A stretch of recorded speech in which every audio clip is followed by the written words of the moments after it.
Hello everyone, welcome to What If Belle Stool, the Heart of the Goddess of Justice Astrea movie. Before we start, please go support Astrea9 for writing that awesome fanfic.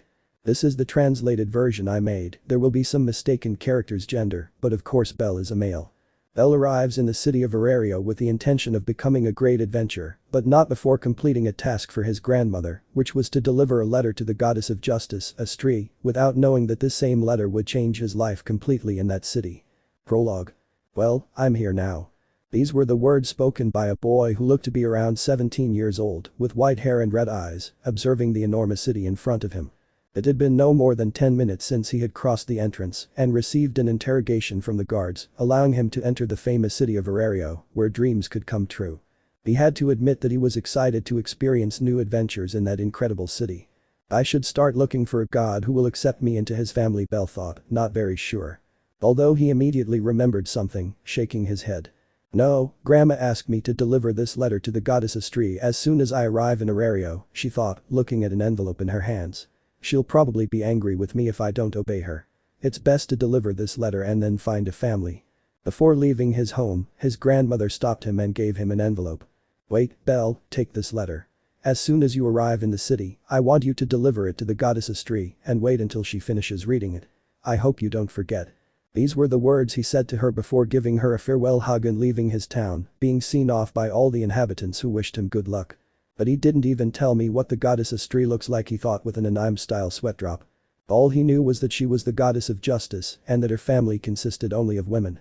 He was going to feel a little nervous approaching them and giving them the letter, but it was a request from his grandmother and he couldn't refuse. Although he had to admit he was curious to know what that letter said, he was tempted to open it on the trip but punched himself when he tried to do so. His grandmother hadn't raised him that way.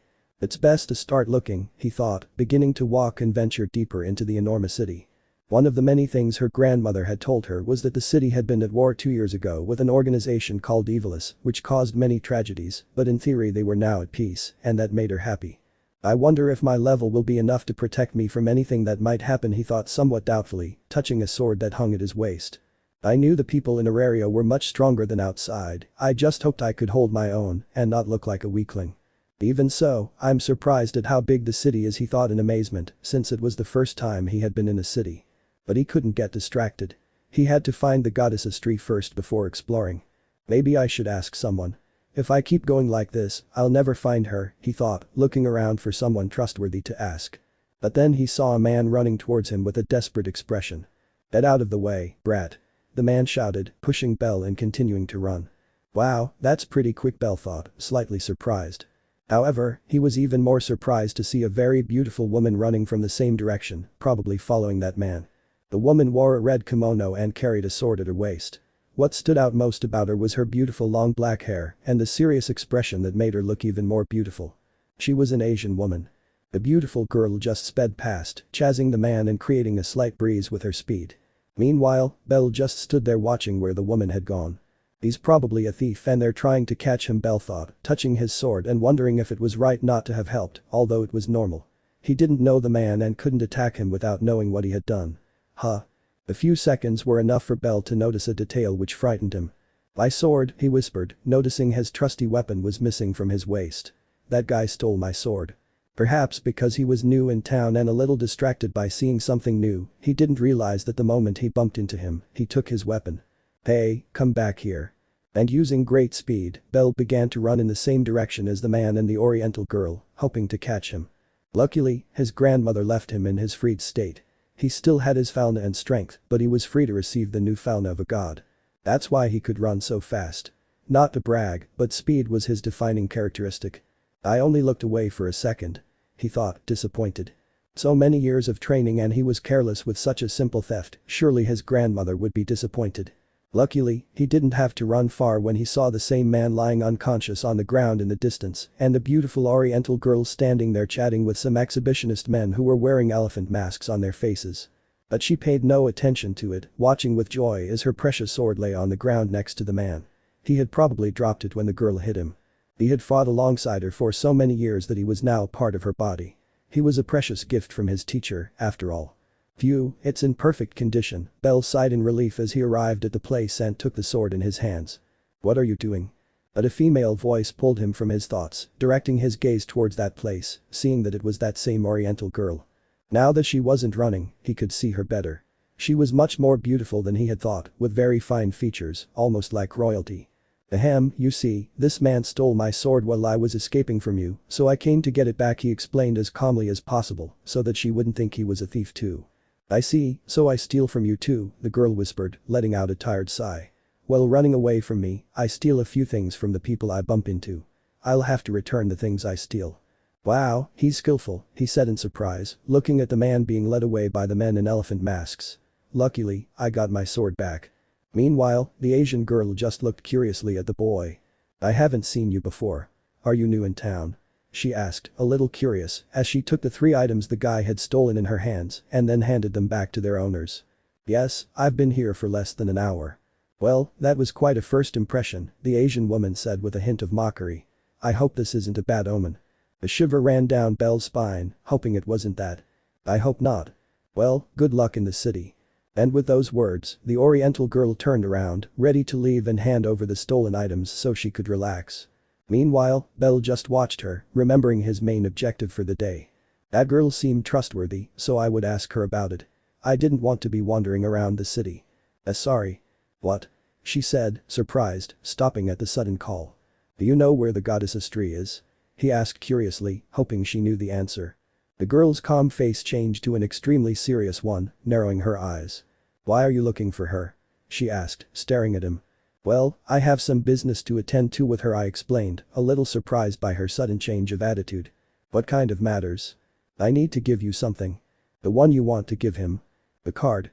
What does the letter say? I don't even know, he replied, becoming increasingly nervous as the Oriental woman's gaze grew sharper and more distrustful with each question he asked. Did he say something wrong? Hey Kagaya. Their conversation was interrupted when a voice was heard in the distance, catching their attention. In the distance, a beastman approached the Oriental woman at a calm pace until he was standing in front of her. What are you doing? For a moment I thought you were still following the thief, the beastman asked until she noticed Belle's presence. Huh? And who is he? This boy wants to see Astrea-sama, he said seriously, causing the beastman's calm expression to change to a serious one as well. Why does he want to see her? She said she has to give him a letter or something, he replied, looking at Belle, who was nervous because of the looks from both girls. A letter? It seems to me that he's trying to get closer to her somehow and he'll try something, Nee said suspiciously. The Dark Age had ended long ago, but there were still members around. They couldn't risk bringing a complete stranger into it. Although I am not a goddess, I can tell if someone is lying or not, and this boy seems to be telling the truth. Does that mean you know Astrea-sama? Belle asked uncomfortably. Obviously, she is our goddess, replied the beastman. Really?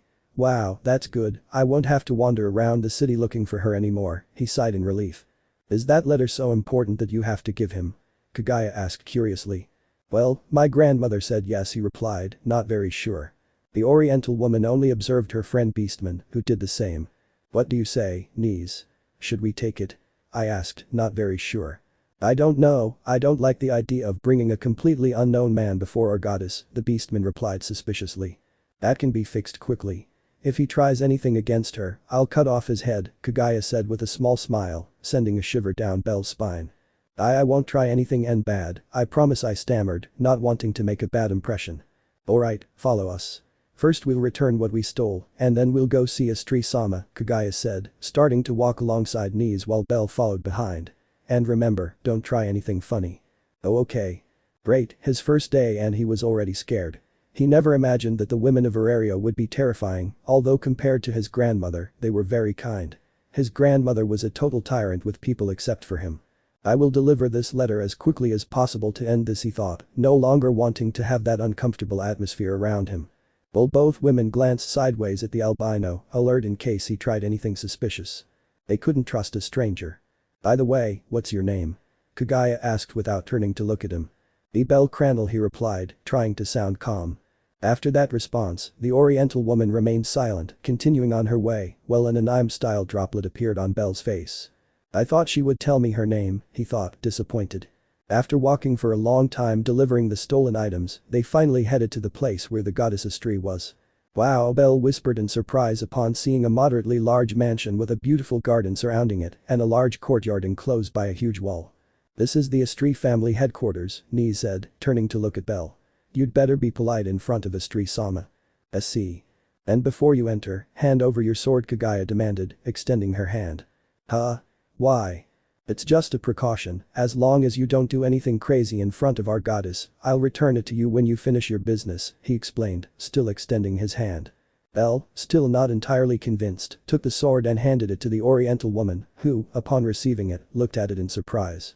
"Wow, that's a really good quality sword, I don't need to cut anything to realize that," she thought, surprised that someone who had just arrived had such a good sword in their hands. "Okay, let's go."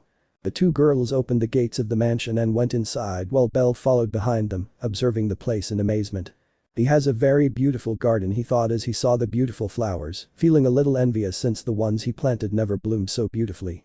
Meanwhile, the girls just watched him curiously, wondering what kind of business he had with their goddess. After walking around inside the mansion for a while, they came to some large doors which connected to the living room. "Wait here while I talk to Astrea-sama, Knees, make sure she doesn't do anything strange," Kagaya ordered, causing Belle to have an anime-style sweat drop. Good. They truly distrusted him, not because he was a man, but because he was a complete stranger, and they didn't know what his intentions were with their goddess. A month ago, a god had been killed by a remaining member of Evilis, so they wanted to keep their goddess as safe as possible, until they found out if he was someone they could trust. As Kagaya entered the great hall, Belle was left alone with the wolf girl who leaned against the wall. "And what's your name?" Belle asked, wanting to start a conversation. "Knees," the she-wolf replied calmly. "Is the letter you're carrying a love confession for her?" "Huh? Of course not," he exclaimed, embarrassed by it. Knees just let out a laugh when he saw the albino's reaction to his little joke. "You're very shy," she said, stopping her laughter.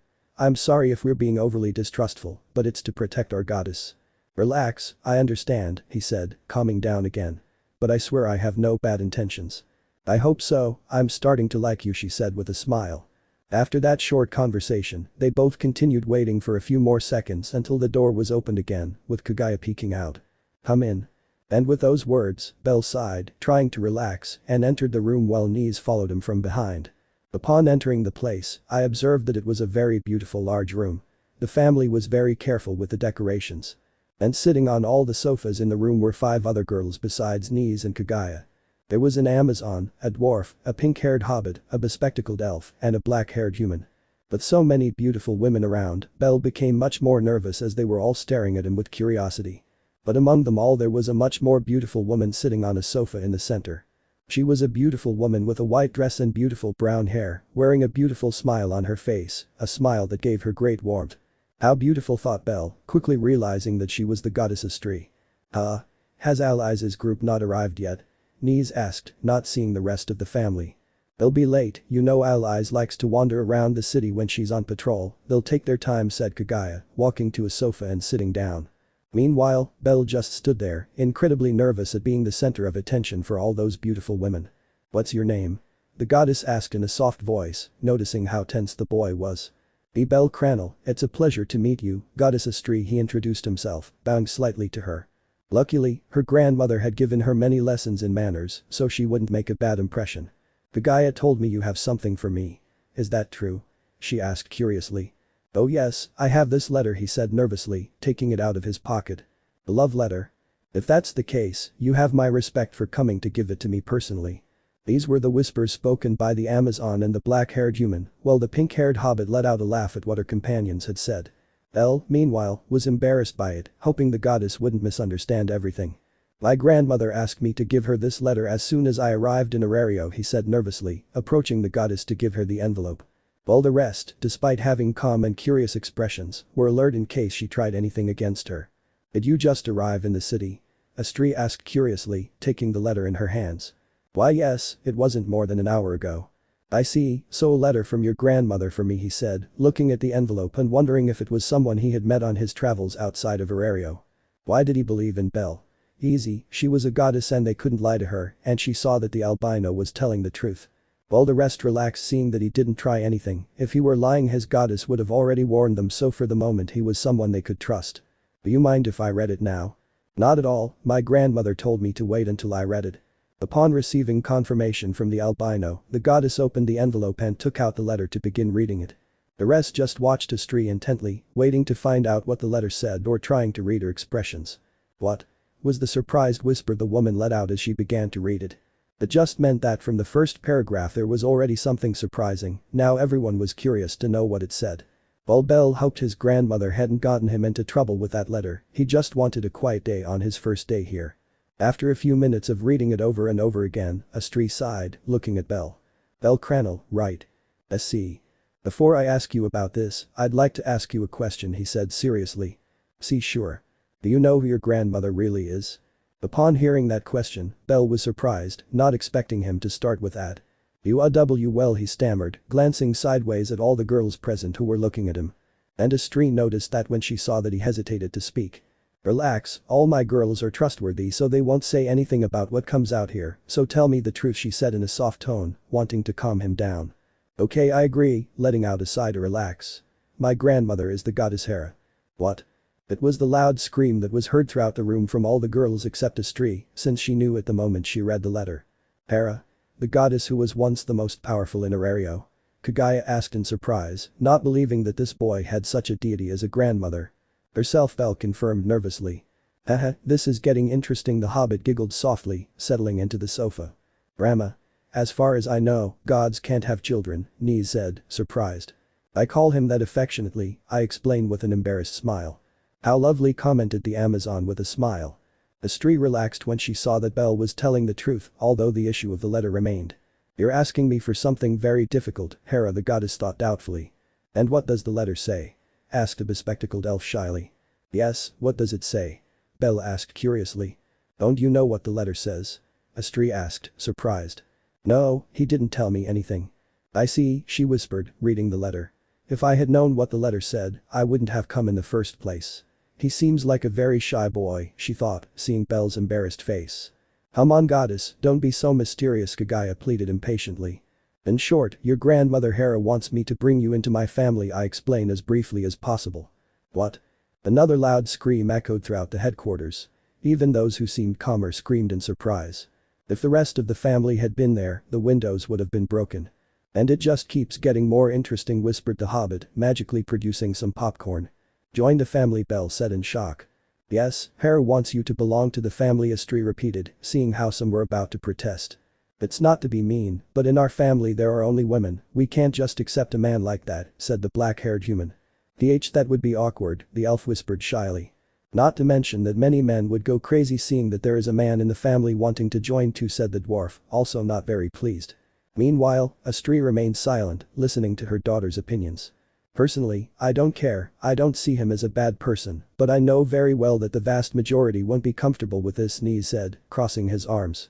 I don't like the idea, whispered the Amazon. No comment, said the hobbit, eating her popcorn. Now it was the turn of the family's vice captain to speak, who had remained silent. What else does the letter say? Kagaya asked curiously. The rest is something between goddesses, the only thing you can know is that she is asking me to unite Bell into my family, she said, looking at the albino who finally came out of shock. Wait. He pleaded, much more nervous than before. I didn't know about this. It's obvious, Hera knew that if you knew the truth about the letter, you wouldn't approach the headquarters because of your shyness, she said, smiling slightly as she saw him blush. But it's not necessary, everyone here feels nervous in the presence of a man, it's best if I forget about the letter, she stammered, taking a few steps back. Sorry for taking up your time. Don't leave yet, I haven't decided anything yet, Astrea pleaded, looking at the letter. Are you seriously thinking of bringing him into the family? Kagaya asked, surprised, as were the rest of them. It's a request from Hera, I can't just ignore it, he said, turning to look at Bell. And it's very strange that she would put the word please in a letter. Did she write that word in the letter?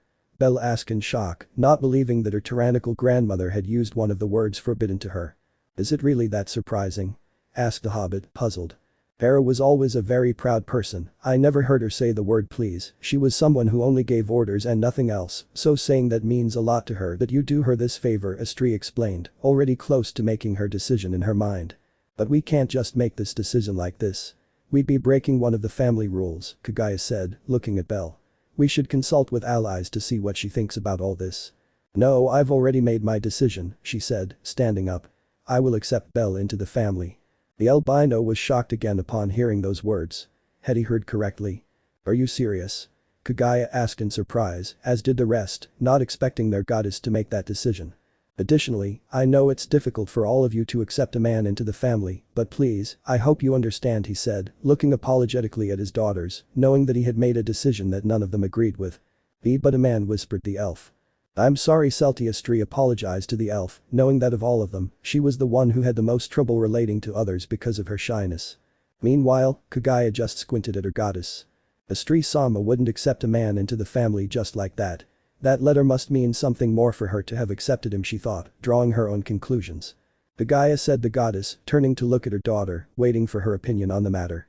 You made your decision, so I have no choice but to accept it, she said, turning to look at Belle. All I ask is that he doesn't try to take advantage of any of the girls in the family, or I'll kill him. Don't worry, he won't. How can you be so sure? I just know, she said, smiling slightly before looking at her other daughters. Some, if not almost all, were not happy with the decision their goddess made, but they had no choice but to accept it, not to mention that the other remaining part of the family still didn't know about it. Thank you for understanding, said Astrea with a small smile. Belle. Why yes, I stammered after coming out of the shock. Come with me, I'll go put your falna on, he said, walking towards the exit of the room, leaving Belle alone with the girls who were still watching him. I'm sorry for all this, she apologized, knowing that everyone was annoyed that she was there, quickly leaving the room. Although he misinterpreted it, it wasn't that they hated him or anything like that, it was simply awkward and surprising that from one moment to the next, their goddess had brought a man into the family. What do you think of this? Asked the hobbit, letting her head fall onto the sofa. Although it's strange, if Astrea-sama accepted it, it means she's a good person. She would never accept someone bad, said the human, wanting to see the bright side of it all. Noin's right, Astrea-sama can analyze someone with her eyes, she surely saw something good in him, said Nise, who wasn't too worried about it. Although I suppose some of them don't like the idea. Her gaze shifted to Selty, who seemed nervous about the whole situation. All that's left is to wait and see if it all goes well, said the Amazon. I suppose Lion will complain the most about all this. Allies will probably complain because they didn't consult her, but she'll get over it in seconds. Allies will accept him the moment she sees he's trustworthy, you know how she is, the dwarf said with a nervous smile. What do you think, Kagaya? The girls in the room turned their gaze to their vice-captain, who had remained silent. Astrea-sama, I accept it, so it doesn't matter, though I'll keep an eye on him just in case, she said, looking at Belle's sword leaning against the wall. One thing I'm sure of is that he's not a normal person. What are you talking about? A smile formed on Kagaya's face, confusing her friends. This will be fun. Meanwhile, with Astrea and Belle. They were in a separate room, or rather, it was the family dining room where she was finishing putting on her skirt. Incredible, I whispered in surprise, seeing Belle's condition. Hera wasn't lying, he's a special boy. Sorry. But Belle's apologetic voice pulled her from her thoughts. Why are you apologizing? Because of my grandmother, she had to accept a man into the family, even though you only accept women. It's normal that the others are angry about it. I've only come here to cause trouble, he said, looking down. Upon hearing those words, Astrea smiled warmly. And it seems Hera was telling the truth about his personality too, he said, finishing copying Belle's face onto the paper, now becoming the first man in his family. Don't worry, Belle, none of them are angry with you. This is just surprising and awkward for them. Once they get to know you better, they'll have no problem accepting you into the family. I still feel like she's doing it out of obligation. My grandmother is scary, so I guess maybe she threatened her. Haha, not at all. I know it's just a letter, but I think it's the first time I've seen her express herself in such a kind way.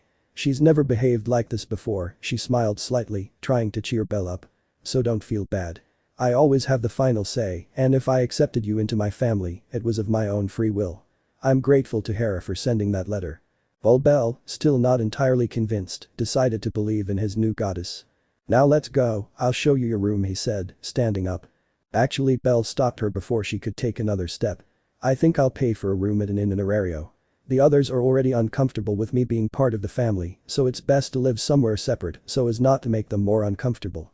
I can't allow that, now you're also a member of my family, it's your right to live at headquarters, Astrea refused. Please, you're already doing so much for me by accepting me into your family. Think about your daughters and how uncomfortable they'll feel, Belle pleaded, not wanting to ruin the atmosphere any further, though he was also saying it for himself. He would feel very uncomfortable in that place because of the presence of so many beautiful women, and from what he heard, the other part of the family was still to come. Astrea understood that Belle was right. She didn't like the idea of one of her children living out there paying for a room, but she understood that for the others this sudden change would be uncomfortable. The best thing was to wait a few weeks for them to accept him and for him to be able to live at headquarters as well. They had to take things slowly. He couldn't force his daughters to adapt quickly, although he knew one who wouldn't care and would treat him like another member of the family. Okay, but if you're going to stay outside, then take this with you, he said, walking to a drawer, taking out a small bag, and giving it to Belle. He took it and was surprised to see that they were valise. I can't accept it. Take it, now you're one of my children, at least let me give you the money to pay for your room, I can't just give you my money and throw you out on the street. Belle only saw Astrea's pleading expression, knowing that it would be impossible to convince her. Okay, I'll pay you back when I have money, she sighed, taking the bag. Now I'd like to introduce you to the rest of the family, but they'll be arriving late and I imagine you're tired from your journey. It would be best if you found an inn to rest, she suggested, smiling slightly. You'll have another chance to get to know them all better. You'll see, they'll soon accept you as one of the family. I can formally introduce you tomorrow. I hope so, he said, walking toward the exit. Thank you for giving me your falna, Astrea-sama. If it weren't for you, I'd probably search for a god for weeks and never find one. Don't worry, you can come to the headquarters whenever you want to talk to the girls and get to know each other better and also to update your status. When everything is better, you will be welcomed with open arms by all of them. I hope so, she said with a nervous smile. Goodbye, Astrea-sama. Take care, see you soon. And with that goodbye, Belle left the place, leaving Astrea alone, who let out a sigh. Today I'm taking a path I didn't expect, she thought, looking at the letter the goddess Hera had written. Although I don't regret accepting him into the family. Text of the letter. Hello Astrea, I'm Hera. I don't want to make this letter long, so I'll get straight to the point. The boy standing in front of you right now is my grandson and I want you to accept him into your family. I know you only accept women into your family, but I want you to join him. Belle is a very special and skilled boy. The moment you place your falna with him, you'll see what I'm talking about. I don't want my precious grandson to end up in the hands of some stupid god who will only try to take advantage of him, especially Loki or Freya. The only goddess I trust is you, and I know you will treat him well. If you're worried he might be a pervert and a danger to your daughters, don't worry. I raised him from the time he was a baby, which says it all. He's a kind person who's always willing to help others and I feel he'd fit in very well with your family. You can refuse if you want, I'm not forcing you, but I would really be relieved to know that he belongs to your family and not to some opportunistic god. Please think about it for a bit, I promise you won't regret it. End of letter text. The woman who never accepted a man into her family has grown very fond of one. I suppose raising him since he was a baby changed you, she thought, letting out a small laugh. Don't worry, Hera, I'll make sure Belle is comfortable in this family. Meanwhile, with the albino. He was already walking through the courtyard of the headquarters towards the gates to leave, but then he remembered that he didn't have his sword with him. When he turned around, ready to go back, someone threw the sword at him, catching it in midair. Where are you going? I thought Astrea-sama would give you her falna, Kagaya asked from the doorway, looking at Belle. And so it was, but I think it's best to leave outside the headquarters. I don't want to make anyone uncomfortable with my presence. I'm aware that many feel uncomfortable because of the sudden change. Wow, how thoughtful, he said in surprise. Any man in his shoes would take advantage of living at headquarters and being surrounded by many women, but he decided to leave of his own volition so as not to inconvenience anyone. Perhaps he was different from the others. Even so, I think I'll be seeing your face around here at headquarters often, she said, crossing her arms. Listen, I don't hate you, I'm just looking out for my friends. Some of them are still very shy and innocent, I'm only doing it as a precaution. Don't worry, I find it admirable that you care so much about them, she said, smiling slightly. You're like their older sister. Maybe you're right, she said, smiling slightly. My name is Kagaya. For your own good, I hope we get along, Belle. Next time we meet, you'll meet the others. Oh of course, it was a pleasure meeting you, Kagaya-san, goodbye. And turning around, Belle set off to find an inn where he could sleep. Although Kagaya stopped him once again. By the way, he said, catching their attention. The whole family patrols the streets from Monday to Saturday starting at 8 in the morning. Now that you're part of the family, it would be good if you joined the patrols. It would be a good way to get to know the family better and show that you're trustworthy. Great. Thank you for the information, Kagaya-san. Goodbye. And with a smile, the albino ran away from the headquarters, hopeful that things would improve and that he wouldn't have to live in that uncomfortable environment forever. Meanwhile, Kagaya just watched Belle walk away with narrowed eyes. That way he walks and that way he holds his sword, he's no novice, he has a lot of experience in battles, he said, smiling slightly. I suppose it will be interesting to have him in the family. And watching from the window was Astrea, who had seen the interaction between the two young people. I hope things go well and they accept him. Belle is a good boy, Astrea thought, wishing the family the best. Although Hera was right, he is someone very special. With a nervous smile, Astrea looked at the sheet of paper in her hands. Those were the statistics for his new son. Bellcranel. Race. Human. Age. 17 years. Level. 4. Statistics. Force. G222. Agility. G340. Dexterity.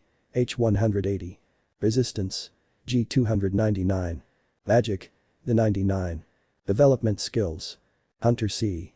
Abnormal, stamina D. Swordsman C. Skills. Win-lose.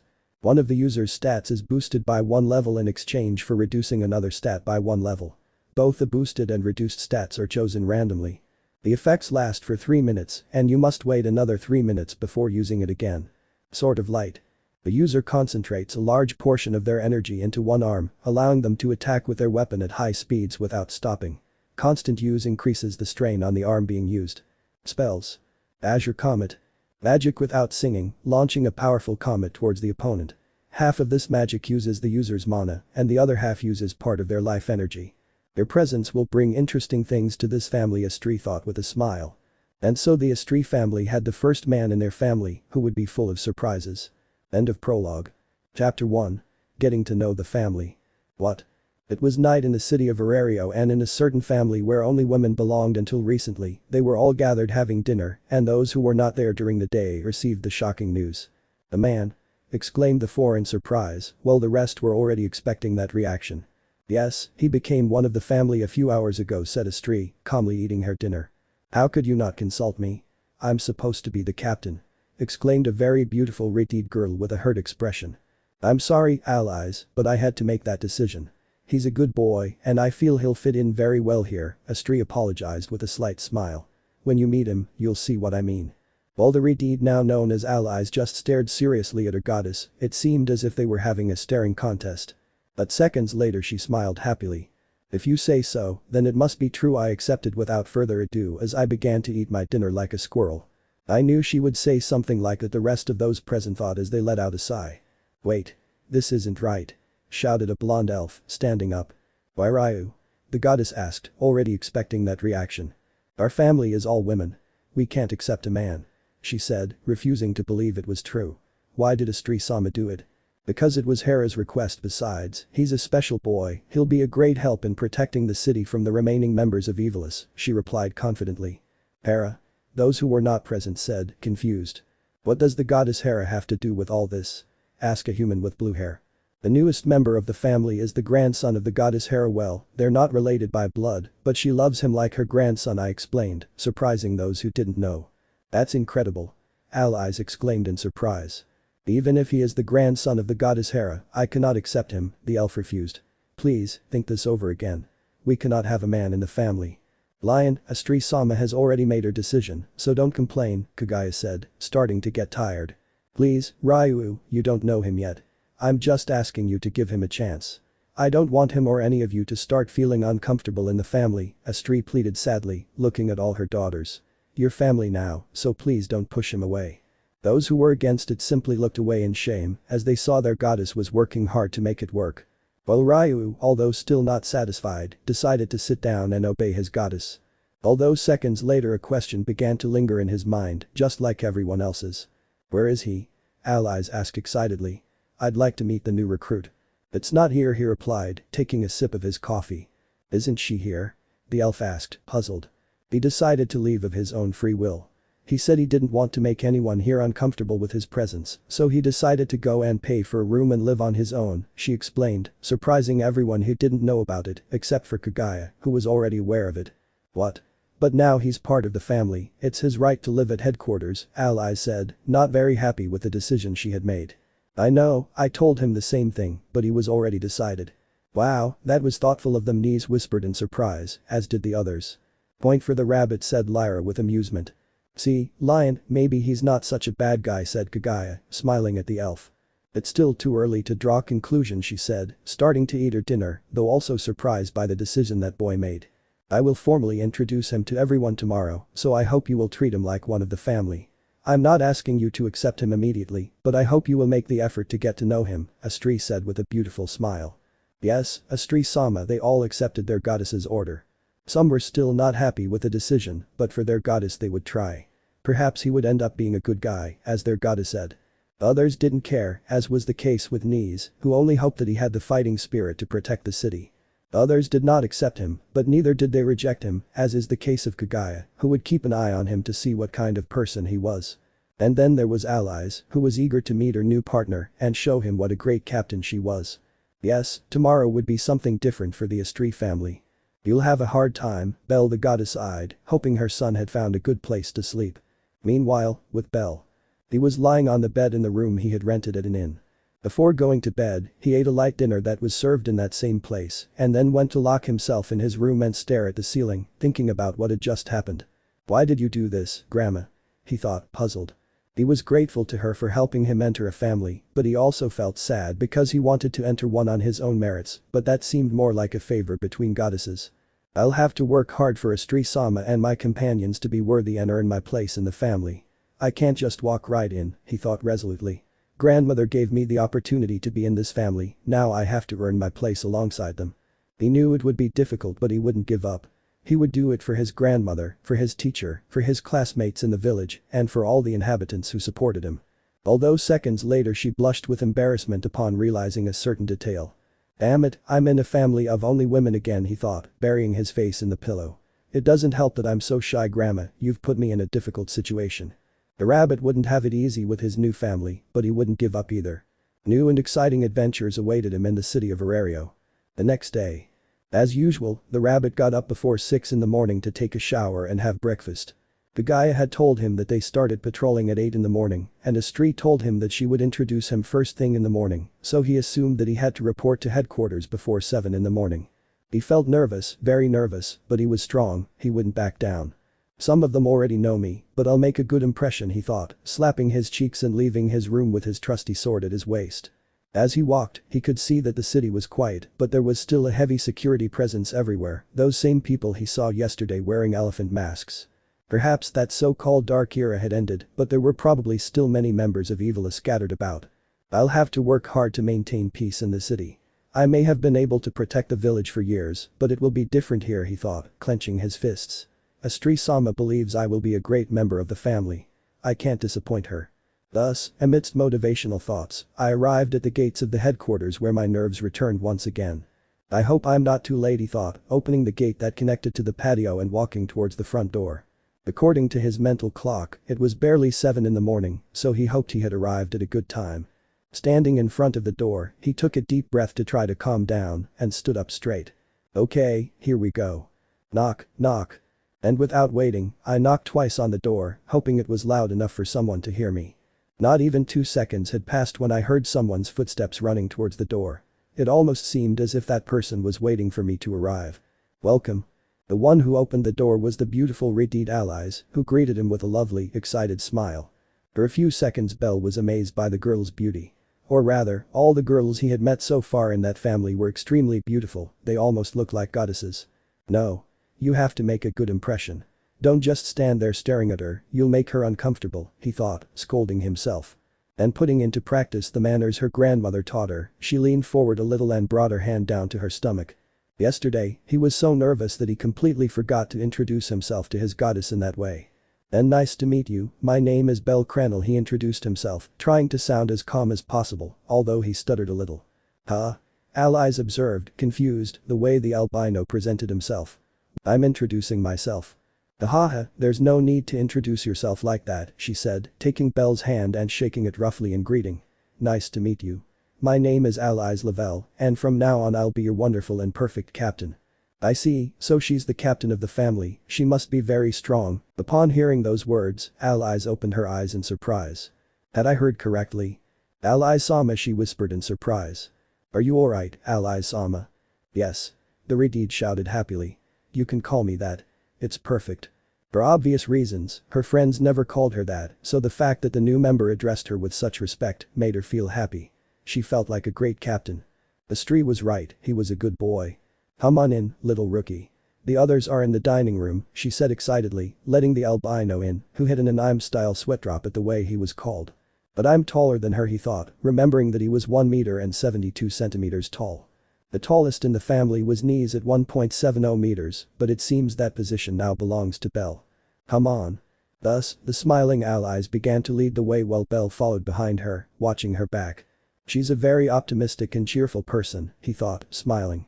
I don't know her well yet, but I'm sure she'll be a good captain.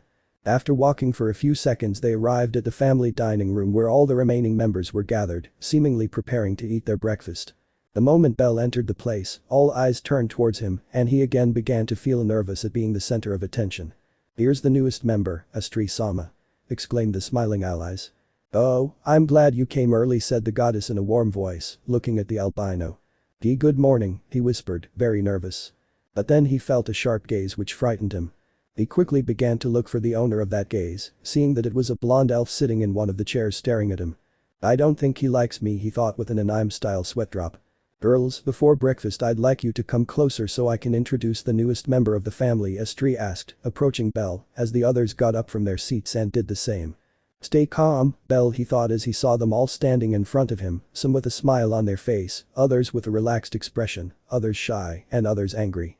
Let me introduce myself again, I'm Alias Lavelle, your perfect captain, the girl said animatedly. Kagaya Gajano, I hope we get along well, said the oriental woman with a smile that gave her a little chills. Lyra, I advise you not to talk to me when I'm making bombs, it annoys me, and I might end up throwing one at you, said the smiling hobbit while Belle had an anime-style sweat drop.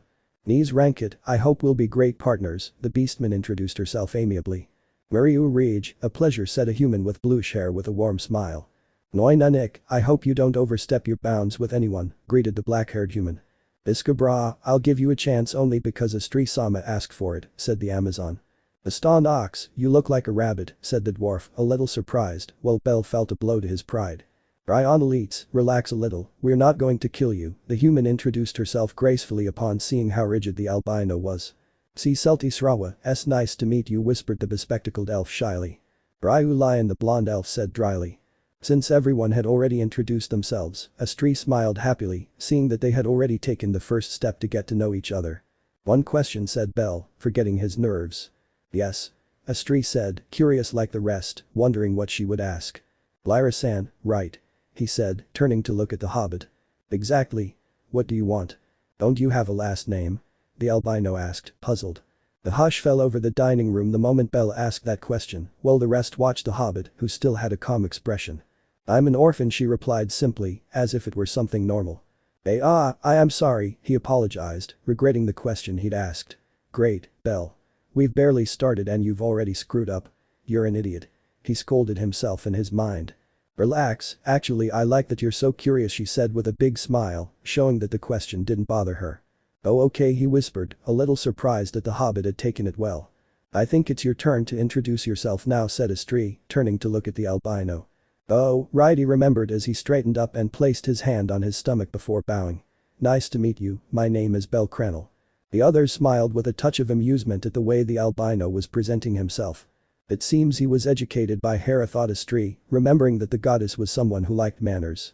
I know very well that you don't like the idea of a man joining your family, and I understand, it's very uncomfortable for you, but I ask you to give me a chance, I will strive to help all of you and earn my place in the family, I promise I won't be a burden, he promised, looking intently at all the girls, showing that he was serious. Well done, Belle, Astrea congratulated herself in her mind. While the rest were only slightly surprised by her words, perhaps their goddess was right and he was a good guy, although it was still too early to decide. Of course you'll be a great addition to the family, exclaimed the lively Reed. All you have to do is bring justice to the city with us. It seems Alias has already accepted him into the family, Kagaya thought with amusement, already expecting that. Thank you very much, Alias-sama, I won't disappoint you, Belle said with a smile. Alias-sama? They all said, confused, looking at their captain who smiled proudly. You should all learn from Belle and treat me with respect, said the girl, arms crossed. Keep dreaming. And with that answer, they all turned around and walked towards the dining room for breakfast, leaving the disheartened Reed alone. Disrespect is rampant around here, she whispered, offended, puffing out her cheeks and looking at Belle. I hope you don't join them, Belle. I won't, Alias-sama, she said with a nervous smile, making Alias smile happily and go to the dining room with her friends. The moment they all went to have breakfast, Belle let out a long sigh. Congratulations, Belle, you managed to take the first step, Astrea congratulated, approaching her son. I feel like they still don't like me, I'll have to keep trying, he said, looking at his goddess with a slight smile. Don't worry, you'll see, everything will be alright, she said encouragingly, walking towards the others. Come on, let's have breakfast. Bell was about to refuse since he had already had breakfast, but seeing his goddess's smile, he couldn't refuse. So, with no other option, he also walked towards where his companions were having breakfast, while some of them were still looking at him out of the corner of their eyes. The only seat that was free was the one between Ryu and Knees, making him a little nervous since the elf was the one who distrusted him the most. Excuse me, I whispered, taking a seat under the watchful gaze of the blonde elf. Hey Lion, do you like the new guy so much that you can't take your eyes off him? Kagaya asked with a hint of mockery. The rest, upon hearing that, began to laugh, easing the tense atmosphere a little. Kagaya. Ryu shouted, blushing at her friend's words, then turned to look at Belle, who had a nervous smile. TSK. And with an angry expression, she continued eating her breakfast, implying that she would not talk to Belle even if he was right next to her. Enjoy it, Belle. But then his goddess arrived and placed a plate of food in front of him, which had a delicious aroma. Thank you very much, Astrea-sama, he said gratefully, taking the first bite and marveling at its delicious flavor. Astrea just smiled happily at Belle's expression, letting him know that he liked her food. Now that everyone was at the table, they began to eat in silence, the only sound being the clinking of cutlery against plates. They usually had lively conversations while eating, but now they didn't know what to talk about with the albino present. It was still somewhat awkward for them and even more so for Belle, who was alone on that battlefield. Hey, Lyra said, though she was the first to break the silence, why don't you tell us something about yourself? If we want to have a good relationship as a family, you should at least tell us something about yourself. Well, my name is bellcranel. You already told us that, Knees whispered with an anime-style sweat drop. I didn't mean that, you idiot, said the hobbit, feeling her goddess look at her disapprovingly for how she called him, but she couldn't help it. That was her way of expressing herself. Any story or something to get to know you better. You fight with a sword, so it seems. Are you good with it? Kagaya asked curiously, wanting to know how strong the albino was. In his eyes, he seemed like someone with a lot of experience. Yes, my teacher taught me everything about the sword, she began to explain with a small smile. She started training me when I was 7, so you could say I've been training for about 11 years. Wow, I thought you were younger, Knees said in surprise when he realized he was 17 years old. It seems that Ryu and Celti will continue to be the youngest in the family. Ryu at 16 years old and Celti at 15. Well, it seems your teacher is quite skilled, said Kagaya, interested in the topic. Yes, my teacher is very strong, she is one of the surviving members of the Hera family, I explained, surprising everyone. Weren't they all dead? Nguyen asked, surprised. No, there were a few who survived since they didn't go to the battle against the dragon, although most didn't reach level 3, so when it was time to leave the city they went their separate ways, I explained, while the rest listened with great interest to the story, even Ryu.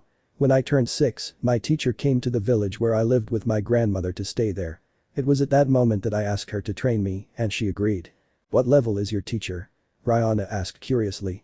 She's level 6, her name is Galadia, she said with a smile, remembering her teacher. All the girls opened their eyes in surprise upon hearing the level of Belle's teacher. Galadia, I remember hearing about her, Astrea whispered. She wasn't an executive in the family, but she was a very strong person. Your teacher is amazing. Alias exclaimed excitedly, wanting to meet her. Yes, she taught me everything I know. She said with a big smile.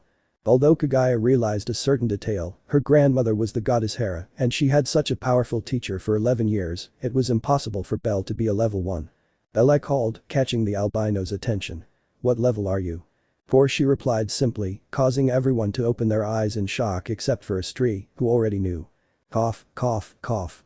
Ryu suddenly started coughing as he choked on his food, having not expected that. 4. Great. Alias shouted when she saw how amazing the new member was. I wasn't expecting that one, whispered Lyra, full of surprise. But how is this possible? Ryu shouted, standing up. It's hard enough to level up in Arario, it's much harder out there. And you reached level 4. I highly doubt it's because of the training you received from your teacher, said Kagaya, regaining her composure. Kagaya-san is right, he said, looking at his plate of food. The village where I lived was constantly attacked by Rakia because they wanted it to be part of their lands too, so for obvious reasons I fought against them many times. My teacher said I wanted to do it on my own, since they were nothing against her, but I decided to face them myself. It was a way to improve. That was very risky, said Astrea, worried about Belle's actions. For Arario Rakia it was a game, but things were different out there. There were dangerous wars where many died. So thanks to that and my teacher's training, I was able to climb to level 4. It was very difficult, but I was able to achieve it, she finished speaking with a small smile. Meanwhile, the rest remained silent, surprised by the albino's story. Now they understood that it hadn't been easy for her. She had worked very hard to get where she was, protecting her people from Rakia's soldiers. But the only one who smiled happily was Alias after she finished her story. So you have experience, you were the vigilante of your village. With your skill, you can protect Orario too. Exclaimed the smiling girl. You're amazing, Belle. Thank you, Alias-sama, he said, embarrassed by the sudden compliment. I hope to be of help to the family.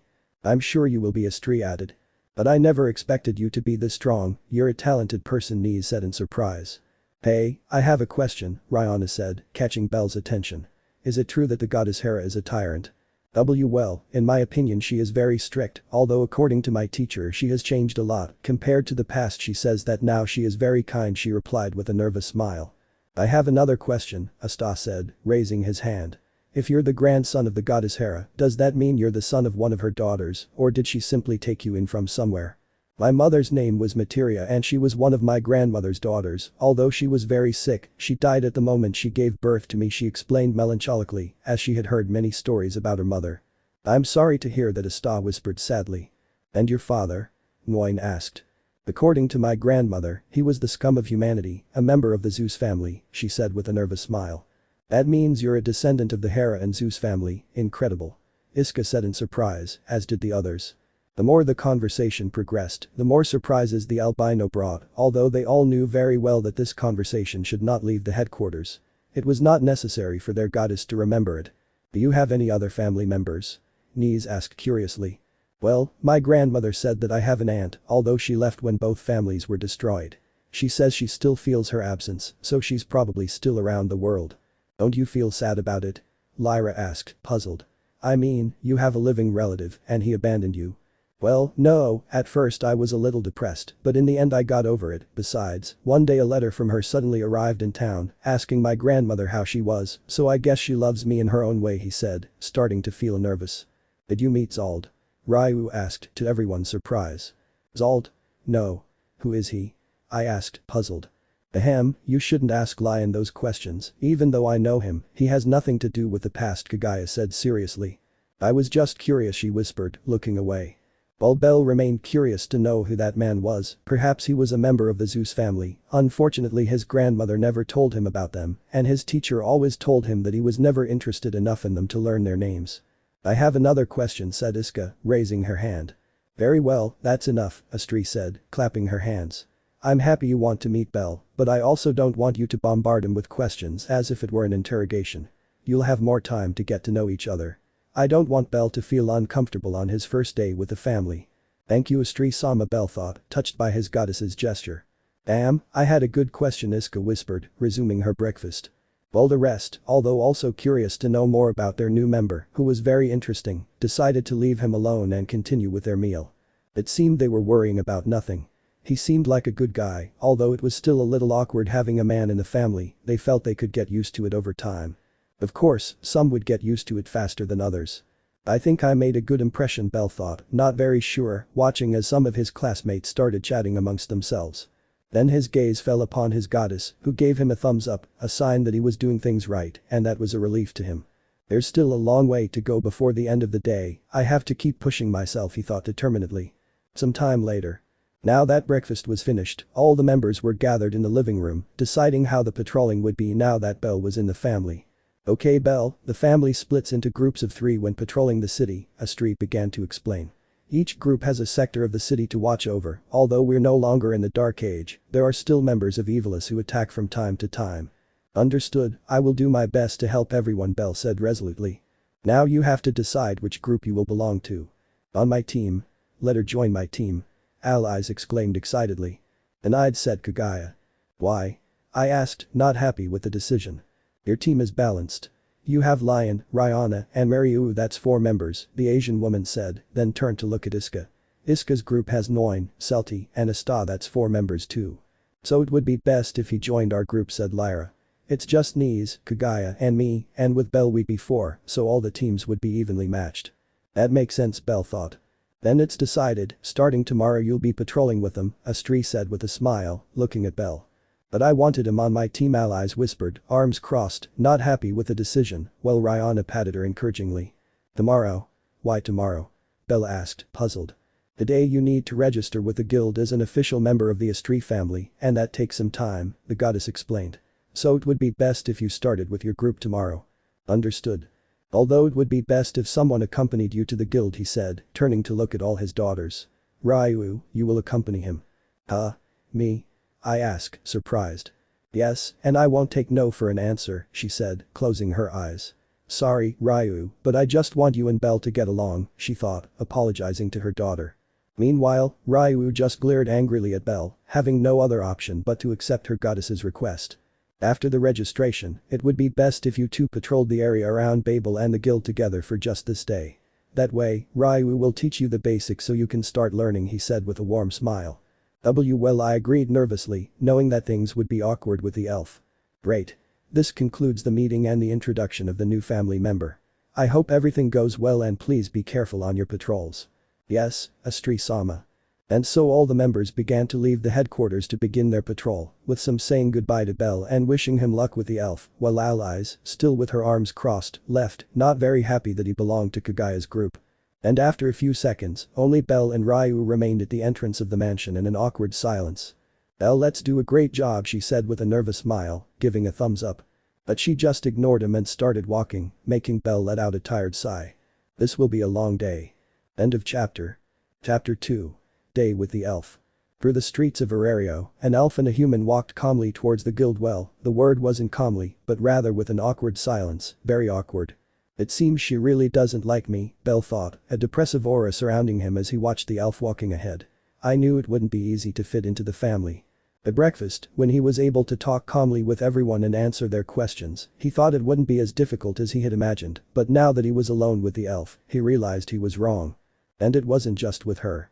He was sure that if he was left alone with another girl in the family, that awkward silence like the one now would form. The only one with whom it might not happen was his captain, since just by talking to her once he realized that she was a very friendly person and someone with whom it wasn't so awkward to talk. I still have a long way to go, he thought, letting out a long sigh. Why are you sighing? The elf asked, suddenly addressing him with suspicion. I hope you're not planning something strange. Ryu-san, why so much hatred towards me? He asked with a nervous smile. I don't hate you, I just don't trust you, she replied, continuing on her way. I don't like the idea of a man belonging to the family. I am sorry, but that was something Astrea-sama and my grandmother decided, I didn't even know about it, she explained, looking for a way to form a friendship with her. I don't care, the only thing I'm warning you about is not to take advantage of my friends, she said in a threatening tone. Maybe the others already trust you a little, but I won't fall for it so easily. I know you're hiding something. Yes, my dream is to be a hero, the albino thought with a nervous smile. And after frowning a little more, Ryu continued her walk to the guild while being followed from behind by a nervous Belle. At least you could have told me what you were planning, Grandma, so I could be mentally prepared, he thought nervously, knowing that his day with the elf was just beginning. Some time later. Wow, Belle whispered in amazement, looking out at the sheer size of the city's guild hall. It's clearly one of the most important places in the city. Stop wasting time watching the guild, we need to hurry up and patrol, ordered the elf as she entered the place. Why yes, I accept, following her, a little embarrassed by what she did. Although Ryu also behaved the same way when allies first brought her to the guild, being amazed by the place, she had to admit that she only scolded Belle to appear professional and that she knew what she was doing, although most likely if her friends had seen her, they would have laughed at her. The moment they entered the guild, Belle observed people carrying papers from one side to the other and adventurers ready with their weapons to go on another dungeon adventure. This place is very busy, Belle whispered, looking all around.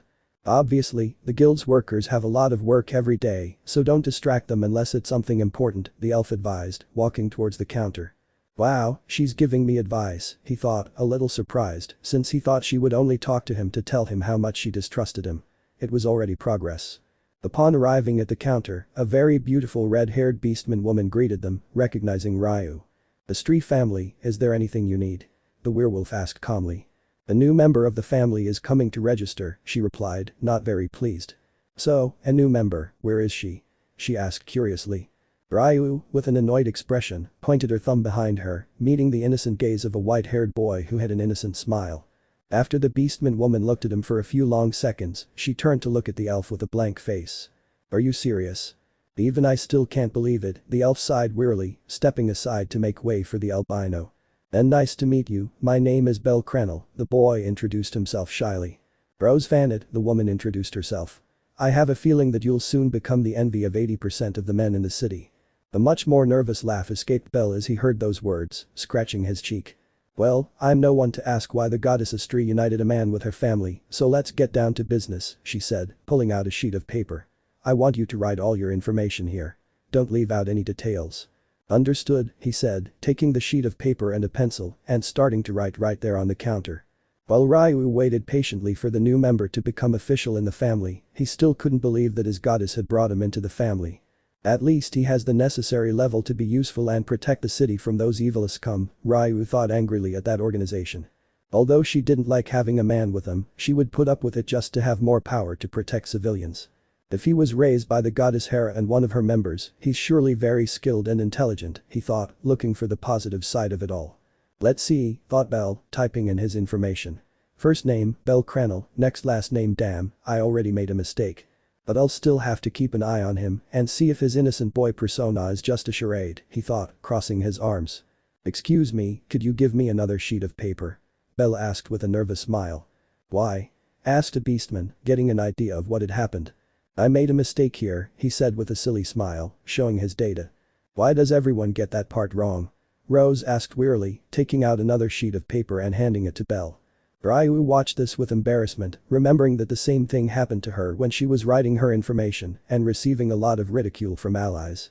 Interestingly, she and Bell are the only ones who have made that mistake out of all the family members, much to their annoyance, they had something in common. A little while later. Done. Said the albino, finally finishing writing his information and giving it to the beastman. Rose took the sheet and calmly looked at her data, although for a few seconds she opened her eyes in surprise at certain parts. So level 4, I whispered, watching the rabbit. Achieved with a lot of effort, he said proudly. I don't deny that, you're from out of town, it's a great achievement to have reached that level.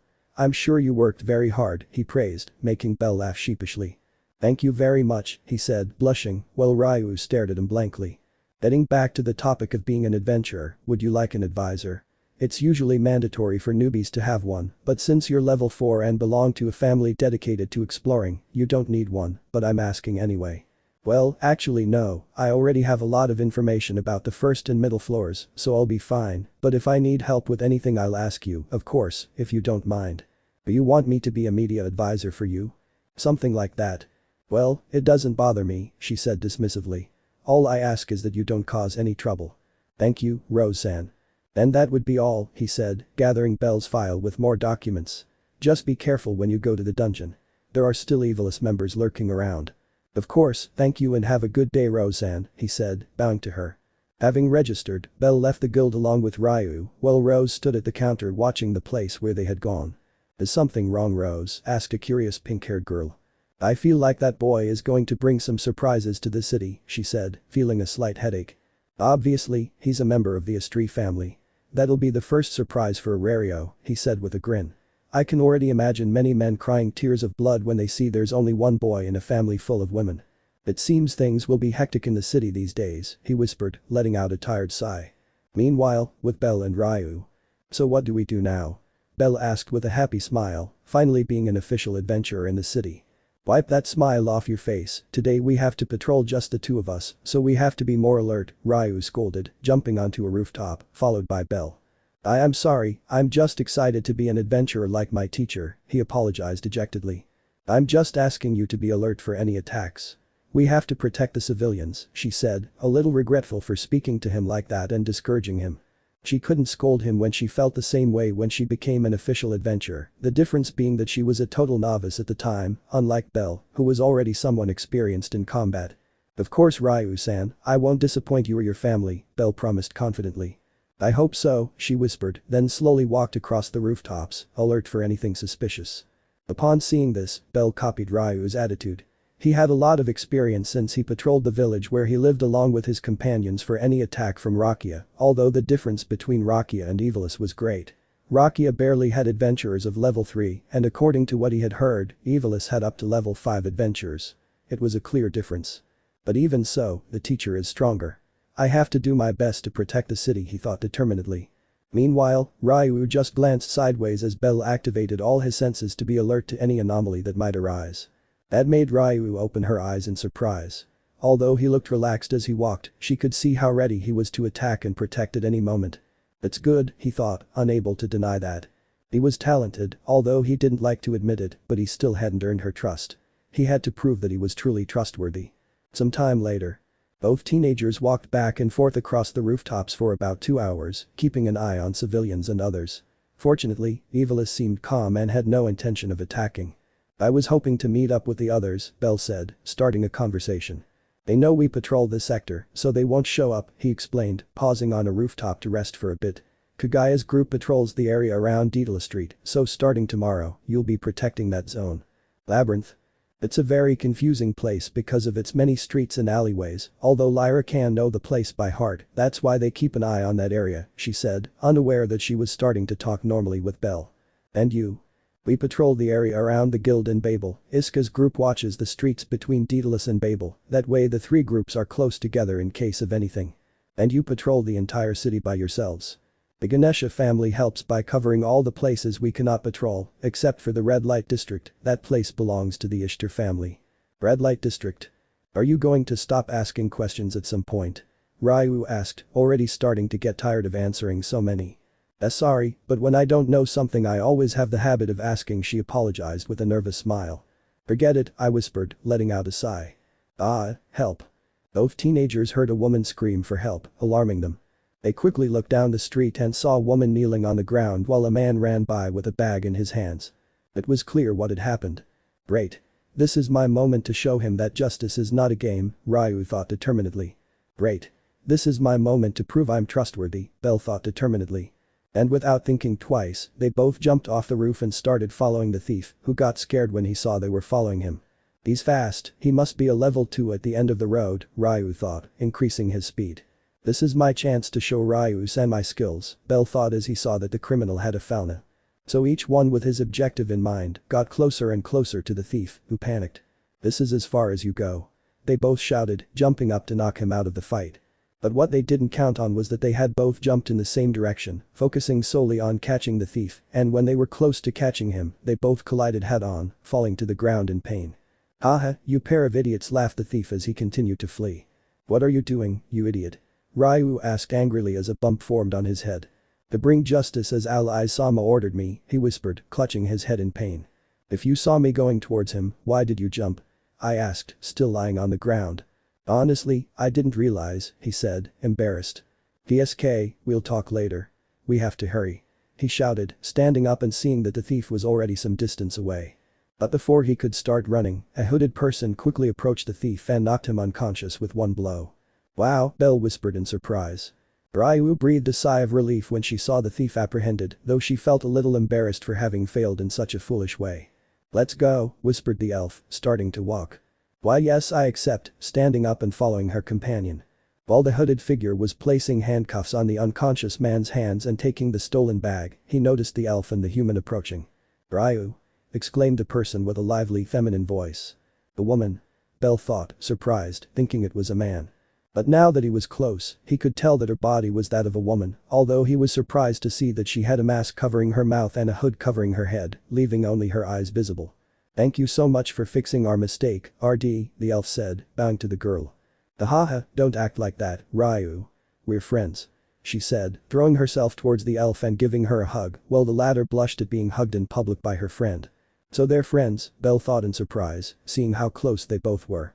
Although it's strange that a thief escaped so easily, did something bad happen? Asked a girl now known as RD, worried. I'm sorry for my carelessness, and well, Ryu just glanced sideways at the albino who hadn't moved. And finally the girl noticed Bell's presence, looking at him in confusion. And who are you? She asked curiously. However, when she saw that he was alone with Ryu patrolling, she thought of a good way to start bothering her. Oh, I see, he said with a hint of mockery, nudging Ryu with his elbow. Now I see why your thief got away. You were distracted by your boyfriend. Of course not. You're wrong. Ryu shouted, blushing, and quickly glared at Bell. So why are you walking alone with a boy on the street? She asked, amused. Well, he Allow me to introduce myself, Belle said, capturing the girl's attention. Before Ryu could say anything, he added, my name is bellcranel, and I'm the newest member of the Astrea family. He introduced himself by bowing to her. Huh? A new member of the Astrea family? I asked, puzzled, looking at the elf. Are you serious? As surprising as it may seem, it's true, Cranel-san is a member of the family, Ryu confirmed with a sigh. Wow, for the first time he's called me by my last name, I think that's progress, she thought with a nervous smile. While RD watched Belle in surprise, it was super weird that the goddess Astrea had accepted him into her family, but if she did, it was for a reason. Seconds later the girl smiled, although it wasn't very noticeable because of the mask she had on her mouth, but her happiness was evident in her eyes, and upon closer inspection, one of them was completely white. My name is RD Varma, nice to meet you Belle, she introduced herself in a lively tone of voice, extending her hand. The pleasure is all mine, RD-san, he said, shaking hands with the girl and noticing that she was also wearing gloves. I belong to the Ganesha family, and since our families have a good relationship that makes us allies, I hope we will be good friends. She's just like allies in that respect, Ryu thought, seeing that kind side of her friend. I'm new in town, so I'm counting on you, RD-san, said the smiling boy. Then RD had a little idea. How about we go eat? She suggested excitedly, wanting to get to know each other better. From what she could see, Ryu didn't know him well either, and she knew how distrustful her friend was. We can't, we're on patrol, the elf refused. Come on. It's already noon, you can't protect the city on an empty stomach, the girl insisted. She's right about that, Belle whispered, glancing sideways at his companion, as he too was starting to feel hungry.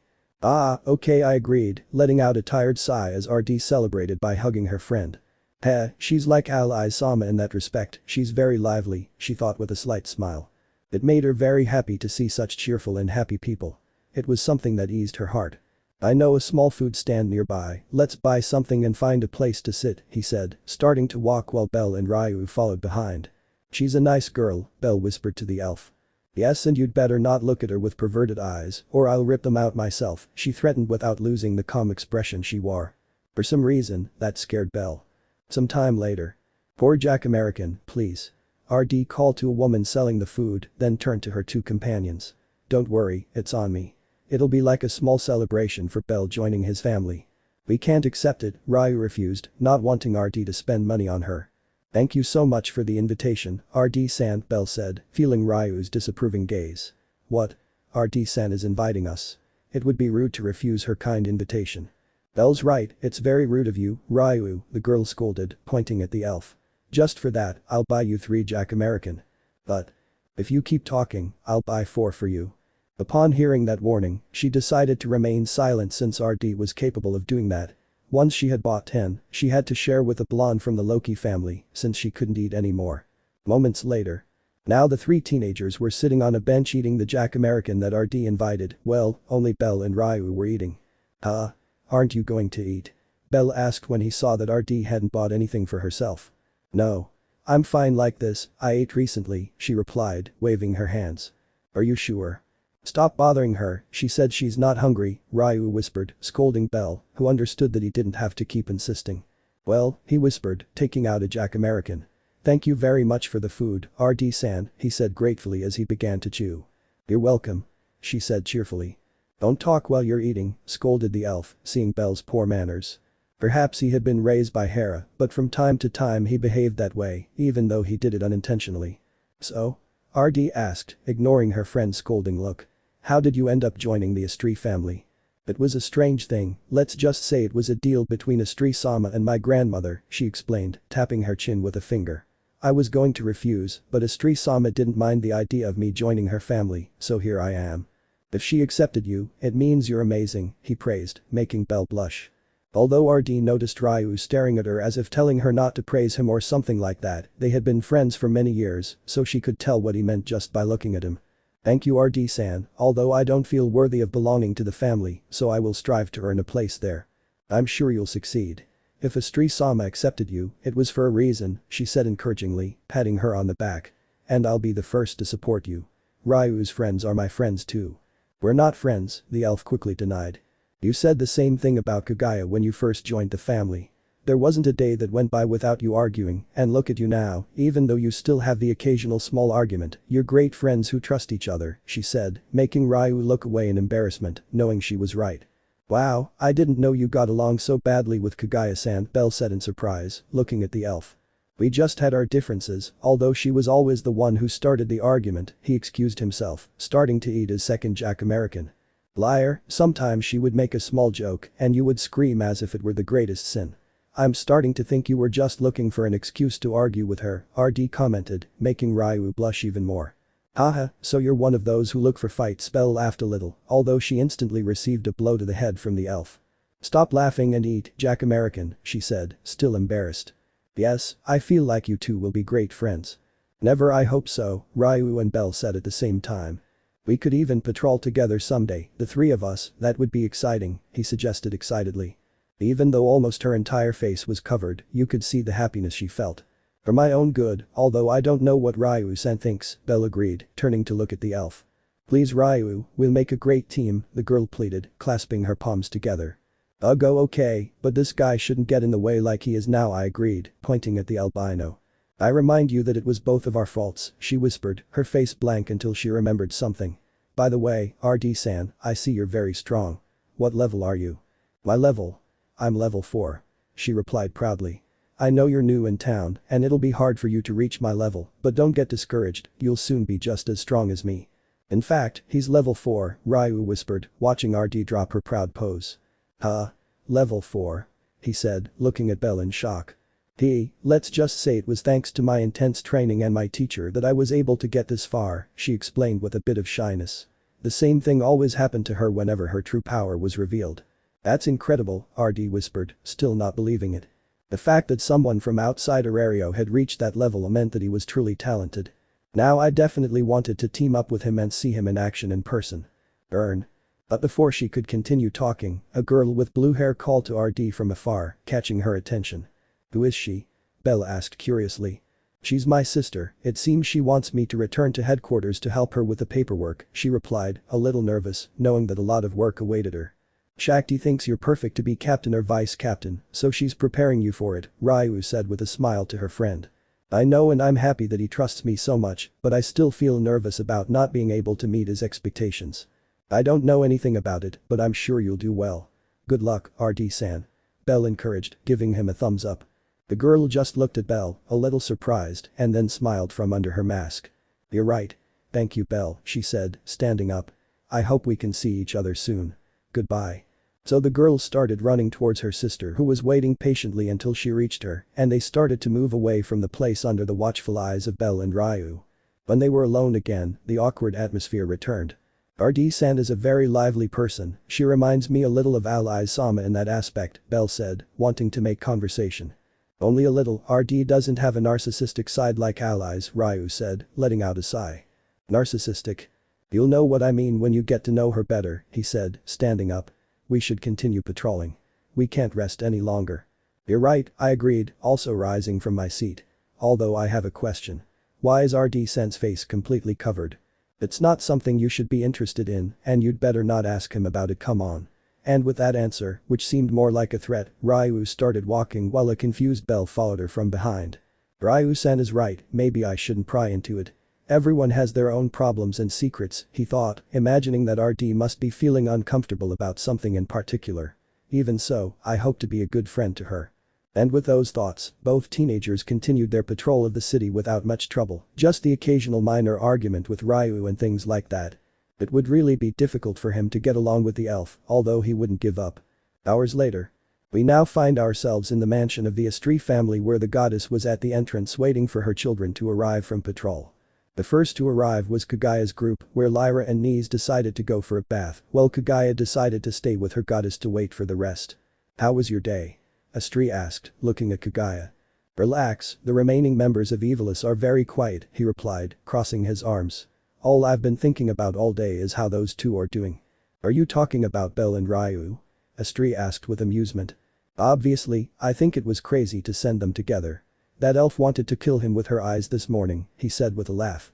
I had to do it, of all of you Ryu will have the hardest time getting along with him, all I want is for you to get to know each other better, she explained with a motherly smile. I'm still surprised that she accepted a man into the family. I thought she would never do that. Let's just say Belle is a special boy with a strong sense of justice. He protected his village of Rakia for many years and I feel he'll do the same in Orario. I couldn't let him go. That makes sense. To be honest, I don't think he's a bad guy, but I won't give in so easily. I'll keep an eye on him. Haha, go ahead, you can give him as many tests as you want, she laughed, feeling a hunch that Belle wouldn't fall for Kagaya's traps. She knew Kagaya and how daring she could be, but if Belle was raised by Hera, she was sure he had copied some of the tyrannical goddess's personality traits. Perhaps his true personality was that of a kind and gentle boy, but they didn't yet know the other side of him. It would be fun to see the Asian woman fail her tests. Nobody's perfect, I know I'll find some flaw in him, Kagaya whispered with amusement. And speaking of him. Both women watched as the elf and the albino boy crossed through the bars in a much calmer atmosphere than in the morning. At least the elf no longer gave off such a hostile aura towards him. It's progress, Astrea thought happily. We've returned, Astrea-sama, Ryu said respectfully. Welcome. How did it go? The goddess asked. Normal, they both replied at the same time. It was best to keep the thief incident a secret or the others would make fun of them. Wow, they're even synchronized now, Kagaya said mockingly as the elf grew angry. PSK, I'm going to take a shower, he said, walking towards the headquarters door, though before entering he stopped and turned to look at Belle. You still have a lot to improve, Cranel-san. The city may be quiet, but you must never let your guard down, understood? Understood. He exclaimed with a smile. And with those words Ryu entered the headquarters, leaving the three of them alone at the entrance. Look at her, she wants to act like the wise and experienced girl with a new guy when she made worse mistakes in her early days, Kagaya mocked under her breath. Don't bother her, Kagaya, Astrea said, then turned to look at Belle. How was your date together? Well, she treated me in a hostile and distrustful way all morning. In the afternoon she was a little calmer, maybe because she was very tired, haha. She doesn't like me at all, she replied with a nervous smile. Don't worry, Ryu tends to be very reserved, just give her some time and you'll see that she'll open her heart to be friends, the goddess encouraged. And if you're lucky, maybe there'll be something else for you, the oriental woman whispered. Kagaya. Astrea scolded her daughter for her vulgar comment. Yes, I'm sorry. Haha, Belle laughed sheepishly, understanding the message she was trying to convey. I think I'll go now. Huh? You're leaving? Astrea asked in surprise. Aren't you staying for dinner? Put the drama aside and stay at headquarters, I'm sure allies will tell you the same, Kagaya said, arms crossed. Unlike the others, she wasn't bothered by him living at headquarters. In fact, it was perfect for putting him through a few tests and seeing if he was trustworthy. Kagaya is right, Belle. If you stay and live outside the headquarters, it will take time for the others to trust you. It's best if we all live together as the family we are, Astrea pleaded, not wanting her son to continue sleeping outside the headquarters. I would like to accept, Astrea-sama, but I've already paid for a week at the inn, she explained with a nervous smile. And I can't stay for dinner either, since I asked the innkeeper to set aside dinner for me tonight. It would be rude to waste the meal I requested myself. Astrea just narrowed her eyes, seeing that the albino was telling the truth, and let out a sigh. Fine, but when this week you paid for at the inn is over, I want you to live at headquarters. I don't want you sleeping out there anymore, the goddess pleaded, knowing Belle couldn't refuse. Alright, I promise Astrea-sama, I agreed, smiling slightly. And I want you here early, remember we start patrolling at 8 o'clock, the Asian woman reminded her with her same sly smile. Of course, Kagaya-san. She said as she turned around. Give my regards to allies-sama and the rest of the group. Goodbye. And without losing her smile, Belle ran out of the headquarters under the watchful gaze of both women, who also smiled, each for different reasons. If you here at headquarters, you'll see that everyone will trust you quickly, Astrea thought happily. Things will be more fun with you here, I already have many challenges in my mind, the oriental woman thought excitedly, wishing the week would end. At that moment, another group arrived at the headquarters and saw a certain Redeed running towards them. The beautiful allies Lavelle has arrived. I shouted, stopping in front of both women before looking around. Hasn't our favorite rookie arrived yet? I want to talk to him and have a chat about how wonderful justice is and show him what a great captain I am. In fact, she's already gone back to her inn, Astrea said, seeing how Alice's expression changed radically. Huh? She said, disappointed. She really wanted to have a conversation with him. She felt happy every time he addressed her with Sama, it was the first time he had addressed her with respect. That fool, is he really not going to live at headquarters? He's part of the family too, she asked, puffing out her cheeks. Don't worry, I've already spoken to him. After this week he'll start living at headquarters, so be patient, the goddess reassured her, seeing how the captain's spirits were returning. Great. Then I'll eagerly await that day. I'm going to take a bath. She shouted, running off while Rihanna and Mariu followed with nervous smiles.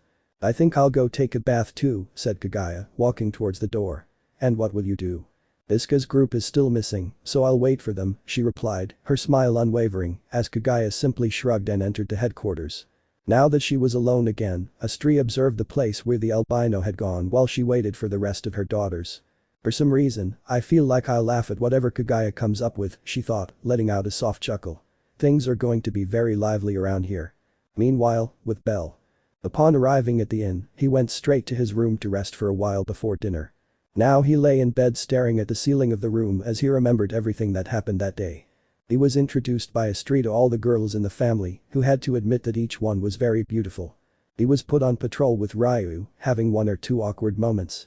He registered at the guild where he met that beautiful red-haired werewolf woman who was very serious. And in the end I met that girl from the Ganesha family who had her whole face covered. It was a day when she met many people, but she felt that this was the beginning of something good. I feel like this can work, the smiling albino thought. Maybe Ryu-san doesn't trust me much, but I know everything will get better. Her grandmother had taught her to be optimistic, so that's what she would do. Although she would have to start preparing herself mentally, since in a week she would begin living in a place full only of women. For some reason, he felt that an old man somewhere was proud of him. Well, tomorrow's another patrol day, so I'll give it my all, she thought with a smile. I won't let you down, grandma, teacher, and Astrea-sama. His adventures in the city of Orario had barely begun. End of chapter. Chapter 3. New home. Across the rooftops of Daedalus Street, 3 people were running quickly with their weapons in their hands, beginning to take different paths while communicating through a magic stone. Are you still tracking him, Knees? Kagaya asked, jumping from rooftop to rooftop as fast as she could. The guy is fast, he's probably a level 3 at the start, replied the she-wolf, trying to catch up with a man who was running through the alleys trying to lose the women. TSK, he's most likely a surviving member of the chosen family. I remember seeing him in the Dark Ages, he said, gripping his sword. Lyra. Already, said the smiling hobbit with 3 bombs in her hands. And without waiting, she launched them with all her might towards the guy who didn't expect that attack. Damn it. He yelled, protecting himself with his arms to avoid further harm, flying a few meters. But Kagaya whispered as she saw that they had managed to stop him and were able to reach him. Knees launched an attack seeking to knock out the man, but he, having years of experience, managed to dodge it just in time, attempting to cut the wolf's neck, which she managed to avoid. Persistent girls, the man whispered in annoyance as he saw the 3 women standing in front of him on an empty street in Daedalus. I love seeing the remaining members of Evilis hiding like rats, Kagaya mocked with an arrogant smile. Why don't they act powerful like they did in the Dark Ages? Shut your mouth, bitch, he said angrily, pulling a dark dagger from his pocket. The 3 girls, upon seeing that, knew immediately that it was a cursed weapon, so they would have to be careful. Ahaha, even if there are 3 of you, you're still inexperienced girls, the man laughed. I'll probably end up in jail or dead, but first I'm taking one of you with me. The barking dog doesn't bite, said the hobbit as Knees laughed at that comment. Stupid girls, the confident man thought. They don't know there are 2 more hiding in these houses. I brought them here on purpose. Once they let their guard down, they'll be dead from being so overconfident. Although there is something you're wrong about, Kagaya said, catching the man's attention. We are not 3, we are 4. Huh? I'm done, Kagaya-san, the other 2 were hiding in the houses, it's good that I got here first, were the words said by a certain albino emerging from an alley and knocking 2 guys to the ground, their faces purple from the blows they received. The 4th. I thought these idiots were only 3, the man thought in surprise. I had been investigating the girls for days to find out how to eliminate them, and I always saw that there were only the 3 of them, I never expected that they had another member. Did you think we'd fall for your trap? Kagaya asked, amused. We're not stupid. We realized you were following us for days, so it was obvious you had some kind of trap set. You're bucking, bitch. The man shouted, filled with rage, although he was instantly silenced by a powerful kick to the jaw that sent him flying into the wall of a house. Don't call Kagaya-san that, Belle whispered angrily after throwing that kick. You, what a kick. Lyra whistled, approaching the place where the guy had fallen along with the rest. When they were finally in front of him, they could see that he had a broken nose and was unconscious. Even though he's level 3, he couldn't withstand a full power kick from Belle, Knees mocked, starting to tie up the guy along with the other 2. She let her guard down when she got angry, it was her carelessness because she was an idiot, whispered the hobbit. I thought he was leading us into a trap, and in the end he was the one who fell into our trap, said Kagaya with a sly smile. That was a great idea, Lyra-san, Belle praised the hobbit, who smiled proudly. If it weren't for me, they wouldn't have realized they were following us. It was a good idea to make Belle blend in, so he'd think it was just us, the hobbit said, pleased with the results. And stop calling me Lyra-san, just call me Lyra. Oh okay. And with that, our mission concludes, said Kagaya, sheathing her sword. We need to take these idiots to the Ganesha familia and get some rest. You're right, I'm hungry, commented the hobbit. Good job, Belle, Nice congratulated him, putting her arm around the albino's neck. You've only been with us for a week and you've already fit in really well with the group. It's great to have someone as skilled as you. Thank you, Nice, and the albino said sheepishly. Exactly 1 week had passed since Belle had joined the Astrea family. Obviously, it was a big surprise when the rest of the city found out about a man joining a family of only women, becoming the envy of some and the curiosity of others. And during that week Belle gradually gained the trust of the girls in the family. At least that awkward atmosphere when she joined them for breakfast or dinner had disappeared. Some still didn't feel completely comfortable, but they no longer disliked that he was part of the family. Let's just say he had proven to be trustworthy, earning some of their confidence. Even Ryu changed a little that week. At least she no longer looked at him with that hostile gaze, but she did treat him a little harshly, or rather, she wanted to appear wise and superior to him, in short, a kind of rivalry with him, since it angered her a little that allies in Astrea praised him. Although that was only Ryu's opinion, since Belle only wanted to make peace with her and be friends. In short, things were going well for the albino and his new family. Come on, Nice, stop embarrassing Belle and take one of these idiots to deliver him to the Ganesha familia, Kagaya ordered, carrying the one who appeared to be the leader like a sack of potatoes. Understood, said the smiling wolf, letting go of the embarrassed Belle and picking up the other one. While the rabbit decided to carry the remaining guy and start walking through the streets of Daedalus, Lyra followed behind them, looking around for any surprise attack. But Nice is right, Belle, you've done a good job, Kagaya congratulated without breaking stride. It's only been a week, but you've performed your job very well, you've adapted quickly to our way of doing things. Thank you, Kagaya-san, it makes me happy to know that I am useful to the family, Belle said gratefully, embarrassed but with a happy smile. Even though we've only done small missions like this, I'd like to see you giving it your all, but for that to happen something bad would have to happen in the city, and that's something I don't want, so I'll hold off, said the she-wolf, wanting to see the albino's full potential. We can go to the dungeon and fight a floor boss, maybe that will help, Lyra suggested, with her arms behind her head. That's a good idea. Exclaimed the she-wolf excitedly. We have work to do here, remember? And just as quickly as the excitement had arrived, it vanished with the words of the Asian woman. In 2 weeks we'll be making an expedition to the dungeon. Cross your fingers that there'll be a floor boss there by then. We can have some short training sessions at headquarters if you want, Nice-san, the smiling albino suggested. That's right, said the hobbit, remembering a certain detail. Yesterday was your last night sleeping away from headquarters. According to Astrea-sama, from today on you will live with us. I hope you haven't changed your mind, Belle said Kagaya, narrowing her eyes. Of course not, I promised Astrea-sama, after all, he said a little nervously, knowing that from now on he would be living alongside all those beautiful women. That's perfect, whispered the Oriental woman with a sly smile. Now I could keep an eye on him and see what kind of person he was at headquarters and see if he was hiding any secrets, for example, if he was hiding that he was a pervert. Astrea-sama denies it since he was raised by the goddess Hera, but I won't believe it until I see it for myself, she thought, determined to carry out her plans. After leaving these idiots with the Ganesha family, we can accompany you to the inn to get your things, Nice suggested, a little excited about the training she would have with the albino. I don't have many belongings, but thank you for the company, I accept with a smile. Then we need to hurry, it's almost 4 o'clock in the afternoon, said Kagaya, increasing her pace as did the others. Judging by Kagaya's expression, it seems she has plans to test Belle, Lyra thought, knowing her friend perfectly.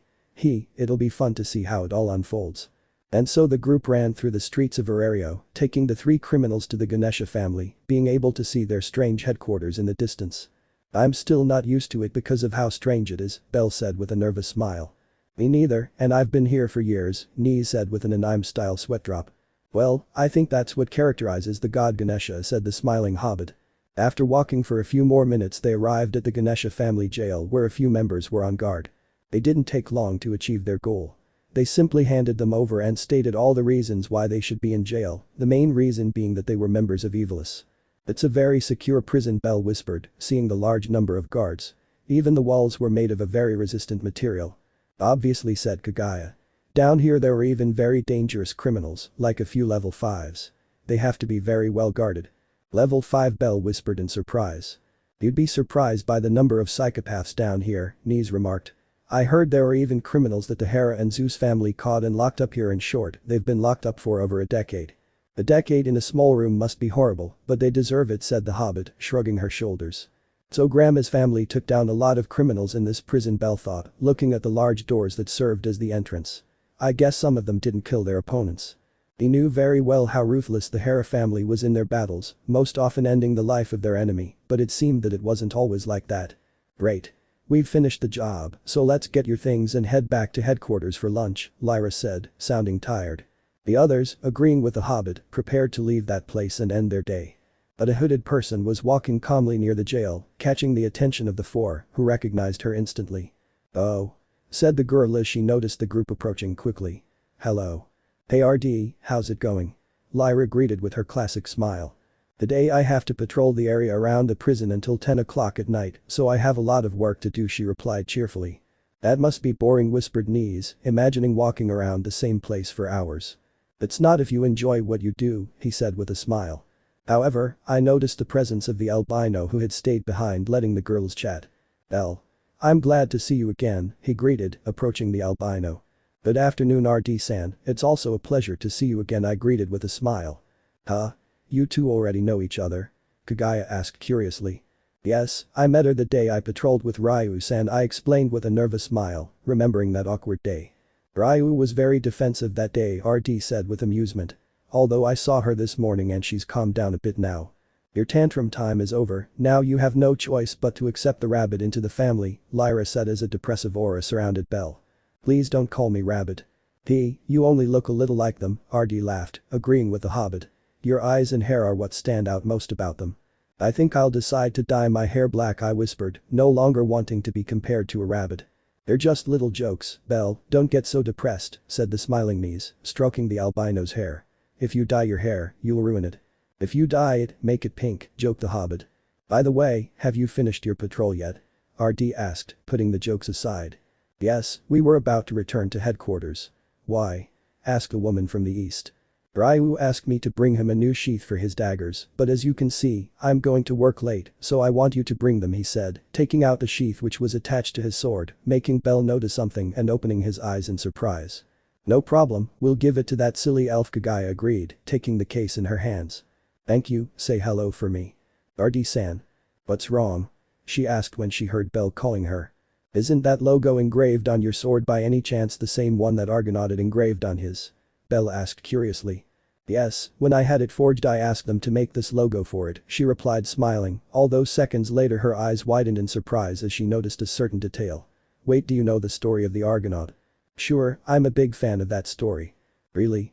I'm a huge fan of Argonaut too," she exclaimed excitedly. "How big of a fan are you?" "I'm number one. I can tell you the whole story from memory without even looking at the book," she replied proudly. "Shaktini used to read it to me when I was a little girl and it became my favorite story. I found it by chance in my grandmother's trunk and I liked it a lot from the first paragraph. I've read the book more than 30 times," she said with a happy smile, having found someone else with the same taste for stories of heroes. "How many more stories do you know? Do you like other stories about heroes?"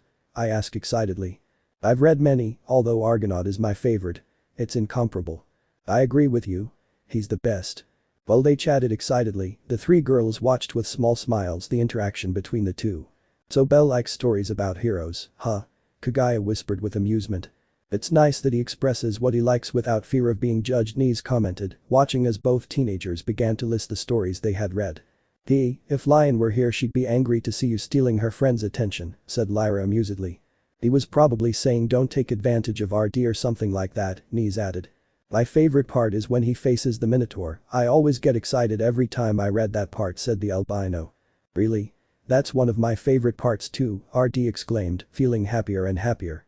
There weren't many people in Orario who liked the story Argonaut, and those I knew who had read it had only done so once, having vague memories of the story. That's why she was so happy to have found someone who was as big a fan as she was. "Oh. Do you remember the part where?" Ahem. Before RD and Belle could continue talking, a fake cough stopped their conversation, directing their gaze to that place. "Shaktini," RD exclaimed upon seeing her sister nearby with a serious expression. "Then the overprotective sister kicks in," Lyra whispered with amusement. "I don't mean to interrupt your conversation, but you have to keep patrolling, RD," said the blue-haired woman, walking toward them. "If you abandon your post, the enemy could take advantage of that lapse." "You're right. I'm sorry for my mistake." He apologized, his smile still visible beneath his mask, before turning to look at Belle. I'd like to keep talking to you, but I have work to do. We can talk another time if you want, he suggested, excited to talk to RD again. That's a great idea. We can go to a library and look for some books about heroes, she suggested happily. We can invite Ryu too. I don't think that's a good idea, Belle whispered with a nervous smile. Don't worry. It'll be to get to know each other better, she said, taking a few steps back. Then, when we have free time, we can get together to read and chat. That seems perfect to me. Great. Goodbye. And without losing her smile, RD ran off to continue her patrol. Meanwhile, Belle just watched the place where RD went, feeling happy about their recent conversation. But then he remembered that Shakti was standing next to him, looking at him with a very serious expression. So the only man in the Astrea family, he said, crossing his arms. And nice to meet you, my name is bellcranel, he said nervously, extending his hand. Shakti Varma, she introduced herself without shaking his hand, leaving the albino with his arm outstretched. I don't object to RD making more friends, but if you hurt her, I'll destroy you. Do you understand? I'm not capable of hurting her, he said, a little scared. I hope so, I whispered, looking at the girls. Good job catching those Evilis members, goodbye. And after that threat, Shakti turned around and began to walk away from them, leaving the group alone again. I don't think he likes me, Belle said with a nervous smile. Don't worry, she acts that way with all the boys who approach her, Nise explained, starting to walk with the rest towards Belle's inn. Wow, he must really love RD-san. Obviously, she's the only family she has left, so it's obvious she'll be somewhat overprotective of her, said Lyra, with her arms over her head. So she always keeps an eye on the boys who are her friends, she doesn't want anyone to hurt her, Kagaya explained, looking at the holster she was going to give Ryu. Even though she was already hurt once, Lyra whispered angrily. Yes, that boy hurt her by standing her up, he really is a real idiot, Nise said angrily. And on top of that, he insulted her, TSK, we had to stop Lion from killing him when he found out, said Lyra, remembering how furious the elf was that day. But he didn't escape the beating Shakti gave him, she was truly furious, said Kagaya with a mocking smile, since she was present at that moment. Huh? What are you talking about? Belle asked, puzzled, since he didn't understand anything, although he was worried to learn that RD had been hurt. Things from the past, nothing more, don't worry, Nise said, stroking her hair. Why are you stroking my hair so much? Belle asked, embarrassed. It's very fluffy to the touch. What do you use to make it like that? The she-wolf asked, continuing to stroke it. Soap. Soap. The three of them said at the same time, surprised. TSK, how does he do it? Kagaya thought enviously, since she used many things to make her hair shiny, and that albino just used soap to make it perfect. That's funny, the hobbit laughed. After those strange conversations, the group arrived at Belle's inn so that he could pack his things and begin his journey to headquarters, which was without complications. He had to admit that he felt nervous. From today onwards he would be sleeping in the same building with many beautiful women, some of whom he barely knew.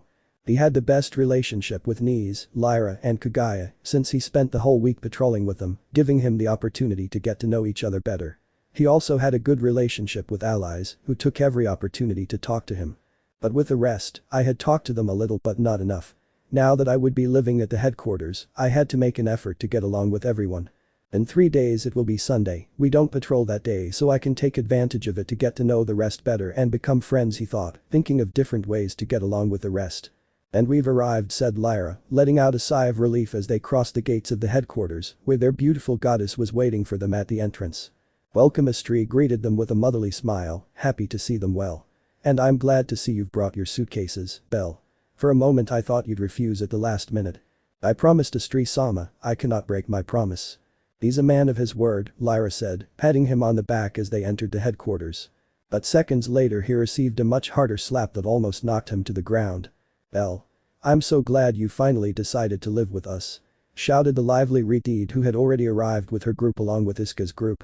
Now the whole family was together. Thank you for the welcome, Alias-sama, Belle said with a nervous smile. Yes. Say it again. It's music to my ears. She said happily upon hearing the Sama in her name. But. Before he could call her that again, Iska approached him and whispered a few words. Don't call her that so much or you'll just give her too much attention, I whispered with an anime-style sweat drop. Don't put weird ideas in our star rookie, Iska's head ally said, crossing her arms. I'm just warning you about the monster I could create, he said, taking steps back and entering the headquarters. Is it so bad to be called Alias-sama? I just like the way it sounds, she whispered dejectedly, puffing out her cheeks. Don't worry, Alias-sama, there's nothing wrong with it, the albino encouraged. Thanks Belle, you've only been with us for a week, but you're already my favorite she said, giving him a big hug. Well the albino blushed as he was hugged by the beautiful Redeed. Seconds later his face went from red to blue due to the force the girl applied. They may be at the same level, but he was very strong when he gave hugs. Allies, you're going to break it, Nguyen said, seeing the pain in the albino's expression. I'm sorry she apologized with a nervous smile, letting go and finally able to breathe easy. Well, we've been out of headquarters for a long time, we need to go inside said Astrea, entering the home, followed by the others. While Bell stood trying to catch his breath, he was alone with Ryu, who stared at him intently. Welcome Cranel-san, it will be a pleasure to have you at headquarters, said Ryu in a soft voice. Huh? Was the only sound that came out of Bell, bewildered and not believing that the elf had said that. That's what you wanted to hear, right? Well, no, I'll be keeping an eye on you pervert I accused with a sharp gaze as I entered the headquarters. Of course, it was too good to be true she thought with a nervous smile as she entered her new home.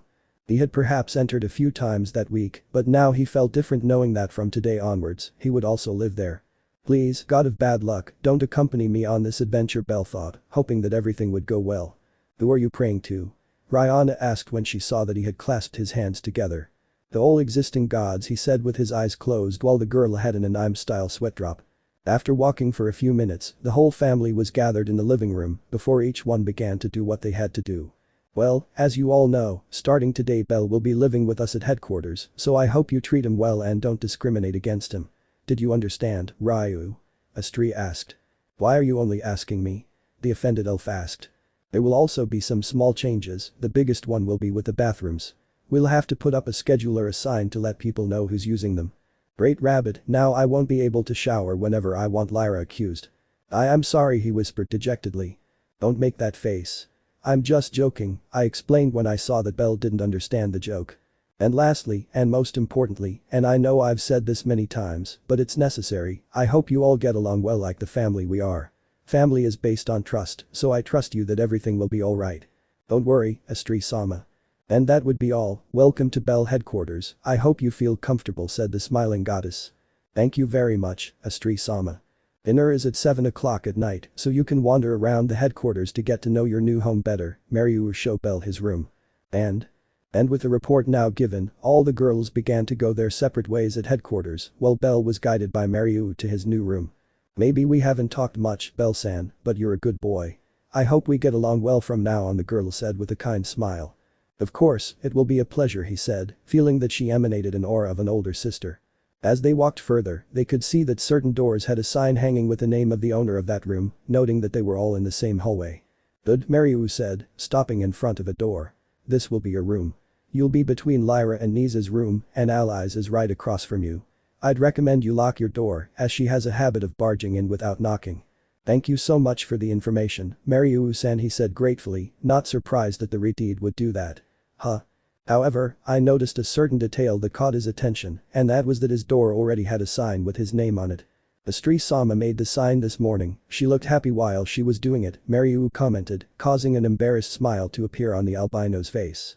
Thank you, Astrea-sama he thought, moved by his goddess's actions. And that would be all. I would show you the rest of the headquarters, but I'm tired of patrolling, so it'll be until tomorrow. Don't worry, you already did a lot by showing me my room, thank you Mariu-san. You're welcome, and remember that dinner is at 7. And with that reminder, the girl went to her room, which was 3 rooms away from Belle's. In total there were 14 rooms in that corridor, almost all of them occupied except for one, since at the moment there were only 13 members in the family, including their goddess. Now let's see my room. And eagerly, the albino opened the door to see what his resting place would be like from now on. Wow he whispered in surprise. I had to admit it was a nice room. It had a bed, a wardrobe, a desk, a nightstand, a trunk to store anything, perhaps he would keep his armor there if he ever had one, and what he liked most was a window that connected to the patio, giving him a beautiful view of the place and allowing him to see Astrea's well-kept garden. I wonder how much this headquarters cost Astrea-sama. She thought, throwing herself onto the bed and feeling how comfortable it was. I could sleep here all day. It's so comfortable and relaxing. Now that he thought about it, he also had a small bookshelf with a few books. He loved to read, so he would take a look at it later. But peace and quiet she thought with a smile. Boom. Suddenly a bomb exploded nearby and he felt the walls shake, jumping up in fear. What the? She quickly ran to her door and out of her room, thinking they were under attack. But as he left, he saw a large amount of smoke coming out of the hobbit's room, and seconds later she came out with a nervous smile. "Sorry, a bomb went off by accident," he laughed innocently. Seconds later a door slammed in another room, and Iska stormed out angrily with what looked like lipstick smeared on her face. "Lyra was putting on my makeup and your bomb ruined everything," she yelled angrily. "Be forgiveness." And at the same time another door was opened and Knees came out angrily. "Can someone tell me who stole my underwear?" the she-wolf asked, her eye twitching. "Ah." Slowly, Nguyen left his room with a nervous smile upon hearing those words. It's your fault. I've told you 1,000 times to stop buying the same design of underwear that I use, the girl said with a nervous smile. "You're wearing them, right?" I asked as she nodded in response. "Who ran out of the hot water?" Kagaya's angry shout could be heard from the bathroom, implying that she was taking a shower. "Sorry Kagaya. It was me." Rihanna apologized, walking down the hallways without showing any remorse. But Astrea helped finish it too. "Lies, that's a lie," shouted the dwarf from her room. "Stop shouting so much, I want to concentrate on my reading," yelled Ryu, who came out of her room just to say that and then slammed the door. "Ahaha. You look as beautiful and radiant as ever." Alias's narcissistic comments could be heard in her room. She was probably looking at herself in the mirror. Bell simply turned his gaze towards the room next to Alias's, seeing Celty peek out a little while looking at him. Seconds after seeing each other, the shy elf shook her head slightly, implying to Bell that it was an everyday occurrence, before gently closing her door. After witnessing all that, Bell slowly entered his room and closed it, leaning against the door and falling to the floor, staring blankly at the ceiling of his new room. "I miss the inn." It seems that the god of bad luck would be by his side like a toxic girlfriend. End of chapter. Chapter 4. Day of Rest. Through the corridors of the Astrea family mansion, a certain very beautiful Redeed was walking with a smile, looking for someone. "Great. We need to check that the rabbit is awake, there are many things to do today," thought the girl as she walked past her roommate's rooms. She woke up, went to take a shower, and once dressed, went straight to her objective. And that target was Belle's room, the place where she was standing at this moment. Without thinking, she put her hand to the doorknob, but when she tried to turn it, it wouldn't. "Damn, closed again," she thought, puffing out her cheeks. He had tried to open Belle's door in previous days, but he always kept it locked and he was starting to wonder who had given him that warning. "Hey Belle. Open the door, you have visitors," said the lively girl, applying a little force to the doorknob and breaking it. "Oops, I think I broke it." The good thing about all that is that the door opened because the doorknob was broken, so without hesitation he entered his partner's room. "Good morning, Belle." I greeted with a smile, hoping to find the albino exercising or getting ready to start his day. But instead, they only found the rabbit trapped in the sheets, still asleep. "That's not the attitude of a vigilante," he thought disapprovingly, approaching the bed. "Belle, come on, get up." The albino complained, feeling the Redeed trying to take the sheet from him, but he used force to prevent it from being snatched away. "Irresisting," whispered Alias, seeing how determined he was to keep sleeping. "I didn't know you were so lazy," Seeing that she couldn't remove the sheet, she sat on the bed and began to move him gently. Belle, wake up. Belle. The albino began to open his eyes upon hearing his captain's voice near him. Alias-sama," he whispered, sitting up in bed, a little disoriented, looking at the Redeed. "Good morning, Belle. Are you ready to bring justice?" she asked excitedly, standing up. "Justice?" he said, puzzled. "Yes. I'm disappointed that you're still sleeping," she said, walking towards the window. "But today is Sunday, Kagaya-san told me we don't patrol on Sundays," he said, still half asleep. "Those are just excuses for not getting up early," she said, grabbing the window curtains. "Better let the wonderful sun light up your room." And as she said those words, Alias drew back the curtains, illuminating the room. Or at least that was the idea, since the room was still just as dark. "Alias-sama, the sun hasn't even risen yet," Belle whispered, his face blank as he watched a few stars still visible in the sky. "Oh," she said, a little surprised, glancing at the clock on the wall to see it was 4:30 in the morning. "The sun didn't rise until 5:30. Wow, that explains why nobody's awake at headquarters yet, Can I sleep here in the meantime?" Seconds later Alias fell sitting on the floor of the hallway and the door behind her had been closed. She had been kicked out of the room. "Hey, that's no way to treat your lovely captain," the Redeed complained, standing up and cleaning her suit. "Alias, go to sleep." Lyra's angry shout echoed from her room. "Ugh, but I'm not sleepy," she whispered, walking toward her room, which luckily was across from Belle's. "I think I need to stop drinking so much coffee at night." And with those thoughts, Alias went into her room and tried to sleep a little, although she was sure it would be impossible. Hours later. It was currently 8 in the morning, and everyone at headquarters was awake except for allies, who had fallen asleep and had not yet woken up. "I'll have to apologize to allies," Belle whispered, sitting in the dining room with some girls from the family. "Why?" Iska asked curiously. "In the early morning she came to my room to wake me up, and all I did was kick her out of my room. It was very rude of me," he said regretfully. "Now I understand why I was shouting so early," said Lyra with a smile. "Why are you apologizing?" Nguyen asked, puzzled. "She's the one who should apologize for barging into your room without permission. I even saw your doorknob was broken." "Haha, that's typical of allies," Knees laughed. "I don't know, I feel like it was still wrong." "Don't do that, Kranel-san," said Ryu, who was also sitting in the dining room. "She used to do the same thing when I first joined the family, coming into my room to wake me up before the sun had even risen." "And what did you do?" he asked curiously. "At first nothing, but then he started doing it every day until finally, still half asleep, I got angry and punched him. Since then he's stopped doing it," she finished explaining with a nervous smile. "That proves that violence is always the solution," said Lyra, satisfied, crossing her arms. "I am not capable of hitting allies, Sama," I whispered, not wanting to do that. What are you talking about?" Kagaya asked curiously, entering the dining room. "About how to prevent allies from entering Belle's room," the wolf explained. "Haha, it was about time," Kagaya said playfully, sitting down next to Belle. "And why does it bother you? A lovely girl comes to visit you every morning, you should be happy," she asked, narrowing her eyes. "I don't know, it's strange. My grandmother raised me to never interrupt someone's privacy if that person hasn't given you permission. I know allies Sama doesn't do it with bad intentions. It even makes me happy that she's so lively, but I don't like being woken up in the middle of the night. I like to sleep my full hours unless it's for something important." "For once, I agree with Kranel-san," Ryu remarked. "Privacy is something that must be respected." "So someone who respects privacy," thought the smiling Asian woman. "I know." Lyra exclaimed excitedly, jumping to her feet. "Let's buy a magic energy stone and connect it to the doorknob. That way, every time allies touches the doorknob, she'll get an electric shock." The silence fell over the entire place as everyone stared at Lyra, who became a little nervous. Well, the offer still stands if you're interested," she whispered, sitting back down. "I'd rather he keep waking me up in the middle of the night than hurt him like that," said the albino, not liking the idea. "Good day."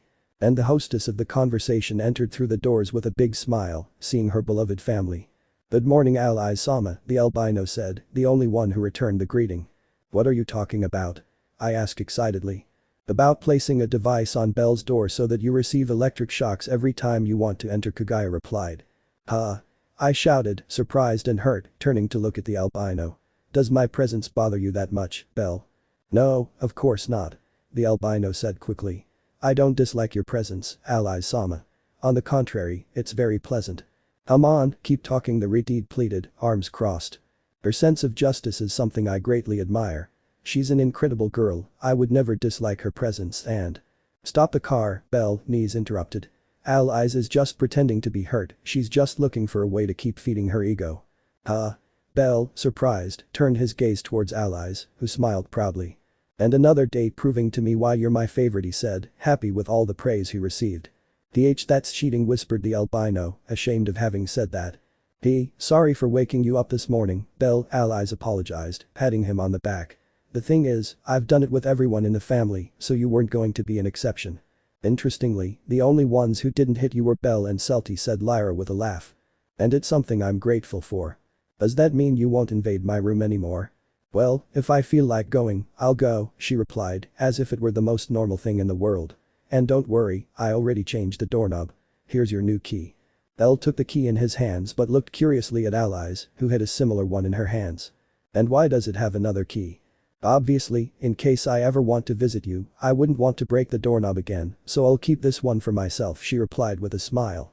The others were tempted to facepalm at what their captain said. She definitely didn't know the word privacy, or maybe she did and was just joking. "Just ignore her," Nguyen told the albino, knowing that the conversation wouldn't get anywhere. Seconds later, Astrea, Mariu and Astrea entered the dining room with wheelbarrows full of plates.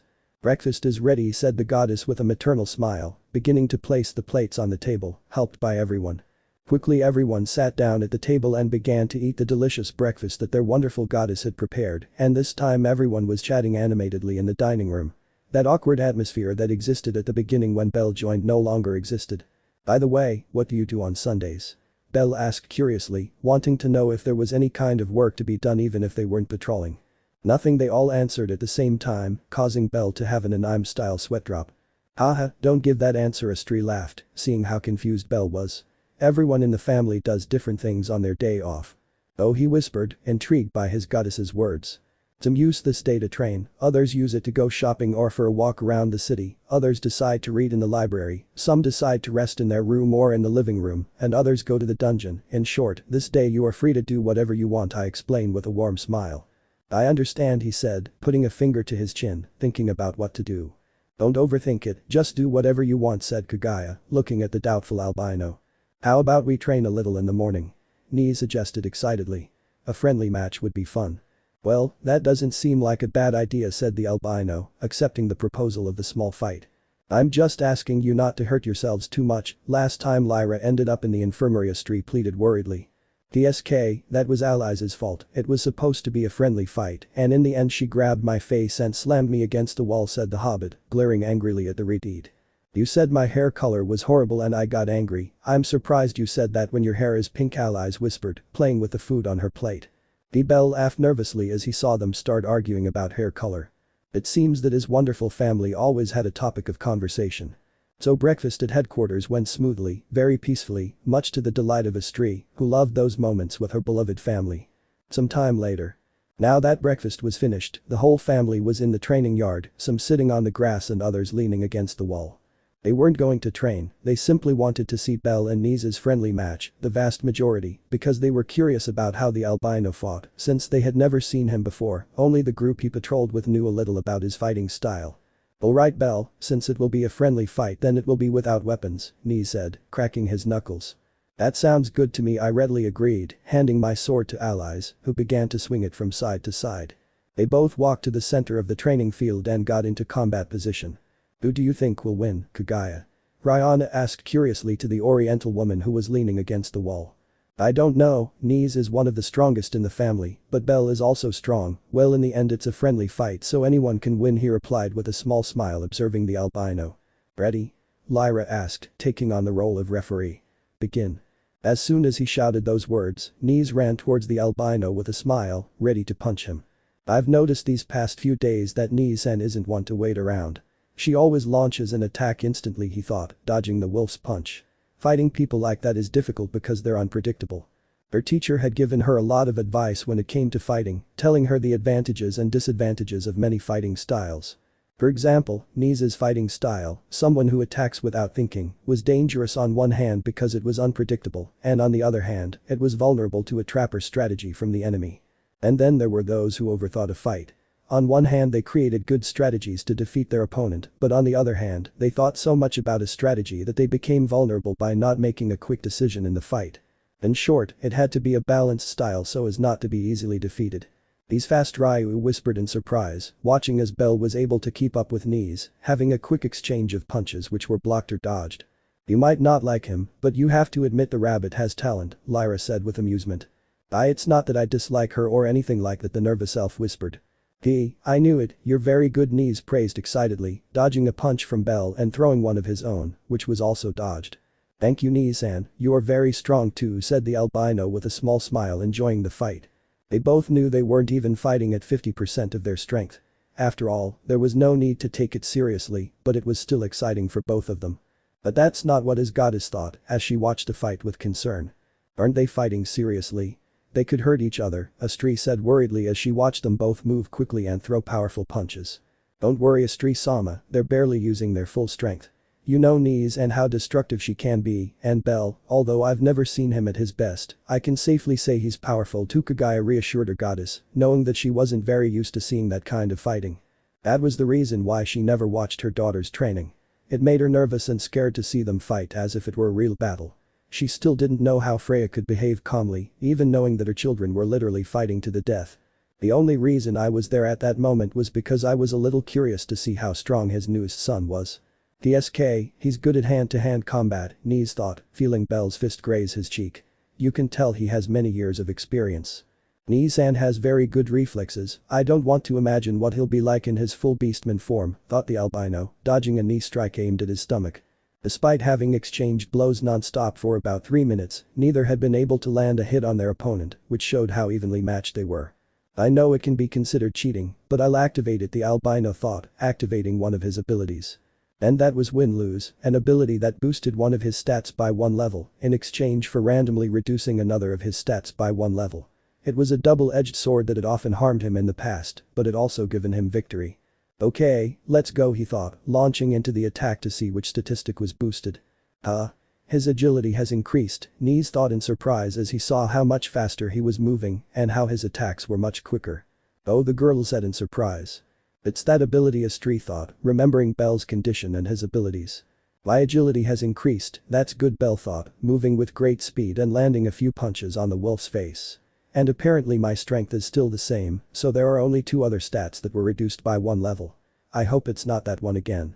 TSK, I have to throw a punch at the right moment, Knees thought, starting to get angry because she was the only one getting hit. She'll stop attacking me, Bell thought, seeing that the wolf was only defending herself. This is my chance. And with those thoughts he launched himself one last time, wanting to knock his opponent out with a single blow.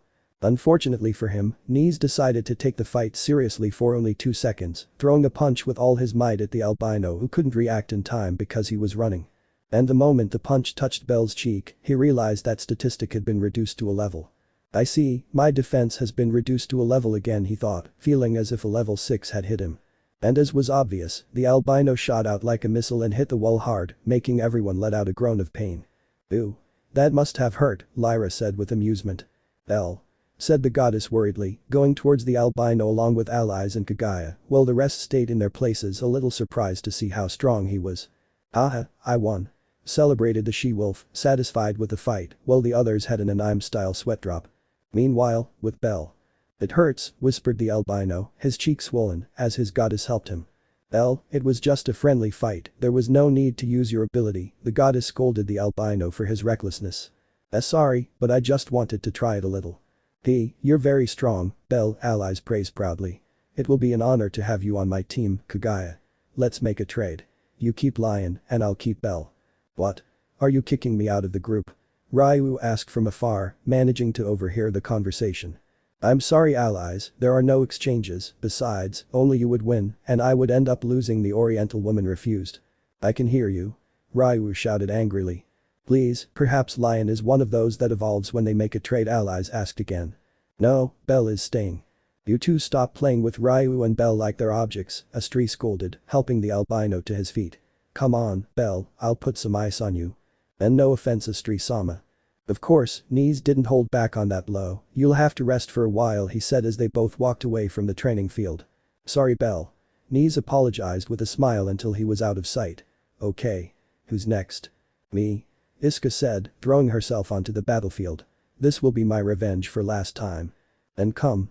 While the group of women stayed in the training field with their friendly fights, Astrea arrived in the kitchen with Bell, helping him sit down in a chair as he was stunned by the blow. That's why his ability was a double-edged sword, as he gained a certain advantage in one area of the fight, while on the other side he became vulnerable. In this case he became faster, but unfortunately his defense was reduced, it was an ability that had to be used intelligently. A little ice will help with the pain, Astrea said, approaching the albino. It's not necessary, Astrea-sama, Bell said, embarrassed, feeling the goddess gently place an ice pack on his cheek. Of course, Knees is the one with the most brute strength in the whole family, so it wasn't just any blow you received. You have to keep this bag on your cheek until the swelling goes down, the goddess said in a soft voice. Understood, she whispered, not wanting to contradict her goddess. While they were both silent, they could hear the sounds of fighting in the training yard, which made them both smile a little. Well? So what? How do you feel in the family? Astrea asked. He had been with the family for a little over a week, so he should have an answer to that question by now. He really wanted to know if he felt comfortable. Well, I feel happy and fortunate to be part of your family, Astrea-sama, he replied as sincerely as possible. They are all wonderful girls, and I'm glad to have met them, even though we've only known each other for a little over a week. Even though they don't show it, they're also happy that you're in the family. Yesterday I spoke with Celti and Rihanna, who are the most reserved, and they said that even though they don't know you very well yet, they feel comfortable that you're part of the family. Really? He laughed a little embarrassed. Actually, I owe all this to my grandmother. If it weren't for her, I probably would never have met them. You're wrong, the goddess said. I feel that in one way or another you were always going to belong to my family. It's like a hunch. The first day I saw you walk through that door to give me the letter, I knew you were a good boy, worthy of upholding justice. Thank you for your words, Astrea-sama, I whispered shyly. I am truly happy to be part of your family. I swear my complete loyalty and will never disappoint you. I know you'll never do it, he said, stroking the albino's hair, which made him blush even more. Even though she was his goddess and he respected her, he couldn't help but think about how ridiculously beautiful she was, and he would get nervous when he was near her. But by the way, Astrea-sama. Yeah? Did you plant the garden at the headquarters? He asked curiously. Huh? Yes, I take care of the garden. Why? Well, I'd also like to help you take care of the garden and get some advice from you. My flowers never grew as beautiful as yours, she asked with an embarrassed smile. Astrea opened her eyes in surprise upon hearing those words. Do you like the subject of gardening? I asked, surprised.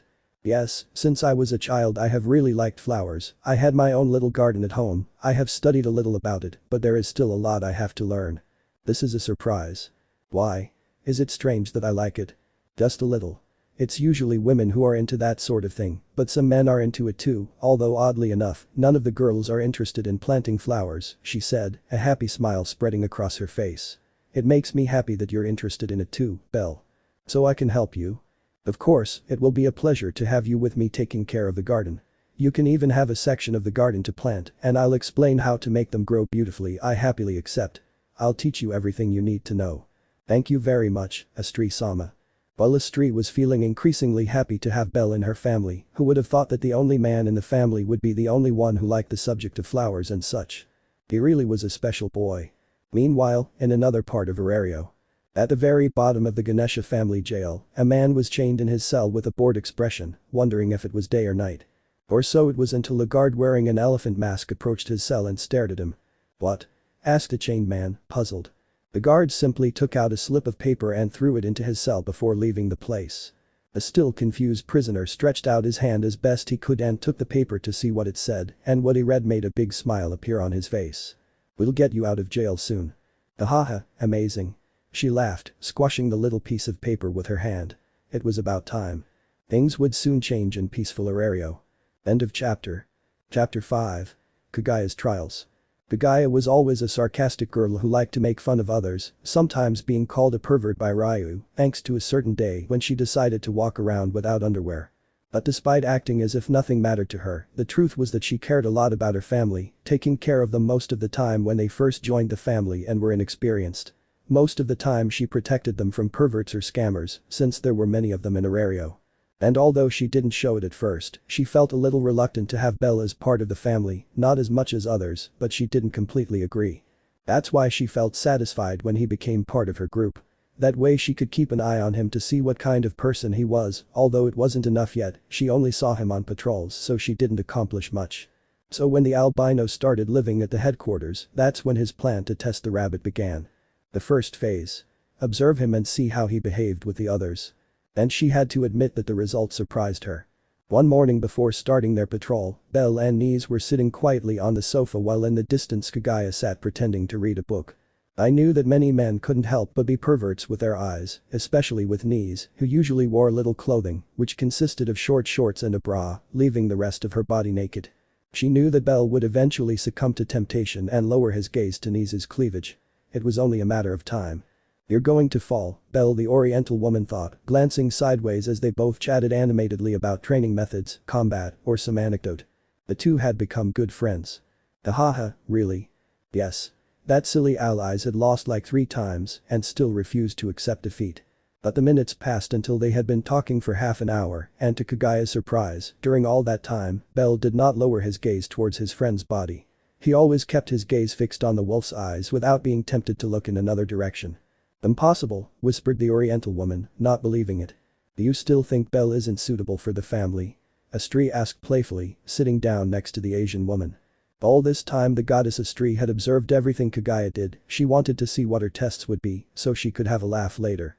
She trusted Belle completely. She didn't need to put him to the test or anything like that. The family was based on trust, but she would still let Kagaya continue with her tests so she could see with her own eyes that Belle was trustworthy. I'm just getting started, whispered the Oriental woman, standing up and leaving the room under the watchful gaze of her goddess. I just hope you know what you're doing, Astrea thought, watching her 2 children continue chatting animatedly. I think I'll go make some coffee. Following. Now he wanted to observe how Belle would behave alone with a girl from the family. She was good at hiding her presence so she wouldn't be discovered. Bingo. Kagaya thought as she saw Belle enter the library, the place where Celti used to lock herself away. Celti was the shyest girl in the family, you could even say she was the most vulnerable to perverts, always being looked after by Rihanna. She had to see how Belle behaved alone with a girl like her and whether he would try to take advantage of the situation. Let's see, he thought, opening the door a little to see how things would unfold. As Belle began to walk through the place filled with books, he noticed the green-haired elf sitting at a table reading a book about magic. Oh. Good morning, Celti-san, Belle greeted, making her come out of her reading. Upon hearing Belle's voice, she was startled a little, noticing his presence. Good morning, Belle-san, the elf greeted shyly. Although she had already accepted Belle into the family, she still didn't feel completely comfortable. Perhaps what she needed was to interact a little with the albino. What brings you here? And gathering her courage, Celti began the conversation. Huh? Belle blurted out in surprise, since it was the first time Celti had started the conversation. Although seconds later she smiled happily. I'm looking for records of the Hera and Zeus family here. I'd like to read a bit about my parents' family. My grandmother didn't tell me much, after all, she replied, looking at the large number of bookshelves. I wonder if there's a book about them here. In fact, there is one, said Celti, losing some of her shyness. Really? He said, surprised. Could you show me where they are? Of course. Although I've actually forgotten which shelf they're on, she confessed, embarrassed. No problem, we can search together if you want, he asked politely, since with two people searching, it would be faster.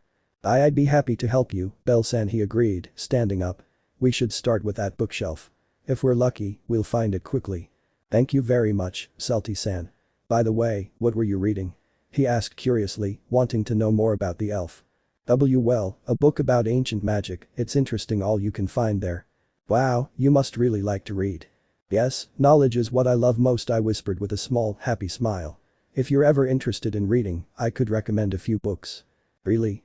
Well, I'll gladly accept your recommendations. While the two teenagers chatted animatedly as they searched for the book together, Kagaya was still watching their interaction through the door. He keeps a safe distance from Celti so as not to make her uncomfortable. In fact, Celti seems quite lively around him. She only acts this way with people she feels comfortable with, which is to say, only with family, he thought, moving away from the door and taking a few steps back. Astrea-sama is right. No. I still have a few more pieces of evidence before I can make my decision. I have to stop observing him and move on to the next phase. Second phase. Crazy Falls. A bit risky, but I had to do it and see how the albino would behave in such a situation. I had seen how many people took advantage of the accidental fall to touch in places they shouldn't or in compromising positions. I honestly believed that Belle wouldn't do anything wrong, although these were tests. I doubted he would try to take advantage of the situation, but I still wanted to carry out that plan, since it was one of the ones that excited him the most, and it was all thanks to his victim. His reliable and good friend Ryu. I can't wait to see your embarrassed face, Lion, the Oriental woman thought with a devilish smile. He didn't know when the idea of testing Belle by making fun of Ryu came about, but he wanted to do it just this once. And he has already found his victim. Perfect, Kagaya thought, watching Ryu walk calmly down the corridor ahead of her with his back to her. Now I just have to find the rabbit. And luckily she didn't have to wait long, as the albino was walking down the same corridor in the direction of them. Cranel-san, Ryu called, walking towards him. I would like to consult with you about something. Sure, I agreed, stopping to wait for the elf, noticing that Kagaya was also coming behind her with an expression as if she were planning something. I'm sorry, Lion, but it's to gather information, he thought, moving closer to the elf. You see, Cranel-san, I'd like to know a P. Before Ryu finished speaking, she felt someone push her from behind, seeing that it was Kagaya who had tripped and ended up colliding with her, losing her balance. While Belle just watched as Ryu slowly approached him, their faces were close to colliding and ending up in a compromising position. He could easily catch her gently and was about to do so until he remembered certain words his grandmother had told him a few years ago. I'm sorry, Ryu-san. And with all his dismay, Belle dodged the elf in Matrix style, who didn't expect that at all, and fell face first to the ground. Phew, that was close, the albino sighed. What? Kagaya thought, bewildered after seeing that. As Ryu began to tremble a little, he managed to sit down and glared angrily at Belle. What do you think you're doing, idiot? The elf asked, her nose red from the blow. I'm sorry, Ryu-san, but I thought it was the right thing to do, she apologized with a nervous expression. Oh? And why did you think it was the right thing to do? I asked, my eye twitching. My grandmother told me to be careful with elves because they don't like to be touched, especially by humans, and even more so if that elf hates that human. No offense, but she said that elves like to make a big deal out of little things, so I wanted to avoid that. I don't know why, but I felt like you would slap me for touching you, even if it was just to help you. I'm sorry. She's right in what she says, Kagaya thought, surprised by the explanation. Ryu let out a big sigh to try and relax and hide the embarrassment he felt because although he didn't like to admit it, the albino was right about many things he said. Listen, Cranel-san, I whispered, looking away. I know we got off on the wrong foot, but I want to make it clear that I don't hate you or anything like that, so don't misunderstand. Really? Well, your expressions and the way you act around me say otherwise, she said, tapping her chin with a finger. Is that a new way of showing affection? No, idiot, I listen better, forget it, he whispered, closing his eyes, not daring to tell him the truth about his annoyance, since he knew the albino wasn't to blame. And sorry for getting angry with you. I appreciate that you respect the rule about not touching elves, but on occasions like these, it would be good if you did to avoid getting hurt, but no naughty hands. And are you going to promise that you won't hit me when I have to help you? I asked, raising an eyebrow. My fist acts of its own accord when that happens, so I apologize in advance, he said, standing up and changing his expression to one of anger again. And once more I apologize for being angry with you. It's not your fault, this is Kagaya's idiot's fault. Angrily, she looked where her friend was, or where she was supposed to be, since there was no trace of the Asian woman in the hallway. Where is it? He left a few minutes ago when you looked away, I explained, a little uncomfortable. That idiot, does she think I didn't realize she pushed me on purpose? And what was she planning to achieve with all this? I think I have an idea, she whispered, trying to hide her hurt expression. Meanwhile, with Kagaya. She was in the kitchen drinking some water and then let out a sigh. The last thing I expected has happened again, she thought, leaning against the wall. I'm starting to feel like an idiot. Hi Kagaya. What's the problem? Alias asked, entering the kitchen to get a drink of water and noticing her friend's confused expression. Nothing important, Captain, she whispered, lowering her gaze. Are you sure? I asked, still smiling. Your expression says otherwise. She had noticed her friend's strange behavior for a few days and was a little worried about her, wanting to help her, but Kagaya, being reserved, made it very difficult to get her to open up to her. But perhaps this time it will be a little different. Alice. And? On a scale of 1 to 10, how much do you trust Belle? I asked, turning to look at her. 100, the Redeed replied without hesitation, making Kagaya let out a small laugh.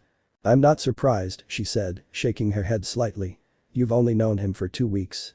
Don't you think he's hiding something? I don't know, maybe he's a pervert or something. Ahaha, don't be silly, Kagaya Alias laughed, causing a vein to pop out on the Asian woman's forehead. If Belle were like that, Astrea-sama wouldn't have accepted him into the family. I know, but. Do you have any idea how many times I've gone into his room without permission? Many times. I even got to his room before him once and pretended to be asleep to play a prank on him. And what do you think he did when he got there? Should I hit you? As if he were a savage like you. He just went to his bedroom sofa and fell asleep there. Afterwards I felt bad for taking away his resting place, she laughed sheepishly. Do you have a sofa? That's not the point, Kagaya. She shouted, pointing at her friend. If he were a gold digger like you say, then he would have tried something with a vulnerable beauty in his bed. But no. Could you stop praising yourself just once? What I'm trying to say is, you need to let go of that barrier in your heart and trust Belle. I know you're doing this to protect the girls in the family, but Belle isn't an enemy. He's our family. There has to be trust between us. I haven't said it, but you two make a great team when you fight. If you take down that barrier, you'll see that together you'll be stronger. Seriously, how can you be so optimistic? Because being negative will never help me except to drag myself down, she said, tapping Kagaya's forehead with her finger. All I want is for the whole family to get along.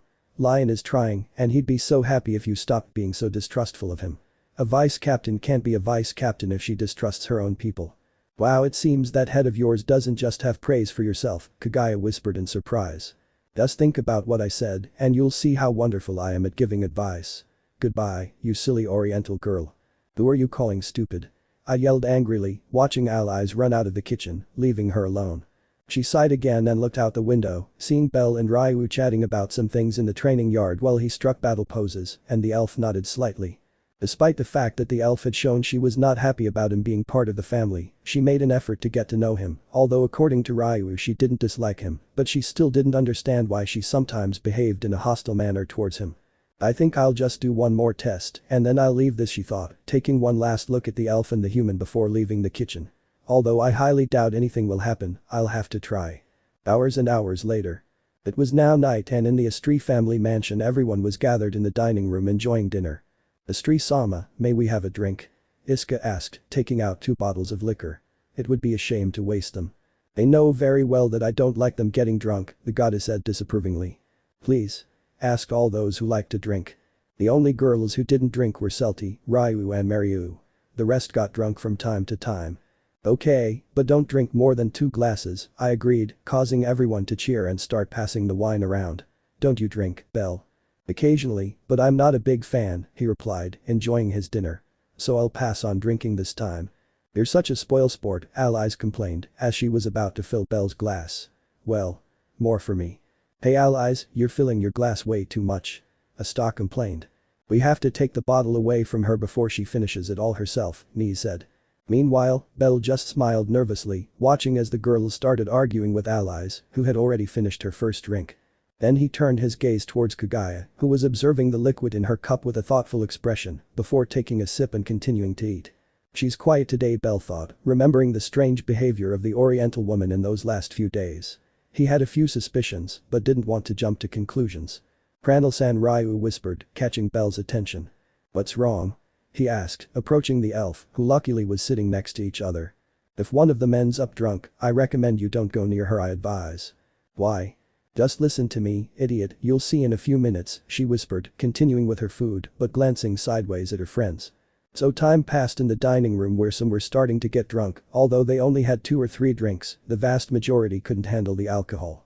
The only ones who could tolerate it were Astrea and Iska, Astrea because she was a dwarf and Iska because she had experience drinking. But the rest. Haha, look what we have here, a goblin escaped from the dungeon, said Alias, blushing from drinking so much, as she looked at Lyra. Who are you calling a goblin, you narcissistic tomato? The hobbit asked angrily, standing up. It's my duty to eliminate the stinking monsters, he said, drawing his sword. Ahaha, and here we have an Almridge, laughed at drunken Knees, pointing at Belle, who had an eye twitch because of how he was called. I'm leaving now, Selti whispered, quickly finishing her dinner and leaving the dining room, knowing things were about to get ugly. That's why I didn't want them to drink, Astrea sighed wearily. Things ended very badly last time. What happened? Belle asked curiously. What happened was that Alias and Lyra started fighting, and Lyra threw a bomb that destroyed the room. We had to spend a lot of money to repair it, Ryu replied wearily, standing up. I'll take care of it before disaster strikes. Ryu quickly reached Alias and struck the back of her neck, causing her to fall unconscious. Normally, a soft blow like the one she had just received was not enough to knock her out of the fight, but given that she was drunk, her defense was very low. My chance. Lyra shouted with a wicked smile, magically pulling out a bomb. But before she could throw it, she was hit by Astrea, who, despite having drunk, was calm. Well, it seems the biggest threats have been eliminated, Ryu said, relieved to see both girls unconscious. We'll take them to their rooms, Astrea-sama. Thank you for your help, Ryu, Astrea said gratefully, relieved that this time things hadn't escalated. So the elf and the dwarf carried the Redeed and the hobbit and left the dining room, leaving the rest alone. Knees laughed, staring intently at Belle. Cute bunny. Knees-and, you're under the influence of alcohol, Belle said, watching Knees' tail swish from side to side. As a she-wolf, it is my duty to hunt the rabbit, she said with an excited smile, intending to jump over the table towards Belle. When Knees is drunk she only says incoherent things, but now that Belle is in the family she behaves differently, Astrea thought, looking at the nervous albino. Wait, Knees-san, you have to calm down, the albino pleaded, starting to get scared. Come here. And with that shout she launched herself towards Belle, or that was the intention, since Iska hugged her tightly, preventing her from moving. Don't worry, Belle, I'll take care of it, said the Amazon, giving a thumbs up that made Belle sigh in relief. Now let's get out of here. Let me go, Iska. Knees began to struggle angrily, but when she was drunk she lost some strength, so Iska overpowered her and was able to handle the situation. Thank you, Iska-san, Belle said gratefully, watching as they both left the room.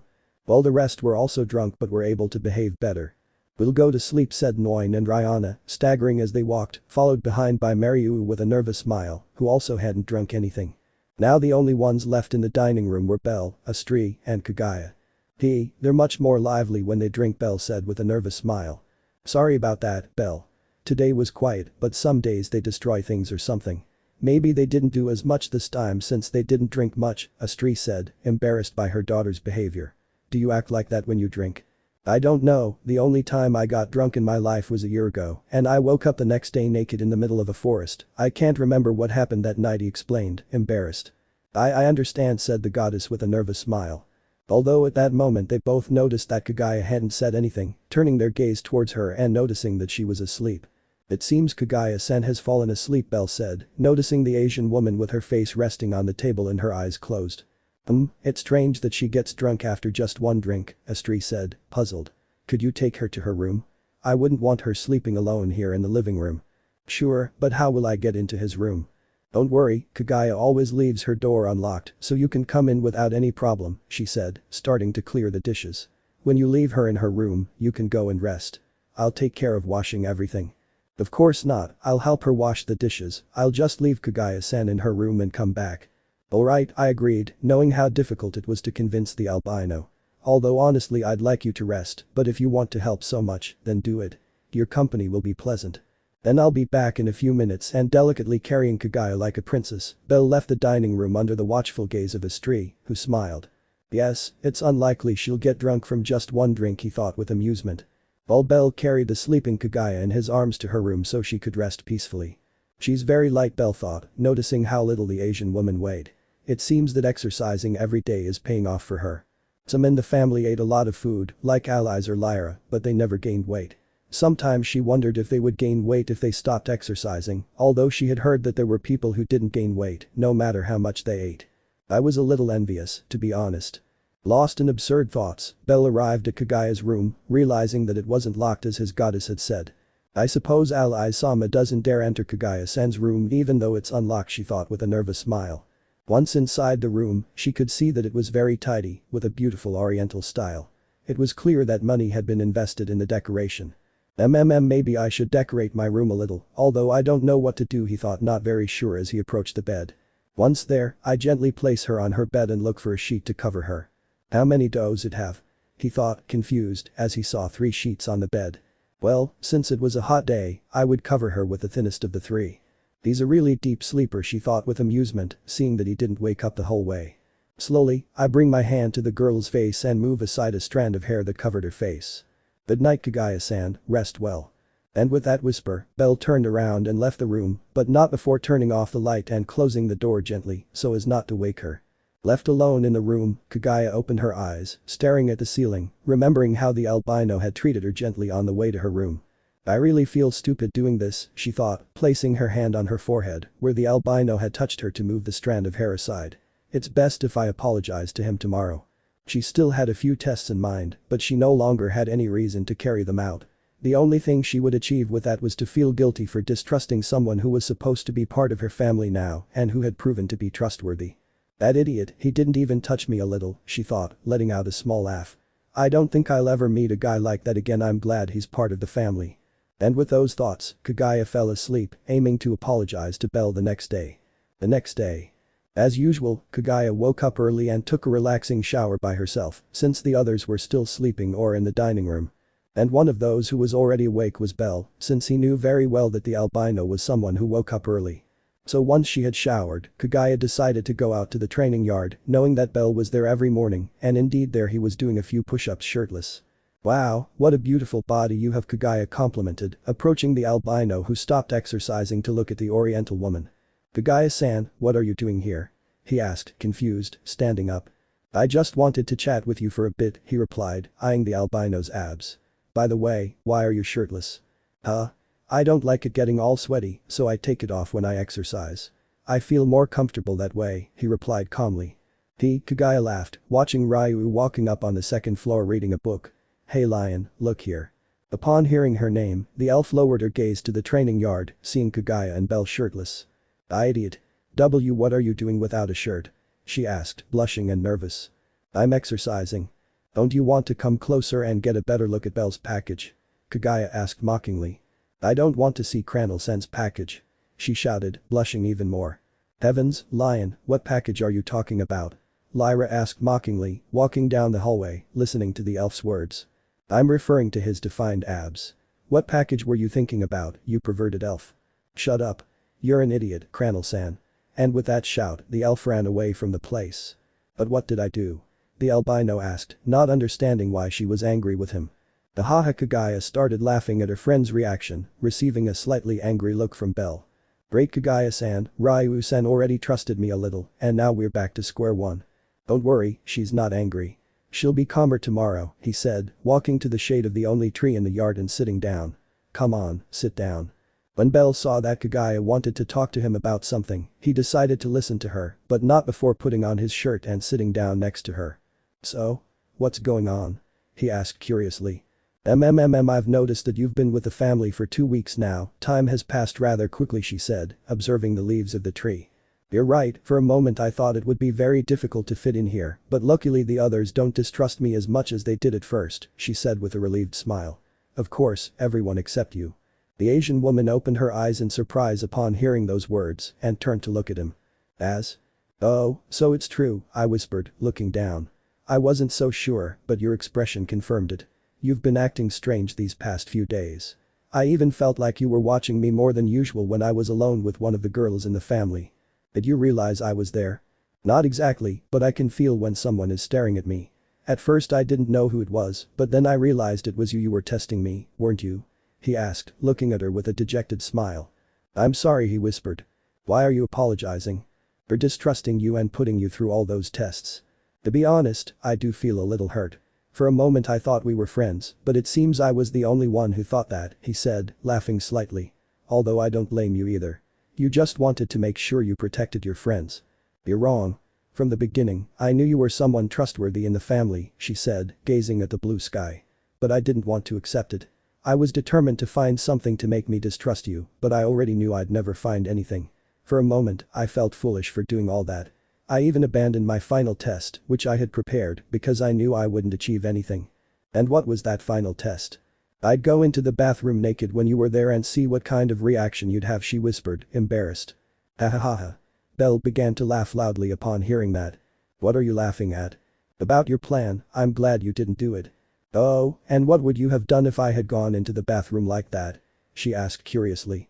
I probably would have punched you, he replied as honestly as possible. Huh? Why? So that you would stop doing it. For me, a woman should only show her naked body to the man she loves, so I would have scolded you, so that you wouldn't do it again. What are you? My father? He asked playfully. No, but now I'm part of your family and I care about you.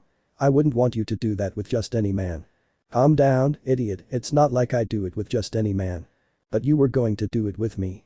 But you're not just any man, I already knew you weren't going to do anything, so don't worry, you'll be the only one who has that privilege, she said, starting to laugh as she saw him begin to blush. Stop joking, Kagaya-san.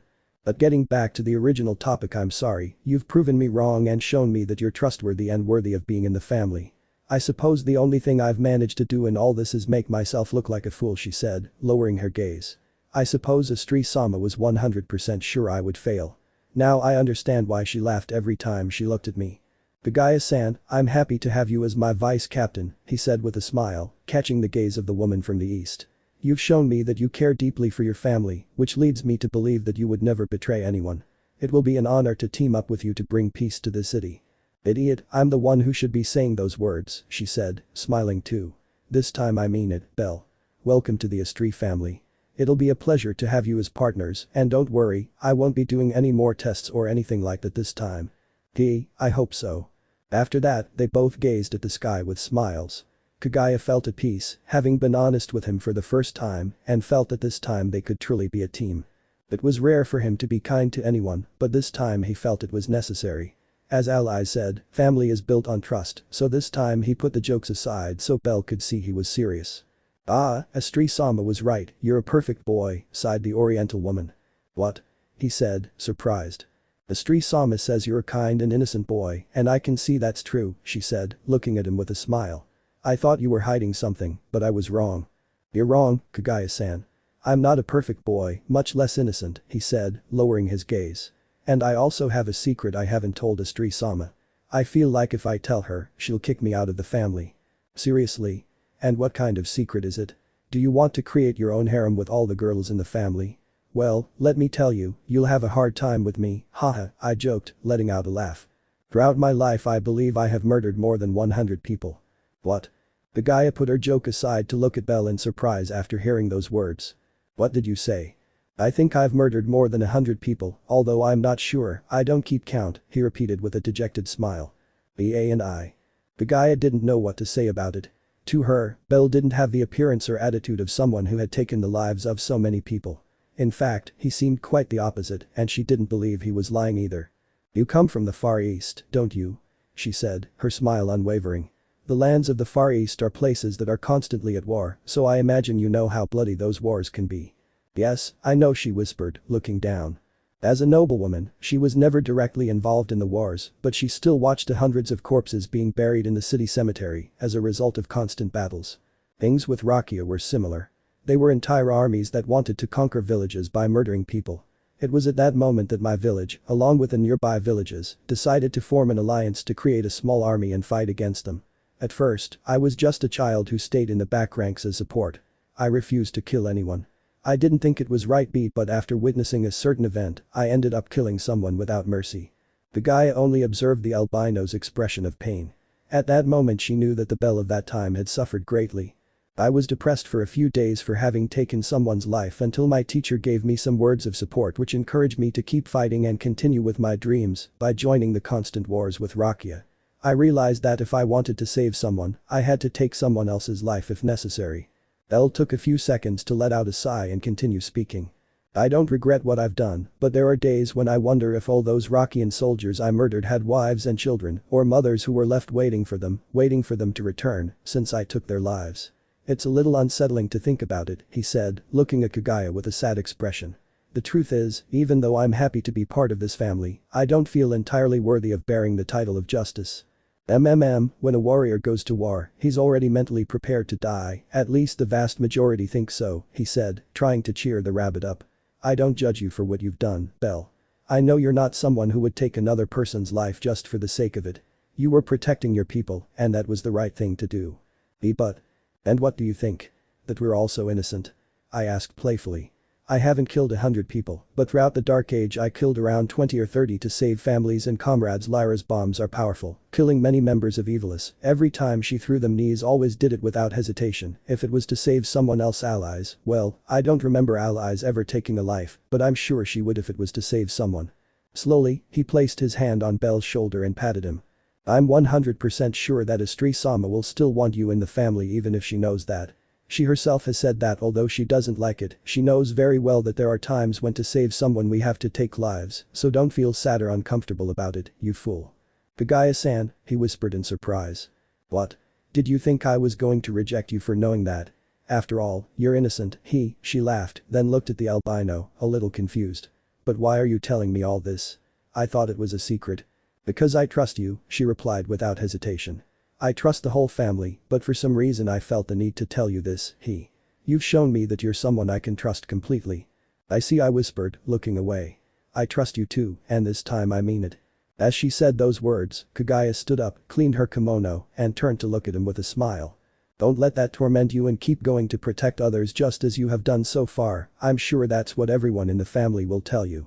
Belle just watched in surprise as Kagaya extended her hand to him while smiling at him. What's wrong? You're part of my family now, so it's only natural that I want to help you, she said, still holding out her hand. And hurry up, I'm not going to stand here with my hand outstretched all day. And with a happy smile, Belle took Kagaya's hand and stood up to begin walking together through the courtyard into the mansion. But I hope you don't feel any remorse when you kill a member of Evilis, those scumbags don't deserve it, he said without stopping walking. Understood, Kagaya-san. It could be said that on that day they both took the first step to strengthen their friendship even further, to the point where they could be called good friends. This time Kagaya no longer had a reason to distrust him. Now he was part of her family, and just as she did with the others, she would help him and protect his back whenever necessary. It was just the beginning of a strong friendship. End of chapter. Chapter 6. Riviera. We find ourselves in the dark corridors of the dungeon where a group of people made up only of women were walking. Well, it wasn't just women, there was a man with them too. Wow, so this is the dungeon, Belle said in surprise, seeing how fearsome it was. That's right, you've been in the city for a few weeks now, but this is your first time here, Kagaya said with a smile, walking beside the albino. Not the whole family was there, only Belle, Kagaya, Ryu, Alias, Niz and Iska were there, the rest had stayed at headquarters, either because they were too lazy to go, Lyra, or had something else to do. Since you're already strong, you weren't in a hurry to get to know the dungeon for training, Nee said, remembering how many on their first day in the city would rush into the dungeon without thinking. I was actually a little curious to know what it was like, but I wasn't too desperate either. I preferred to come with you, he said, watching as a monster emerged from the walls, which was quickly killed by Iska. The Ganesha family decided to patrol the whole city by themselves, so we got the day off, and what better way to spend it than taking a stroll through the dungeon, said the smiling Reed. If we're lucky, maybe we'll find Goliath alive. I remember my teacher telling me that he was one of the floor managers, Belle commented. The first time you see him you think he's a very powerful being, but after seeing the other floor bosses you realize he's not all that great, Iska added. What are you talking about? You can't defeat him alone, Ryu said, puzzled. Shut up, lion. Belle laughed as he saw them start fighting again. He would never get bored of being with them. Belle. Huh? What's wrong?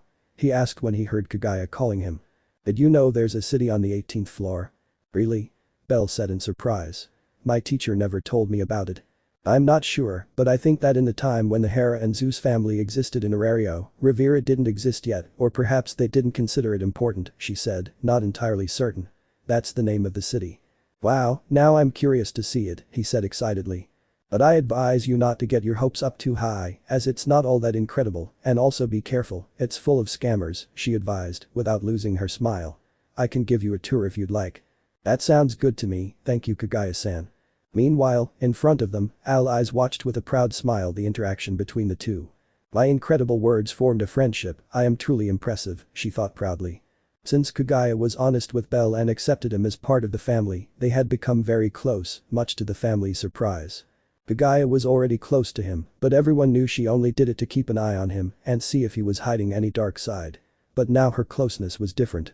It was the first time she behaved in a friendly and easygoing way with a man without making fun of him. It was well known that when Kagaya talked to a man it was only to make fun of him, except for some like Finn, Gareth or Otter, whom she respected even if she didn't say it openly, although with Otter, it was more because she knew that she would break his legs if he dared to say anything to her. But with Belle it was different.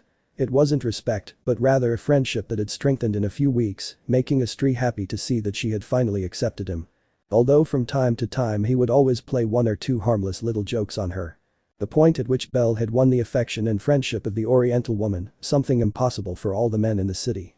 Even I'm surprised at how amazing I am, allies thought, her ego soaring. Why do I feel like she's praising herself in her mind? Ryu thought, narrowing her eyes as she watched the Riti's expressions.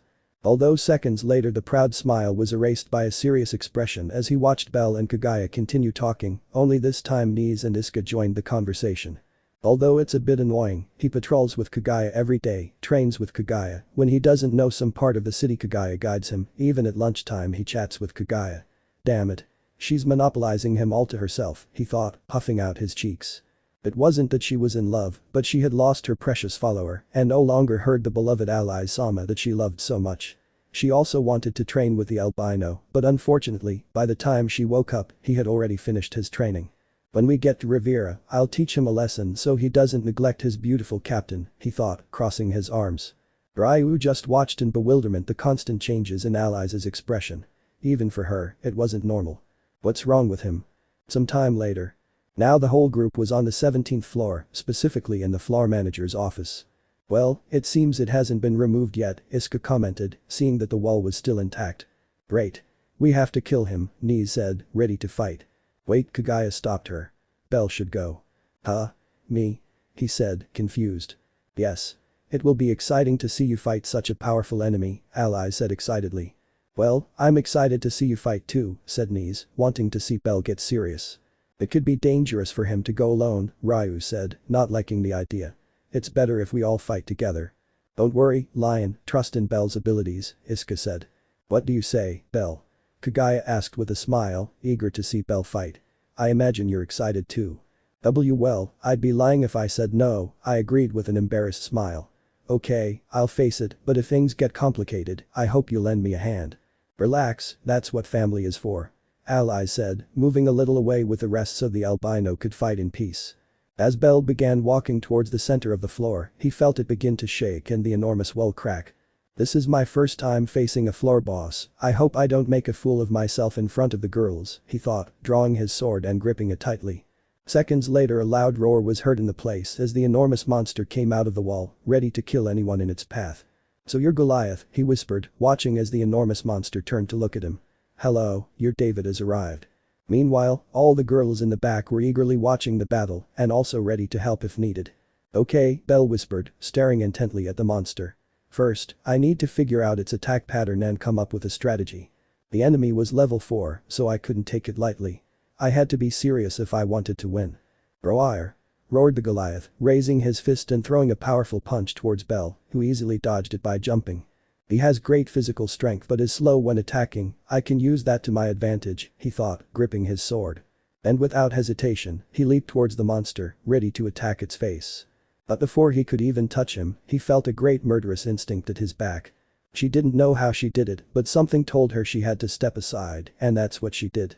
And at that very moment a sword cut a little into his chest which was not covered by armor, and that same sword mercilessly attacked the Goliath who began to roar in pain.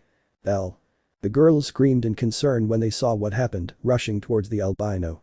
As Belle fell to his feet on the ground with his chest bleeding, he didn't care, he just stared with a serious expression as a man effortlessly tore the Goliath to pieces, who could do little to defend himself, turning to dust. "That attack was intended to kill me," he thought, watching the guy land on his feet after killing Goliath, noticing he was wearing an elephant mask. "Cranel-san, are you alright?" Ryu asked worriedly, arriving alongside the others.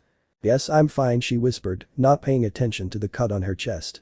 The others, although they were also worried, had another emotion in them. "Hey, you damn idiot, what do you think you're doing?" Kagaya asked with a stern face, drawing her sword. "Huh? What's it to you?" the guy said, annoyed. "I care, you attacked my partner," he said, a vein throbbing on his forehead. "I didn't attack that boy, my attack was directed at Goliath," he explained indifferently. "Do you think I'm an idiot?" she asked, starting to lose her patience. "Is the cut on Belle's chest an illusion? It's not my fault that your friend was in my way." Those words only enraged Kagaya further, who was ready to attack him, but Alias's hand stopped her. "Pain, that's your name, right?" Alias said, her usual cheerful and lively personality now serious. She seemed angry. "As far as I understand, the Ganesha family is patrolling the city. What are you doing here?" "Just stretching my body," he said with annoyance, turning his back on them. "I'm not blind, I could clearly see that attack was aimed at Belle and not Goliath," she said, gripping her sword. "Tell me, is there a problem?" It was rare to see Alias acting that way, and it surprised Belle. It was the first time he had seen her act like that. And he also knew that things could get out of hand when he felt the hostility that the girls emanated towards that boy, just like him. He had to calm things down. "Come on, let's calm down," he said with a friendly smile, standing in the middle. "We only came to explore the dungeon, not to fight with the adventurers." "Your chest is bleeding, Belle. Do you want to leave things like this?" Kagaya asked, still angry, looking at the guy. Perhaps he's telling the truth and it was just an accident, perhaps we both launched our attack at the same time and he couldn't deflect his sword. Maybe you're right," whispered Alias, sheathing her sword. She knew that wasn't the case, but she could see that Belle was doing everything possible to stop any kind of conflict, so as captain she had to set an example. She didn't want to get into trouble with an allied family like the Ganesha family. "Good," Kagaya whispered, not entirely satisfied, sheathing her sword. "You heard Kane-san, there are no problems," Belle said with a friendly smile. "They're making a big deal out of a small cut," he said irritably, starting to walk towards the 16th floor. "Kane-san," Belle called again, making him stop. "I'll let it slide this time, but next time you have an accident like this, I'll have to respond in the same way and I won't be responsible for what happens afterward."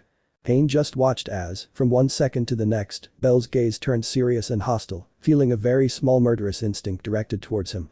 TSK. And with annoyance, he left the place, leaving the group alone on the floor again. Once they were alone again, Belle's gaze relaxed, as did Alias's, Iska's, and Ryu's. "What a hateful guy," Kagaya said, wanting to tear him in two. "And you, calm down, knees, your hostile aura is starting to make me nervous." "I'm sorry," the she-wolf apologized, letting out a sigh to try and relax. "But I never liked that guy. His presence always makes me nervous. It's like he's always plotting something dark." "I think the same," Iska whispered. "Huh? I thought you had a good relationship with the Ganesha family?" Belle asked, confused, as Ryu applied healing magic to him. "Just because we have an alliance with the Ganesha family doesn't mean we get along with all the members, much less with that trash," Kagaya explained, still annoyed. He was really angry that that guy attacked Belle from behind and even angrier that he hadn't noticed it even though he had promised to protect his back. The Ganesha family members are good people, maybe a little mischievous at most, but he's always been this arrogant with everyone, Alias explained, looking around at where he'd gone. I don't like him either, especially now that he attacked you from behind, but I wouldn't want to ruin our alliance. We should report this to Shakti so she can look into it, Nee said, turning to Ryu. What's wrong, Lion? You look worried. I can't close the wound, the elf whispered worriedly, surprising the others. My magic isn't working, and apparently neither are the potions. Does that guy have a cursed sword? Kagaya asked, starting to get angry again. They're supposed to be forbidden. I doubt it, cursed swords are black, Nee denied. It's not a cursed sword, Iska said, capturing everyone's attention. How do you know? Allies asked. During the Dark Age, I saw him do the same thing to many members of Evilis. He would cut them, and they couldn't heal no matter how many potions or magic they used. I asked Hardy out of curiosity, and she told me it's an ability called bleeding. It prevents the wound from healing for a full 5 minutes and also makes it bleed a little more than normal. Obviously, the enemies died quickly from all the wounds they received, bleeding out in a matter of seconds, Iska explained, annoyed. If Bell's wound isn't closing, it means he used that ability on him. That damned bastard, Kagaya said, drawing her sword. If we hurry, we can catch him and give him a beating he'll never forget. I'm with you, Nee added, cracking his knuckles. Come on, girls, calm down, Bell said with a nervous smile. The wound is small, so it's not bleeding much. I'll be able to treat it in a few minutes, so let's avoid any problems. Bell's right, we'd better beat him up another day, Allies ordered, causing a little anime-style sweat drop to appear on Bell's face. Today we came to show Bell the dungeon, so we shouldn't ruin it. DSK, fine, Kagaya reluctantly agreed, sheathing her sword. And in the end we couldn't see Bell fight, Nee said, looking at Goliath's magic stone. What level is he? Bell asked curiously. It's level 4, but with the power it showed, I'd say it's close to being level 5, Iska replied, starting to walk, like the rest, towards the 18th floor. That's why the bastard is so arrogant, one day I'll shut him up. Calm down, Kagaya-san, said the albino, wanting to reassure his friend. Meanwhile, Allies walked ahead of them with a serious expression, remembering what had just happened. That guy was really trying to kill Bell, he thought, gripping his sword. I'll have to be on my guard whenever he's around. I don't trust him. And so the group continued on to the 18th floor after that unpleasant encounter they had with Kane. The little while on the 18th floor would relax them. Some time later. Incredible, Bell whispered in surprise, looking at the 18th floor. Until now the dungeon had been dark and with long rocky paths, but this floor was completely different. It was a large place full of vegetation everywhere. It was beautiful. Surprised? Asked the smiling Kagaya, putting aside the anger she felt. Yes, my teacher told me about this place, but I didn't think it would be like this, she said, looking all around, not wanting to miss any detail. Haha, that's the same reaction Lion had when he first arrived here, Allies said, letting out a laugh. Allies, don't say it, pleaded the embarrassed elf. Another thing they have in common, Iska mocked, much to the elf's embarrassment. But this whole journey has made me hot, I'd like to take a bath, said Nee. Can you bathe here too? The albino asked in surprise. There's a river and a lake on this floor, both safe for swimming, so most adventurers go there to relax, Kagaya explained. And now that you mention it, Nee, I'd like to take a bath too. Great. Then let's all go to the river and enjoy our stay here, Allies ordered. Cranel-san too? Ryu asked, starting to feel nervous. Obviously not, but if you want to join, I wouldn't mind, said the Asian woman, looking at Bell with a mocking smile. Don't start, Kagaya-san, she pleaded with a nervous smile. And while you two bathe in the river, I'll go to Riviera. I really want to explore that place. We agreed that I would give you a tour of there, Kagaya reminded him. Yes, but you're going to relax by the river and I wouldn't want you to feel rushed just to come with me. Besides, I have a very good sense of direction. Once I see the place, I can memorize the way. Just tell me which way Riviera is, he asked, noticing how eager he was to see the place. Well, if you insist, the Asian woman agreed, not very happy that Bell would be exploring Riviera alone. She really wanted to see his expressions when he saw the place, but she also wanted to take a bath. It's over there. You'll know which one it is when you see a huge sign. Well, it's not far. Then we'll go to the river and you to Riviera. Once you've finished what you have to do, go to the forest. I'm not giving you an exact location since you don't know the place yet, but I trust your instincts to find us, Allies said, raising her thumb. Understood, Allies-sama. And be careful with scammers, Bell, there are many of them in Riviera, Kagaya warned, although with the time she had lived with the albino she had realized that he was difficult to manipulate, unless the person was a master of the scam, then Bell would be safe. Haha, stop worrying so much about the rabbit and let's go to the river, I want to take a dip, said Knees, pushing the oriental girl who complained. See you later, Cranel-san, the elf said, following the group. Meanwhile, Belle just watched with a smile as her friends went deeper into the forest until they were out of sight. If there's time, maybe I'll take a bath too, he thought, not entirely sure. Well, I'd better get to Riviera before it gets too late. And with those thoughts the albino began his walk towards the dungeon city, hoping to find interesting things there. Although before that he uncorked a potion to sprinkle on her chest, watching as the wound began to close, confirming the words Iska had said. Now that he knew about his ability, he would have to be careful in case he encountered him on another occasion, although he hoped not. If he could avoid a problem, he would do so without hesitation. Some time later. Now Belle stood in front of the entrance to Riviera, looking at the city with a bit of surprise. Kagaya-san is right, it's not a big deal, but it's still surprising that a group of adventurers built this down here, he thought, venturing deeper into the city. The houses were made of a simple material, probably to avoid significant losses in case the monsters decided to destroy the place. As I walked, I noticed inns, bars, and shops selling various items. The city had some interesting things. Excuse me, Belle approached a blacksmith who was at his post. Yeah? How much does it cost to sharpen my sword? 200,000 valis. 200,000. I shouted in surprise, unable to believe such a ridiculous price. The guy was right, they were con artists. That's the price, take it or leave it, the man said, annoyed at Belle's reaction. I think I'll leave it. And with a nervous smile, Belle took a few steps back and continued on her way through the city. Wow, I know it's hard to bring all the materials here to the dungeon, but the prices are outrageous, she thought, glancing at another shop that sold underwear. Who buys underwear in the dungeon?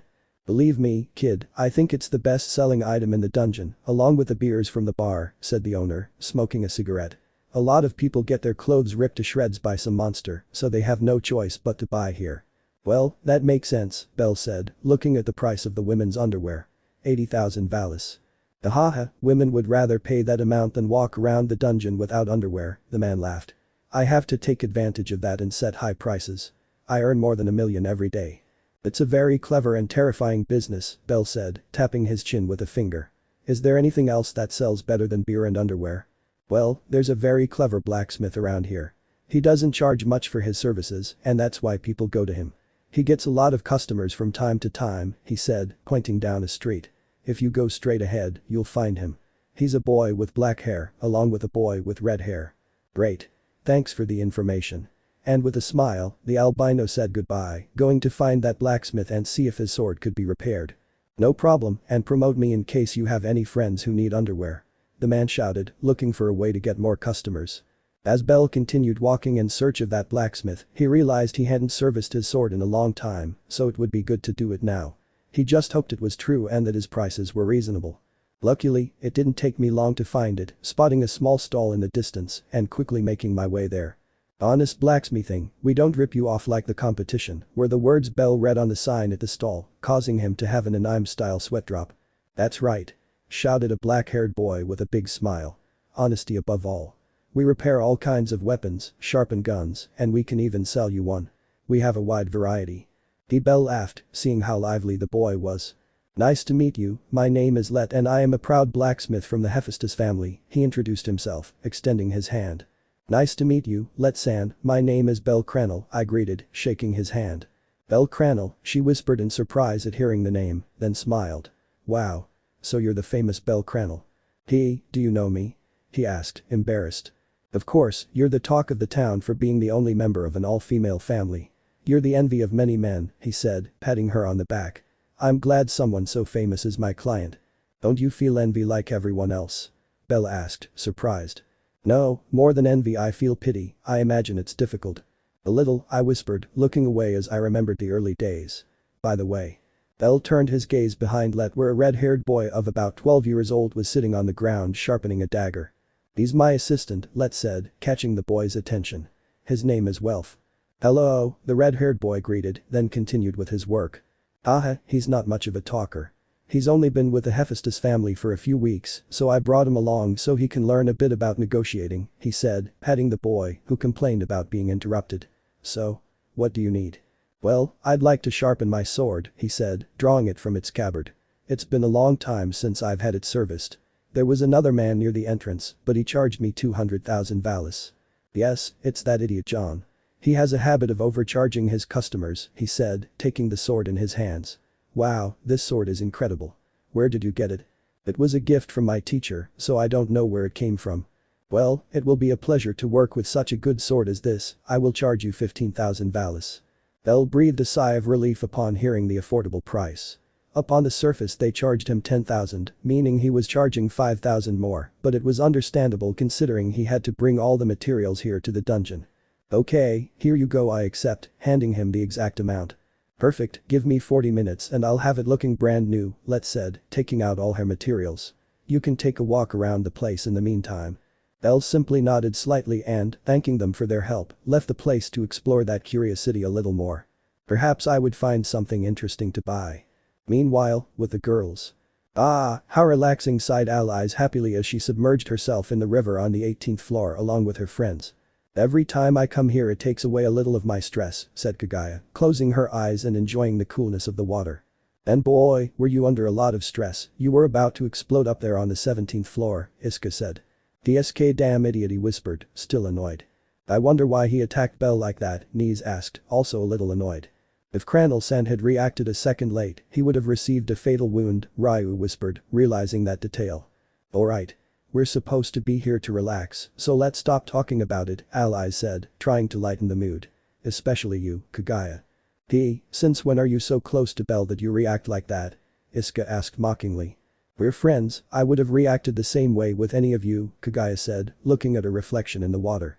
If it weren't for me, you'd still distrust Bell. I'm still amazed at how incredible I am. It goes without saying who said that. All that's left is for Lion to stop hating him. For the 10th time, I don't hate Cranel-san, said the elf, starting to get annoyed. I can say that's true.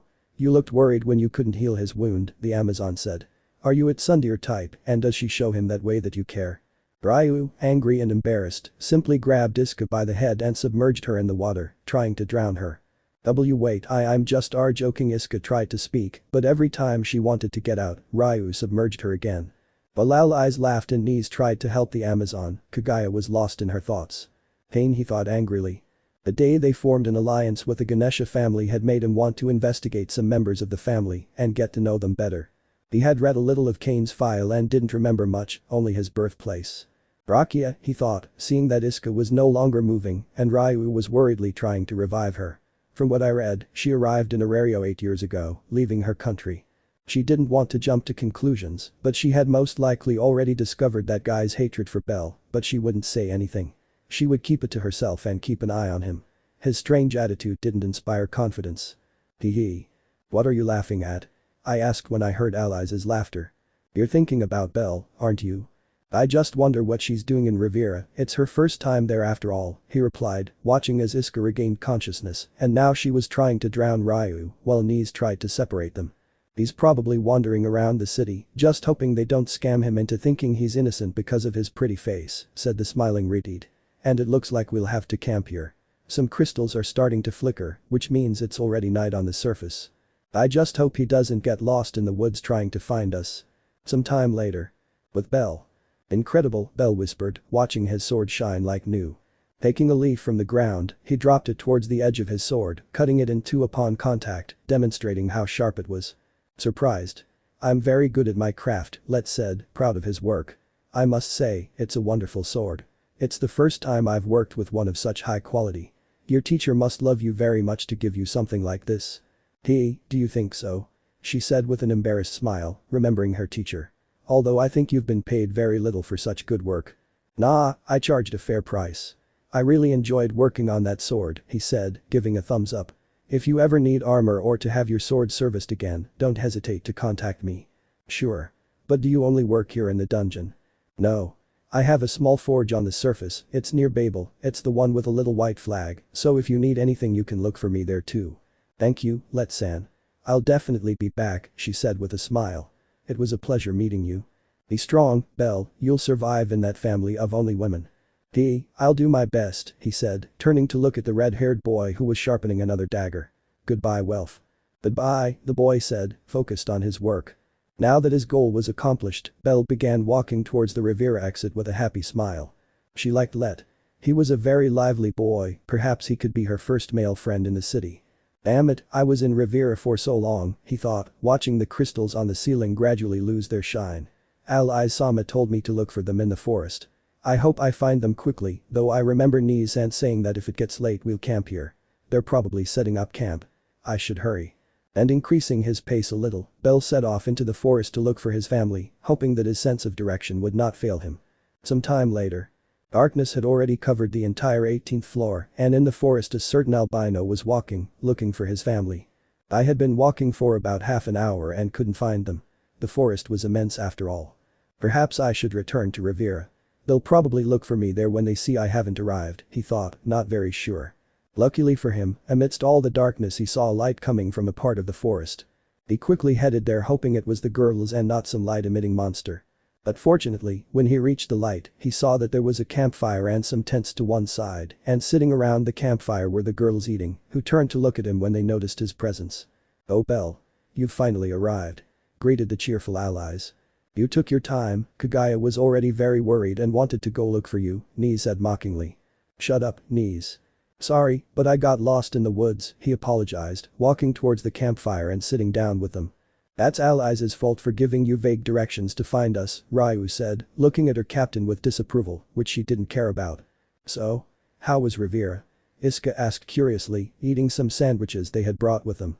"It's a very curious place, it's full of con artists," she said with a nervous smile.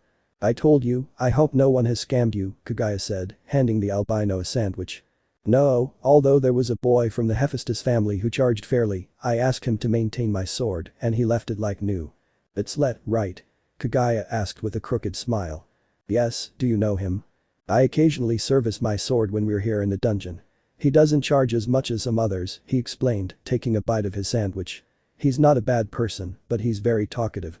Sometimes he gets tiring with all the talking." I was able to notice that.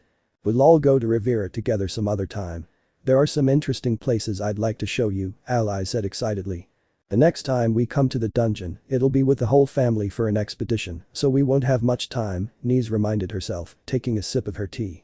"I'm sure Lyra will drag Belle along to help her buy gunpowder. Don't they sell on the surface? As strange as it may seem, they sell it for a better price down here, so for obvious reasons Lyra decides to buy it here," the Asian woman explained, letting out a yawn. "She always needs help carrying it, but nobody wants to go with her, so she'll probably end up dragging you along." "Well, I have no problem helping her. Always being so good to everyone," Ni said, stroking the albino's hair. "It gets fluffier every day." Hee. "Good. Let's just finish our little dinner and go to sleep, but we'll have to take turns standing guard in case a monster approaches," Allies ordered. "I can stand guard, I'm not sleepy after all," Belle volunteered. "Then Belle will stand guard and then you'll switch places with me. When you feel tired, don't hesitate to wake me up to switch shifts," said the Redeed with a lively smile, devouring her sandwich, as did the rest of them so they could rest. Some time later. Now all the girls were in the tent sleeping while Belle was still sitting in front of the burning campfire, watching the crystals on the ceiling which shone a little like stars. 2 hours had passed since everyone had gone to sleep and he still wasn't sleepy, besides, he didn't want to wake Allies up and ruin her rest. Who would have thought the dungeon would be so quiet? He thought, not hearing any noise around him. I expected the dungeon to be much more fearsome, but so far it hadn't been too difficult, although obviously the further I progressed things would get harder, so I couldn't take it lightly.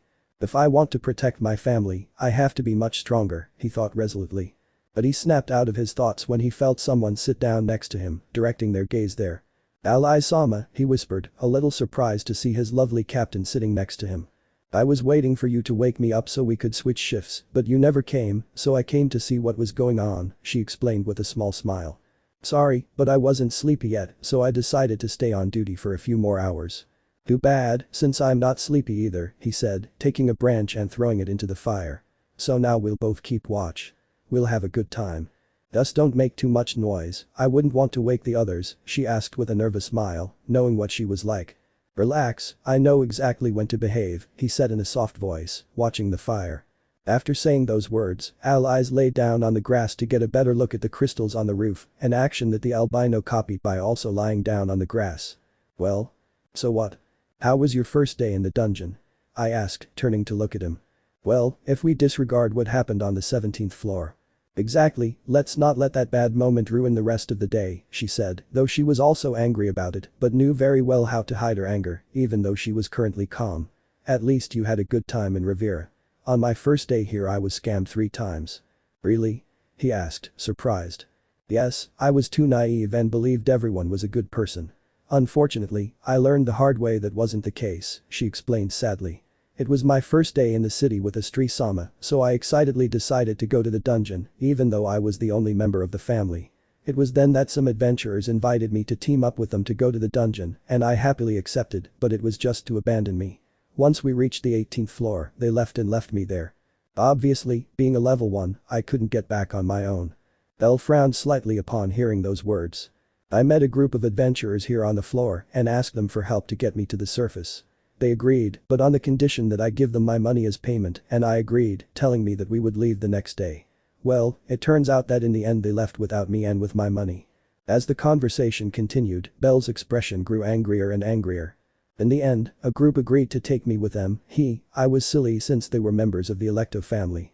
When we got to the 10th floor, they beat me up and stole my sword and armor, leaving me lying there. All I did at that moment was cry and wait for a monster to come and eat me. Who is it? Huh? She said, confused, as she watched Belle sit down on the grass. Who did that? He asked with a sharp angry look.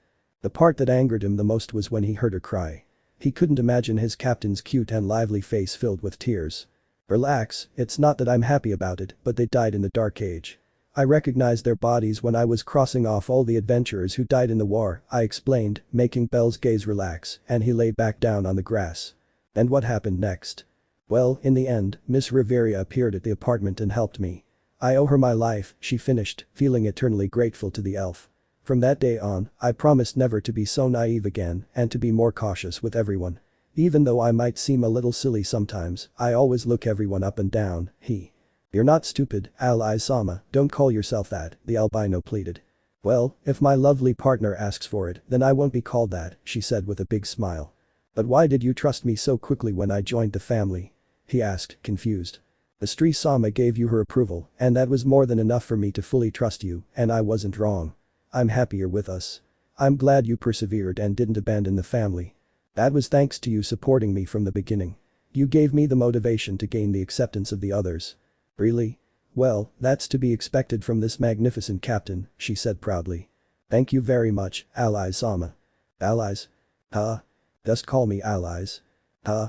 He said, surprised, not believing he had said that. I like it when you call me allies-sama, but we're friends. I'm starting to feel a little strange when a friend treats me with so much respect, so just call me allies, she asked, turning to look at him with a beautiful smile. Although I do add sama to my name from time to time, just to keep up the habit. Understood, allies, I agreed, smiling as well.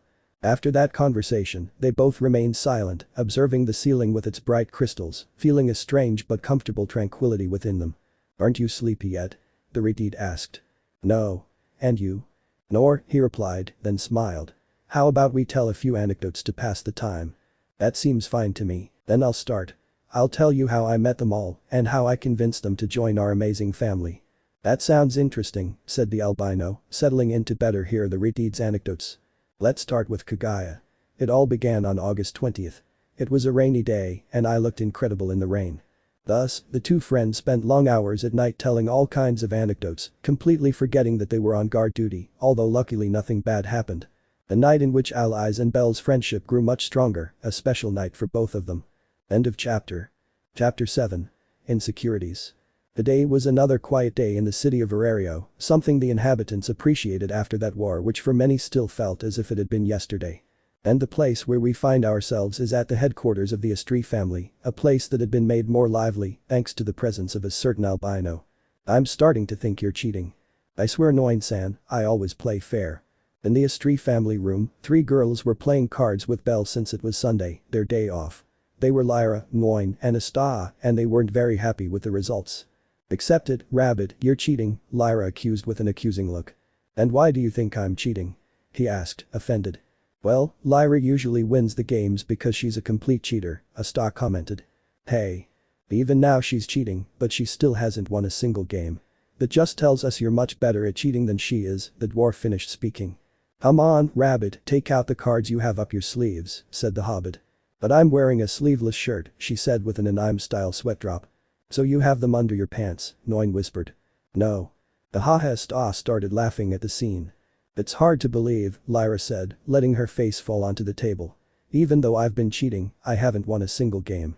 Why do you say that so proudly, you short swindling crook? Noin asked. Well, I've been playing this game for years and I'm very good at it, not to brag, but I rarely lose. Conceited, Astrea whispered. Wait, when was the last time you lost? Lyra asked. I think it was 2 years ago with the best in my town, although afterwards he was never able to beat me again. Upon hearing those words, a wicked smile appeared on Lyra's face. Oh no, thought Astrea and Noin. Belle, have you heard of the casinos in Orario? No, Mariu-san advised me against going there, she replied, tapping her chin with a finger. Is there anything wrong with casinos? Not at all. In fact, it even brings us benefits, she said with a money sign in her eyes. Would you like to go with me to the casinos tonight? Well. No. Before Belle could answer, Astrea entered the room saying those words. Why? Cried the hobbit, grabbing her hair. I've told you 1,000 times that I don't like you hanging around those seedy places. It's not good for someone who upholds justice, Astrea said, standing firm. That's right, Noin and Astrea said. You're not helping. She shouted angrily, then looked at her goddess with a pleading expression. Please, Astrea-sama, I promise I'll bring Belle back safe and sound. No, I don't want Belle wandering around those places and learning bad habits from all those people, she said again, crossing her arms. And that goes for you too, Lyra. I don't like you being alone in those places with so many bad people. I'm afraid something bad might happen to you. Ugh, she complained, remembering that her weakness was that her goddess worried about her. If it's a place with bad people, why aren't we going to stop them? Belle asked, confused. Because we don't have enough evidence to accuse them of anything, besides, they're allied with the guild, providing them with money. Attacking them without any reason would have consequences, Noin replied. In theory, Lyra went a few times to investigate, but she only came back with a big smile and about 5 bags full of solace, Astrea added, making the hobbit let out another groan of pain. That's why Astrea-sama forbade her from going there, but she's very stubborn. No matter what you say, Lyra, I won't change my mind. I don't want you to go back there or take Belle with you so he can learn bad habits from those people, said the goddess. Okay, she whispered, letting out a sigh of disappointment and dropping her face onto the table. Sorry Lyra, Belle said with a nervous smile. By the way, Astrea-sama, do you need anything? Astrea asked curiously, since it was rare for her goddess to enter the room at that hour. Normally she was always in the garden. That's right, he said, remembering his main objective and turning to look at the albino. Belle, I was wondering if you could help me in the garden. I wanted to plant some flowers and water the rest. Sure, no problem, I agreed, standing up and looking at the girls. We can continue playing later if you want. What's the point if we can't use those skills? Lyra whispered depressedly. Just ignore her, Noin said. We'll invite someone else, maybe allies. No, not allies, Astrea quickly denied. She's a terrible loser. We should invite Iskarnes instead, or even Lion.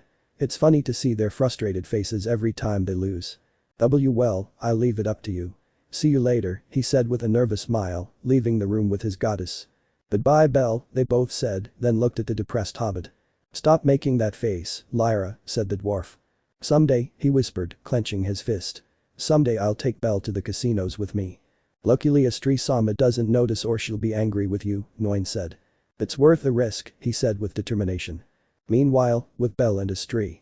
They walked towards the headquarters garden with Astrea, a happy smile on her face. She was happy to be spending time with her son. She hardly ever had time alone with him, since he was always patrolling or doing some activity with the girls at headquarters. She was happy, but she also wanted to spend time with him and talk about a certain issue she had with Kagaya a few days ago. So today was perfect, being alone in the garden doing something that she and he both enjoy. Thank you for joining me today, Belle, the goddess said with a beautiful smile. No problem, whenever you need me I'll always be there to help, she promised, smiling as she entered the garden. So, what do we do? Well, I wanted to plant some variegated iris, so I'd like you to help me, she said, putting on a pair of gloves and handing another pair to Belle. Have you ever planted variegated iris before? No, I was never able to get seeds of them in my village, she replied, also putting on her gloves. It's a flower that has always caught my attention. As I understand it, its meaning is sincerity, respect, devotion, and friendship. I like them. That's right, she said happily, knowing that Belle understood the meaning. Alias gave them to me yesterday. She doesn't know anything about flowers, but I imagine she researched them before giving them to me. It's a nice gesture on her part. Most of the time Alias is very proud, but she has a sweet and kind side. I like that side of her, she said with a smile, unaware that a certain Redeed was heading towards them to say hello. Upon hearing those words, he stopped abruptly, watching as Belle and Astrea continued chatting without noticing his presence. Seconds later she turned around and walked away with a happy smile on her face. She had decided to say hello later when they finished what they were doing, besides, they had already cheered her up. "I'm glad you get along so well with everyone," Astrea said, picking up a small shovel and starting to dig small holes in the ground, just like Belle. "I remember at first you thought you'd never get along with anyone, and now you're good friends with everyone. I always believed things would work out. I admit it was a little awkward at first, but it was worth it. They're all great people," he said with a warm feeling inside him. He hadn't felt this peaceful for years. "Although I still notice a bit of distance with some girls, I know that will soon be resolved," Astrea commented, wanting them to soon be a complete family with trust in each other. "I only feel that distance with Celti-san and Ryu-san. Being elves makes it a little harder to connect with them, although they are also great people," she said, remembering how hostile Ryu was at first and how shy Celti was, although as the days went by, that was disappearing. "Really? I feel like you're getting along well with both of them now. It's rare for Celti to talk to a man without stuttering, and that doesn't happen with you. And with Ryu, well, at least she doesn't glare at you anymore." They both laughed at those words, while a certain elf felt like hitting a rabbit. "I can safely say that the girls appreciate you as one of the family, so don't feel insecure anymore, you've been with us for a month after all." "That's right, it's already been a month," she said with surprise, feeling as if it were only yesterday when she had to introduce herself to everyone in that awkward atmosphere. "I guess when you're enjoying your life, time flies." "I'm happy to hear that, although I recommend you don't listen to the requests of some, like Lyra, for example. That girl always has the bad habit of getting into trouble and going to those disreputable places," she said, shaking her head disapprovingly. I could tell from that she laughed nervously. "Believe me, when she joined the family she was much more rebellious, doing whatever she wanted until one day Alias spoke to her. I don't know what she said, but it calmed her down, although she still wants to get into trouble from time to time. I suppose being an orphan and growing up in an unhealthy way made her behave like that," Belle thought, feeling sorry for her friend. "I hope you will also advise her, Belle, and show her that those habits are bad for her." "I'll do what I can." After that, they both continued digging holes in the ground until they finished. "Okay, now help me bring the flowers over here, Alias brought me a lot in a cart." "I guess she was excited when she bought them," she said with a nervous smile, noticing there were about 20 of them. Alias gets excited about everything. Once she saw a style of underwear she liked and ended up buying them for everyone, Astrea said, letting out a small laugh. "I think that comment was unnecessary," Belle whispered, embarrassed, trying to switch off his imagination. "I know," he said, still laughing a little. After that, they both calmly began planting the lilies in the same place. Now that Belle noticed, his goddess had all the flowers separated by type, unlike him, who always planted everything together. His grandmother always scolded him for that. Belle simply turned his gaze towards his goddess who, with a happy smile, hummed a song while carefully planting each flower. Truly, with each passing day he was more and more amazed by Astrea's beauty. "I think it's a good time to talk about it," he thought, clenching his fists in determination. Kagaya told him not to worry about it, but he wouldn't be at ease until she said it in her own words. "I wanted to know if he was truly worthy of bringing justice to her side." "Astrea-sama." "Yes," he said, stopping his humming and looking at the albino with a beautiful smile. "There's something I've wanted to talk to you about for a long time," Belle said, not knowing why. He began to feel very nervous, perhaps fearing her possible rejection upon learning the truth, but he had to do it and not keep it from her forever. "What is it?" she asked curiously, putting aside what she was doing to focus all her attention on him.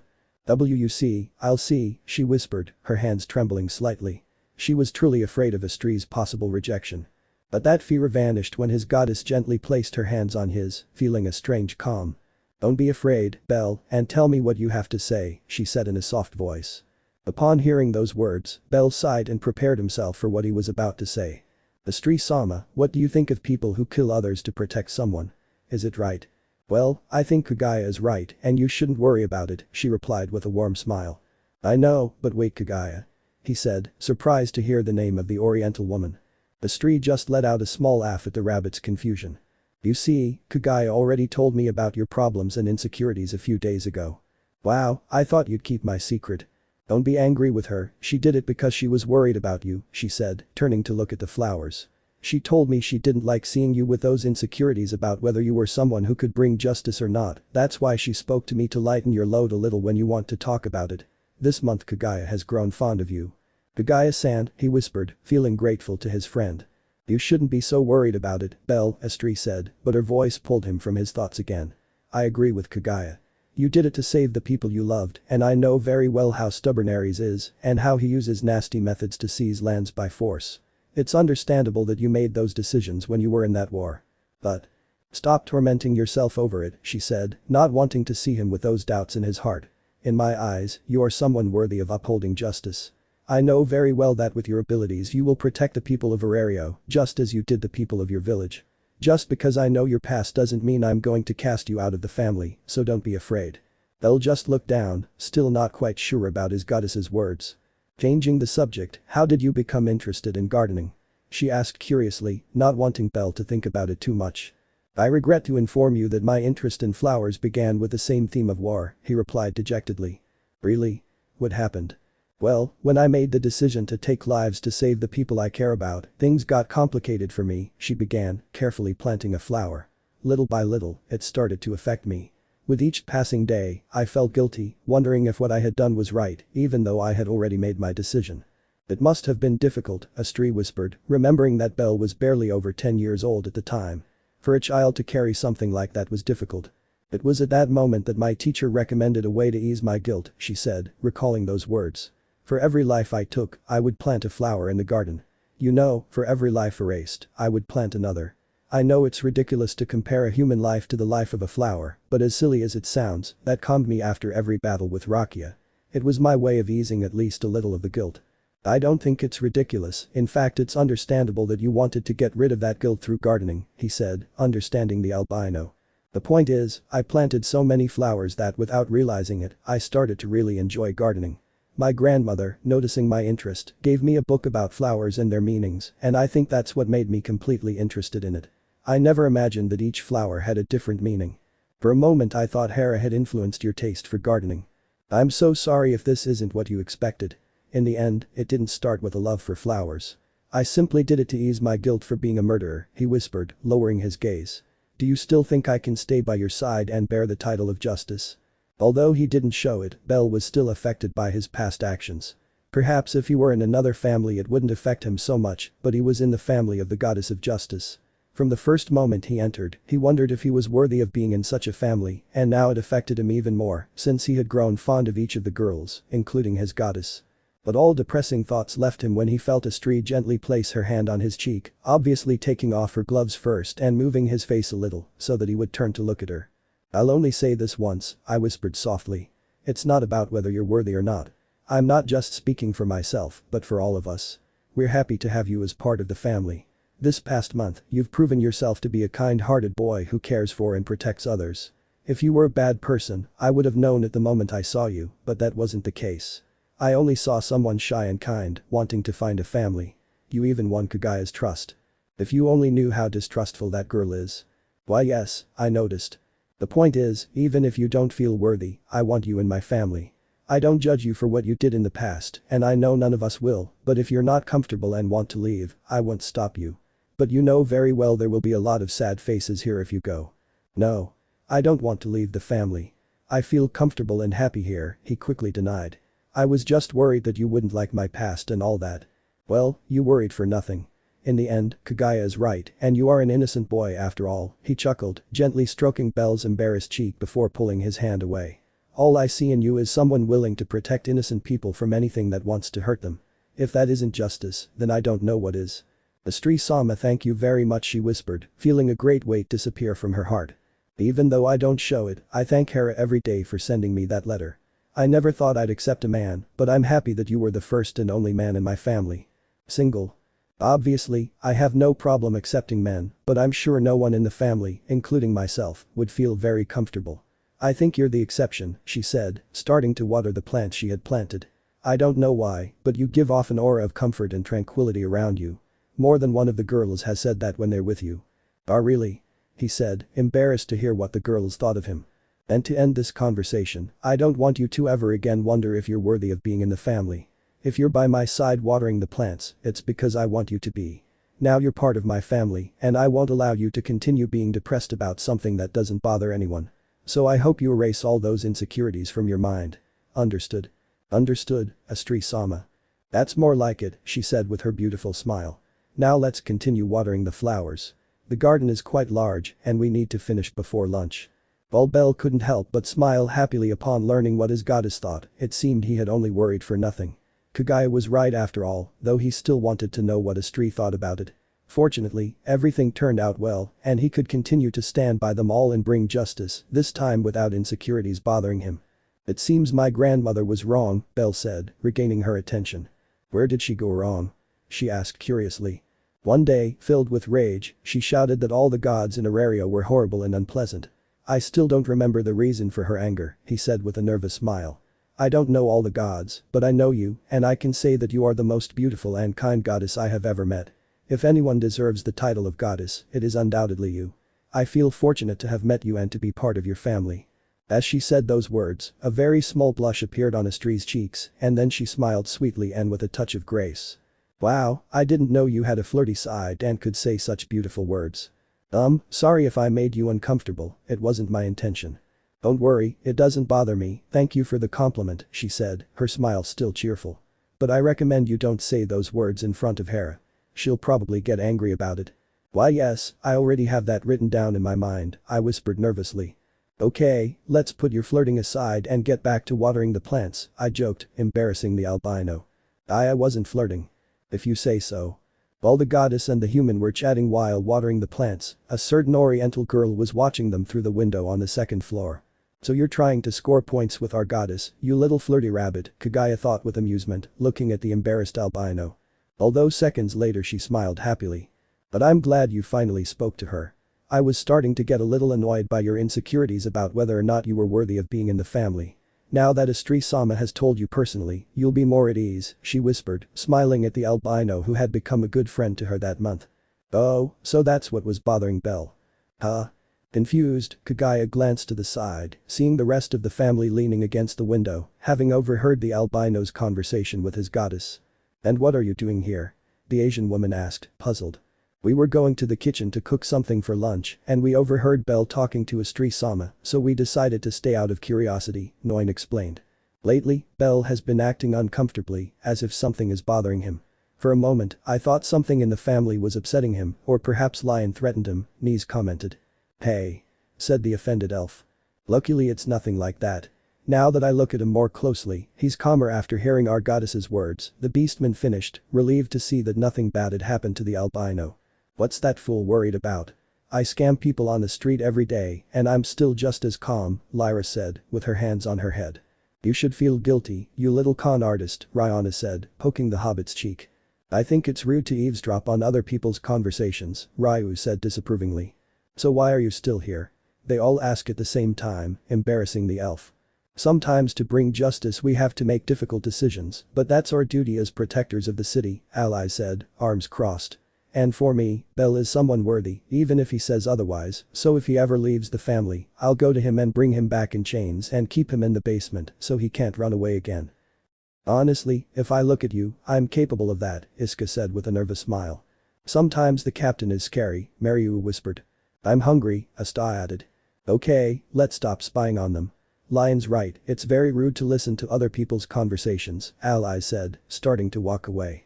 You're nobody to talk about that, they all thought at the same time, following the redeed. The only one who stayed at the window was Kagaya, who just watched with a smile as her friends walked away, then turned to look at Belle, who didn't notice the stares. It seemed that talking with his goddess disconnected him a little from his surroundings. Even the girls accepted you despite hearing about your dark past, as you call it, she thought, letting out a small laugh. I think you feel like part of the family now, and if you still have any insecurities, I'll have to knock them out of you with my fists. And with those thoughts and feeling happy to see that Belle's insecurities had disappeared, he walked towards the kitchen to finally give his goddess and him their privacy, who did not notice the girl's presence as they were in their own world chatting. That was definitely what Astrea wanted. To connect more with Belle, to have a better relationship with him and get to know each other better. She just hoped to have moments like this more often. She had truly enjoyed the time spent with him tending the garden. And hoping that those peaceful days in the city would last for a long time. End of chapter. Chapter 8. Envy and Trust. A very curious group was walking calmly through the streets of Arario towards the city's guild. They were Belle, Ryu and Selty, each of them carrying a tower of papers in their hands. Why are we doing this and not allies? Belle asked, puzzled. Because Alias is lazy and runs away every time she hears the word paperwork, whether it's to read or hand it into the guild, Ryu replied, annoyed by how childish Alias could be sometimes. And Kagaya-san. She ran out to catch Alias and take her to her office to do her job, Salty replied with a nervous smile. And Astrea-sama saw the three of us in the hallway first, so we were the ones sacrificed to do the job, Ryu said irritably. I don't think it's anything to be upset about, I'm happy to be able to help the family. You say that because it's the first time you've done this, I whispered. Huh? Lion and I have done this more than 10 times, and we haven't even counted how many times the others have done it, Salty explained. Alias is a girl I admire a lot and she's a great captain, but she's too lazy when it comes to this kind of thing. For some reason I find it kind of cute, he said upon learning of the Redeed's childish attitude. Please don't say those words in front of Alias. All you'll do is make her not want to do her job again next time, Ryu pleaded wearily.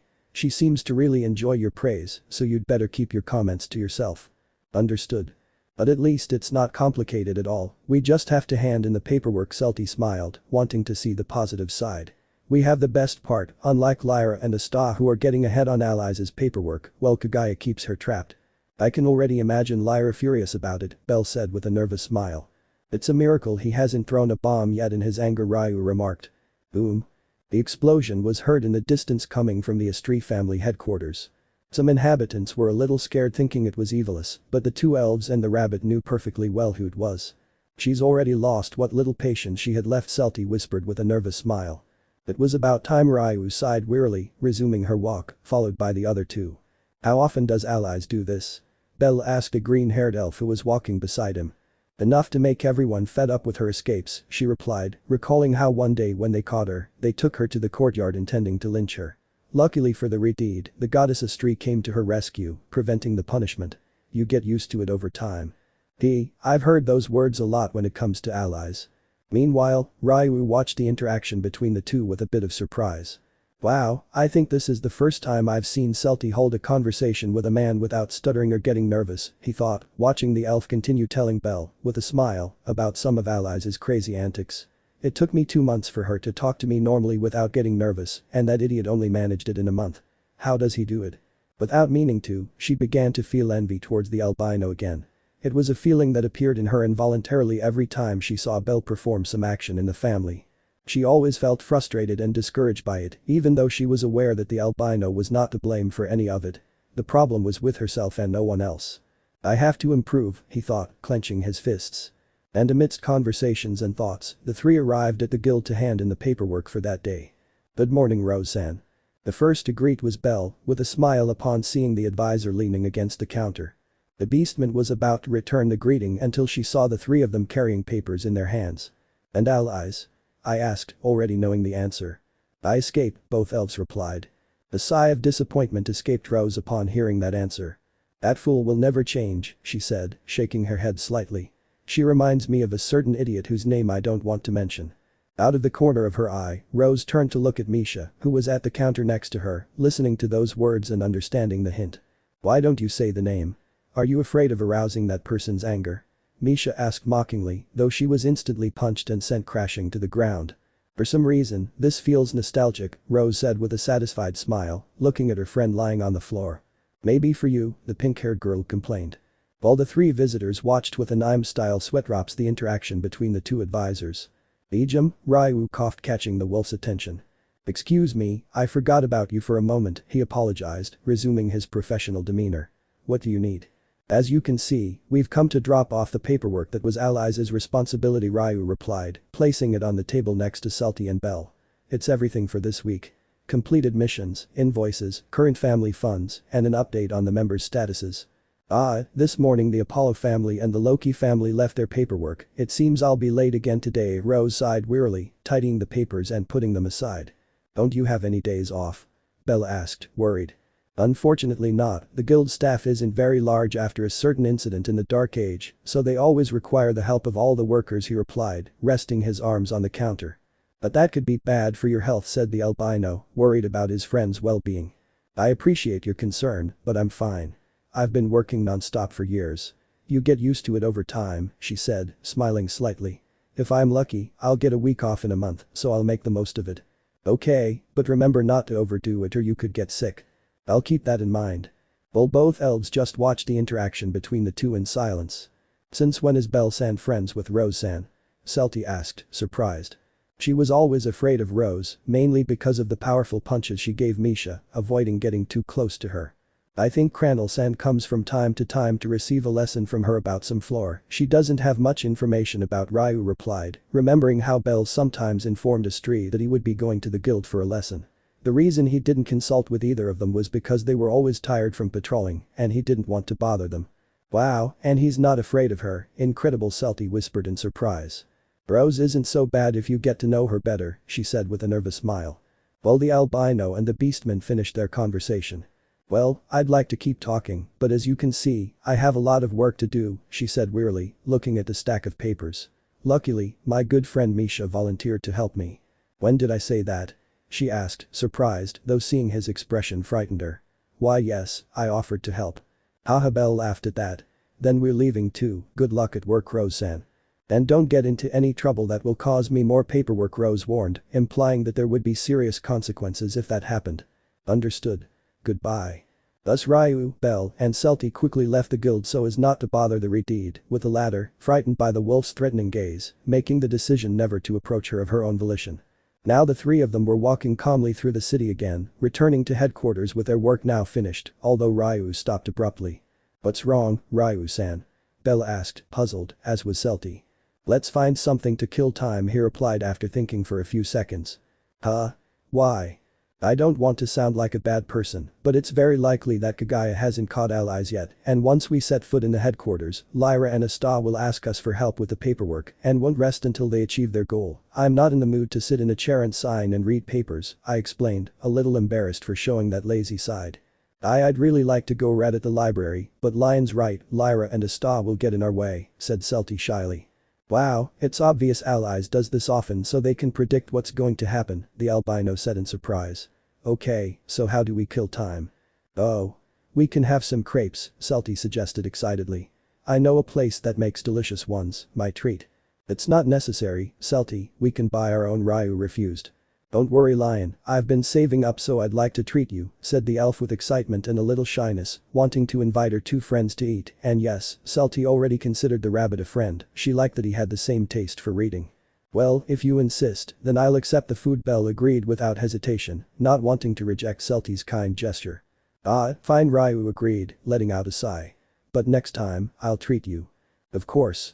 He said, looking around until he noticed a bench near a green field. You can sit there and wait. I won't be long. Don't you want us to go with you? Belle asked, confused. Don't worry, Belle-san, I can see from your faces that you're a little tired, so rest a bit, I won't be long, and with a smile Celty ran off, leaving the albino and the elf alone in that place. They just smiled slightly at that and went to the bench that Celty pointed out to sit down and wait for her. For a moment I thought Celty-san's attitude was that of someone very shy, no matter who she was, but now that I know her better, she is someone cheerful and lively, Belle said with a bit of surprise. Of the whole Celty family, she's the most reserved, but once she trusts others, she shows her true personality, Ryu said with a smile. I was also very surprised when, from one day to the next, she went from being shy and nervous around me to someone cheerful and lively. Wasn't it always like this with you? Belle asked, puzzled. Since they were both elves, she believed they would trust each other from the start. Not at first, according to Celty, she admired me, though I still don't know why. The point is, despite that, she didn't have the confidence to approach me and smile. It wasn't until 2 months later that we could call ourselves true friends, she explained with a small smile, though it faded when she saw Belle. But you only needed a month, just with that silly smile you always wear. Sorry for smiling, he apologized awkwardly. Ryu, upon hearing what she had said, shook his head slightly and lowered his gaze. I'm sorry for saying that to you, Cranel-san, I'm acting like an idiot again, she apologized, regretting her words. How bipolar, she thought, with an anime-style sweat drop. Don't worry, I'm aware you don't like me, so I expected you to say something like that. You're wrong, Cranel-san, I don't dislike you. Well, at first when you joined the family I did want you to leave, she confessed, embarrassed. Yes, I could tell. But not anymore, I've realized that you're someone I can trust to be in the family much more than me, she whispered, clenching her fists. If you don't dislike me, then why are there times when you act hostile towards me? I asked, puzzled.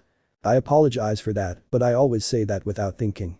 It's not because I dislike you, I'm envious of you, he confessed, looking down. Envy? he said, much more surprised and confused. Why? Because you're good at everything I failed at, she said, frustrated. I know it's silly to be envious of a colleague, but I can't help it. Failure? Why do you consider yourself a failure? She asked, not liking that the elf was putting herself down like that. When I joined the family, I was a disaster, she began, letting out a dejected laugh. I wasn't reliable for any job. Nobody in the family trusted me to do anything because they knew very well that I would fail. She still remembered when the Dark Era began and she wanted to help her companions on any mission to gather information that required stealth. Unfortunately, she was always left out of those plans. She was even scolded many times by Kagaya, Astrea, and even allies for letting her emotions dominate her on the battlefield and endangering the lives of her companions with her reckless actions. That really discouraged her at that time, making her feel completely useless. I was a failure as a member of the Justice family. Even in combat, I was incredibly slow, constantly being saved by my friends, she whispered, clenching her fists. According to Kagaya, everyone else performed well when they first joined the family. I was the only one who failed at everything. Back then, she didn't hold back because we didn't get along at all because I didn't like being told all my mistakes to my face. Ryu-san. And then you came along. At first, I hated you for being part of the family because I thought you had ulterior motives or that you would simply harm us, but you proved me wrong, she said, turning to look at him with a slight smile. When I saw that you were so good at everything I failed at, I started to feel envious of you. Seeing how quickly Astrea-sama and allies accepted you and praised you for your great work in the family, how Kagaya accepted you even though she's the most difficult member of the family, I felt inferior, seeing how in a matter of weeks you became someone very reliable to all the girls, showing that they could trust you with any problem or mission, something that took me months to prove I could be helpful. Even today, I fail sometimes, something you don't do. Ryu let out a long sigh to try to calm down and prevent his voice from trembling. He always got like that when he talked about it. I judged you believing you would be a burden to the family, and in the end you turned out to be better than me in every way. I'm sorry for being immature, Cranel-san, she apologized, looking down. Bell stared at Ryu in surprise, not believing she had said all that. He never imagined the elf would feel all of that. He knew there was something she disliked about him, but it never crossed his mind that it could be envy. I didn't want someone I considered a friend to feel that way. I had to fix that quickly. Here are the crepes. But before he could say a word, Celti arrived with the 3 crepes, handing each of them their respective food. Thank you, Celti, Ryu said with a smile, taking the crepe and enjoying it. Thank you, and Bell did the same, taking it in his hands and starting to eat while glancing sideways at Ryu. He had to find a way to make the elf not feel inferior. He knew the feeling of inferiority, having made many mistakes when he was younger, and that was something Ryu didn't understand. She started in the family as a complete novice, while he already had a lot of experience. He was sure that if he had started as a novice, he would have made many mistakes just like Ryu. You're not a failure, Ryu-san, the albino thought, wanting to help her. The 3 of them spent some time eating their respective crepes while chatting on that bench. Mostly it was Ryu and Celti who were talking since Belle had remained thoughtful about the previous conversation. I shouldn't have said that to him, the elf thought as she looked at the silent albino. She hadn't even intended to talk to him about the real problem, but before she knew it, she was already talking and telling him all her troubles. She hadn't even spoken to the girls about it, and even though Belle was the main reason for her frustration, she was able to talk to him. Astrea was right. He gave off a strange feeling of comfort when someone was around him. That's why everyone in the family felt comfortable when they were with him, even Celti, who was the shyest. This is annoying, she thought, feeling that inferiority feeling again inside her. After chatting for a while, the 3 finished their crepe and were ready to leave. We should return to headquarters and see if they've caught allies yet, Belle recommended, standing up. That sounds good to me. I highly doubt Kagaya hasn't caught her yet, Celti said with a nervous smile. So the group of 3 started walking through the streets towards their headquarters, hoping that things would be calmer and Lyra would no longer be throwing bombs, while Belle was still thinking of some way to cheer up the elf. Unfortunately for them, the quiet day in the city had come to an end. Aid. As the 3 of them were walking, they heard a man scream and didn't hesitate to run towards that place to help. Upon arrival they saw an old man lying on the ground bleeding from his stomach. He had probably been stabbed, and in the distance a man was running at great speed, showing that he had a wound. Celti, use your magic to heal the man, Cranel-san, and I will go after him. Ordered the elf, gripping her wooden sword tightly. Yes. Celti agreed, beginning to heal the old man. As Belle and Ryu began running at high speed towards the man, both were angry to see that he had attacked an old man. Cranel-san. Yes, I know, Belle whispered, gripping his sword as he continued running. That guy isn't just anyone, he's very experienced. They could tell by the great speed he had and how easily he dodged people in his path. He must have been a second-class citizen. The two of them greatly increased their speed to try to catch up with him, reaching an open field with the houses a little far away. They could fight better there. TSK. When the man saw that they were both close, he stopped abruptly and started running again, only this time in the direction of Bell. The albino was a little surprised by the sudden change, but quickly gripped his sword and clashed forcefully with two rather large blades that the man was carrying. "Kranel-san," shouted Ryu, attacking with his sword to help Bell. The man jumped back, ending up a few meters away from them, adopting a fighting stance. "That damned man told me the Astrea family wasn't patrolling today, he lied to me," the man thought angrily. Ryu opened her eyes slightly in surprise upon recognizing the criminal. "Kranel-san, be careful," Ryu warned, taking the fight seriously. "He's a member of Evilis. I don't even know his name, but I saw his face many times in the Dark Age. He's known as the Skinner, level 4. "Skinner? Wow, I don't even want to know what he did to earn that nickname," Bell said, his expression turning angry. It's been a while since I heard that nickname," the guy said, letting out a laugh. "Those were the days." "Damn trash," Ryu whispered angrily. "You attack his left side, I'll attack his right." "Understood." I obeyed the order without hesitation, launching into the attack alongside Ryu. The guy, with a confident smile, gripped his two blades tightly, waiting for the two to attack. "I'll relish their screams of pain when I've defeated them," he whispered with a wide grin, revealing his large fangs, which were razor sharp despite his human nature. "Those above will be pleased to learn that I've killed two members of the Astrea family." "Those upstairs?" they thought, confused. But they decided not to dwell on it for the moment. First they had to take care of him. Bell quickly lowered his sword, seeking to inflict a serious wound on his enemy, but the latter swiftly blocked his sword with one of his blades, his arm trembling slightly from the albino's strength. And with her other blade she blocked Ryu's wooden sword, feeling her arm also tremble from the elf's strength. "Haha," the guy laughed, taking a big breath. Bell and Ryu were confused by this, but their eyes widened in surprise when they saw him expel a large amount of purple smoke from his mouth. "Poison?" Ryu thought in surprise, jumping back, as did Bell, keeping a safe distance from the man. "Haha, I'm completely immune to any kind of poison, so I can store it in my stomach and expel it whenever I feel like it," he said with a big smile. "If you only knew how many people fell for this in the Dark Ages." "So you were the one creating that purple cloud on the battlefields," Ryu whispered angrily, remembering how many comrades died from it after being affected by the poison. "We have to hurry, Ryu-san, we can't allow it to expel more poison and reach the civilians," Bell said angrily as well. "I really hated those kinds of people." "Then let's see what they can do," said the man, glancing sideways at two children hiding in an alley near the houses closest to them. With great force he threw one of his blades towards the children, seeking to kill them. Upon seeing this, Ryu took off at great speed towards both infants to protect them, managing to arrive in time to block the blade. Meanwhile, Bell took the opportunity to launch an attack on his opponent, taking advantage of the fact that he now only had one blade. But to his surprise, he pulled 4 more out of his pockets and threw them all at him at great speed. Thanks to all the experience he had accumulated from so many battles, Bell managed to dodge the 5 blades at the last second and continue running towards him, determined to defeat him. "Haha," the man chuckled softly. But what Bell didn't count on was that the 5 blades would start flying towards him again, like boomerangs heading for his head. "When he tries to dodge them, I'll take advantage of his distraction to cut his throat," he thought with amusement, taking the last blade out of his pocket. Although he was surprised to see how Bell always kept his attention on him, completely ignoring the blades that were going towards his head, even though he knew they were coming towards him. "Is he an idiot?" he thought with amusement, hoping the 5 blades would pierce his head. But before they could even touch him, Ryu appeared, blocking the 5 weapons with great speed and sending them flying in different directions, preventing them from killing Bell. "What?" the man thought in surprise as he saw Bell was already about 2 meters away from him. TSK, the bastard was sure she'd watch his back. He quickly took a breath and expelled a large amount of poison towards Bell, who didn't even bother to dodge it.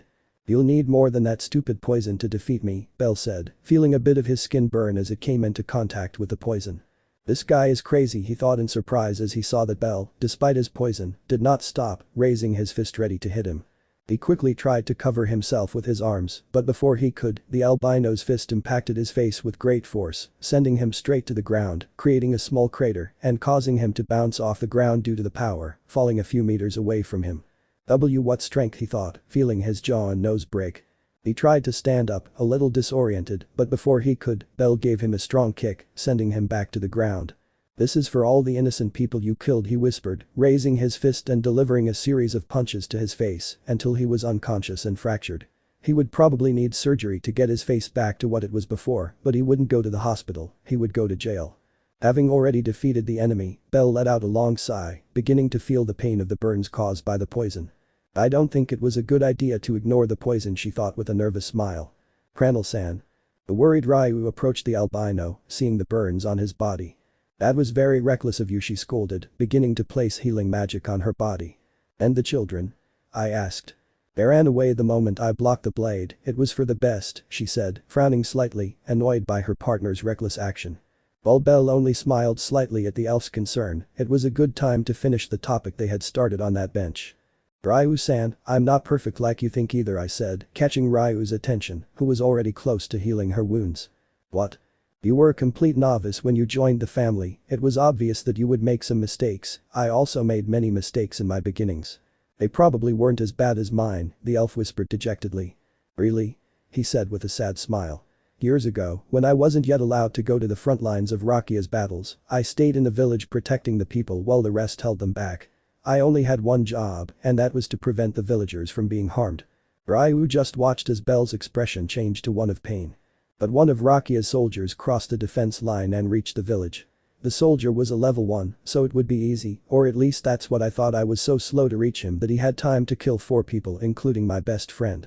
"He cut off his head right in front of my eyes," he whispered, clenching his fists. "And Ryu stammered, not knowing what to say. "That's the biggest mistake I've ever made, not being able to save my friend," he said, turning to look at her again with a bright smile. "See? Just like you, I've made many mistakes and I've learned from them, and I'm sure you've learned from them too. If we're not happy with ourselves, then we have to strive to be a better version of ourselves tomorrow, one that's capable of protecting others and helping our friends." Kranel-san whispered the elf in surprise. "The moment you make a mistake, I'll be there to fix it with you, and when I make a mistake, I expect you'll help me fix it too. That's what teammates do, after all," he said, raising his palm with a smile. "Today we made a good team together, and I hope that in the future we'll improve even more by watching each other's backs, just like you did now when you protected me from that attack." "Why? Why didn't you dodge the blades that were heading towards your head?" "Because I trust you," she replied without hesitation, making the elf's eyes widen in surprise. "I said it herself, family is based on trust, and I trusted that you would protect me." "But what would have happened if I had arrived a second late or hadn't moved from my spot?" he asked, not believing that Belle had entrusted his life to his hands without hesitation. "What if doesn't exist," he said with a smile. "I trusted you and you watched my back, and that's all that matters." "Thank you, Ryu-san." But you say you are not trustworthy to the family, but in my eyes you are the most trustworthy of all, and I am sure the others think the same. I see in your eyes that you would rather die than betray your companions." "Me too." "Listen, Ryu-san, if there's only one person in the whole world who trusts you, then that person is me, and if no one in the world trusts you, it means I'm already dead. Do you know what I mean?" he asked with a smile. Upon hearing those words, Ryu couldn't help but let out a small laugh. "What are you saying, you fool?" she whispered with a slight smile, feeling touched by those words. "I trust you and I will not hesitate to put my life in your hands because I know very well that you will always be there to help me, so please don't feel envious of me, you have nothing to envy me for, you are a great person and a great warrior." While Ryu's spirits lifted thanks to the albino's words, she still couldn't believe that despite his hostile and aggressive behavior from the start, he was still being kind to her, and even worse, entrusting her life to him. He was truly a fool. "Kranel-san." Before he could say anything, the enemy lying on the ground stood up, letting out a scream despite his broken jaw, and raised his blade to kill Belle. "Pasres Smiley." The man shouted those words as best he could, although no one knew what he meant. Belle quickly drew his sword, ready to finish that, but before he could do anything, a powerful lightning bolt struck the man's body, causing him to fall to the ground, burned and unconscious. Belle and Ryu turned their gaze towards where the lightning had come from, seeing Selty with her staff raised and some members of the Ganesha family behind her. "Are you okay?" Selty asked worriedly, running towards them. "Of course, thank you, Selty-san," the albino said with a smile. "Did I kill him?" the elf asked, surprised to see the man burned on the ground without moving a muscle. "Nah, he's just sleeping," Ryu and Belle replied at the same time, surprised by the synchronicity. "Phew, that's good," she sighed in relief, watching the Ganesha family members take the man away. "It seems he wanted to rob and kill everyone on that street, but when he saw us, he decided to flee. The man is out of danger now." "Good job, Salty-san," Belle congratulated her, giving her a thumbs up that made the elf smile happily. "By the way, I ran into Knees and she told me that they've already caught allies. Kagaya is furious and wants to hang her from the ceiling to use her as a pinata." Then let's head back to headquarters and prevent our captain from suffering that cruel fate," Belle said with a nervous smile. "I think it's fine." So the three of them started heading towards the headquarters, but before Belle could take a step, Ryu grabbed his hand, surprising the albino. "Ryu-san." The elf simply raised Belle's hand and then lightly clapped their palms together, just like a team does every time they successfully complete a job. "Thank you, Cranel-san," the elf said with a smile. "I'm sorry for misjudging you. It will be a pleasure to have you as companions and friends in the family." The albino just stared at her in surprise for a few seconds before smiling too. "Don't thank me, Ryu-san. I have to do it, you've helped me a lot." Astrea had tried many ways to make Ryu feel less inferior to others, offering words of support, but she never succeeded. But Belle, he not only told her she was trustworthy, but he proved it by entrusting his life to her without hesitation. That was more than enough for the elf to trust the albino as well, and she would strive not to betray that trust and always protect his back, just like the comrades they were. "Come on, we have to stop allies from getting hit by Kagaya," said Ryu, letting out a small laugh and following Celty. "If they haven't already beaten her up," Belle added with a nervous smile, following her. Ryu didn't know it, but from that day on her story with Belle would be much deeper than she thought, becoming something much more important than just a fighting partner. A month late, but their friendship had finally begun. End of chapter. Chapter 9. An almost perfect day. Through the streets of Orario, a certain albino walked calmly in civilian clothes, but always with his trusty sword in his hand. He was usually always with one of his family members, but this time he was taking that walk alone. I wonder what I can make with this," Belle thought, looking at a mineral he held in the palm of his hand. The mineral was a very resistant, shiny black. That morning Knees arrived at his room and gave him the stone. She had found it some time ago in the dungeon. She had planned to create a weapon with it, but in the end decided to give it to him. According to her, it was good to have an extra weapon with him in addition to his sword, so with that mineral, he could create one to his liking or simply sell it. Obviously he wouldn't sell it since it was a gift from his friend, so he would forge a good weapon with it to help him in battles, although he wasn't sure what to do yet. "I'll go to Let's Forge, maybe he can give me some advice," he thought, putting the ore in a small backpack he carried with him, where he also kept his money and a bomb Lyra had given him before leaving. He still didn't know why the Hobbit had given him the bomb. "I don't even know why I brought it with me." The last few days had been quiet for the family. The last problem was with that guy who was spewing venom, but luckily he was already behind bars. He felt happy because his relationship with all the girls was going very well. It was difficult, but he had finally gained the trust of all of them, the most difficult being Ryu, although now he felt strange every time he met the elf and she treated him kindly and smiled at him. He had already gotten used to the hostile treatment he always received. Kagaya even started teasing Ryu about her sudden change and how she treated him, saying that she had fallen in love and things like that, with the elf reacting embarrassed to each taunt, which only made the teasing intensify. According to Ryu-san, they didn't get along very well in the past. "I don't even want to imagine the kind of relationship they had," Belle thought with a nervous smile. Mainly because of all the problems caused by the Dark Era. Sometimes he wished he had been in the family a few years earlier so he could have helped them during the difficult times when the city was in critical condition, but unfortunately it was impossible. Now he just had to do his best in these times and help eliminate the remaining members of Evilis alongside them. "I think I'll write a letter to Grandma and my teacher and tell them how things are going with the family. I'm sure they'll be happy to hear that everything is going well," he thought with a smile. "And while I'm at it, I'll ask how the girls in the family are doing. I'm sure they've improved a lot." Lost in his thoughts, he didn't notice someone stealthily approaching from behind while people walking down the street looked at him in surprise. And he became aware of their presence when he received a sharp slap on his back. "Hi Belle." A girl greeted in a lively tone of voice. The albino, a little sore from the slap, turned around to see who it was, seeing a girl with her face covered and a hood on her head, her eyes showing happiness. "RD-san." "That's me," she said excitedly. "Hi Belle." "Hello RD-san, it's nice to see you," she returned the greeting with a smile. Belle and RD's relationship was also one of friendship. They would occasionally meet on the street, like now, having a chat or two, but while on patrol they couldn't talk for long. But now things might be different. "Resting?" Belle asked, starting to walk, and RD was also walking slowly beside him through the streets. "Yes. Shakti gave me the day off, so I decided to take a walk around town," she replied, greeting an elderly woman who greeted her. RD was known and loved by many in the city. "And you?"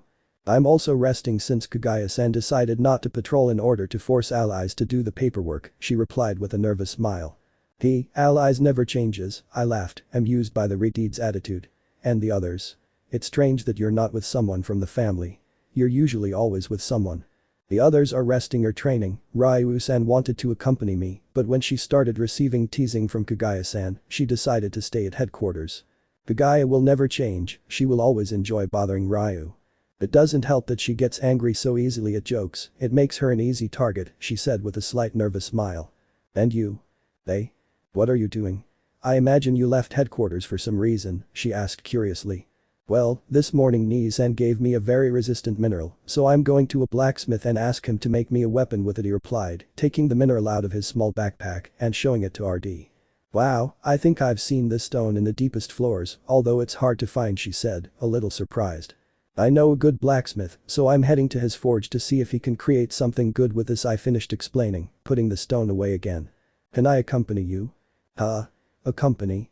Yes.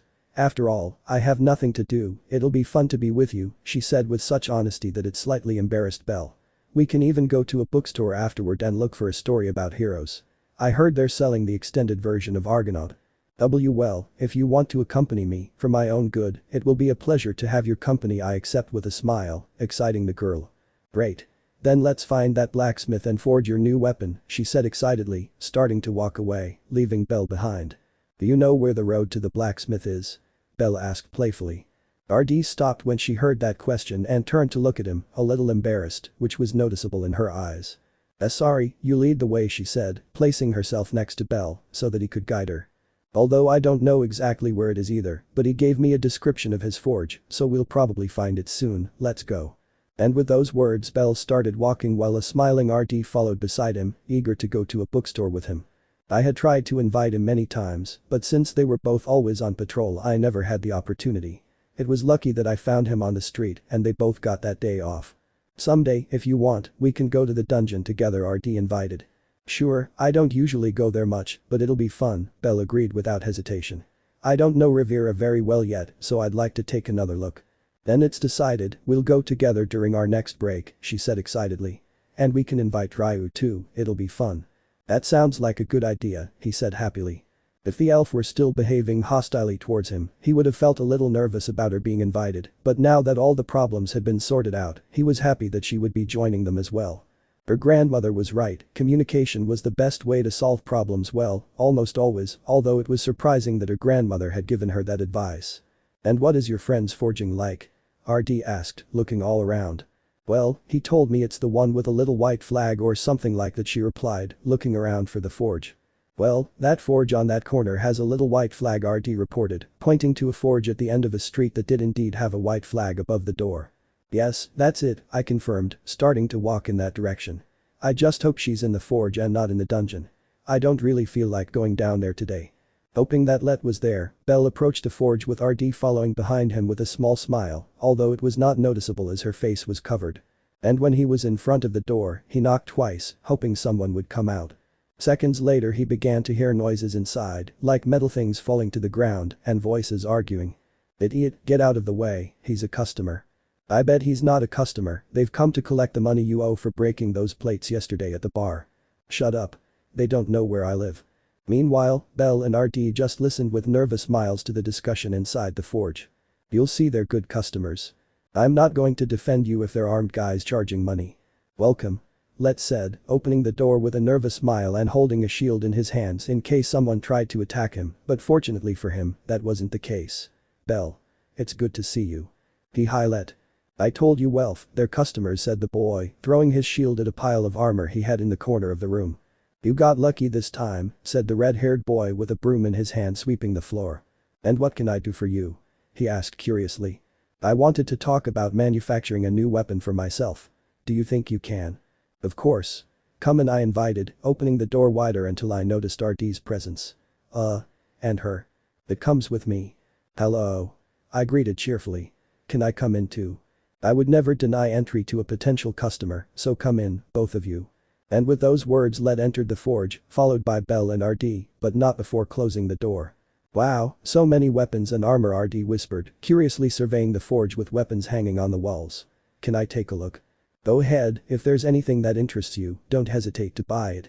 Upon receiving permission, RD began to wander around the forge, watching everything with amusement, waiting for Bell to finish his business with his friend. She's curious, Bell thought with a touch of amusement.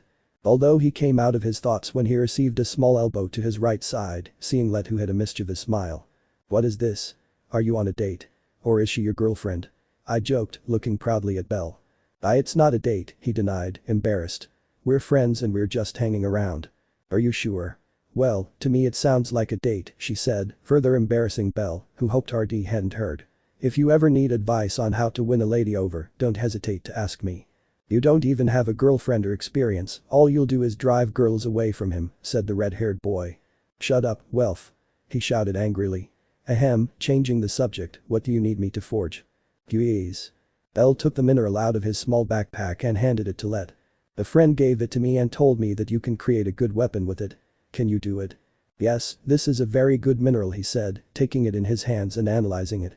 It can be found from the 30th floor upwards. Normally, only first-class users employ weapons made with this mineral, since it's expensive. I've only had the opportunity to work with it twice, but they were superb weapons. Really? Well, that's great, I wouldn't want to negotiate with another blacksmith and have him overcharge me. You know, always fair prices, he said proudly. And what do you want me to make with it? Well, I don't know. Any recommendations? I could create 2 twin daggers, although they would be rather small, or I could also create a single good-sized dagger with good reach. I could also combine it with another mineral to make a much larger weapon, but that would cause it to lose quality and hardness when fused with something else. Well, what do you say? Well, I prefer the dagger. I have experience with that weapon, and also because it has better range. Perfect. Then it will be a dagger, he said, placing the mineral on the table. Anything else? Do you want anything specific in the design of your dagger? A logo or something? Now that you mention it, yes, I accept, remembering a certain detail. Could you have the Astrea family logo engraved on the sheet? He had seen how Noin and Astrea had the logo engraved on their respective weapons, and honestly he had liked it a lot. According to Astrea felt happy when they did that, so he would too. Besides, he really liked the logo. Don't doubt my abilities, Bell, he said, jotting down the specifications in a notebook. I know the logo, so you don't need to give me a drawing. Okay, I trust you, Let. Leave it to me, I like to take my time making weapons because I like them to be perfect, so give me 2 days, and I'll have it ready. Are you finished? RD asked, approaching the two curiously. Have you decided which weapon it will be? Yes, a dagger, I think that's best. So a dagger, very good choice, they are very useful weapons to have as a secondary weapon, in case you lose your main weapon, RD congratulated proudly. Permission. Little Welf came up to them and pushed them a little. I'm sweeping, you can move aside, she asked, sweeping Let's feet. Hey shorty, stop doing that. He complained. Huh? I thought every member of the Hephaestus family had their own forge. Why doesn't Welf have one? Bell asked, confused, as the boy frowned. Ahaha, Welf is too young to run his own forge, so in the meantime he's under my command until he's old enough to have one, Let mocked. Don't call me little. Welf angrily threw the broom at Let, hitting him squarely in the face.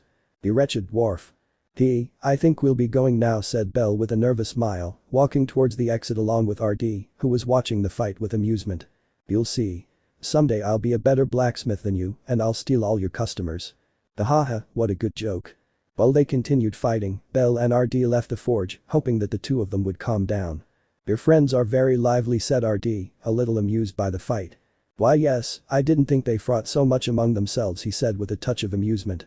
After that, they both walked away from the forge until RD decided to tease Bell a little. So, a date, he said, looking at the albino. Did you hear us?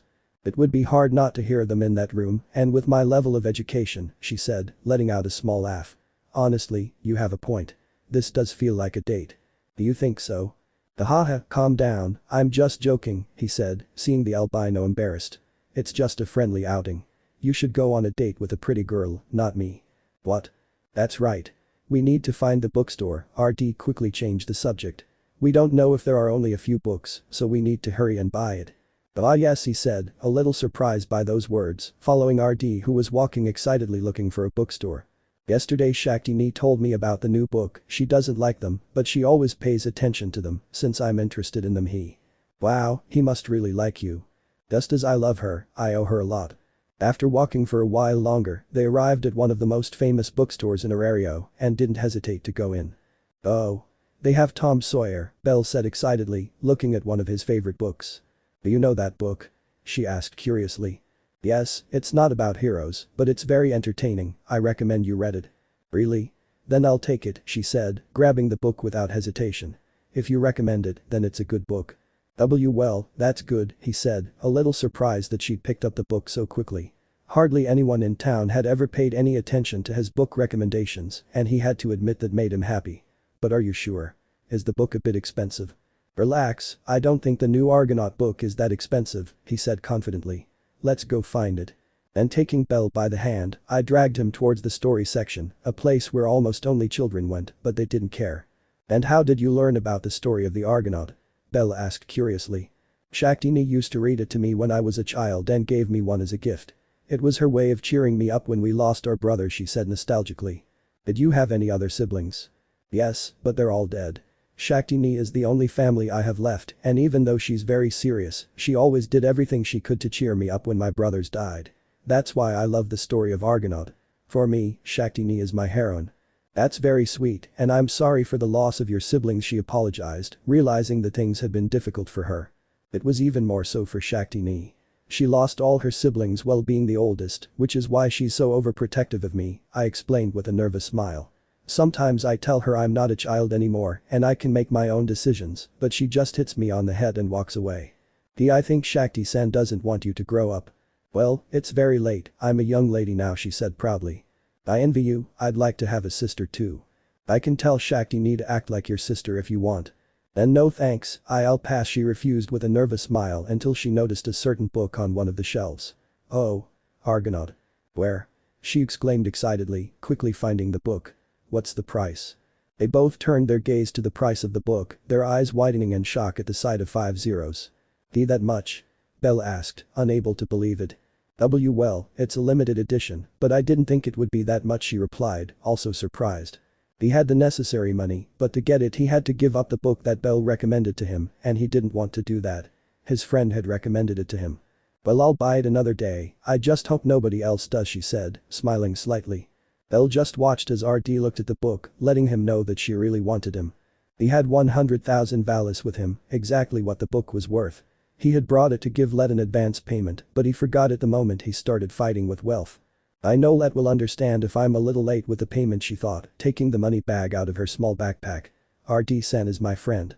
And with those thoughts, Belle took the book, confusing RD. What are you doing? I'll buy it for you. Huh? Really? I asked in surprise. Of course, you really like Argonauta, and it would be a shame if someone else bought it, consider it a gift from me. Are you sure?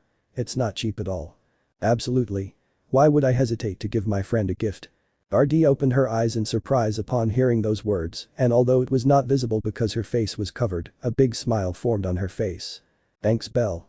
I'll lend it to you when I finish reading it, he said gratefully, unable to contain his happiness, giving the albino a hug, who was embarrassed by how sudden it was. Why, you're welcome, RD-san, he said, returning the hug. As RD realized what she was doing, she slowly pulled away, a little embarrassed. I think it would be best to go pay for the book, she said, quickly turning around to hide her embarrassment. Of course. And so they both went to the counter where they paid for both books, and RD greeted them with a happy smile, while Belle just smiled at the joy that the girl gave off. Thank you so much, Belle, RD said again, leaving the bookstore with the albino and starting to walk down the streets again. You're welcome, I just hope you don't tell me anything about the new book. And you haven't read the book you recommended either. I like surprises when I read, she said with an amused smile. Next time I'll buy you a book, whatever you want, I promise. It's not necessary, but I accept the offer. Next time we go out, we'll take another look at the bookstore. Are you asking me out? I asked playfully, embarrassing him again. Well, Ahaha, I'm just kidding, don't be embarrassed, she laughed as she took out the remaining valises. Would you like to go eat? My treat. Sure, I'd like that, I happily agree to spend more time with her. Perfect, I know a bar called the Fertility Hostess, the food they prepare there is very delicious, I explained as I guided Belle along the path. If you say so, it must be true, he said, eager to try that delicious food. So they both continued walking through the streets looking for the bar, although unfortunately their day was ruined the moment they crossed a street. Do the girls know that bar too? Belle asked curiously. RD-san. Seeing that she had remained silent, Bell turned his gaze towards her, noticing that her gaze was fixed on one spot. He didn't know what had happened, but he noticed how RD's mood had suddenly plummeted, and that worried him.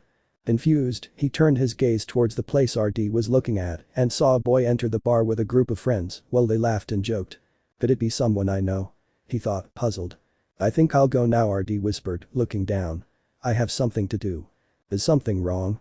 Bell asked, worried, as he heard her voice crack for a few seconds. Then no, goodbye.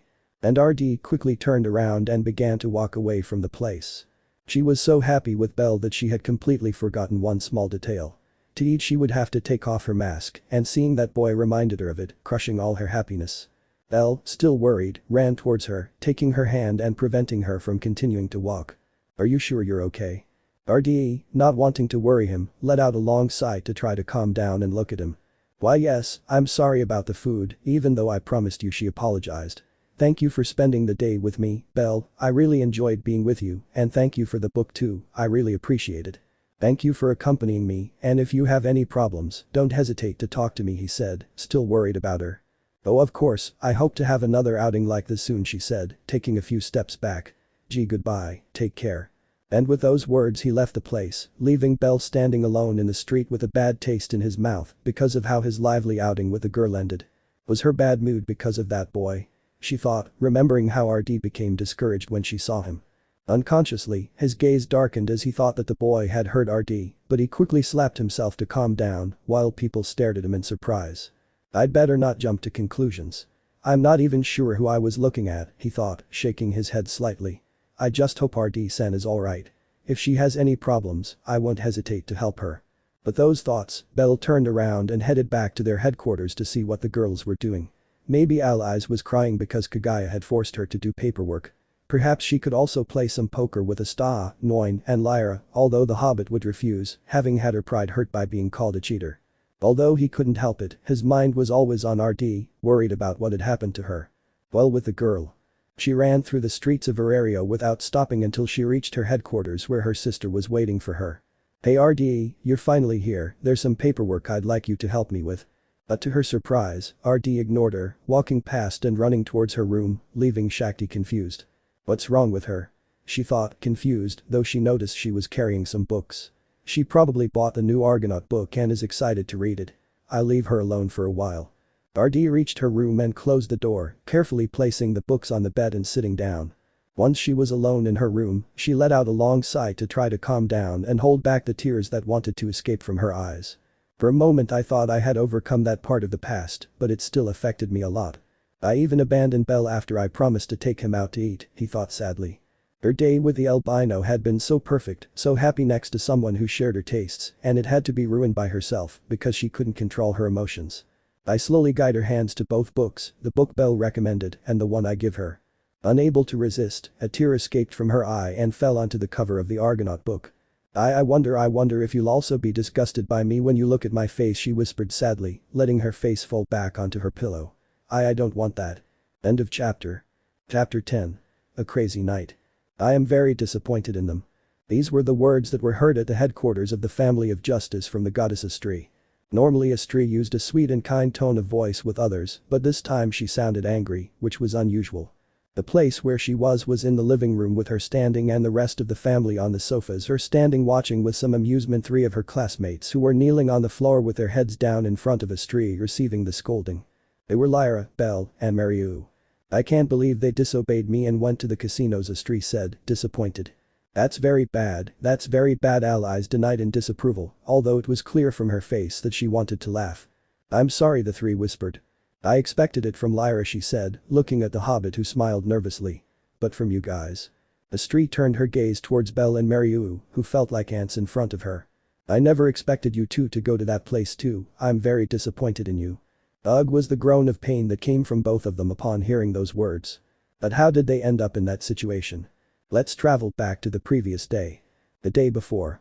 Then that day I faced a goblin hand to hand for an hour and I didn't even have any fauna, but with effort I managed to defeat him, Belle recounted in detail a past event. Aha, it seems you had many adventures when you were a child, Mariu laughed with amusement upon hearing such a crazy story. They were both in the headquarters room chatting for a while after a quiet day of patrolling. The rest of the family were in the bathroom taking a shower or locked in their room, and since it was just the two of them in the living room, they decided to spend time together chatting about anything and everything. Unfortunately, the source of their future problems entered the room. "What's up, family?" Lyra greeted with her typical sly smile, approaching them both. "Hi," Lyra, Belle greeted. "I have a bad feeling," Mariu whispered. "Hey, will you be busy tonight?" he asked, sitting down on the same sofa between them. "This morning RT-san brought me the Argonaut book, so I was planning to read it," Belle replied. "Nothing in particular," Mariu replied. "Wouldn't you like to go out for a meal?" my treaty said with a friendly smile. "You inviting us to lunch?" they both asked at the same time, much more surprised. "Oh come on, I'm not stingy either, they're my family, so it's obvious I want to invite them to eat," she said, offended. She only hoped that they would both believe her, although fortunately for her she was talking to the two most naive members of the family. Belle was hard to lie to, but he let his guard down almost completely when he was with them, so it was fairly easy to deceive him. "Why so much interest in inviting us to eat?" Mariu asked curiously.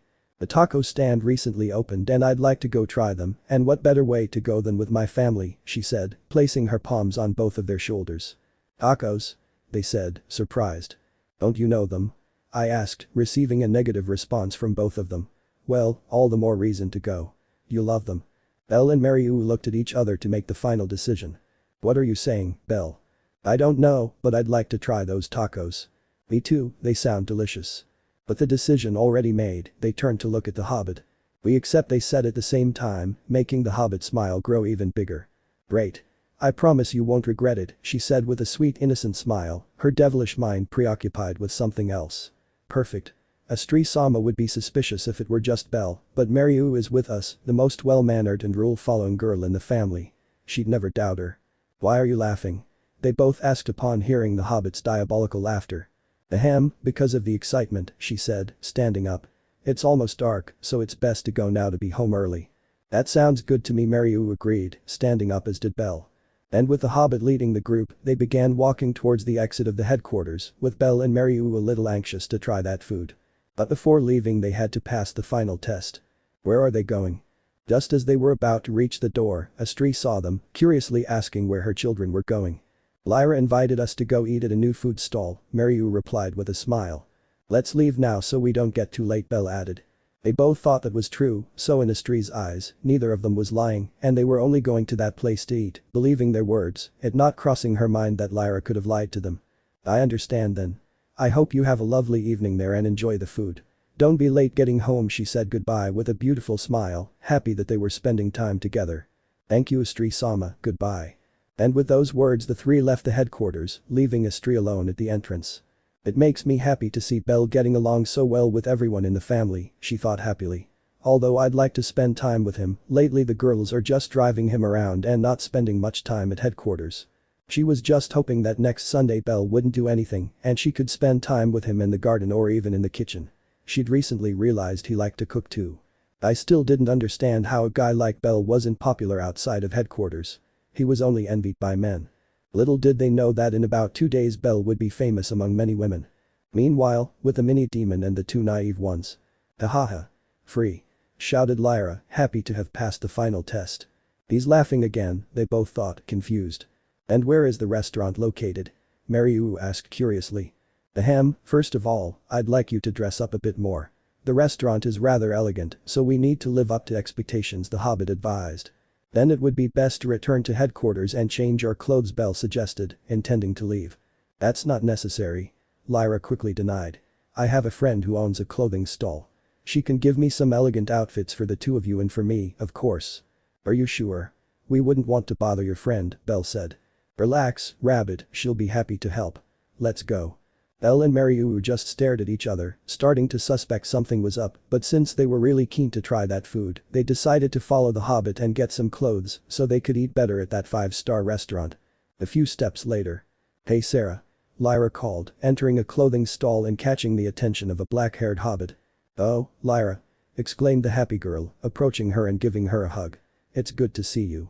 "Yes, I've been a bit busy lately so I haven't had time to wander around there," she said with a smile. They had known each other for years, having met in the slums as orphans. They had helped each other occasionally in the past until eventually each went their separate ways. Lyra joined the justice system and Sarah had the opportunity to open her own clothing stall. The pink-haired girl was happy that her friend had done well in life. "And what brings you here?" I asked curiously. "Well, do you remember when you promised to give me some clothes in case I needed them?"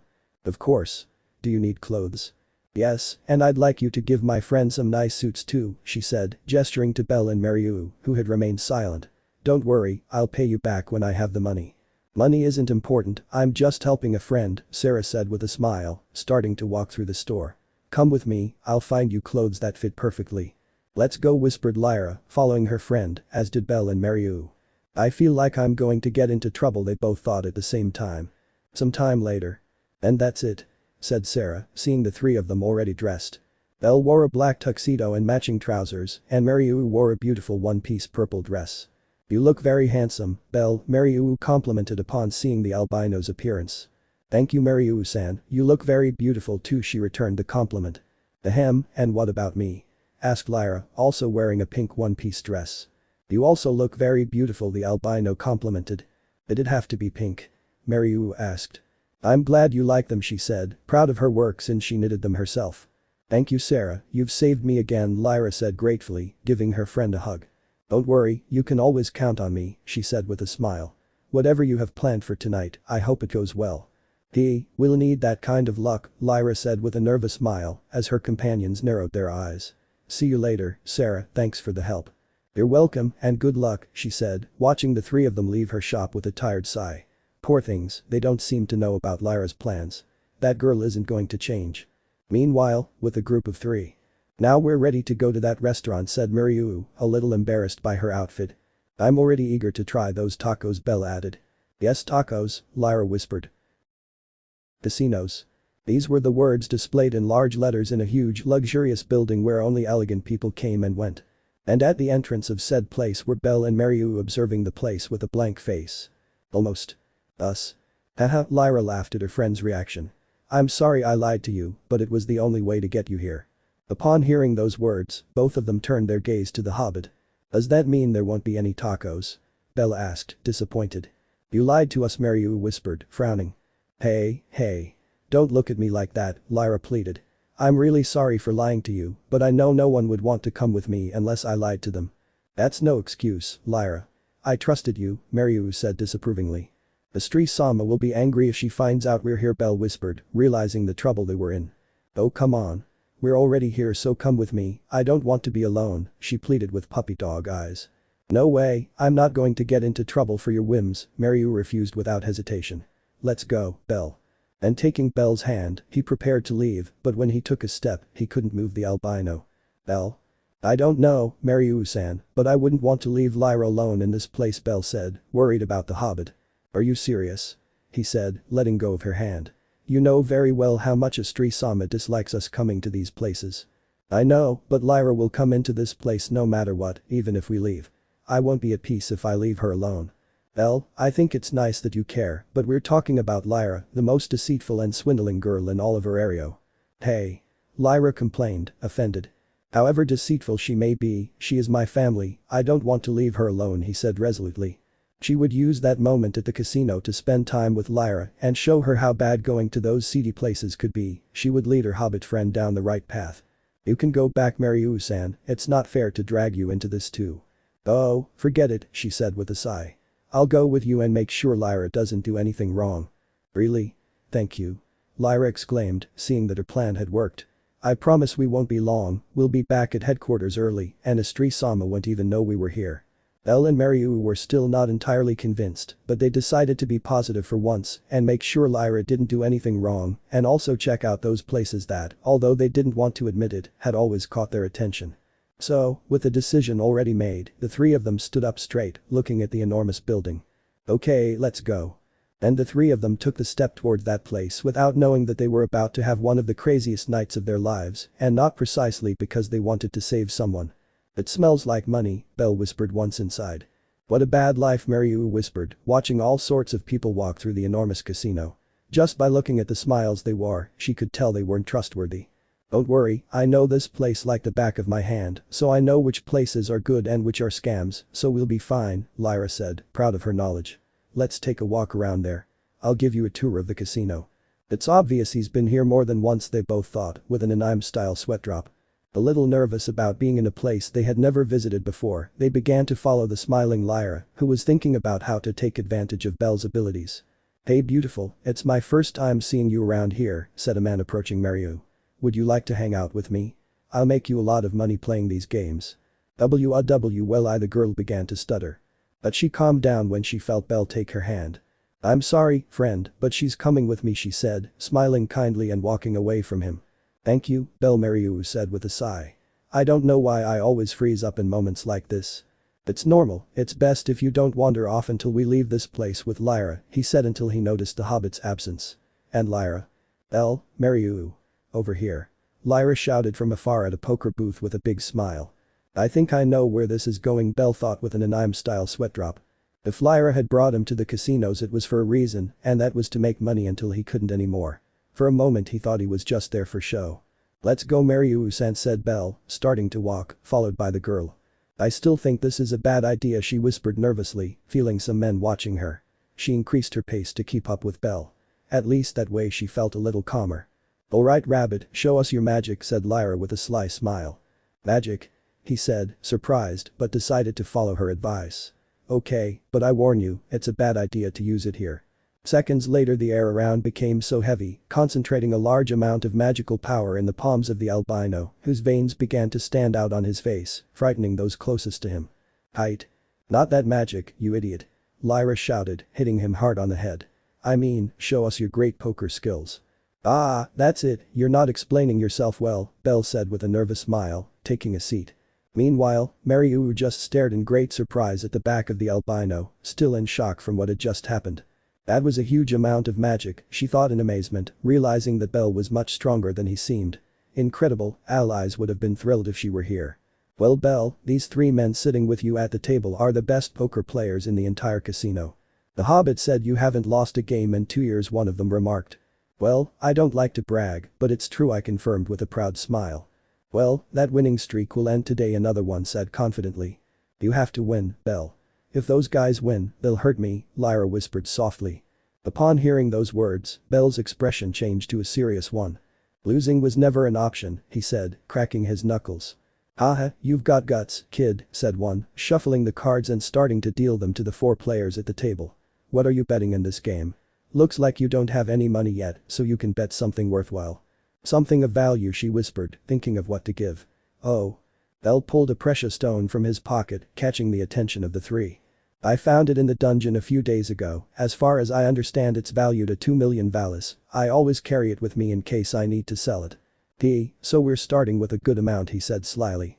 "Good, we'll bet 2 million valis too." Lyra's eyes turned into money when she heard the amount bet. "If you win, I'll build you an altar and worship you for the rest of my life," Lyra said excitedly. "Good luck, Belle," whispered Mariu, who was unintentionally starting to get a little excited. "Okay, let's begin." 2 minutes later. "I won," said Belle, showing that he had the royal flush in his hand. "Well done, Belle." Mariu congratulated him. "That's my rabbit," Lyra exclaimed happily. "Haha, I admit you're good," said the one who seemed to be the leader, handing the money to the albino, as did the other 2. "But poker is also a matter of luck, and this time it was on your side. I wonder how much longer that luck will last." "What do you say, kid? Another game?" asked another, a little angry about having lost. "Come on Belle, accept," whispered Lyra. "Yeah." Belle, still not entirely sure, turned his gaze to Mariu, waiting for confirmation. Well. "One more won't hurt," said the girl with a nervous smile, wanting to see Belle win again. "Then I accept." "The decision, lad," he said, beginning to deal the cards. "This time we have to bet double to make things more exciting." Just one more time and we'll go home," Belle whispered, picking up his cards to see what hand he had. "I don't want to get obsessed with gambling." 3 hours later. "Ahahaha, I won again," the albino shouted with jubilation.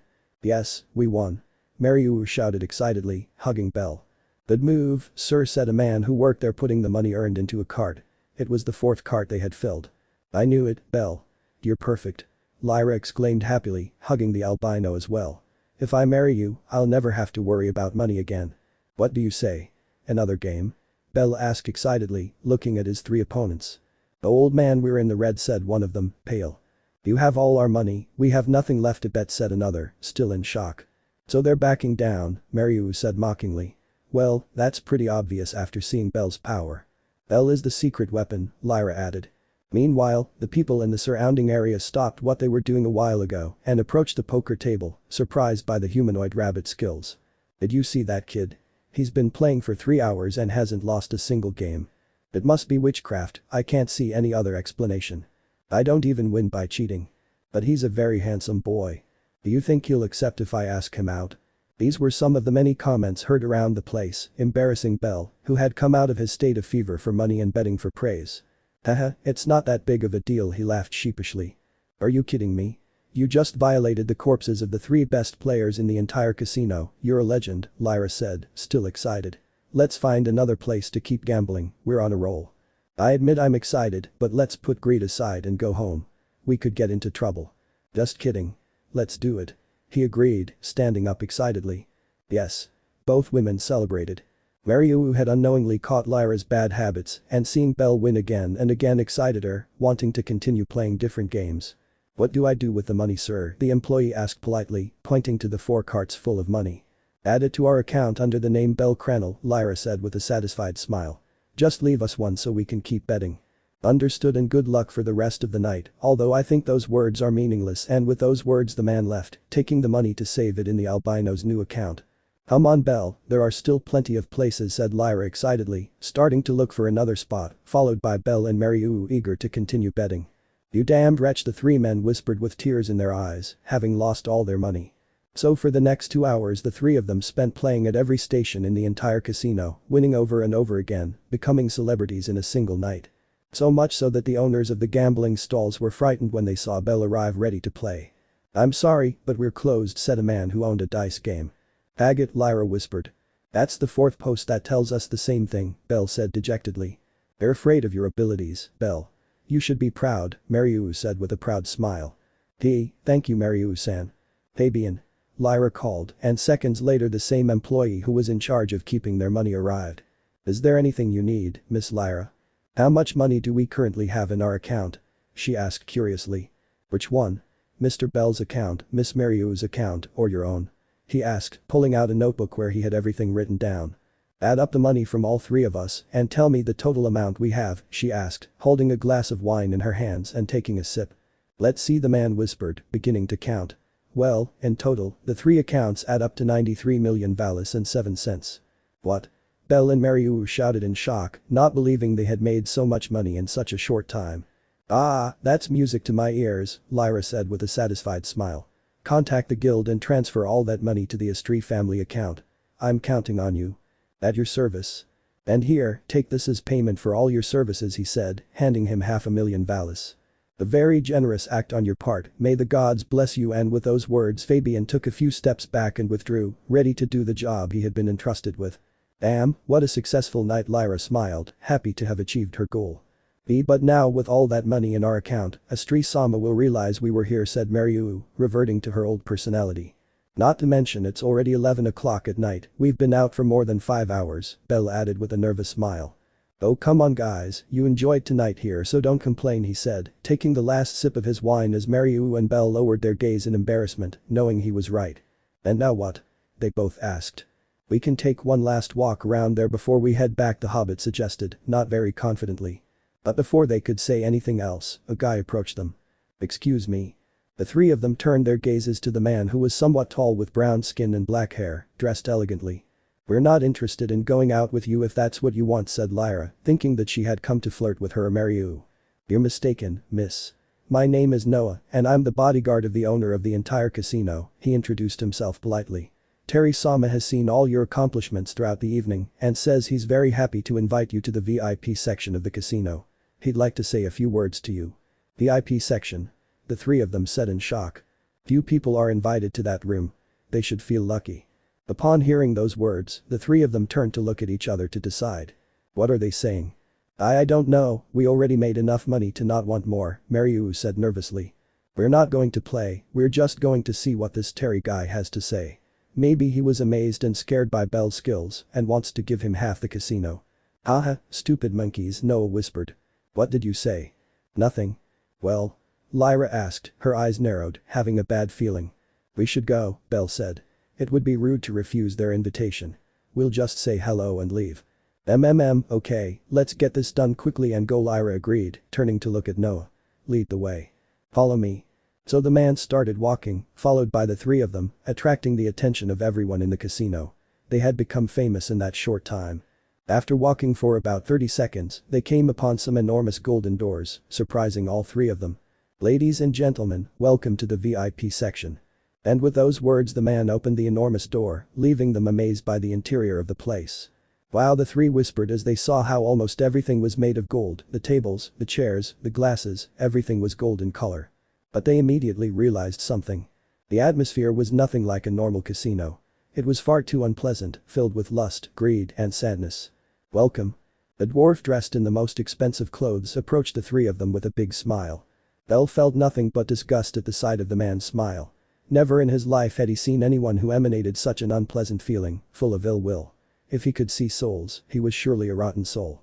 Not even the worst trash in Rakia could compare to that man. But he still smiled kindly, just as his teacher had taught him. I heard you wanted to talk to us, he said amicably. Meanwhile, behind him Lyra maintained a serious expression and Mariu hid behind Belle, uncomfortable as she felt that man looking at her out of the corner of his eye with a lustful gaze. Belle, let's get out of here, whispered Mariu. Nice to meet you, my name is Terry and I own the entire casino, he said proudly. I've seen how you've been sweeping up all the games, it's amazing. It's not that big of a deal, Belle smiled in a fake way. Did he only call us to tell us that? Not at all, I'd also like you to play a few games of poker with us. As he said this, he gestured to other men behind him, smiling unpleasantly. We'd like to compete against someone as skilled as you. I appreciate the offer, but we've already played a lot tonight, we were planning to go home, he politely declined. At that moment, a blonde girl approached the albino with a tray of glasses full of wine. Would you like a drink? I asked in a whisper. No thanks, Belle refused. Although I noticed how the girl's gaze was dull, an empty look as if she had already lost all hope in her life, and not only her. The other women in the casino had the same look, a look full of sadness. Even the waiters and bartenders there had the same look. I didn't know what was happening, but I was sure of one thing. None of those people were there of their own free will. Are you okay? You look pale. Belle asked, worried about the blonde girl. Ah, and I. Don't worry, Mr. Cranel, Terry interrupted. She's just tired from work. Go back to your job, Anna. Why yes, and with her head down the girl left, but not before looking Belle in the eyes one last time. I know that look, the albino thought. It's a look asking for help. Getting back to the subject of the game, Mr. Cranel, Terry called out. If you're worried about money, don't worry, we don't gamble here. So? He asked, puzzled. He laughed unpleasantly. How about you bet your two girls?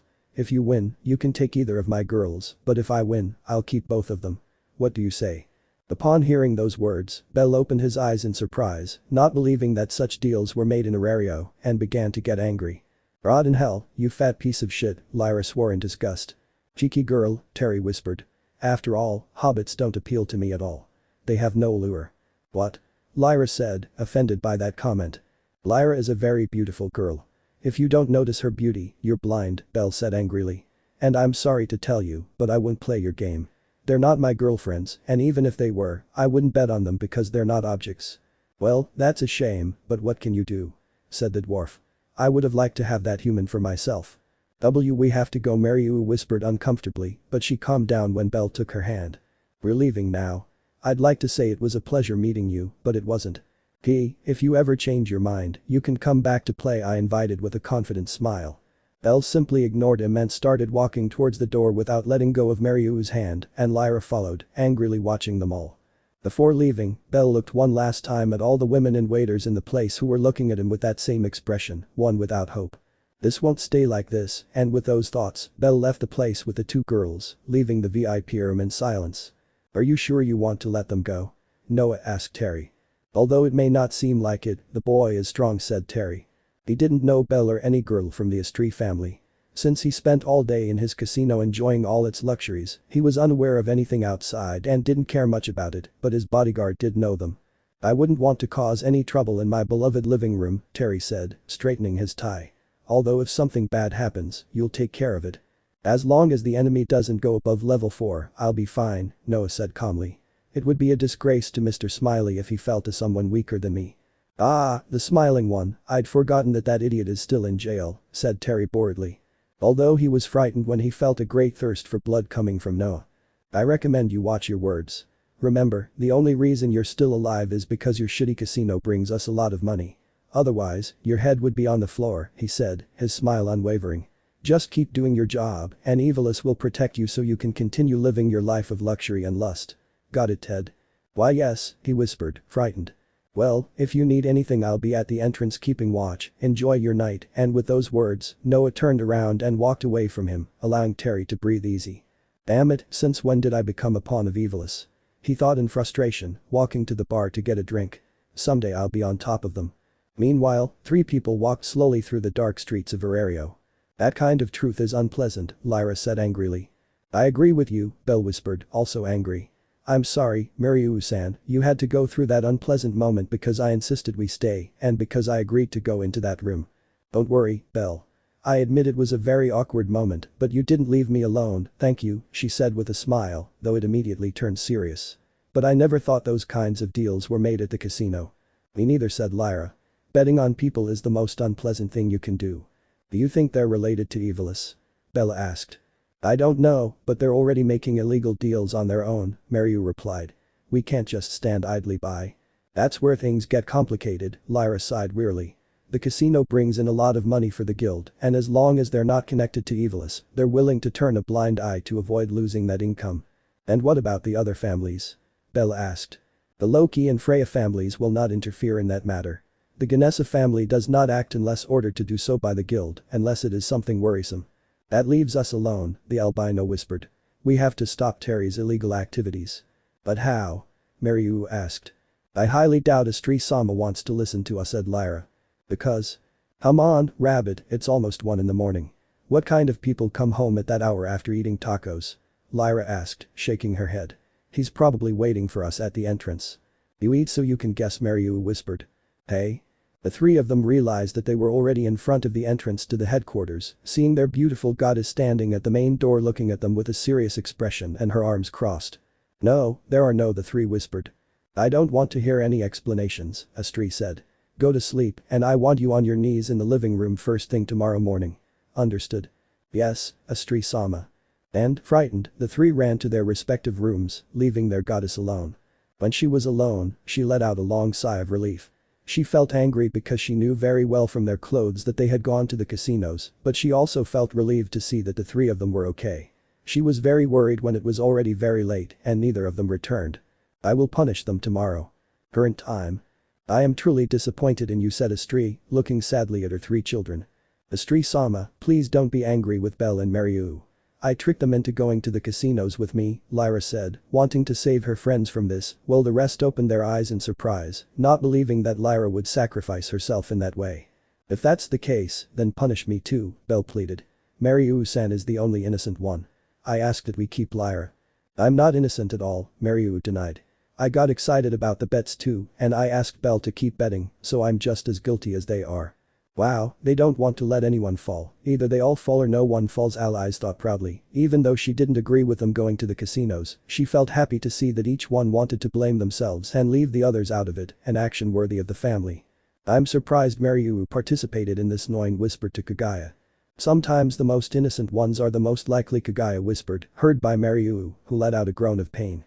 You know very well that I don't approve of something like gambling. It's not an action related to justice. You've truly disappointed me, Astrea whispered. Belle, I asked you to help Lyra get off that bad path, and in the end, you ended up joining her. I don't know what to think. I'm sorry for failing you, Astrea-sama, Belle apologized, hurt at having disappointed his goddess. I will accept any punishment you give me, but please forgive Mariu-san and Lyra. If necessary, I will leave the family if you no longer consider me worthy of being by your side. No. All the girls screamed quickly, scaring Belle since they all screamed at the same time. Upon realizing what they had done, some looked away nervously or embarrassed, while allies started to laugh. I'm disappointed, but I don't want you to leave the family, Astrea clarified, not wanting Belle to make that decision. And don't blame yourself for everything. I'm aware that Lyra is the mastermind behind all of this. I plead guilty, the hobbit laughed nervously. As punishment, the 3 of you will have to clean the entire headquarters for a whole month without any help from anyone. Maybe that will help you reconsider.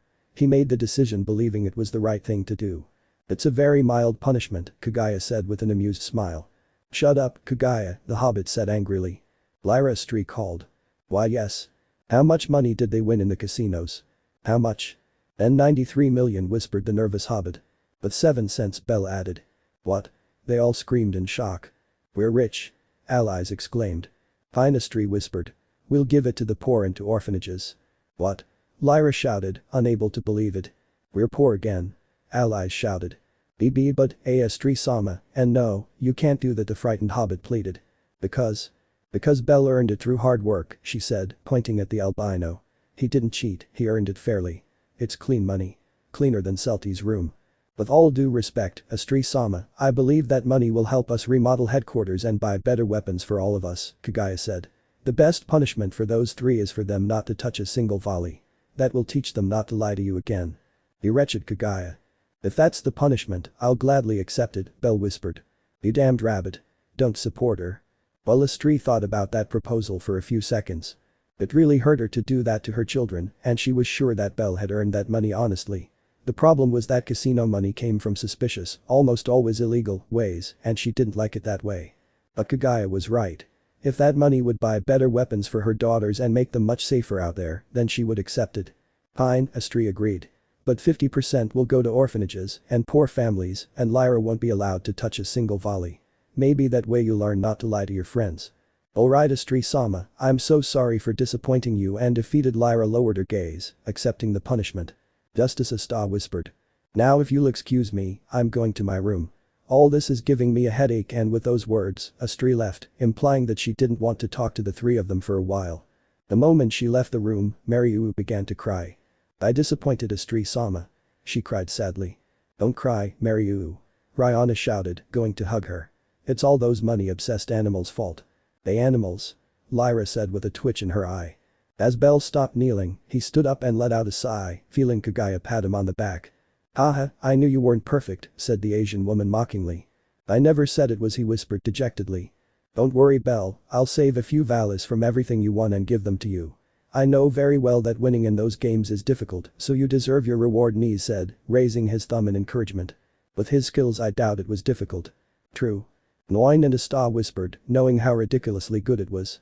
Belle, I want you to clean my room tomorrow, I'm too lazy to do it. Asked the smiling allies. Pranal-san, Ryu said, approaching the albino. I know very well that we promised to help each other whenever one of us made a mistake, but you're alone in this. You deserve it for failing Astrea sama.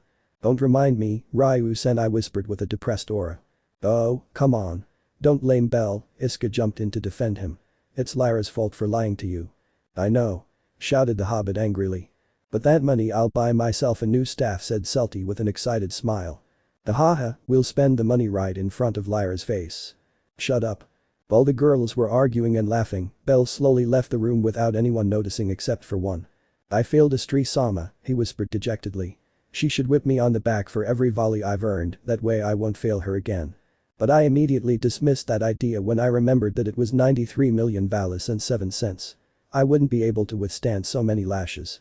I couldn't even tell Astrea sama about the illegal dealings at the casino, she whispered, leaning against a window and gazing at the garden. Now she won't even want to listen to me. I can't ask for help. Seconds later, Belle clenched his fists, remembering the hopeless expressions of the people in that room. I have to go back. I can't let those people continue to suffer, he whispered angrily. But I don't want to get the girls into trouble. I'm sorry, Astrea sama, but I will return to the casinos again, only this time with different objectives. As a member of the Justice family, I couldn't ignore the look in that girl's eyes that was asking for help. I had to save them. I'll return tonight, and then I'll accept whatever punishment Astrea sama gives me for failing her again, he whispered resolutely. Tonight I'll dismantle all those illegal deals.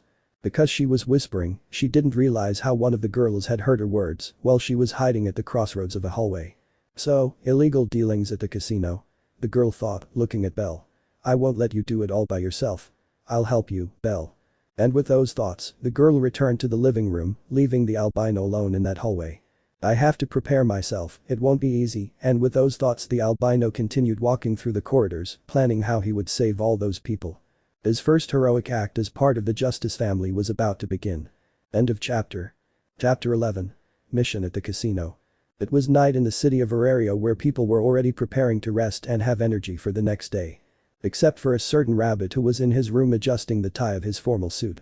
I can't just go and launch a reckless attack, I have to plan a strategy, the albino thought with a serious expression. He would arrive at the casino as just another customer so that everyone would let their guard down. He had to be as quick as possible to avoid causing too much of a commotion. He just hoped there wasn't anyone powerful in that place.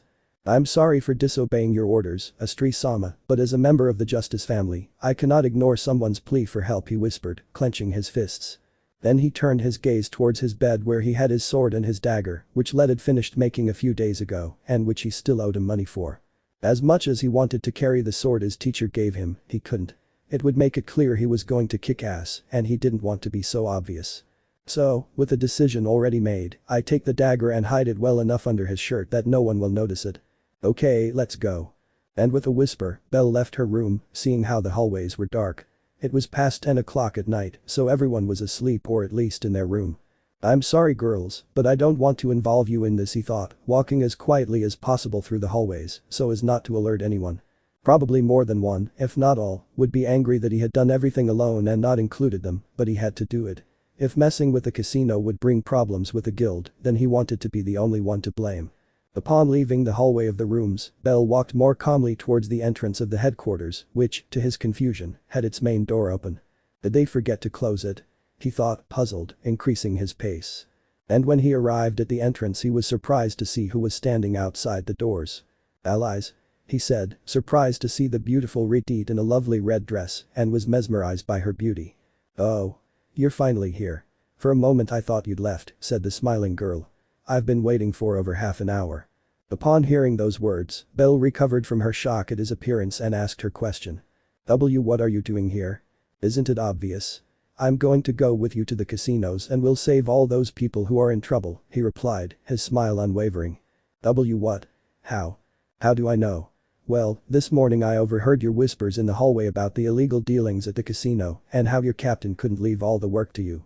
In fact, I'm disappointed that you made the decision to go alone without telling anyone, she scolded, tapping the albino's nose with her finger. Alias no. Alias-sama, this is for you, she said, raising a finger. We're the Belle family. I'll never forgive myself if I let you go on a mission alone, even knowing what you'll do. Tell me something, if you knew I was going to a dangerous place alone, would you go with me or leave me? Well, I would accompany you even if you didn't want me to, he replied, embarrassed. See?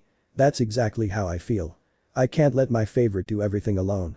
As captain of the Justice family, I also have to help those who need me, bring the light of my purity to those dark places filled with evil desires, punish the wicked with my sword of justice, help. Alias? Alias-sama for you. Just tell the truth and admit that part of you wants to go just to see what the casinos are like. Little by little, Alias's cheeks began to blush at the albino's words, and she couldn't deny it. Hahaha.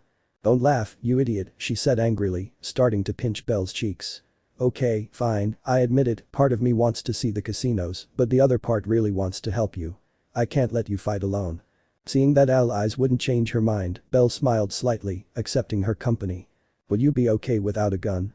I asked. Who says I'm not carrying a weapon? Hey? Belle was confused by those words, but then his face turned to one full of embarrassment as he saw the Ritit begin to lift her red dress in front of him. Wait, what are you doing? He stammered, embarrassed, looking away. Todd Ian. Huh? Belle watched curiously and still a little embarrassed as Alias had lifted her dress a little above her knees, noticing how she had a dagger tied to each of her soft legs. The great Alias is never unarmed, she said proudly. Was it necessary to lift your dress? You could have just told me you had 2 daggers strapped to your body, he said, looking away in embarrassment. You shouldn't do that.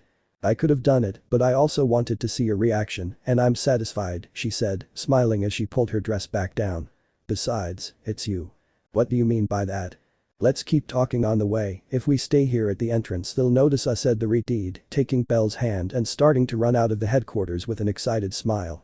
While on one of the balconies a certain oriental woman was leaning, observing the stars, until she noticed her 2 friends running out of the place dressed in formal attire. Well, where are you 2 going? She thought with a slight smile, feeling curious. It seems we have 2 naughty ones here. Meanwhile, with Alias and Belle. Having already left the headquarters, they began to walk calmly through the dark streets towards the casinos. The escape was a success, now let's go infiltration, the Ritit said excitedly. By the way, Alias. Yeah? Why the red dress? He asked curiously. Huh? Well, when I heard you were going back to the casinos, I knew I had to dress like this.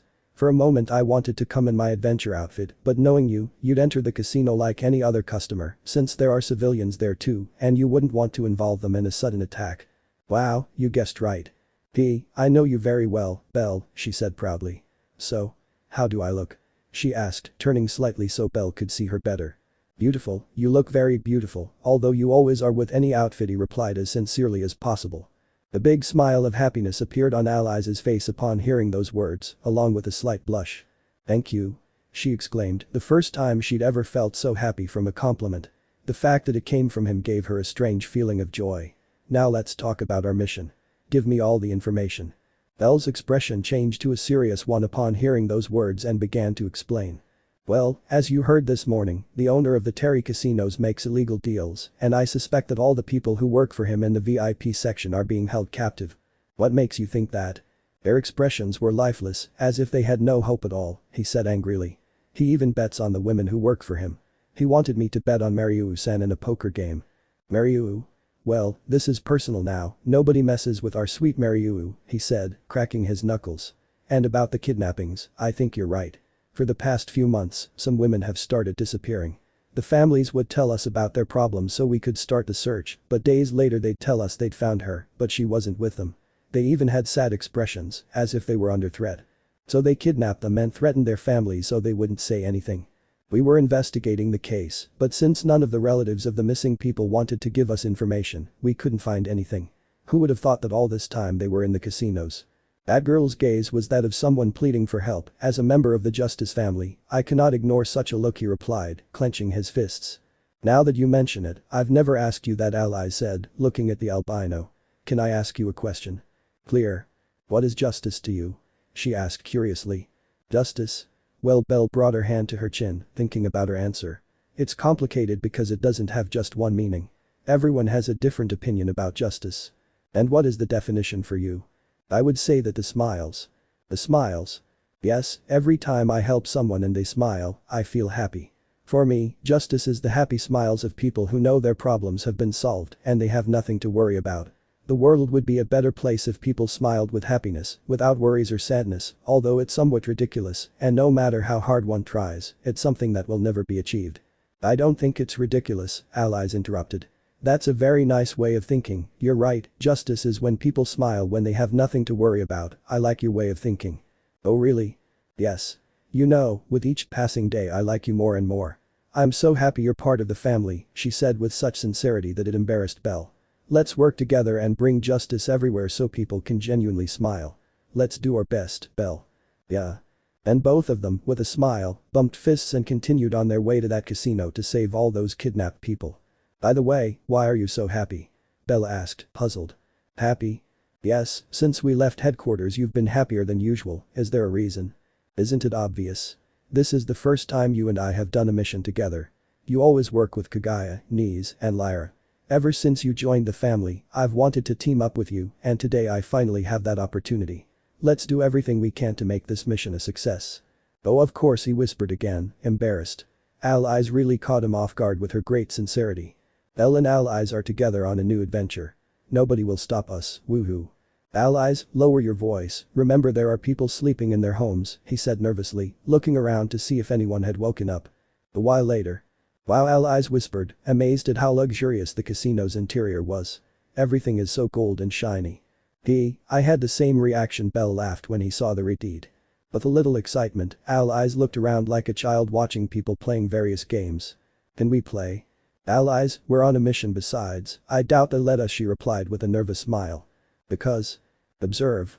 Belle calmly walked a little way until he reached a stall so that the owner would notice him. Damn it, whispered a man who owned the dice stand when he saw Belle. I quickly pulled out a magic communication stone that connected to all the casino stations to inform them of what I had seen.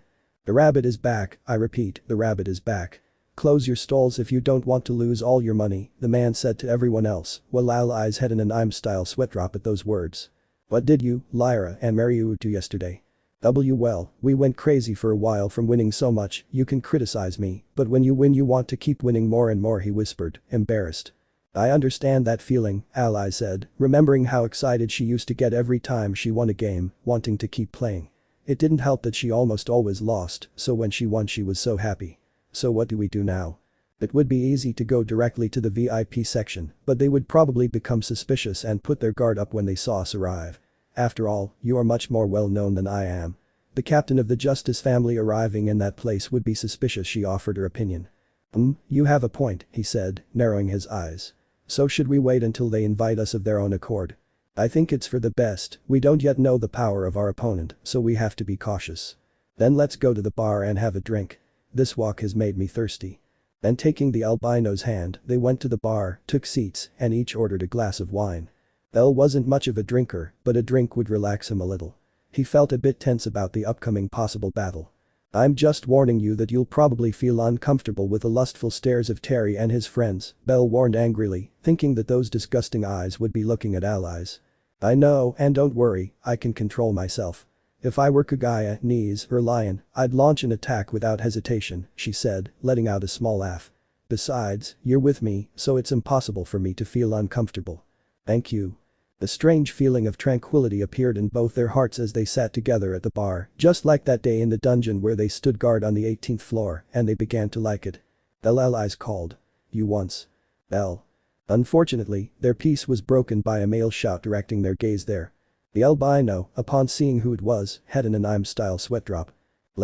He said, surprised, as he arrived with a worried expression. Thank God I finally see a familiar face, she said, letting out a sigh of relief. What are you doing here? And it had better be for something good, Ally said, crossing her arms, since she had been interrupted. Help me, he begged on his knees. I came to the casinos to earn some money and pay back what I owe a fellow blacksmith. And I suppose you went into more debt, right? Worse.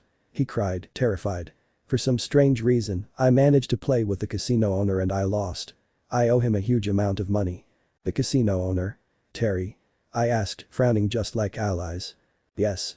Now he has guards surrounding the entire casino. If I don't pay him the money before dawn, then he's going to kill me. That? He said it, they're going to kill me, they're going to kill me. Don't cry, Bell said, standing up along with allies. So you're under threat. Why yes, I tried to escape from the casino, but one of his bodyguards easily stopped me. I'm no match for him, even though I'm level 3. If I don't pay by dawn, my body will be sent in a bag to Welf. I don't want to traumatize him. He's still little. Allies, Bell whispered, turning to look at the redeed. I think we now have a reason to visit Terry and his henchmen without looking suspicious, Allies said seriously. We can't ignore a friend asking for help. Okay, we'll help you, after all we also have business to attend to with Terry. Really? Thank you so much, I'll forgive your debt with the dagger, she said, giving him a hug. After that, Allies and Bell took their respective glasses of wine and drank them in one gulp, then placed the money on the bar. Let's go, they both said, starting to walk, followed by Meanwhile, at the doors that connected to the VIP section, 2 guards noticed the 3 of them approaching. Hell, Ted, the fat guy, that bellcranel is back at the casino, one of them whispered to the other. And apparently that girl, the captain of the Astrea family, is coming too. Do you think they're coming for what I think it is? I don't know, but keep your guard up. If the casino falls, those above will kill us. I don't think they're capable. Really? Even Noah will be killed, and he's important, what will become of us who are just pawns? Just go in and tell Ted what I told you. Good. So one of them went into the VIP section, and the other stood waiting for Bell, Allies and to arrive. Hi, Bell greeted calmly as they stood before him. Do you remember me? I was at the casino yesterday. Yes, I remember you, but this time you've come with a different companion and with that boy who owes us money. Uglet groaned. Yes, in fact I came to talk to Mr. Terry about it. Do you think we can come in? He asked politely. Of course, Mr. Terry will be happy to see you again. He wanted to play a game of poker yesterday, perhaps you can accept his offer now. Maybe. Okay, go ahead. And opening both doors, I let the 3 of them into the VIP section, entering instantly and with our guard up, aware that this could be some kind of trap. The moment they entered, the guard closed both doors from the outside and locked them. That'll be his grave in there, he thought, leaning against the door and watching the other people continue playing, unaware of what was happening in the VIP section. I hope we all get promoted after this. Meanwhile, inside the room. You're right, the atmosphere here is unpleasant, Allies whispered as she stepped into the place and saw all the smiles on Terry and his friends' faces and the hopeless looks of everyone else. When the time is right, we will act, Bell whispered. While Let just watched as they both whispered, apparently they had planned something with the casino, being from the Justice family, I suspect that perhaps illegal things were being done at the casino and they came to stop it. If they fought, then he would fight too. He felt more confident being with someone other than himself. Bellcranel, the lucky rabbit. It's good to see you, said the smiling Terry, approaching them. Lucky rabbit. That's the nickname the casino people gave you because of your great gambling skills. You should feel honored, he said, noticing the Retide's presence. Apparently, she's here with a different companion today. He knew who Alias was thanks to Noah, who explained to him about the members of the Justice family and the possible attack he might receive for his illegal acts, but he was already prepared for it and to eliminate them well, only Belle and Let, since Alias had caught his attention. She was a very beautiful girl. I kindly ask you not to look at Alias that way, Belle pleaded, avoided Terry's lustful gaze. My apologies, but your girl is very beautiful, he complimented. Contrary to the happiness she felt when Belle praised her, Alias this time felt disgust. She didn't even feel like showing off and boasting as she always did. With a quick glance, Belle noticed that there were more guards than the day before, with Noah standing in the middle, calmly staring at him. It seems they were already prepared for a possible attack, he thought, frowning. And what brings you to the casino tonight, Mr. Cranel? He asked curiously. You see, my friend here has some money problems with you, he replied, pointing at Let, who became nervous. Oh yes, the one who owes me 15 million. Upon hearing that amount, Belle and Alias turned to look at the boy with a blank face. What? He asked. I thought I had a chance to win. Well, you thought wrong, Terry laughed. I'm very good at poker, as are my friends, so it's unlikely we'll lose. How curious, I'm very good too. Would you like to play a few games? He suggested with a smile. Oh, and why all the sudden interest? I asked, squinting. Let is my friend, so if I win this game he'll forgive his debt. What do you think? Haha, I admire that you're doing this to help your friend, but what do I gain if you lose? He asked, turning to look at Alias. What if your Retide becomes my property if you lose? That's not. We accept, said Alias, making Terry's smile grow and Belle look at her in surprise. Alias, no. Relax, she whispered, getting very close to Belle's face so only he could hear her. Obviously, I won't stay with him even if you lose. After all, we came here to stop them. Besides, it's more than obvious you're going to win, although I still don't know what you hope to achieve with this. Just crush him in the game where he thinks he's invincible, Belle whispered with an innocent smile. Hanging out with Lyra is getting to you, Alias laughed, separating from Belle. So? Terry asked. We accept, Belle confirmed. Although I'd also like to have a second request in case I win. A second request? Well, I'll accept it because that Retide is very beautiful and worth a lot. I'm a generous person, Terry agreed confidently. What is that request? You'll know if you win, he said, making Terry frown as he saw how confident he was in his abilities. Okay then, come to the table and let's play. Thus the group of people walked towards the main table, where Terry's friends were waiting for him under the watchful eyes of everyone, including the women who were scattered throughout the room. The moment Belle arrived, he took a seat in the empty place and Alias and Let stood behind him. Come in, miss, you can sit here, invited one of the men in the empty seat next to him. No thanks, I'm fine here, Alias refused, looking around with her guard up, which was noticed by the bodyguards. So Mr. Cranel, are you ready to begin? Terry asked. Whenever you like. Understood, and snapping his fingers, one of the employees arrived with a deck of cards in his hand and placed it on the table. Since you want two things, then it would be best if my friends also participated. Whoever wins can ask for whatever they want. That sounds good to me. I always say that a poker game is more entertaining if there are more participants, Belle agreed without hesitation. Then let's begin. Harry quickly began shuffling the cards and dealing them among the 5 of them under Belle's watchful eye, then placed the remaining cards in the middle of the table. Let just nervously watched as the atmosphere became tense the moment the game started, knowing that this was about something more than just his debt. Damn, what have I gotten myself into? He thought, remembering that he didn't have any weapon with him. Belle calmly observed his hand and then glanced sideways at his opponents, who had smiles on their faces as they looked at each other. They're cheating, Belle thought, since all 3 of them would benefit if Ted won. Luckily, I have experience playing with people who cheat. Lyra was a better player and cheater than them, so it would be easy. 8, 9, 10, 11. And 12 allies finished counting. That's 12 bodyguards in total in this room, and they seem to be second-rate. This fight is going to be very uneven. But for them. They should have brought more.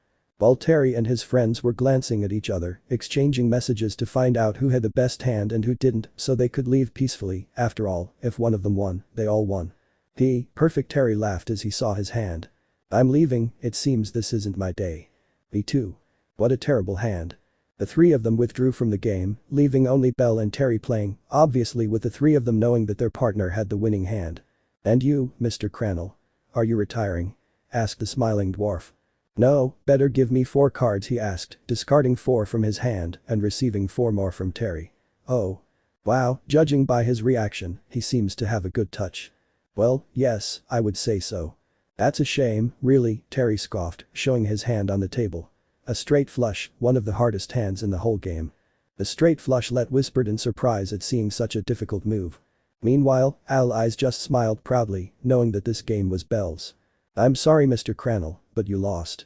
You don't always win in this life," he mocked, turning to look at the redeed with lustful eyes. "Now your girl will be mine. Don't worry, we'll treat her well here. My teacher always gave me one piece of advice since I was a child," Belle said, smiling slightly.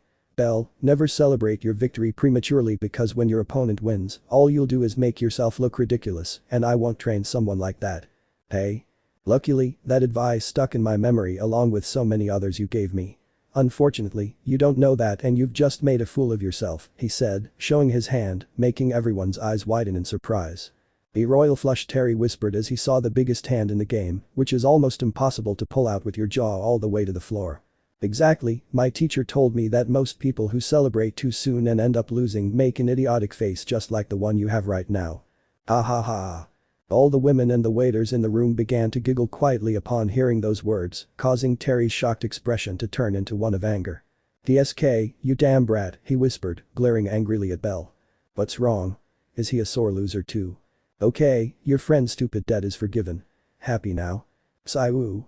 Let's celebrate it now that he was free of charges. Now get out of here, savor this stupid victory. Wait, you promised to fulfill a second request if you won, so keep your word," he asked without losing his smile. Terry was seething with anger inside, but he still managed to control himself and force a smile. "Well, what do you want?" he asked, gritting his teeth. "It's not difficult at all," he said, turning to look at all the women and waiters in the place. "I want you to release all the people kidnapped in this room." "What?" he whispered in surprise upon hearing that request. Meanwhile, the people around opened their eyes in surprise, not believing that he had asked for that. "To free ourselves. Us?" some women in the background whispered, having heard those words.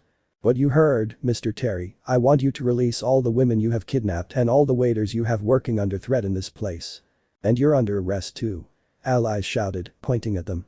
"You, your friends, and all your bodyguards are under arrest for kidnapping, fraud, robbery, and a host of other crimes we don't yet know about, but which will soon come to light. Come on, at least do your research so you can tell all the crimes exactly and not just half-truths," Let pleaded, with an anime-style sweat drop. "Ha. Ha ha. Ha ha ha." Harry and his friends started laughing when they heard those words, causing the two of them to frown. "You're all fools," Terry whispered. "What makes you think the people here are kidnapped? They all work for me of their own free will, right, Anna?" Belle turned her gaze to the same blonde woman from the day before, who was the closest to the table, becoming nervous because of Terry's words. "Come on, Anna, tell these ignorant brats that you're here of your own free will," the dwarf pleaded with a threatening look that said if she said something she shouldn't, she'd be in big trouble. While Anna was terrified, not knowing what to do, she turned to look at Belle, who was looking at her with a calm expression, a look that for some reason, gave her peace and confidence. "Say what you have to say, Miss Anna," Belle whispered softly. "I will protect you." "And I whispered, my voice trembling. "And I want to see my family again." And those words were more than enough for Belle and allies to know that they were all kidnapped and under threat in that place. "Damn woman," Terry whispered, clenching his fists. "Very well, Mr. Terry," Belle said, standing up. "Either you and all your allies surrender willingly, or we'll have to do this by force," he warned, cracking his knuckles. Allies tried to do the same, but couldn't make the sound. "Ha, you ignorant brat," Terry snapped his fingers, and immediately his 12 bodyguards appeared. "This place will be your grave for messing with the wrong people." "Alright, Bunny, ever since I saw you yesterday I've wanted to clash weapons with you," Noah said with an excited smile, pulling out a large dark-colored spear. "It'll be fun to crush you." "I'm sorry to drag you into this," Belle apologized, pulling his dagger from under his shirt. "Don't worry, by the way, can I use magic?" I asked. "As long as it doesn't harm us or the civilians, then go ahead," allies allowed, making the boy smile excitedly. As Terry took a few steps back with his friends, he looked mockingly at Belle. "Kill them all except the redeed, she'll serve as my trophy for today," he ordered, letting out a laugh. "Ladies," Belle said, drawing the attention of all the women in the vicinity. "You'd better stand back until we defeat them all." "Defeat me?" How funny.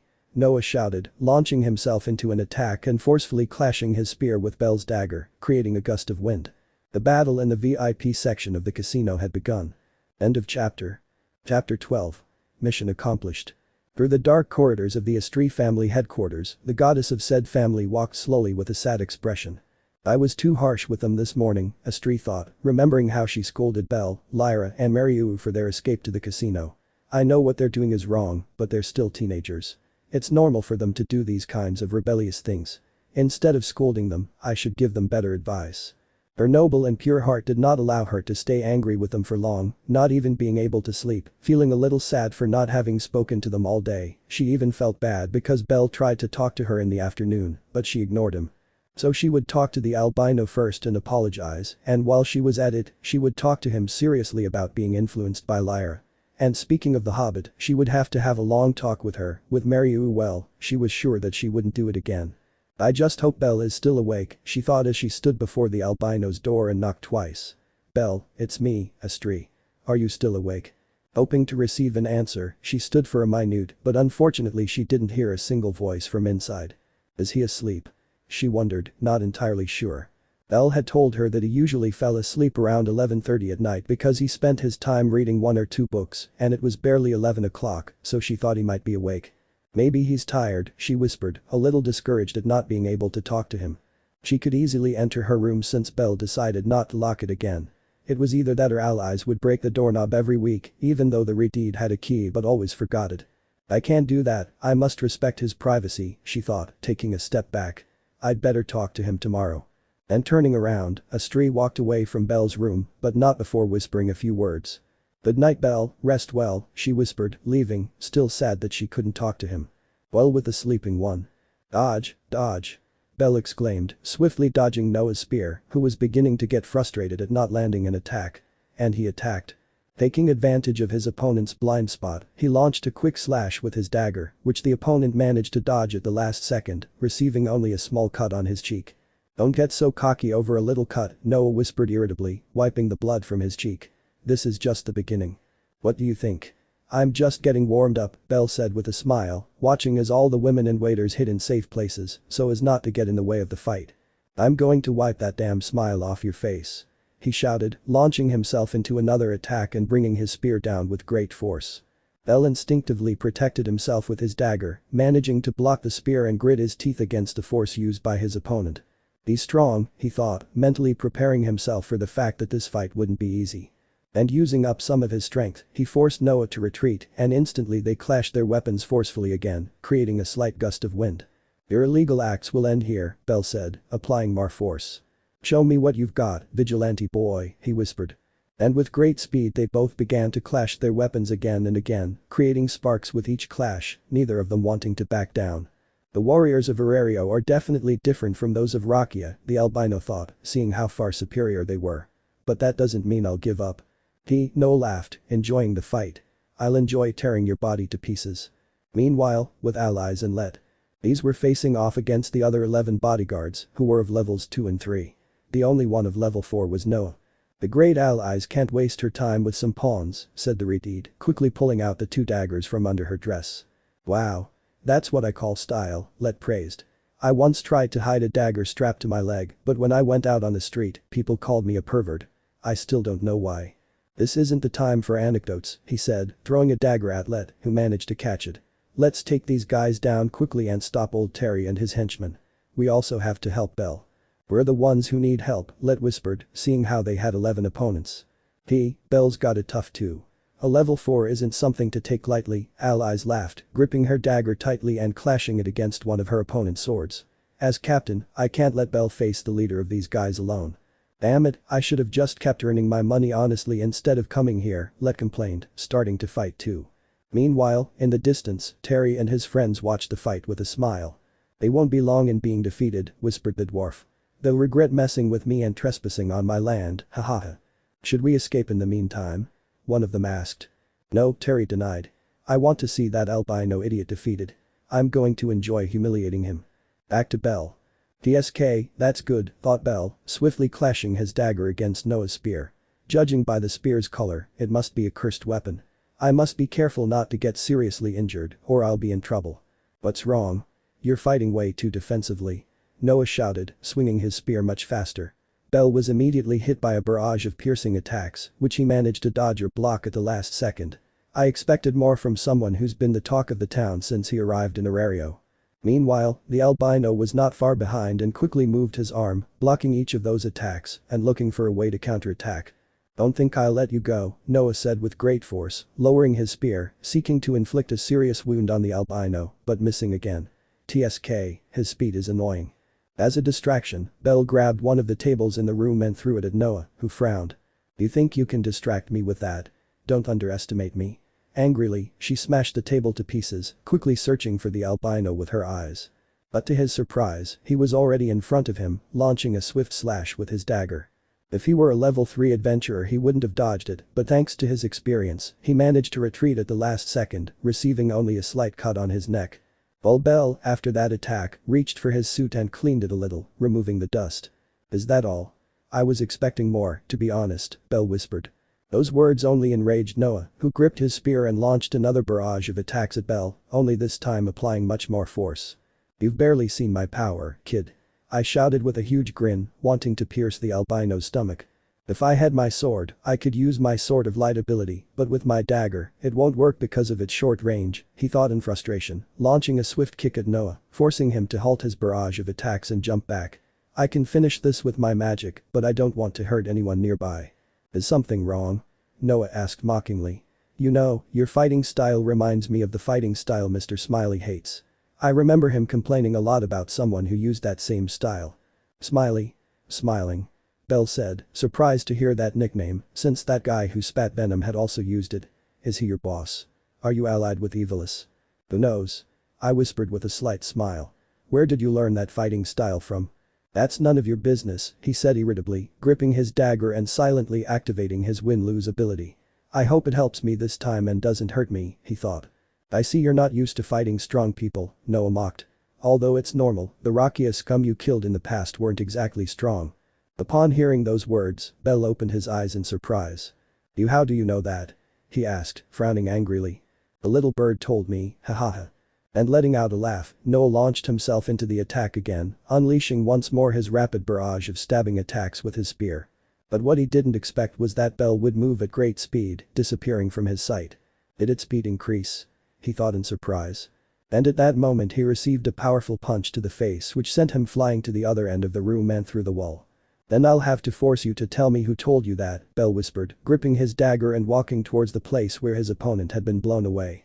His speed had increased due to his skill, and since his strength remained the same, it meant that his defense had decreased again. Why is it always my defense that gets reduced? The albino thought, annoyed. I'll have to be careful with their next attacks, or I'll be in trouble. As allies watched Bell walk away and enter the hole he created in the wall after sending that guy flying, that wall probably connected to another room. I knew it, Bell is very strong, allies thought proudly, lifting her foot with great agility and kicking one of her opponents in the jaw, knocking him unconscious. Looks like I worried for nothing, he'll be fine. It was the first time she had seen Bell take a fight seriously and that excited her, wanting to see that fight until the end. Unfortunately she had her own problems to finish. How are you, Let? Allies asked, as the opponents had separated and moved away so as not to get in each other's way. Meanwhile, Let had a large red aura surrounding his fist while a big smile appeared on his face. She was about to use her magic. It's my only magic, but I'm very proud of it, he thought, raising his fist and looking at 3 of his enemies. Don't die with this. And taking a step forward, he threw a powerful punch with all his strength, enhanced by his magic. The man tried to protect himself with both arms in an X shape, but when Let's fist made contact with his arms, they broke into pieces, causing him to open his eyes in surprise. Big bang. And as if he were a projectile at high speed, the guy went flying, taking 2 others who were behind him with him, and crashed into a wall, creating a huge explosion that shook the whole casino and cracked the walls a little. Damn, I think I went too far, Let thought with an anime-style sweat drop. Big Bang was a powerful magic that allowed Let to charge a large amount of energy into one of his fists and release it on his opponent. He had never tried it, but according to his goddess Hephaestus, this magic would be capable of damaging a level 5, even though he was 2 levels below. However, the great disadvantage of this magic was that if he missed his attack, he was screwed, since he could only use it once. Using it a second time would destroy his arm, which is why it was recommended to use it in a one-on-one fight. The only reason I use it now was because I wanted to show off a little. They must have been amazed, Let thought proudly, turning to look at where the women were, but they were either focused on Alias' battle or watching where Belle had gone. The only ones who saw him were the waiters and Terry's friends. Damn it. While outside the casino. At the entrance gate stood 2 guards watching over the stars. Being here is boring, one whispered. Since when did we go from participating in a war and killing people to being mere guards? Ever since we were ordered to look after fat flabby Ted, he replied boredly. But their conversation was interrupted when an explosion was heard from inside and the walls shook a little. Seconds later, everyone in the main casino ran out of the place in fear, not knowing what was happening. What's happening? I don't know, it probably has something to do with those damned Astrea family who came in an hour ago. We should go and see what's going on. But before anyone could take a step, quiet footsteps began to be heard heading towards them. They slowly turned to look at a dark alley near the casino, watching as a beautiful oriental girl with a sword in her hand approached them with a slightly annoyed smile on her face. Those fools, I knew they'd gone out to play the hero and didn't invite me, Kagaya whispered, approaching the 2 guards. And I also knew there was something strange about this casino. It bothers me that Belle trusted Alias to come here and not me.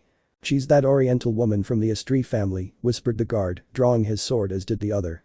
I'll have to take this out on all of you, Kagaya said, gripping her katana. And then I'll punch Belle for not including me on his secret missions. Stop whispering. They both shouted, launching their attack. You're just trash, he said with a mocking smile, attacking with his katana. Seconds later, screams of pain began to be heard in that place. Returning to the VIP lounge, specifically with Belle. He had already crossed the hole he created by sending Noah flying, seeing that he was in a kind of corridor where at the end there was a vault made entirely of gold. Terry probably kept his treasures there. I admit it, you're good, Noah whispered, standing up and brushing off the debris while wiping a trickle of blood from his mouth. Looks like that idiot was right, you're probably someone who could be useful for our future plans. Who are you talking about? I asked, frowning. From someone seeking revenge against you, he whispered, gripping his spear. Hahaha, believe it or not, you have quite a few enemies around here. The people you killed in Rakia haven't been forgotten. Revenge, the albino thought. So someone from Rakia is here in Orario. Don't get distracted. I shouted, launching a powerful thrust at Belle, who, being distracted, was slow to react and received a slight cut on his right arm. Damn it, Belle whispered, taking a few steps back as he watched his wound begin to bleed. And his suspicions that it was a cursed weapon were confirmed when he felt his arm begin to go numb and gradually lose its mobility. TSK, that's what I get for getting distracted, I'm an idiot, he thought angrily to himself. Didn't they ever teach you not to get distracted in a battle? Noah mocked, launching himself into another attack, trying to inflict more cuts on Belle's body. Believe it or not, many people in Rakia have offered money for your head. The White Death, that's what they called you, right? Don't call me that, Belle whispered irritably, slamming his dagger into the spear, cracking the ground beneath them slightly. He didn't know how, but it was bothering him that this guy knew so much about his past. Whoever had given him that information knew enough about him. Why? I think it's a good nickname, Noah said, launching a swift attack at Belle, who managed to dodge it thanks to his enhanced speed. TSK. And to his surprise, Belle began to move his arm faster, launching a rapid flurry of attacks with his dagger, forcing him to go on the defensive, retreating each time he blocked one of his attacks. Even though Belle had one of his arms almost immobilized, he could still easily keep up with the battle, even forcing him to only defend himself, and that annoyed Noah. He's at a disadvantage and yet he still effortlessly dodges my attacks and forces me to fight defensively. Am I weaker than him? It's impossible. We're on the same level, he thought angrily. Don't get distracted in a battle, Belle whispered, launching a swift slash with his dagger, managing to cut a large part of Noah's chest. And finally, he launched a powerful kick towards his stomach, hitting him squarely and sending him flying into the vault door, forcing him to drop his spear and fall to his knees.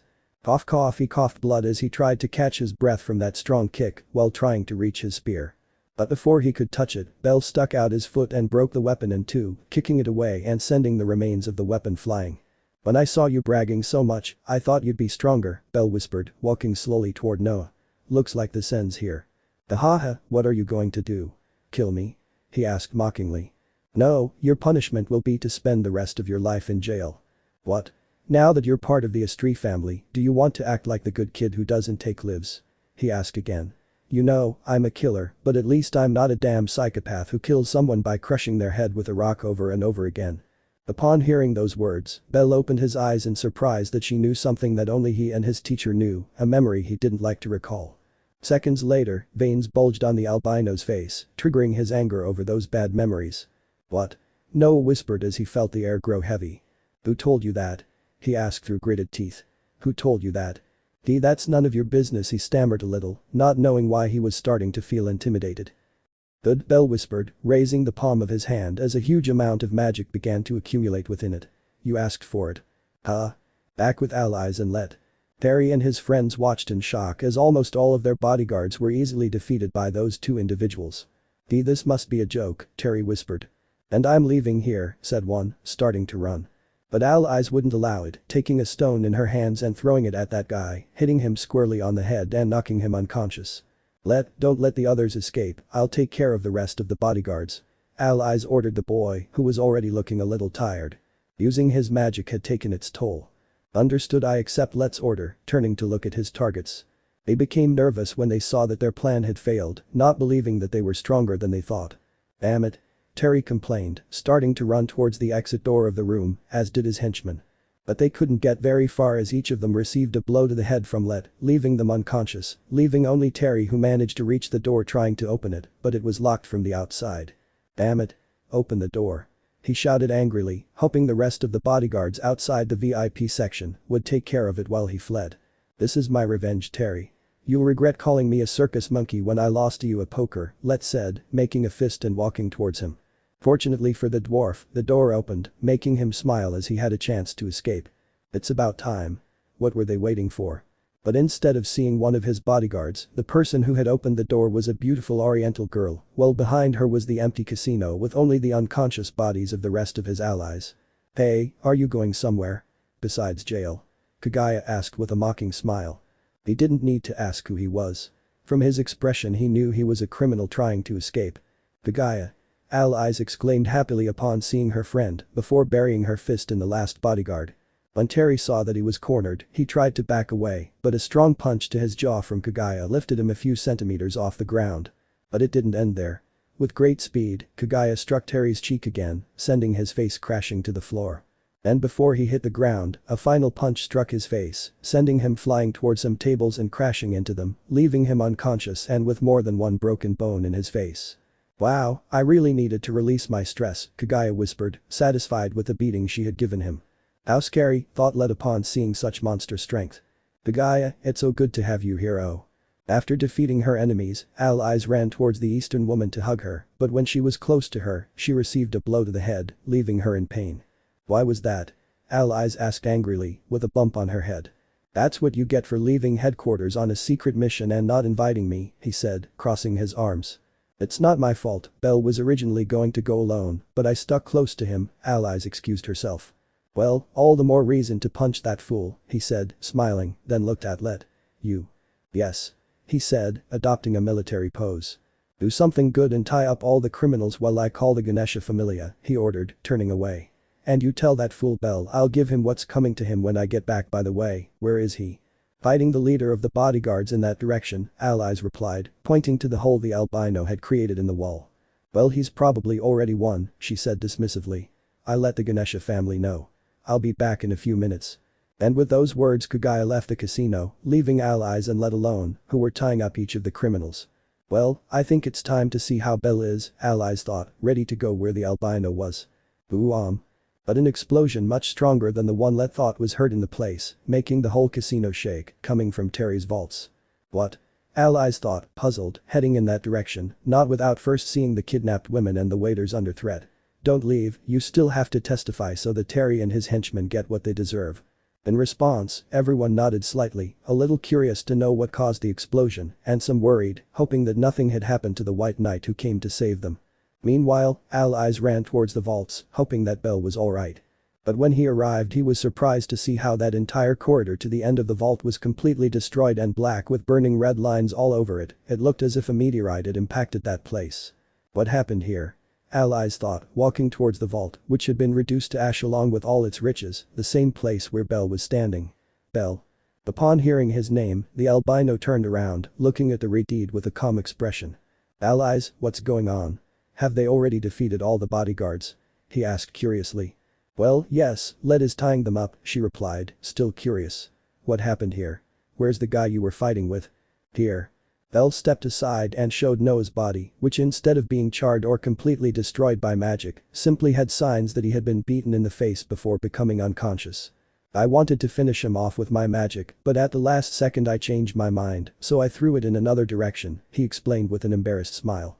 When he thought my magic would hit him, he was in shock for a few seconds because of the explosion, so I took advantage of that moment to pummel him. Is this your magic? Alias asked, surprised, reaching for the charred wall and quickly pulling it away as it was burning hot, then looking at Belle. Yes, she is powerful, she whispered. Belle. What?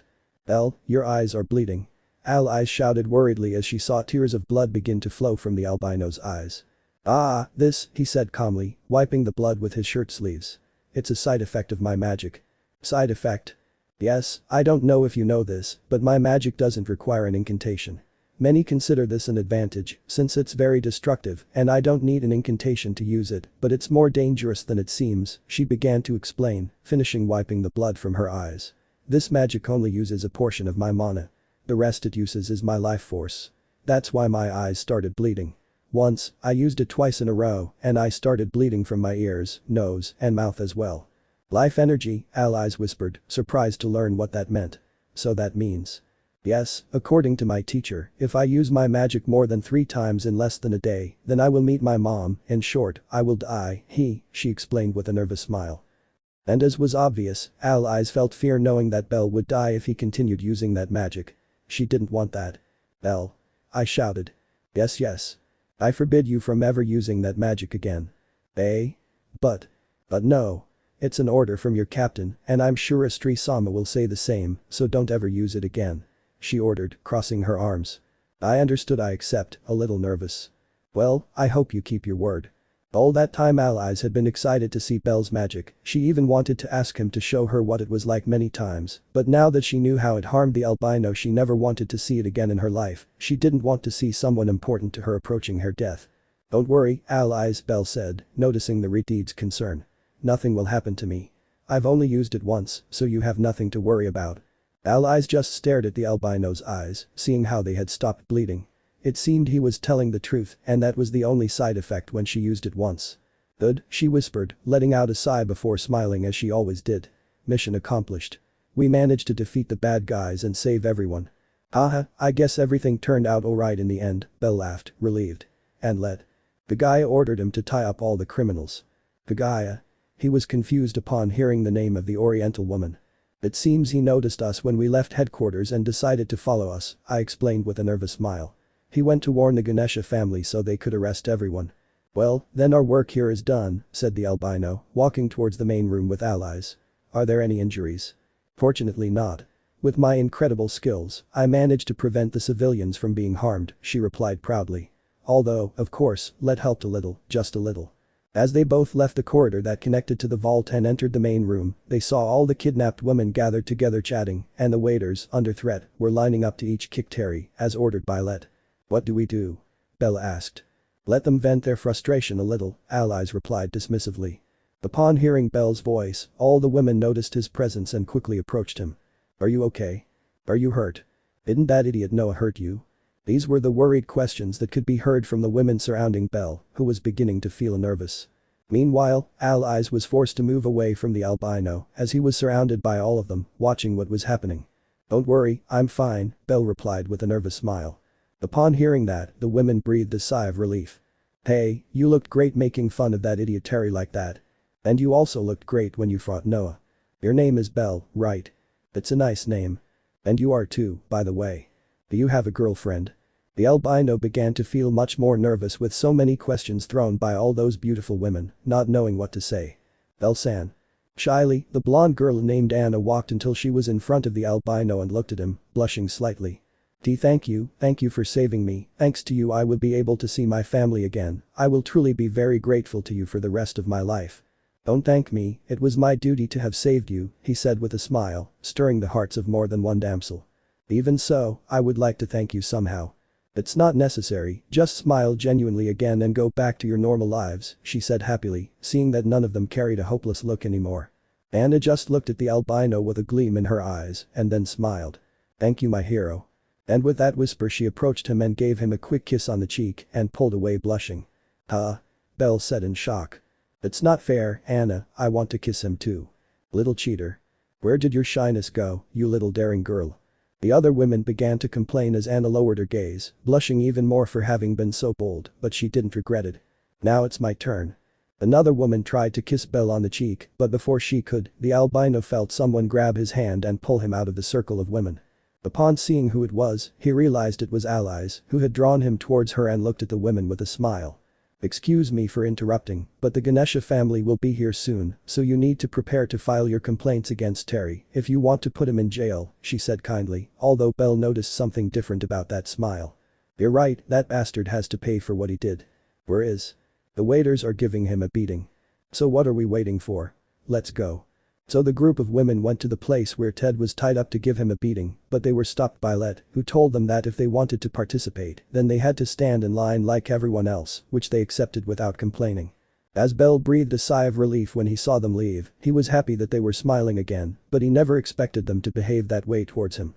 Thank you allies, if it weren't for you, who knows what would have happened, the albino said, turning to look at the redeed. Allies simply turned to look at him with the same smile without saying a word, noticing how a mark of Anna's lipstick had been left on her cheek. Alice.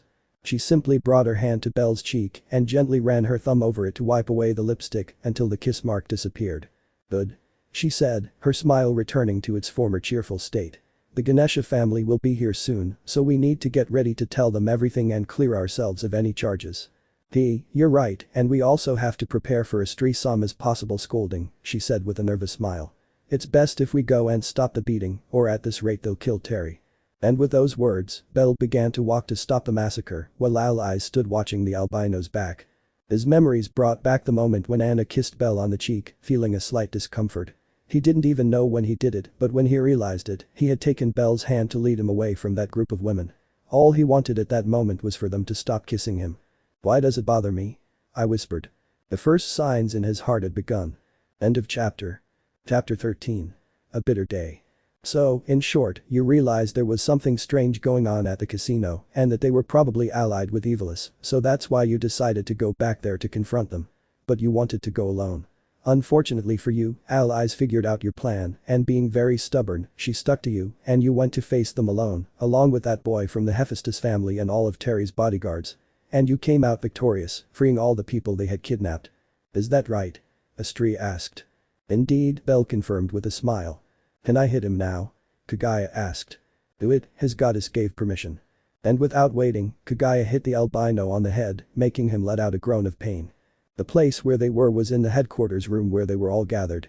It was morning, so a few hours had passed since the events of the night before, where Astrea found out what her two children had done by holding that meeting in the room. What do you mean, stubborn? Alias asked, offended. Listen, Belle. But before Astrea could continue speaking, a wild Lyra leaped towards the albino and began pulling his hair. You damned rabbit. The casino job was supposed to be ours and Mariu's. Why didn't you tell us you were going? Lyra asked angrily. I didn't want to involve you in this, he replied nervously, receiving a strong blow from the hobbit. Idiot. We're supposed to be a team. Lyra angrily went to sit on a sofa and crossed her arms, looking like a little girl throwing a tantrum. Belle, I don't know if you've forgotten, but we're a family, Astrea said, not liking that her son had tried to do everything on his own. You should have discussed this with everyone, instead of going into enemy territory by yourself. Can I hit him too? Nez asked, cracking his knuckles. You too? Belle asked, frightened. We've worked together many times and you left me out of this, obviously it bothers me, said the she-wolf. Aren't we friends? Of course you are, but what? Ryu asked. Cranrel-san, you and I promised to help each other, and instead of telling me about this, you decided to go alone. You're a fool, Belle, Kagaya said. The family doesn't operate like this. Whenever there's a situation like this, you have to discuss it with the whole family and come up with a plan to attack and prevent any of us from getting hurt. If we were still in the Dark Ages, you'd already be dead for being such an idiot. Back then, acting was suicide. Don't misunderstand, Belle, nobody is angry with you, it's just concerned that everything went wrong and you and allies were hurt. But Astrea-sama, I was able to handle the situation and… Belle, the goddess interrupted.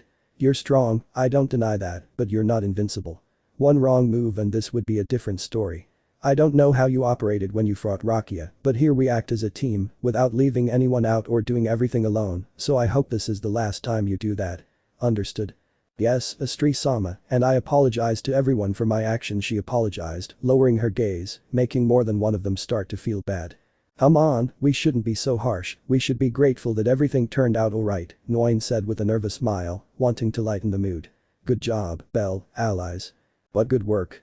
Allies is also to blame for not saying anything, Rihanna accused her captain. In my defense, you were all asleep when I was preparing for the mission, he excused himself. But you had all day to tell us, Astrea said. I was busy fixing my mirror. Noin is right, Astrea said, her serious expression shifting to a small smile. You did a good job stopping them. I'm glad you came out unharmed. Well, not entirely unharmed, Bell still hasn't fully recovered the mobility of his arm, Iska recalled, remembering that it had been cut by the cursed spear. Bell-san needs rest, so it's best if he doesn't do much physical activity. That way he'll recover faster, Salty advised, worried about her friend. Girls, I'm really sorry, Bell apologized, standing up and bowing to them. I'm sorry for acting without telling any of you, and I understand your anger. I promise I won't do it again. I accept your apology, Nise smiled. Come on Nise, don't be so soft on him, Lyra said, still with her arms crossed. Don't blame me, I can't stay mad at him for long laughed the she-wolf.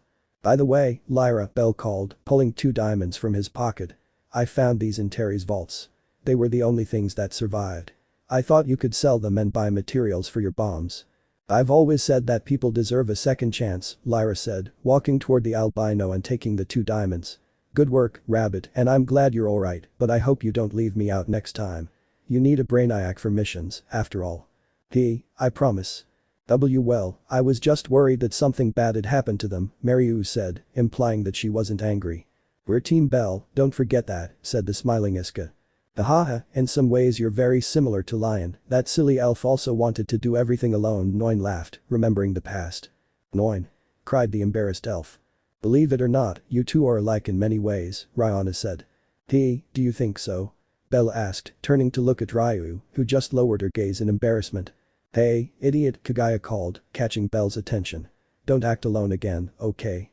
If you do it again, I'll beat you senseless. I promise, Kagaya-san.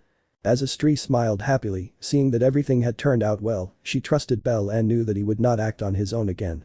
She knew that Bell had acted alone because he did not want any of them to be hurt. It's sweet of him, but he forgets they're level 4s too, she thought, letting out a small laugh. I'm glad to see they all care about him. Hera was right, Bell fits right in here. Of course, the mission was a success because I was there too, allies began to boast. What would have happened if I'd let Bell go alone?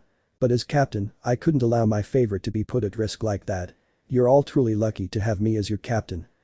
So, Bell, was there anything interesting about the battle? Any information? Rihanna asked, ignoring allies, just like everyone else. They really don't know how to appreciate what they have, allies whispered depressedly, receiving encouraging pats from Maryu. Now that you mention it, yes, Bell answered Rihanna's question, remembering something Noah had said during their fight. Do you know someone named Smiley? Smiling? Some of them said, confused. Yes, that Noah guy mentioned that name in his fight, saying he was his boss or something. Do you know him? Well, no, Nise replied, surprised. I've never heard of him. Me neither. Could he be a new member of Evilis? Lyra asked curiously.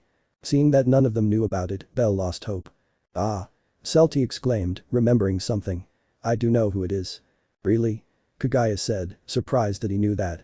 Well, knowing his love for books, he probably found the information there, Astrea whispered. What do you know about him, Salty-san? Bella asked.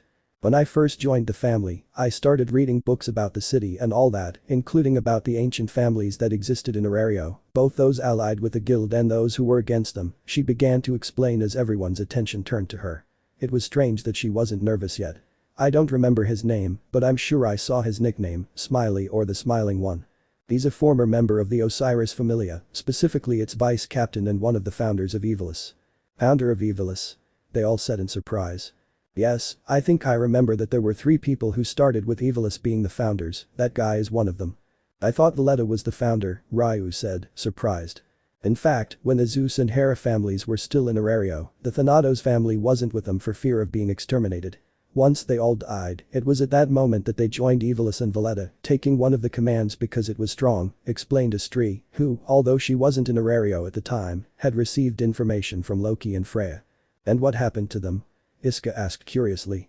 If I remember correctly, the Osiris family was defeated by the Hera family years ago, and many of its members decided to join other families and begin the creation of Evilis.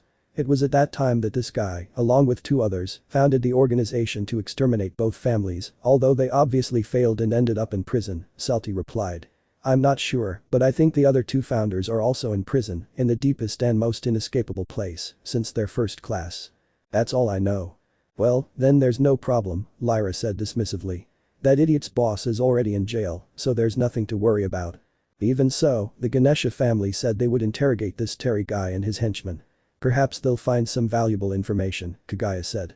But it still seems strange to me that Noah spoke about him with such confidence, as if he were still communicating with him, even though he's been locked up for over a decade, Belle said with a bad feeling. Don't worry, Belle, Rihanna said, patting him on the back. No one has ever escaped from the Ganesha family prison. It's very well guarded and built with the strongest materials. Not even the bombs Evilis created in the past will be able to breach those walls, so there's nothing to worry about. Well, if you say so, Belle whispered, still not entirely sure. Is that the only information you have, Salty? Knees asked. Yes, it was the only thing I found, there are no more books that talk about it.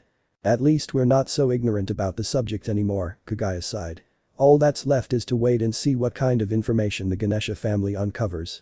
Harry's fat face looks like someone who talks easily, so it won't be difficult, Alias said, letting out a laugh. Knock, knock. The main door of the headquarters was knocked on, capturing everyone's attention. What did I tell them? Smiled the Retid. I'll go, offered the albino, leaving the room to go see who it was, while the rest waited curiously. When he arrived at the door, he was surprised to see that it was RD. Is it burning? Hi Belle, she greeted, though this time she didn't seem as lively as before. Can I come in? Sure, go ahead he said, still puzzled by her behavior. It was strange to see her so unenthusiastic. Is everyone at headquarters? She asked curiously. Yes, they're all in the room, let's go. So the 2 of them walked together towards the room, capturing everyone's attention and causing confusion, not because of their presence, but because they lacked the lively aura that was always around them, and that worried Ryu. What happened, RD? Ryu asked, worried, since this behavior was unusual for her friend. Did something bad happen? Kagaya asked, puzzled. First of all, I'd like to congratulate Belle and Allies. You did a great job. The kidnapped people are truly grateful to you, the girl said, smiling slightly beneath her mask. Thank you, although we must also give credit to Kagaya-san, said the albino. Let's leave that aside, Kagaya said, crossing her arms.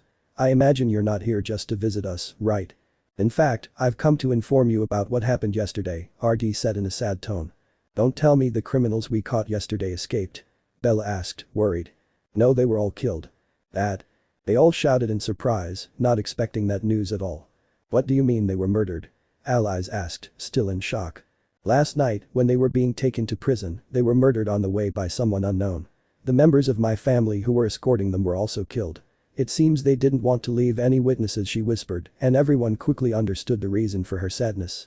RD, I'm sorry, Ryu said, going to hug her. In large families like the Loki or Ganesha families, it was normal for not all members to know each other because there were so many of them, but RD, thanks to her cheerful personality, always looked for ways to get to know everyone in her family and be friends, and from her expression of sadness, they realized that the members of the Ganesha family who were killed last night were her friends. I'm so sorry to hear that, RD. I'm sure it's difficult for Ganesha too, Astrea apologized sadly. Ganesha-sama is angry and feels guilty for not sending a first-class officer with them, he said, lowering his gaze. They were all level 3s. Level 3 knees whispered in surprise. I understand, Kagaya said, tapping her chin with a finger. Allies herself said it. Terry is a coward and would quickly give up information to avoid severe punishment. Evilis surely anticipated this and ordered him killed before he could reveal everything, along with all his henchmen. It's a nasty way to do it, but that way they keep their plan secure. And to be sure, they also killed the members of the Ganesha family, so there wouldn't be any witnesses, Lyra whispered. Very clever, indeed. Don't you have any leads? Bella asked angrily. No, when Ganesha-sama stopped feeling their foulness, he quickly sent for them, and when we arrived, we only saw all the decapitated bodies and the heads arranged in a row, RD whispered in pain, remembering that scene. Those bastards, Ryu said, clenching his fists in disgust at the act. Ganesha-sama started an investigation, but throughout the night and so far today we have found absolutely nothing. The person or people who murdered them must be at least level 4, since they killed a group of level 3, Kagaya said angrily. This sucks, Lyra muttered in a bad mood. I have only come to inform you about this, the Loki family has also been informed, and Ganesha-sama asks that you give us any information you obtain to find the culprits. Don't worry RD, we won't let the death of your friends go unpunished, Alias promised earnestly. Thank you, I have to go and calm Shakti down, she's very angry too, she said, taking a few steps back. Let me accompany you to your headquarters, RD, Belle offered, not wanting the girl to go alone. Don't worry Belle, I'll be fine.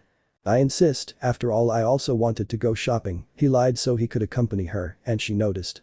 RD, seeing that Belle wouldn't change his mind, smiled beneath his mask. Okay, I accept your company, I said, then turned to Ryu and gave him a hug. Thank you, Ryu, and don't worry, I'm fine. Take care RD. We'll find those bastards who did this, Ryu said, still angry. Do you want me to come with you too? Don't bother, you have to patrol in a few minutes, so get some rest, she said, pulling away from the hug. Goodbye. Kagaya-san, Lyra, knees, after accompanying RD to her headquarters, I will join you on patrol, Belle promised. Of course, we'll wait for you at our usual place, Knees reminded him. And you'd better not get into trouble again, Kagaya warned. Don't worry, I won't. And with those words, Belle and RD left the headquarters, leaving the others alone with a bitter taste in their mouths. I feel bad for RD, Selty said sadly. If she found out that any of her family members had died, she would probably cry non-stop, as she has great affection for them all. TSK, they're all bastards, Knees said, clenching his fists. It seems those bastards are planning something important and don't want even a shred of information to be discovered, Kagaya said, frustrated. Girls, today on patrol I would like you to also gather information about that, however small it may be, it will be useful, Astrea ordered, and they all nodded. What's wrong, allies? Iska asked when she saw that the Redeed had her head down. Something doesn't add up, Allies said with a doubtful expression. What doesn't add up? Lyra asked. From the time Belle and I arrived at the casino until we defeated Terry and his henchmen, about half an hour passed, I'd say, he said, putting his finger to his chin. What are you getting at? Kagaya asked, puzzled. Belle and I took charge of all the bodyguards, and Terry and his friends were busy watching our fights. They didn't communicate with anyone at all, and thanks to Kagaya, none of the bodyguards outside the VIP section were able to escape and raise the alarm. As she said this, everyone understood what allies meant. So how did you realize so quickly that the casino had been taken over? Did someone warn them? Astrea asked, sounding unsure. Who? Allies asked. Kagaya went directly to the Ganesha familia, and they returned to the casino with her to take everyone to jail. When they left the casino, someone from Evilis was already waiting to kill them.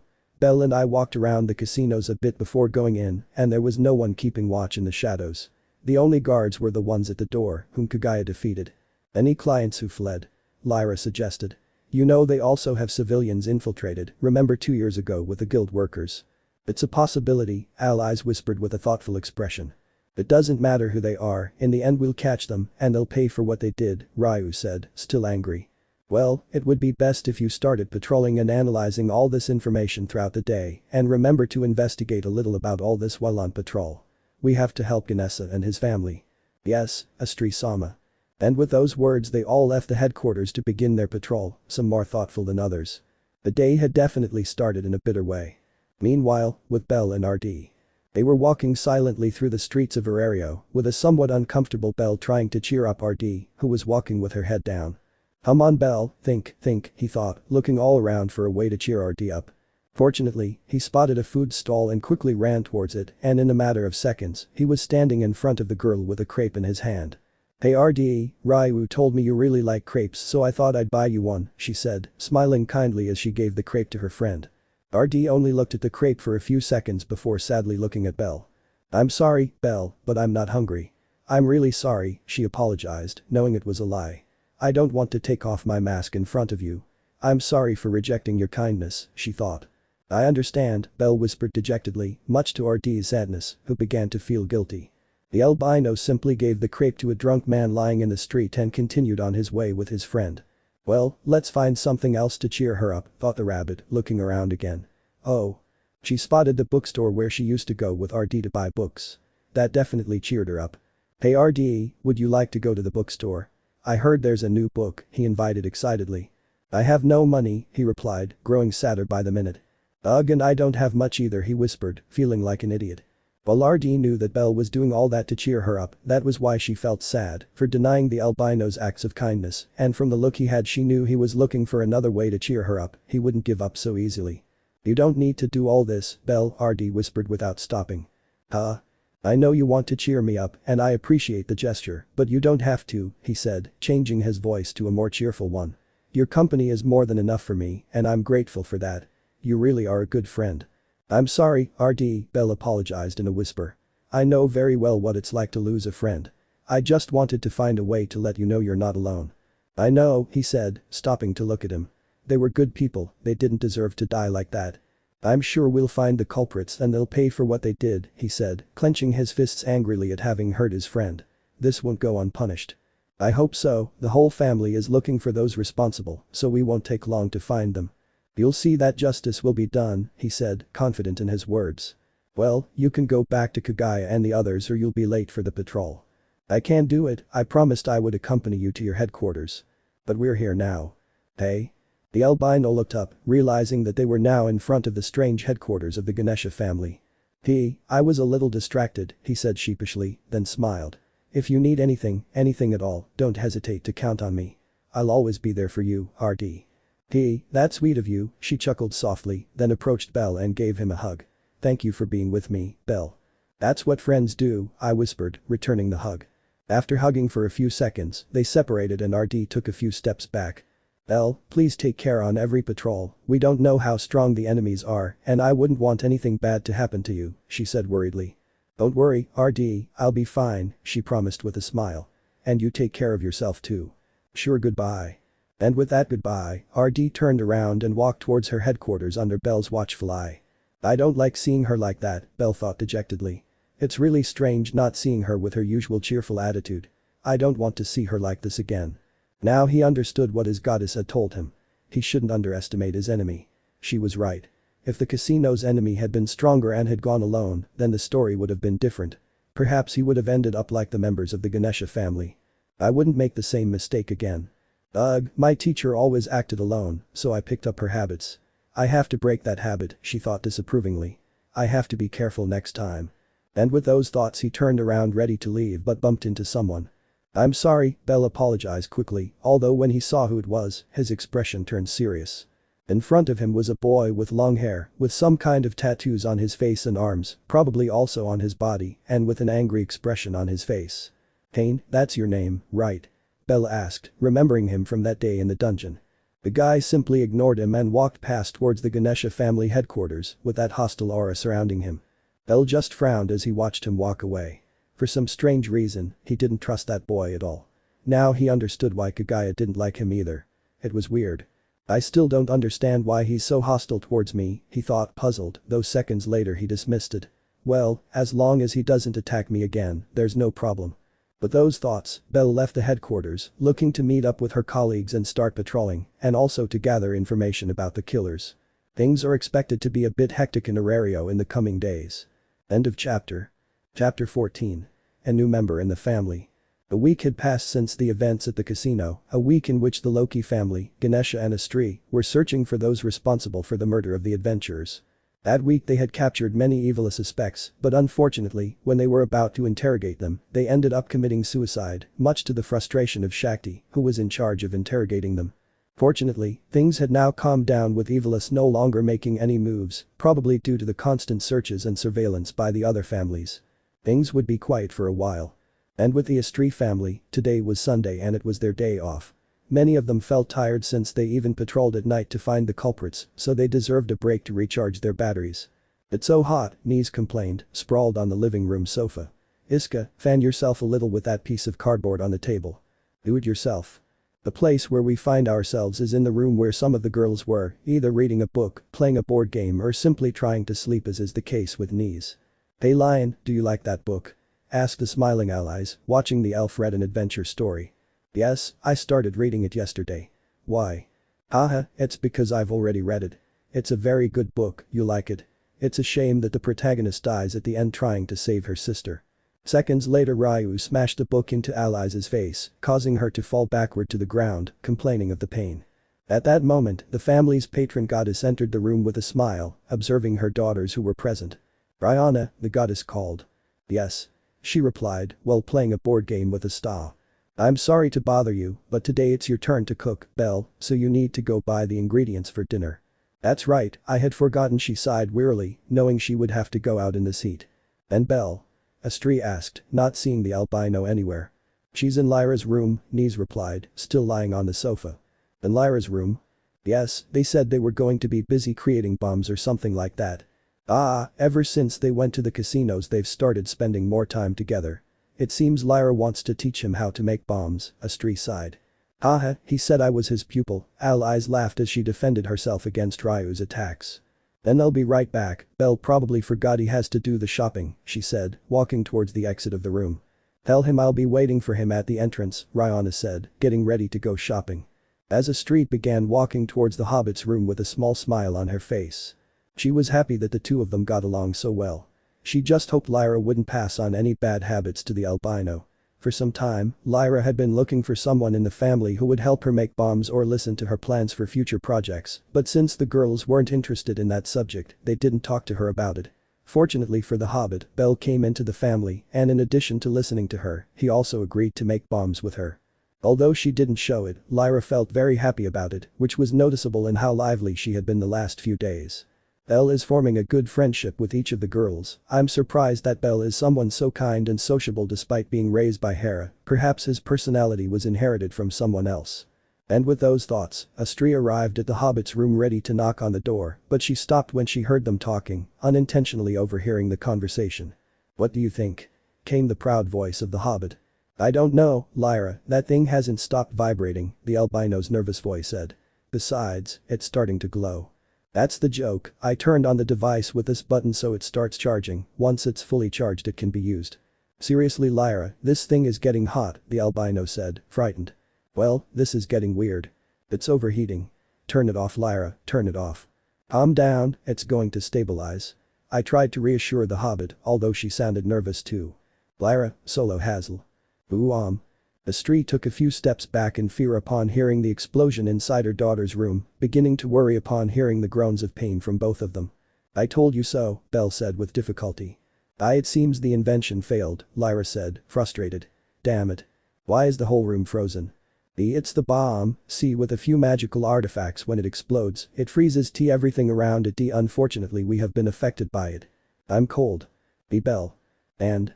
My legs are frozen, you'll have to cut them off with a saw." "And no Lyra, I can't do that." "Why not?" "Because I already amputated both my arms." "No." Astrea, unable to bear it any longer, burst open the door, her heart racing, very worried about the serious condition of the two of them. Lyra," she cried in anguish. But her expression of concern changed to one of confusion when she saw that the room was completely tidy and clean, and sitting on the floor were Belle and Lyra, each with a sheet of paper in their hands and a pencil, they were drawing, and neither of them was frozen. "What?" Astrea whispered, confused. "Astrea-sama, is there anything you need?" they both asked curiously. "And the ice, the explosion, the bomb." Upon hearing that, they both turned to look at each other, puzzled, before turning back to Astrea. "Which bomb?" they said at the same time. I exploded. Forget it," the goddess sighed, shrugging her shoulders. "I think I need to prepare myself mentally for the fact that every time you two are together, you'll do weird things." They both turned to look at each other and shrugged, not understanding what their goddess meant. "What are they doing?" "We're drawing new designs for our future bombs," Lyra replied proudly. "Belle has drawn some incredible designs. We'll obviously create them, although I'll have to make my workshop a bit bigger now that Belle will be with me." "Now I understand why Lyra likes it so much, it's a very interesting job," said the smiling albino. "I'm glad you get along, I just ask that you don't overdo it with your experiments." "Don't worry, Astrea-sama, our inventions are safe as long as you don't go near the workshop," said the nervous hobbit. "Do you need something?" Belle asked curiously, thinking that perhaps she came for another reason. "That's right," he reminded himself of his main objective. "Sorry to bother you during your work time, but today it's Belle's turn to go buy the ingredients for dinner along with Rihanna." "That's right, I had forgotten," whispered the albino, as he had been concentrating solely on working with Lyra. "Now?" "Right at the best part," the hobbit complained. "I'm sorry Lyra, if I get back early we'll continue with it," Belle promised, standing up. "Okay, and if you have time, buy some more gunpowder, it's running out." Of course, I agreed, turning to look at Astrea. Is Rihanna ready yet? He said he would wait for you at the entrance of the headquarters, so don't take too long. Then I'm leaving. Sure, and take care on your way, Astrea said goodbye, watching as the albino left the room, leaving her alone with the hobbit. Once they were alone, she began to observe the entire room under Lyra's watchful gaze. What are you doing? I'm serious. How did you make all that noise and those explosions? She asked curiously. But I'm a guy not Jan, he replied with an amused smile, causing an anime-style droplet to appear on his goddess. Hours later in the streets of Orario. Belle and Rihanna walked together doing their last-minute shopping, each carrying some ingredients. Hey idiot. It was the scream that was heard in the street behind them. Belle, hearing the scream, was about to turn around, but before he could, Rihanna grabbed his face, preventing him from moving his neck. Belle, I'm serious, you should break that bad habit of turning around every time you hear someone insulted on the street, Rihanna advised, shaking her head slightly. People will think you're an idiot if you turn around. Sorry, I do it by instinct, he apologized, embarrassed. Well, break that habit, she said, resuming her walk and looking at the list Astrea had given them. Okay, we have everything now, the only thing we're missing is the fish, but since I don't like it, we'll pretend it wasn't on the list. That's not the way to do things, she said with a nervous smile. Come on Belle, you don't like fish either, besides, we're going to cook, if we're going to cook let's cook something we like. And what do you propose? Do you like lasagna? I love it. Perfect. Then let's buy the ingredients for the lasagna and head back to headquarters, Rihanna said with an excited smile, writing some things on the paper. Let's go. And so the two resumed their journey while chatting animatedly, the albino receiving the occasional envious glance from some men for being with a woman from the Astrea family and for belonging to that family. No matter how much time passed, there would always be people who envied him, even though the girls always told him to ignore them. Alias will probably be angry when she finds out there's no fish, but she'll get over it when she sees we're having lasagna, Rihanna laughed, knowing what the redeed was like. Belle. When the girl didn't hear the albino's voice, she stopped and turned to look at him, seeing that he had stopped in front of an alley. What's wrong? Rihanna asked, puzzled, as she approached him. Did you hear that sound? What sound? I asked, even more confused. But then they both heard a sound coming from the alley, a rather curious sound. They both turned to look at each other for a few seconds and nodded as they entered the alley to see what had made that noise. The closer they got, the louder the sound became, and they quickly recognized what it was. Oh no, Rihanna whispered worriedly, running towards a trash can that was open, just like Belle's. Standing in front of the garbage container, they both slowly approached and peeked inside to see what it was, and what they saw left them in shock. "You." They both slowly turned their faces away from the container with a surprised expression at what they saw, then looked at each other and whispered a few words. A baby. Yes, what they found in that garbage container was a baby no more than a year old wrapped in a small sheet. How can they do something like that? Rihanna whispered, starting to get angry about throwing a baby in the trash. It's unforgivable. Rihanna, calm down. The albino pleaded, approaching the trash can and gently lifting the baby out. The baby stopped crying as soon as he was in Belle's arms. But you're right, this is the most inhumane thing anyone could do, he said, frowning as the baby opened his eyes in surprise. Wow. He has red eyes just like you, Rihanna said, surprised by the intense red in those eyes. It's a shame he has black hair. If it were white, he'd look exactly like you. What do we do with the baby? Belle asked nervously when he saw that she had clung to him. It's best to take him to the orphanage. It's better than the garbage container, she replied, still angry about what they had done. I'll take him myself. Rihanna reached out and took the child in her arms, but when she tried to pull him towards her, the little boy clung tighter to Belle, letting out small whimpers of annoyance and threatening to cry, not wanting to be separated from the albino. I think he likes you, Rihanna teased, watching the scene fondly. They almost look like father and son. It's a real shame he doesn't have white hair. Are we going to the orphanage or not? I asked as the baby started pulling at his cheeks. Sure, let's go, I agreed, letting out a laugh. I would have loved for the girls to see this. They'd surely melt from cuteness. Let's go, Belle whispered nervously, imagining how the girls would react to seeing him like that. And so the two walked towards the city's orphanage, hoping they would take in the little baby and give him a home. Hours later at the Astrea family headquarters. The whole family was gathered in the living room. Two members were still missing who hadn't arrived yet. Why are they taking so long? Dinner's almost here, Lyra complained, crossing her arms. It's about time the fish was cooking, Alias whispered hungrily. I seem to recall Rihanna saying she wouldn't bring any fish, Noin said, sounding unsure. What? Well, some were hungry, others were worried. What if something bad happens to them? Ryu asked worriedly. Lion, don't say that, Mariu pleaded, starting to worry as well. Come on, Belle and Rihanna are strong, so I highly doubt anything has happened to them, Knees tried to reassure him. Then why haven't they arrived yet? Salty asked. It was probably something that entertained them, the she-wolf suggested. Perhaps Rihanna got into an argument with the vegetable man about the high prices. She always argues with them when it's her turn to do the shopping, Iska said with a laugh. I highly doubt Belle would have allowed the argument to last very long, Astrea said. Either that or Belle ended up joining the discussion too, haha Lyra laughed. Meanwhile, Astrea was just a little nervous, sitting on the sofa waiting to hear the sound of the front door opening so she could calm down. And it didn't help that a week ago those members of the Ganesha family had been murdered. I still felt their absence, but there was the possibility that they had been kidnapped. I'll be right back, said Kagaya, standing up and taking her katana. Where are you going? Alias asked. I'll go look for them, he replied seriously. It's not normal for both of them to take more than 4 hours to do the shopping. Something must have happened. I'll go with you too, Ryu said, standing up. Although some appeared calm, the truth is that they were also worried about the delay of their companions and intended to go out and look for them as well. But before anyone else could say anything, they heard the main door of the headquarters open.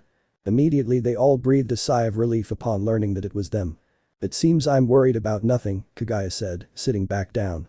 The group of girls waited for Belle and Rihanna to enter the room, and when they did, they were about to ask them the reason for their delay, but they were speechless when they saw what the albino was carrying in his arms. Huh? Besides the groceries for dinner, Rihanna had brought some diapers and a baby bottle in a bag, and Belle was carrying a baby in his arms, who was curiously observing the whole room. Family, there's something important we have to tell you, said Rihanna, a little nervously. Oh my god, Rihanna. Were you pregnant? Lyra screamed in shock. What? Exclaimed the girl, starting to feel embarrassed. How is this possible? Belle has only been in the family for about 2.5 months, it can't all have happened so fast, Astrea said, unable to believe it. In fact, it is possible, Noin commented. I seem to recall that there is a type of ancient magic that can accelerate pregnancies. It's likely that Belle and Rihanna contacted someone who knows that magic. Now all that remains is to find out when they did it. Iska whispered, her eyes narrowed. And no. That's immoral. Ryu shouted, completely red-faced. You can't do that if you're not married. That's a shame because they already did it, haha, Noin laughed. Meanwhile, Alias was in a state of shock upon hearing what her companions were saying. Belle is with Rihanna, the Redeed whispered as her soul escaped from her mouth. No. Rihanna shouted quickly, embarrassed. That child isn't my son, besides, why do they assume that if I get pregnant Belle would be the father? Because he's the only man you associate with and get along with, Noin said, as if it were the most obvious thing in the world. That makes sense, Rihanna whispered, lowering her gaze in embarrassment. Belle laughed nervously.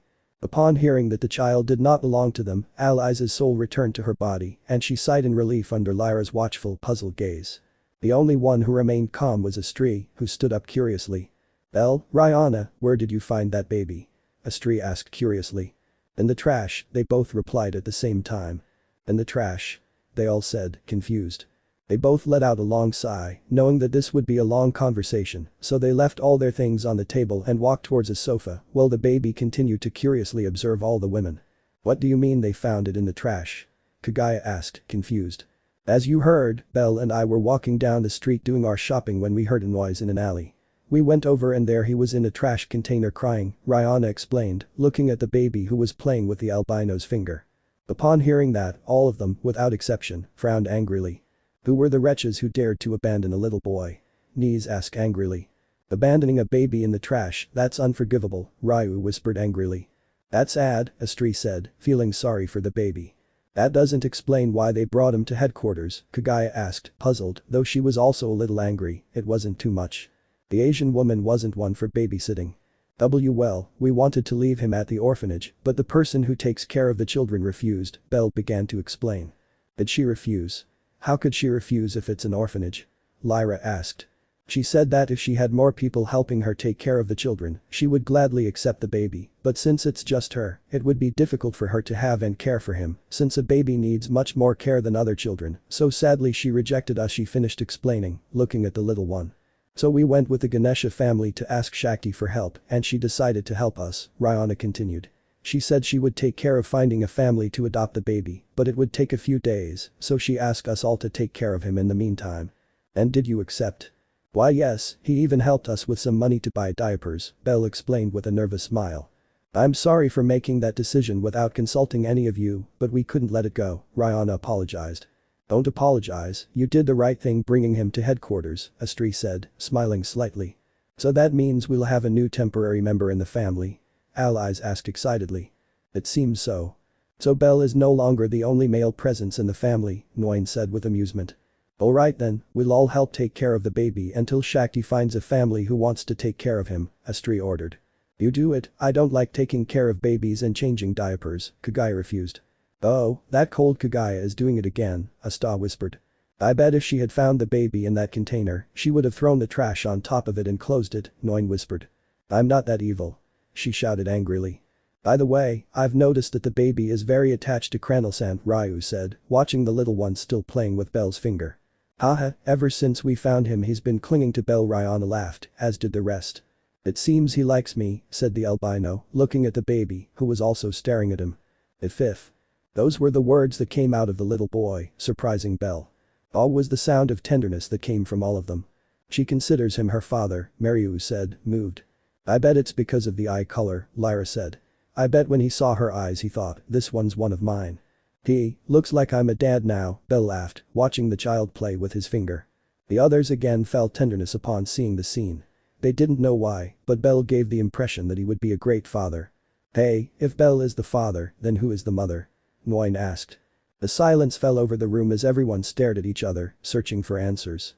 Without hesitation, Knees approached the little boy, but Alias was faster, pushing Knees, who fell to the other side of the table, while the Redeed knelt in front of the child with a loving smile. Hello. I'm Alias and from today I'll be your mom. Wah. She started to cry when she saw Alias. You idiot, you scared him. Knees said angrily, hitting Alias on the head, whose expression changed to one of sadness when she saw that the baby didn't like her. I don't blame him, I'm sure when he saw Alias's hair color he thought, what the hell is going on? Hahaha, Lyra began to laugh. It's my turn, Knees said, approaching the baby and smiling sweetly. Hello. Instead of crying, the boy simply clung tighter to Belle, showing that he was afraid of the she-wolf. Your face is very sharp, you're scary, Lyra said, shaking her head slightly. Then it's Lion's turn, said Nguyen, pushing the elf. And me? Said the nervous elf. I'm not ready to be a mother. Come on, it's only temporary while they find him a family, Iska said. Ryu, still not very sure, approached the little boy and smiled as best she could. Ho. Why I'm sorry. The elf apologized, frightened, when she saw that he had started to cry loudly. So one by one the girls approached the baby to see if they could take on the role of mother for a while, but the little one was scared of all of them. The only one left was Kagaya, who stood with her arms crossed, waiting for all of that to be over so they could start preparing the food. Oh well, Belle, you'll be a single father, Lyra said, seeing that the boy didn't trust either of them. Dad, you fight her, Astrea whispered. Wait, Kagaya is still missing, Iska said, looking at the Oriental woman. If Mariu can't do it with that aura of kindness that surrounds her, the witch will be even less likely to, Ni said, making the veins on Kagaya's face stand out. Really? Well, the baby has been seeing Kagaya for a while now, Salty said. The moment the elf said those words, everyone realized she was telling the truth. The baby kept his gaze fixed on the Oriental woman. I think he wants you to carry him, Belle said. I'm not going to carry it, he refused instantly. Heartless monster. Nguyen shouted. Come on Kagaya, he's even starting to reach out his little hands towards you, Astrea said as he saw the little one asking to be picked up. The child has black hair and Kagaya, being the only one with black hair, thinks he's his mother, Astrea said, letting out a small laugh. Ugh, they know very well that I'm not one for taking care of children, she said nervously. Mama, the baby managed to say. Upon hearing those words, everyone was stunned, staring at Kagaya. Are you serious? How can you consider your mother the most hostile of all? Lyra asked, crossing her arms. DSK some jealous ones clicked their tongues. Kagaya, carry him, Knees whispered, nudging her with his elbow. Me too. Seeing that she was cornered, Kagaya had no choice but to accept and approach Belle and take the baby in her arms.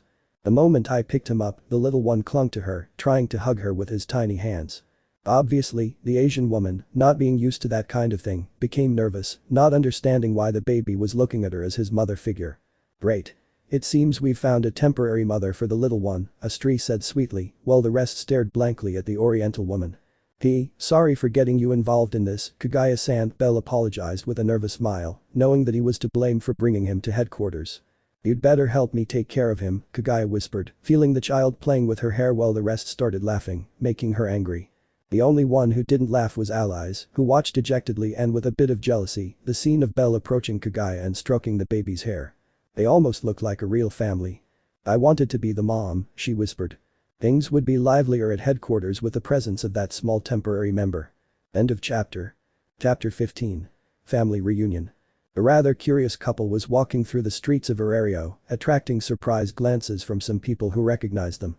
They were Belle and Kagaya, who were chatting peacefully while doing their shopping. But they were not the reason for the surprise, but rather the red-eyed, black-haired baby in Belle's arms. Did they have a child? So soon? I heard you arrived in Arario about 3 months ago. Damn lucky boy. He won over the beautiful and unattainable Oriental woman. And on top of that they did it so they could have that baby. My respects to the boy. While the albino was embarrassed by people's whispers, he was aware that this would happen. Just ignore them, Belle, Kagaya said. Come on, the place that sells diapers is this way. 2 days had passed since the baby had started living at the Astrea family headquarters, quickly winning everyone's affection. Some were still trying to get him to call the mom alias, but they always ended up failing. And as for the Asian woman, although she wasn't particularly fond of babies, she was starting to warm to the little one and was encouraged to play with him on the sofa. The first time she did this, everyone was shocked when they entered the room and saw her on the sofa playing with the baby while laughing. When she realized they were there, she felt embarrassed. The hardest part for everyone, including Astrea, was changing diapers. It was an agonizing moment and the first time it took an hour. Fortunately for everyone, Lyra was very good at changing diapers. Even she was surprised by her skill and ended up taking charge of that job. Next was the bottle. They had all wanted to give the baby the bottle, but he would only let Kagaya, Astrea, and Belle feed him. When it was someone else, he would simply close his mouth, refusing to eat. And of course, when it was time to patrol, someone always had to stay with Astrea at headquarters to help her take care of the baby. Mostly it was Celti and Mariu who volunteered. Alias also wanted to, but as she was the captain, by law she had to go on patrol. Those 2 days had been very busy for everyone in the family taking care of Belle Jr. By majority vote it was decided that this would be the temporary name of the little one, much to the albino's shame.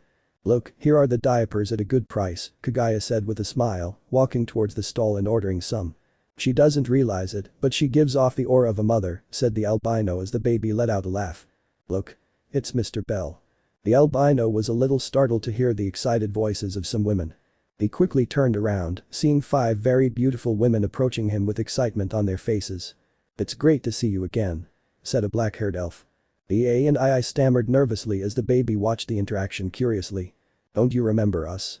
We're some of the women you saved that night at that casino, said a slightly blushing she-wolf. I've been wanting to see that beautiful face, said a human in a flirty tone. Meanwhile, the albino just smiled sheepishly, not knowing what to do. It makes me happy to see that they have recovered their lives again and are genuinely smiling again, she said sincerely, touching the women's hearts. It's all thanks to you, handsome, one of them flirted. Seconds later they finally noticed the baby in their arms who had remained silent. And that child? Is he your son? Well, something like that, he replied, looking at the little boy. How beautiful. They have the same eye color. And your mother? Oh, well The women, noticing the albino's nervousness, drew the wrong conclusions. I understand, I'll probably abandon them, the elf said disapprovingly. That's sad. But that makes me admire you even more. A man who is capable of taking care of a baby is simply attractive. The men nearby who heard that looked at each other and quickly ran off to adopt a baby. But don't worry, if that child needs a mother figure, I will gladly be that woman. I'd rather have them, and if you want more children I can give them to you. I love children. I can be your wife and we can take care of the baby together. Belle just got more and more embarrassed, not knowing what to say to the women's constant flirting. Meanwhile, with Kagaya. Well, that would be all, said the Asian woman with a smile, putting the diapers in a bag. For some reason, he was enjoying the moments he was spending with the albino. Since Belle Jr. joined the family, he had been spending more time with him and it was a pleasant feeling, though he didn't yet know why. That's all we need, we should head back to headquarters, Kagaya said, still smiling. Would you like to carry the things while I carry the baby? Belle. When Kagaya didn't hear a response from the albino, she began to look for him until she saw him a few meters away from her, surrounded by some women who were very close to him. Judging by her embarrassed expression, it was more than obvious that they were flirting. Without knowing why, a feeling of annoyance appeared in Kagaya upon seeing that, causing her to frown. "They're taking your man away," said the woman who had sold him the diapers, watching the scene with amusement. Kagaya simply smiled, a fake smile, and walked slowly towards Belle with the intention of leading those women away. "So what do you say?" the human asked. "Would you like me to be the mother of that little one?" "PT, the truth is that that baby already has a mother," Kagaya said, standing in front of the albino and looking at the group of women with a serious expression. "And guess what? You're looking at her." The women took a few steps back upon recognizing Kagaya, and they didn't know her for being the kindest woman in the world. "So I ask you to stop bothering him and go back where you came from," he said with the kindest smile he could muster at that moment. "Sure, and sorry for bothering you." And with that apology, the group of women quickly left before the Asian woman attacked them, or at least that's what they thought because of her hostile aura. "Kagaya-san," said the albino, surprised, not expecting that reaction from his friend at all. The Asian woman, realizing how she acted, was surprised at herself, not understanding why she acted that way. She was simply annoyed when she saw them and wanted to keep them away from the albino. And, disguising it somewhat with that faint cough, she turned to face her companion with a calm expression. "Since I see you're too foolish to push away the people who are bothering you, I decided to push them away for you. I'm sorry, but I always get nervous when a group of people approach, my mind doesn't know what to do when that happens," I explained with a nervous smile, as the baby pulled his cheeks. "Next time, don't stray so far from me," she said, walking toward him and handing him the diaper bag. "You carry them. It's my turn to hold the baby." "Oh, sure." Belle carefully handed the little one to Kagaya, who quickly clung to her, smiling slightly, a smile that did not go unnoticed by the albino. "We've finished all the shopping, so let's head back to headquarters. Belle Jr. will be sleepy soon," he said, starting to walk. "Can you stop calling him that?" "No, by majority vote his temporary name is Belle Jr. You like that name, don't you?" Kagaya asked, looking at the baby, and in response the little one laughed. "See, he likes that name, so you'll just have to deal with it." "Ugh, okay." And so the curious couple walked away with the baby in their arms while they chatted calmly. Meanwhile, at a street food stall, Let stood with a shocked expression, while little Welf watched everything with a calm expression. "Did you see that?" Let asked, still in shock. "That baby had red eyes like Belle and black hair like Kagaya." "Incredible, isn't it?" Welf said mockingly. "You've been in town for over 5 years, and the only person who flirts with you is the tamale lady, who, by the way, is 65 years old, and Belle has only been here 2 months and already has a child with a woman his own age. I realize that there are creatures born to receive all the love, the rest of us receive nothing," Let whispered, hurt. "Do you know what the good thing about all this is? The fact that you don't have to spend your money on diapers and things like that way you can buy that state-of-the-art hammer you've always wanted." "Hey, you're right," Let smiled, noticing that detail. "Who needs a girlfriend or kids? I'm happy just the way I am. Of course, you'd buy that hammer if you didn't owe money to that company we bought minerals from, which I think was the day they were going to foreclose on our house." "Idiot, and you're telling me this now?" Let shouted, agitated, running towards his forge, followed by little Welf who was laughing at his master. Back to Belle and Kagaya. They had already arrived at the headquarters, entering the room to leave the things they had bought on the floor, capturing the attention of the entire family who were present. "Well, the married couple has returned home," Iska said mockingly. "Shut up," the angry oriental woman whispered. "Come on, Kagaya, you're great at playing the mother," Nguyen said, giving a thumbs up. "That way you'll have practice when you have your own." "I would hit you if I wasn't carrying Belle Jr. in my arms," she said angrily, going to the sofa and sitting down. Belle sat down next to her. Nobody said it, but they really did look like a married couple with a baby next to them. It was even sweet. "What's wrong, allies?" Lyra asked, surprised that her lively captain had remained silent. "Nothing," she whispered, raising the book she was reading to face level so she wouldn't see the scene. "I wanted to be the mother," she thought. If only the baby had liked her, she would be in Kagaya's place, taking on the role of mother and spending more time with the albino. "Why does it bother me?" he thought, glancing sideways at the scene as Belle watched Kagaya holding the baby with a smile. "Ugh. Suspicious," thought Lyra upon seeing her captain's attitude. "By the way, look." Iska said excitedly, showing off some baby clothes. "I've been knitting clothes for Belle Jr. I already have 10 outfits and I plan to make more tonight." "That's a noble thing to do, Iska, but remember that the baby won't stay with us forever," the goddess reminded them, causing more than one of them to let out a groan of pain. Upon hearing that, Kagaya only saw the baby who was playing tenderly with her hair. "Astrea-sama is right, having a baby in the family would only put us at greater risk in the event of an attack," the woman from the east remarked. "I hope Shakti soon finds a family that will give her the home she deserves." Come on, Kagaya, don't try to act like the cold, indifferent girl, Astrea said. Just admit that you've grown fond of him too. It's obvious, that day we found her in the living room she was playing with him and making sounds to make him laugh, Rihanna said, starting to laugh. I told you to forget about that. She shouted angrily. Why? I thought it was sweet, Belle said as sincerely as possible. Kagaya was surprised by those sudden words, looking at Belle before quickly looking away. Just forget it, he whispered. What's wrong? Are you embarrassed? Iska mocked. Belle. And? Hold the baby for a while, he asked, handing the little one to the albino, who took him in his hands, and Knees quickly approached to play with him. As Kagaya stood up, she began cracking her knuckles with a dark aura surrounding her. I think you guys are going too far with the teasing, it seems I have to remind you why I'm the vice captain. Wait Kagaya, I was just joking, Iska stammered nervously, grabbing Celti and using her as a shield. Why me? The green-haired elf shouted, frightened. Relax, Iska, these blows are only gentle, it won't hurt you, he whispered, slowly approaching them. Fortunately, Astrea clapped twice to calm the situation with a smile. Kagaya, please calm down, the goddess asked kindly. Okay, and glaring at Iska, he returned to his seat, making the Amazon sigh in relief, as did Celti. Very well, the main reason I expected everyone to be gathered in the room is because I wanted to talk to you about something important. Upon hearing that, everyone immediately paid attention to what their goddess would say, confusing the baby with a sudden silence as he looked at everyone. As you know, Belle has been with the family for over 2 months now, she said with a happy smile, looking at the albino. It's been a long time and to think that at first I believed that no one would accept me because of the hostile aura they gave off, Belle laughed, remembering those days. The girls laughed sheepishly as they remembered those days when they didn't trust him, unlike now that he was one of their family, someone they trusted, even Ryu. So what? Are we having a party? Should I bring the beer? Lyra asked, intending to stand up. No, Lyra, there won't be a party, she quickly denied. What's happening is that tomorrow there will be a meeting with the other gods where we'll discuss the latest events in Orario and other matters. Among other things, we'll talk about the aliases of the new adventurers who have leveled up recently, or in Belle's case, who is already level 4 but, since he didn't live in the city, doesn't have an alias. An alias? Belle said, a touch of excitement in his voice. I recommend you don't get carried away, Noin advised. The gods are envious, and you know that since you arrived in Arario, you've been envied by many for belonging to our family. What do you mean? As revenge, they'll try to give you a ridiculous alias to make fun of you, Nee said angrily. I hate it when they do that, Rihanna whispered.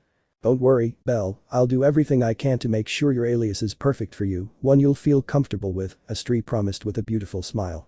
I won't allow anyone to make fun of one of my children. Imagine if they named him Daddy Rabbit.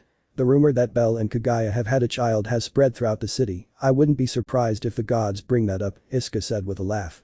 The albino laughed nervously as Kagaya glared at Iska. So, since I'll be at that meeting, I was wondering if any of you are unhappy with your alias and would like a change, the goddess asked, looking at all her daughters. Seconds later, Lyra quickly raised her hand. I want a change of nickname, the hobbit requested. Really? I thought you liked me? She said, surprised. Yes, but honestly, I'm already bored with it, I want a new one. And what would she be like? Belle asked curiously as the baby in his arms played with Nee's finger, who smiled with amusement. The sparkling bomb woman. The moment he said those words, Lyra's eyes shone with excitement. That's an amazing nickname. She exclaimed excitedly. It's not, they all thought at the same time, with an anime-style sweat drop. It's decided. That will be my new nickname, Lyra declared with a smile. Hey, are you sure? Astrea asked with a nervous smile. Absolutely, if it has the word bomb in it, it's perfect, he said without hesitation. Oh okay, I agreed, then looked at my other daughters. Anyone else? I know aliases are very important to adventurers, and this is your chance to change yours. The next meeting won't be anytime soon. The rest of the girls just remained silent, implying that they were happy with the aliases they had. Even Alias was quiet, which was strange since she was probably showing off her nickname, but she just kept reading the book up to face level, not looking at anyone. So that concludes the meeting, he said with a smile. And while we're at it, if anyone wants to say anything, make a request, or anything at all, feel free. Huh? Said the albino, puzzled. You see, Belle, every so often Astrea-sama holds these kinds of meetings to listen to requests, to hear how we feel in the family, or to complain about something. It's a way to get along better as a family, Nees explained, noticing the albino's confusion. Oh. I exclaimed, surprised by that detail. I have something to say, Ryu said, raising his hand. Forward. I don't think it's right that Alias continues to enter Cranel-san's room without his permission to this day. That's invading his privacy, and since Cranel-san is a kind person, he doesn't complain about it. Ugh, Alias groaned in pain upon hearing those words. Then I have a complaint too. I don't think it's right for Lion to steal Belle's underwear and take it to his room. What? They all shouted in shock upon hearing that. Alias, you said you wouldn't tell. The red elf shouted, her voice rising to her ears. Is it true? They all shouted at the same time upon hearing Ryu's confirmation. Ryu-san, I didn't think you were like this, Belle whispered in shock. No. You're wrong. She shouted, completely embarrassed. It was a mistake. I took my clean underwear to my room and didn't realize I was also wearing one of yours. It was an accident. And when I realized it was yours, that's when I picked it up and Allies came into the room and saw me. I didn't steal anything. Please, believe me. She shouted, no longer able to blush anymore. How embarrassing, Nice whispered, disappointed. I have a complaint too. I don't think it's right that Lyra takes Belle to her room every day to make bombs. He and I already had our training days scheduled and because of Lyra, those days have been ruined. Creating bombs is more important than training, said the Hobbit. I have a complaint too, Rihanna said, raising her hand. Belle and I don't like fish, and I don't think it's fair that when it's Alice's turn to cook, she only makes that one dish and doesn't prepare anything else, knowing that we don't like it. I'd like there to be a solution in the library, Salty requested. Belle-san and I really enjoy reading, and sometimes we can't concentrate because of Alice's shouting or Lyra's explosions. I'd like there to be something to block the sound. I'd like to see my cooking duo replaced with Belle, Astrea requested. Lyra is my cooking partner, but she just makes a mess. I want someone who knows how to do their job and doesn't create chaos. Belle is the one. That's because you're afraid to create something new, whispered the Hobbit. Denied, Belle is my cooking partner and I'm not going to trade him for Lyra, Rihanna refused. While the girls were arguing, Belle and Belle Jr. just stared at each other with confused expressions. Why do they mention me in all the complaints? Belle whispered, puzzled. The baby replied with a meaningless sound. While Astrea shook her head slightly as she saw her daughters start to argue, it always happened at every meeting they had. Girls, calm down, Astrea pleaded, but was ignored. Girls please. Talents. The one who shouted those words was Celty, causing everyone to quickly fall silent and look at the elf in surprise. Astrea-sama wants to talk, I whispered shyly, looking down. Thank you, Celty, Astrea said. And you all stop arguing. It's Alice's fault for revealing my secrets, Ryu accused, embarrassed. It's your fault for saying I don't have permission to enter Belle's room, the Redhead retorted, crossing her arms. But it's the truth, you don't have permission, Rihanna said with an anime-style sweat drop. Could you please stop mentioning me? Belle asked. Oh well, Belle, that's the price you pay for being famous, Nee said with a grin. I mean, I've noticed you're popular these past few weeks. Upon hearing those words, Kagaya frowned and Astrea was confused. Haha, you're right, ever since Belle saved the people from the casino he's become popular with many women, laughed the Hobbit while the others remained silent upon hearing that. Is that true, Belle? Astrea asked, surprised since she didn't know about it. Well, I wouldn't say popular, they just thank me for helping them, I explained with an embarrassed smile. Are you blind? Their advances are very clear when they approach you, Kagaya said irritably. You should take advantage of this and get your first girlfriend among all those admirers, Lyra joked. No, Belle is fine just the way he is, Nice whispered, and the others nodded in agreement with the wolf. For some reason they didn't like the idea of Belle having a girlfriend. It would be strange and they probably wouldn't like the woman. They would be like typical jealous sisters. Come on, Belle isn't a child, he has to have his first girlfriend sometime, said the Hobbit, wanting to embarrass the albino. There's something I haven't told you, but the truth is that I already had a girlfriend. Sounds of a record abruptly stopping. The moment Belle said those words, all the women were shocked, staring at him in surprise, confusing Belle and Belle Jr. What? He said, confused by the sudden change in atmosphere, then turned to look at Nice. Nice, what's wrong? You just dug your claws into the sofa. Sorry, I didn't realize, she apologized, quickly removing them. While the rest were still in shock, not believing that Belle had a girlfriend, some seemed more affected than others. Did you have a girlfriend? Kagaya asked, a strange unease in her heart. Yes, well, I was the only one who believed it was a real relationship, he replied, laughing slightly, although everyone noticed a hint of sadness in that laugh. What do you mean? Asked Alice, who felt that discomfort in her heart the most when she heard those words. It's a long story, you're going to get bored. Tell me, they all said at the same time, scaring their friend. Oh okay, I agreed, turning to look at Belle Jr. to calm myself down. It was about 2 years ago with a girl from the town where I lived. I'd known her since I was little, and I have to admit I liked her. The others frowned upon hearing those words, but let him continue explaining and would leave the questions for the end. Well, the point is that one day she approached me and asked me that question I thought I'd never hear in my life, do you want to be my boyfriend? He whispered, remembering that day. I imagine you rejected her at that time, right? Nese said. No, I accepted, he confessed dejectedly.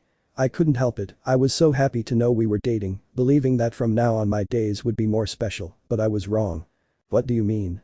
Did he hurt you? Kagaya asked angrily. Well, to be honest, I never felt like we were in a relationship, he said sadly. I remember I was the only one who tried to do couple things, like going on a date or anything romantic, but she was always indifferent to it. We never even kissed. The moment she said those words, some of the women sighed, earning confused looks from the rest. Why are they sighing? Lyra asked, raising an eyebrow. Continue with the story, Nese asked, ignoring the question. Well, it was strange, she always seemed uninterested in the relationship, but there were days when we were walking down the street and she would suddenly start acting affectionate towards me.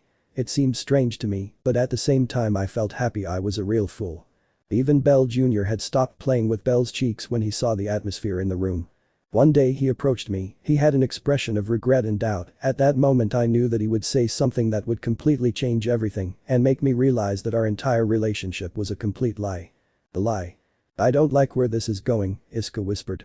It turns out she didn't ask me to be her boyfriend because she liked me. She simply wanted to find a way to make her ex-boyfriend jealous. He broke up with her just days before she started dating me, and I was the perfect candidate since everyone in town knew me for defending them against Rakia, he explained uncomfortably. Her goal was to make her ex-boyfriend so jealous that he'd decide to get back together with her.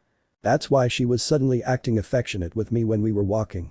It was because her ex was watching her and she was using those moments to make him jealous without me noticing. And guess what? She succeeded. The guy decided to get back with her, so I was useless now. The little baby began to gently touch the albino's cheeks when he noticed how his expression changed to one of sadness. The baby even picked up on his mood. That day he approached me and explained everything. He also apologized for having used me in that way and said he would completely understand if I didn't want to talk to him for the rest of my life, and after that he left and ended my first and only relationship. Haha, she laughed a little to lighten the mood after the explanation. Girls? Belle asked, confused by the silence. Hey Belle, I have a question. What's that girl's name? Nese asked. Does he still live in your town? Where exactly is your house located? What does he or she look like? Do you live with your parents or do you live alone? Is she allergic to something that could leave her on the verge of death but not kill her? She also describes her boyfriend's appearance. Do they live together? That way we'll find them quickly. These were the questions that all the women started asking, beginning to make Belle nervous. Calm down, Astrea pleaded, sensing the hostile aura emanating from each of them. Calm down. That bitch only used Belle for her own convenience and hurt him, Nese said angrily. We can't ignore this.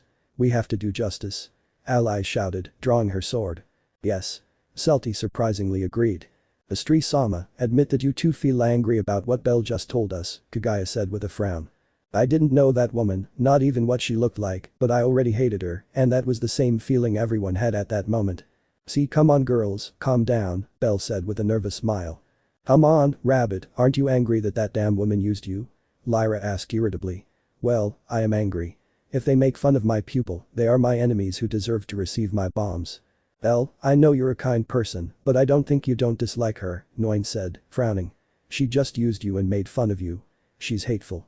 I admit that at first I felt angry and sad, but 2 years have passed since then, there's no point in continuing to hold a grudge, he said, earning a proud nod from Astrea.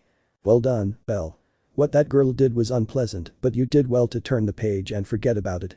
It's not good to hold a grudge for the rest of your life, Astrea congratulated him. I know, besides, I don't know why girls hate her if they don't know her, Belle said, puzzled. But we know you, and that's more than enough, Kagaya said, taking the baby and pulling him close. I think I speak for all of us when I say you're important to the family. You're one of us, and if anyone makes fun of you or uses you, that immediately makes them someone we should despise. If any of us knew someone who hurt us, would you hate them even if you didn't know them? Obviously I would hate it, he replied without hesitation. That's the same way we feel, we didn't like that girl played with you like that. I agree with Kagaya, using someone and playing with their feelings is the worst thing you can do, Ryu whispered angrily. Are you sure you were raised by Hera? I heard that goddess was very spiteful, it's strange that you're not like that, Iska asked, puzzled. I'm aware that my grandmother is like that, but she never raised me that way, although when I was little I tried to copy her personality, but my teacher always hit me, telling me not to, he replied with a nervous smile. It's a good thing your teacher didn't allow it, Mariu said, a little uncomfortable imagining Belle with the attitude of the goddess Hera, feeling a chill run down her spine. But when the goddess Hera was mentioned, Astrea made a confused expression. Although I have a question, Astrea said, puzzled. Did Hera never know about this? I highly doubt she would have let things go like that. The truth is, I never told her, he replied with a nervous smile. If I had told her, I don't even want to imagine what I would have done to her, so I decided to keep it a secret to avoid further problems. I think you did the right thing. Hera can be a very terrifying person when she's furious. You did the right thing by not telling her, Astrea said with a nervous smile upon meeting the tyrannical goddess. Sooner or later she'll find out and that girl will get what she deserves, Knees whispered, and the others nodded, hoping that would happen soon. Don't worry Belle, forget that girl. You don't need a girlfriend when you already have me. Exclaimed the smiling allies. What I want to say is allies began to stammer, nervous and embarrassed to see that everyone was staring at her in silence. And I. What about you? Kagaya asked, narrowing her eyes. It suddenly got really hot, she stammered as she stood up. I'm going to take a shower. Bye. And as if she were a lightning bolt, allies quickly disappeared from the room, leaving everyone with an anime-style sweat drop. What was that? Lyra asked, puzzled. Is it just me, or did the captain just get embarrassed? Astrea asked, since it was very rare for that to happen. Ever since Belle Jr. arrived, he's been acting strange, Rihanna whispered with a doubtful expression. Allies thought Astrea, getting an idea of what was happening. Ahem, Kagaya coughed in a mock manner. I imagine our meeting has ended here. Yes, I think it was a bit longer than the previous ones, but I wasn't expecting Belle's story. Bitch, they all thought with disgust, well, except for Celie and Mariu, even if only in their minds they couldn't insult. Well, little Belle hasn't stopped yawning, so I'll put him to bed, Kagaya said, standing up. And shut your mouth, Iska, she warned, seeing the Amazon about to make fun of her. Then I turned to look at Belle and gently hit him on the forehead with my free hand. And you'd better not be fooled by those women who claim to admire you. Some will only try to take advantage of you, like that woman. And with those words, Kagaya began to walk away from the room with the baby in her arms, who was already starting to fall asleep, although her thoughts were wondering why it bothered her that Belle had a girlfriend. I have to go and pay a visit to Demeter. We agreed to discuss certain matters today, Astrea said, standing up. Iska, Rihanna, can you come with me? Of course, Astrea-sama, they both agreed without hesitation. Thus the goddess and her two daughters left the headquarters, only to return later. I think I'll go to sleep, Lyra said, getting up from the sofa. Rabbit, if you ever want to get revenge on that bitch, just tell me, and I'll create a bomb that will slowly rot her body. It'll be fun. What is your definition of fun? Nguyen asked, raising an eyebrow. I don't want revenge, Lyra. That's too bad, but if you ever change your mind, then tell me. And so the little hobbit also left the room. And I have to go finish reading a book, Salty said, also leaving the place. I need to tidy my room. I was planning to rearrange the furniture, Mariu announced with a small smile as she left the room. And I'm going to the guild. I need to get some savings to buy a new sofa, Nee said, embarrassed, watching as she tore at the sofa with her claws when she heard Belle had a girlfriend. Bye. Now there were only 3 people left in that room, and 2 of them turned their gaze to the only elf in the place. Little by little, Ryu blushed as she remembered a certain embarrassing thing that allies had revealed. I really am Kranel-san, it was an accident, I didn't mean to steal your underwear, she stammered, very embarrassed. Perverted, Nguyen whispered. I'm sorry. And without being able to look him in the face, Ryu ran away without letting Belle say anything. Now only Belle and Nguyen were in the room, and they had nothing to do for the rest of the day. Does it bother you that much that girl used me? Belle asked curiously. You're part of our Belle family, obviously that bothers us, it was the same way we felt with RD's case, Nguyen replied. RD? What does she have to do with it? Oops, forget that he. Do you want to play a board game? The girl asked. Okay, I accept. While they were playing the board game, Allies was submerged in the bathwater watching a duck float in the water. At the same time, Knees walked with a thoughtful expression through the streets of Orario towards the guild. And Kagaya was in her room gently placing the baby in the makeshift crib that Lyra had created. But one thing those 3 girls had in common was that they had the same thought at the same time. At least I didn't kiss her, the 3 of them thought with a strange calm within. The rabbit had unknowingly wandered into a minefield. End of chapter. Chapter 16. Fear. A certain albino was walking calmly through the streets of Arario with a baby in his arms. They were Belle and Belle Jr., who this time were alone without being accompanied by any of the girls. The reason was that Astrea had gone to the meeting that would take place with the other gods, accompanied by Kagaya. The rest had gone out to patrol the streets, so he offered to take care of the baby alone for that day, and what better than to take a relaxing walk through the city, which had remained quiet for the last week. "If you were a little older, we could go eat at a restaurant," Belle said as they walked. "But the only thing you can drink is milk, so that option is out." I didn't know what to do with the baby. Perhaps the only option was to take a walk around the city and see what was new. The baby was curious and always looked everywhere when they walked. Perhaps that would relax him. "And I wonder where the girls are. We've been walking for a while now and haven't seen them patrolling. Maybe they're somewhere else," I whispered, confused, thinking about the deed. "Alias has been acting kind of strange lately. I wonder why." That had been bothering him a little the last few days. It was strange not seeing her bragging every 2 seconds, and that was worrying. "Perhaps I'm overthinking this," he thought, shaking his head slightly. Astrea said not to worry, so I guess it's normal for her, I think. As they walked, Belle noticed a certain person he knew walking slowly in his direction with his head down. Unconsciously, a smile formed on her face when she learned who it was. "Now that I think about it, you haven't met RD yet," Belle said, looking at the baby. "I'm going to introduce you to her. I'm 100% sure you like her." And without losing her smile, Belle walked towards RD, who was still walking with her head down. "RD." Belle called out enthusiastically. The girl was a little startled by the sudden call, looking up, and when she saw who it was, her eyes sparkled with excitement. "Belle." She returned the greeting, smiling even though it wasn't noticeable because of the mask. Belle smiled again, seeing RD's happy personality back. He hadn't liked seeing her depressed a week ago. RD quickly moved towards him and stopped when she was just a few centimeters away. "Hello. It's good to see you," she said, putting her hands behind her back. "I'm glad to see you too, RD," Belle said, making the girl let out a happy laugh. "How are you?" "I'm fine," she replied, knowing what he meant. "Thank you for cheering me up that day, I really appreciate it." "Don't worry, I'll always be there for you whenever you need me." RD smiled again beneath her mask, feeling a sense of happiness in her heart, knowing that Belle was telling the truth, and that made her happy. "It seems we have a little warrior in your arms," she commented with amusement upon seeing the baby who was watching her curiously. "Wow, you already know him?" Belle asked, expecting RD to be surprised, but she acted calmly. "No, but Shakti told me about him and that they were taking care of him," she said, touching the little boy's nose. "By the way, she's already found a family for the baby." "Really?" I asked in surprise. "Yes. He's just investigating whether the couple who want to adopt him have the necessary things to take care of him. If everything goes well, he'll bring the news back to his headquarters in a few days." "Wow, I feel happy, but also sad," I whisper, looking at the baby. "This little one has won everyone's hearts these days, I suppose more than one of you will be sad about it, even me." He knew it would be difficult for many to let him go, but it was for his own good. As Kagaya said, a baby in the family would only put him in constant danger. It was better for the little one to have a family that didn't get involved in dangerous things. "Wow, is Papa Rabbit sad about being separated from his son?"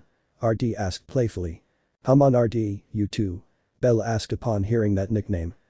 Sorry, but Ryu told me that's what Lyra called you, I just thought it was funny," she said, letting out a small laugh. "So, what are you two doing? Are you on a secret mission?" "Our mission is to find something to keep us entertained for the rest of the day, but I don't know what to do," she replied, letting out a sigh of disappointment. "So I thought we could take a walk around the city. The baby is curious, so I suppose he'll like it." "Can I join you?" RD asked quickly. "I have nothing to do, so it'll be fun to be with you." "Are you sure? I wouldn't want you to waste your day off spending it with me." I don't consider it a waste, I like being with you," Belle, the girl said as sincerely as possible. Obviously Belle was embarrassed by those words. He didn't know how she did it, but RD always embarrassed him with her honesty.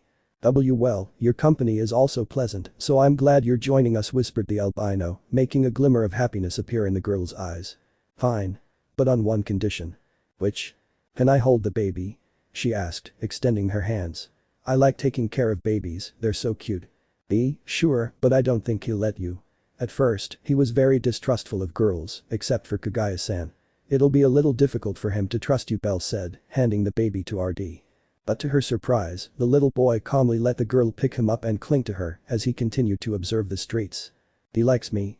RD exclaimed happily. "It seems it wasn't as difficult as you said." "Wow," Belle whispered in surprise. "With allies, he doesn't let go even though he already knows her, but with you, he clung to her instantly." The Shakti knee says I have a pleasant aura that babies like, she said proudly. It's best if I don't tell allies about this, it'll surely upset her, she thought with a nervous smile, knowing how hard her captain had tried to get her to call her mom and let her carry her, and she always failed. Knowing that RD succeeded on the first try would be a blow to her pride. Let's take a walk over there, I heard they were having a small event nearby, it'll be fun to see what it's about, said RD, starting to walk, and Belle quickly joined her. Do you have any idea what the event might be? Belle asked curiously. I think it was a mini fair in just one part of Orario. They're taking advantage of the quieter moments in the city to hold them, I explained, gazing tenderly at the baby as he curiously looked around. It would be good to stop by and see if everything's alright. You know, it's our time off, but we always have to look out for others. You're right, it would be a disgrace to the family if I allow civilians to be harmed. And with the decision made, Belle and RD walked towards the small fair while chatting, each with a smile. While on a rooftop, allies watched the scene in shock, specifically the little baby letting himself be carried by RD, something she herself had not yet been able to do. Meanwhile, Rihanna, Mariuu and Ryu watched their captain's expression with nervous smiles. Don't feel bad, allies, there are people who are born with a gift for it, Rihanna tried to cheer her up, patting her on the back. But the moment he patted her, allies slowly leaned forward until she fell off the roof of the house and landed on top of a fruit stand. He had frozen from watching the scene and didn't even realize he was falling. Allies? The three shouted worriedly as they went to help her. That was definitely not allies' day. Meanwhile, with RD, Belle and the baby. They had already arrived at the mini fair that was taking place in the northern part of Arario and were surprised by everything there was. Wow, I thought it was going to be a small fair, said Belle, seeing the large number of stalls everywhere. He's small, but I understand there will be a much bigger fair in a few months, although I'm not sure yet, RD explained, looking around excitedly, as did the baby. How is it possible that we weren't told about this to protect this fair in the event of an attack? Belle asked, puzzled. That's because the Loki familia is in charge of protecting this event, specifically their second-class adventurers, she replied, glancing at a few members of the Loki familia, including a catgirl and an elf she already knew. I'm sure Gareth-san is around too, so things will be fine. I hope so, if Evilis attacks the baby will be in danger, I have to be alert, he said, looking at the little one who was watching the whole fair with amusement. Don't worry, everything will be alright, she said, starting to walk around the place with Belle. Back to the fair, there are lots of stalls, so we'll have something to keep us entertained all day. Maybe they'll put on a play about some hero. That would be a good thing, actually, Belle said, feeling a strange calm as he sensed the happiness the girl exuded. It was comfortable being by her side. They were both walking back and forth, looking at each of the curious stalls, while chatting and laughing as the baby watched their interaction.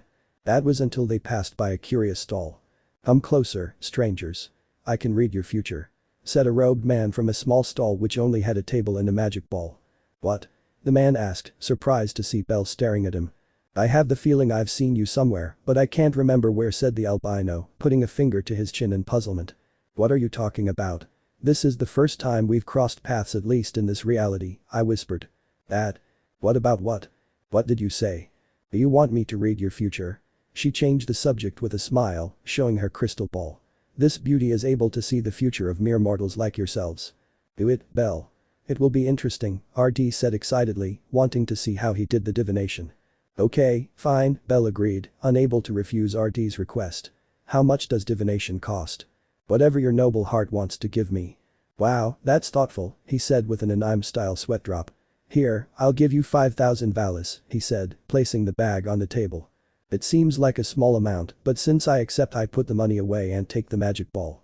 This object will know everything that the future holds for you. Interesting, I whispered, taking a seat at the table. Then watch my future. What's your name? Bellcranel. That's enough for me. Upon receiving that information, the guy started making strange movements with his hands while Belle and RD watched the scene curiously. There are so many realities that the magic ball doesn't give me a reading for this one, said the man with his eyes closed. Bellcranel, a curious boy, good. I've managed to enter your reality. And what does it say? RD asked, as curious as the baby. Oh my god. The man shouted, startling the three of them. There's nothing here. A twitch appeared in Belle's eye upon hearing that answer. He felt as if he had just lost 5,000 valis. What do you mean? RD remained curious. Hey kid, are you afraid of the dark? I asked, opening my eyes and seeing Belle. Honestly, no, I'm not afraid of him, he answered sincerely. Are you sure? In your future, I see you alone in the darkness, filled with despair. That's not the look of someone who isn't afraid, she said with a small smile. Or perhaps in the future you'll discover a new fear. Bell just made a puzzled expression when he heard those words. That's why he didn't like going to those fortune tellers, they said strange words that he never quite understood. I was expecting something funnier, to be honest, RD said, not very pleased. Then read my future. Of course miss. Give me your name. RD Varma.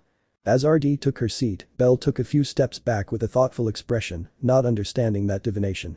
He didn't believe in it, but he still liked to think about its meaning, which was unusual for him. Very well, Miss RD, I see very interesting things in your future, he said, making those strange movements with his hands again. What do you mean? I asked anxiously as the baby played with his finger. A fight. A battle to win something.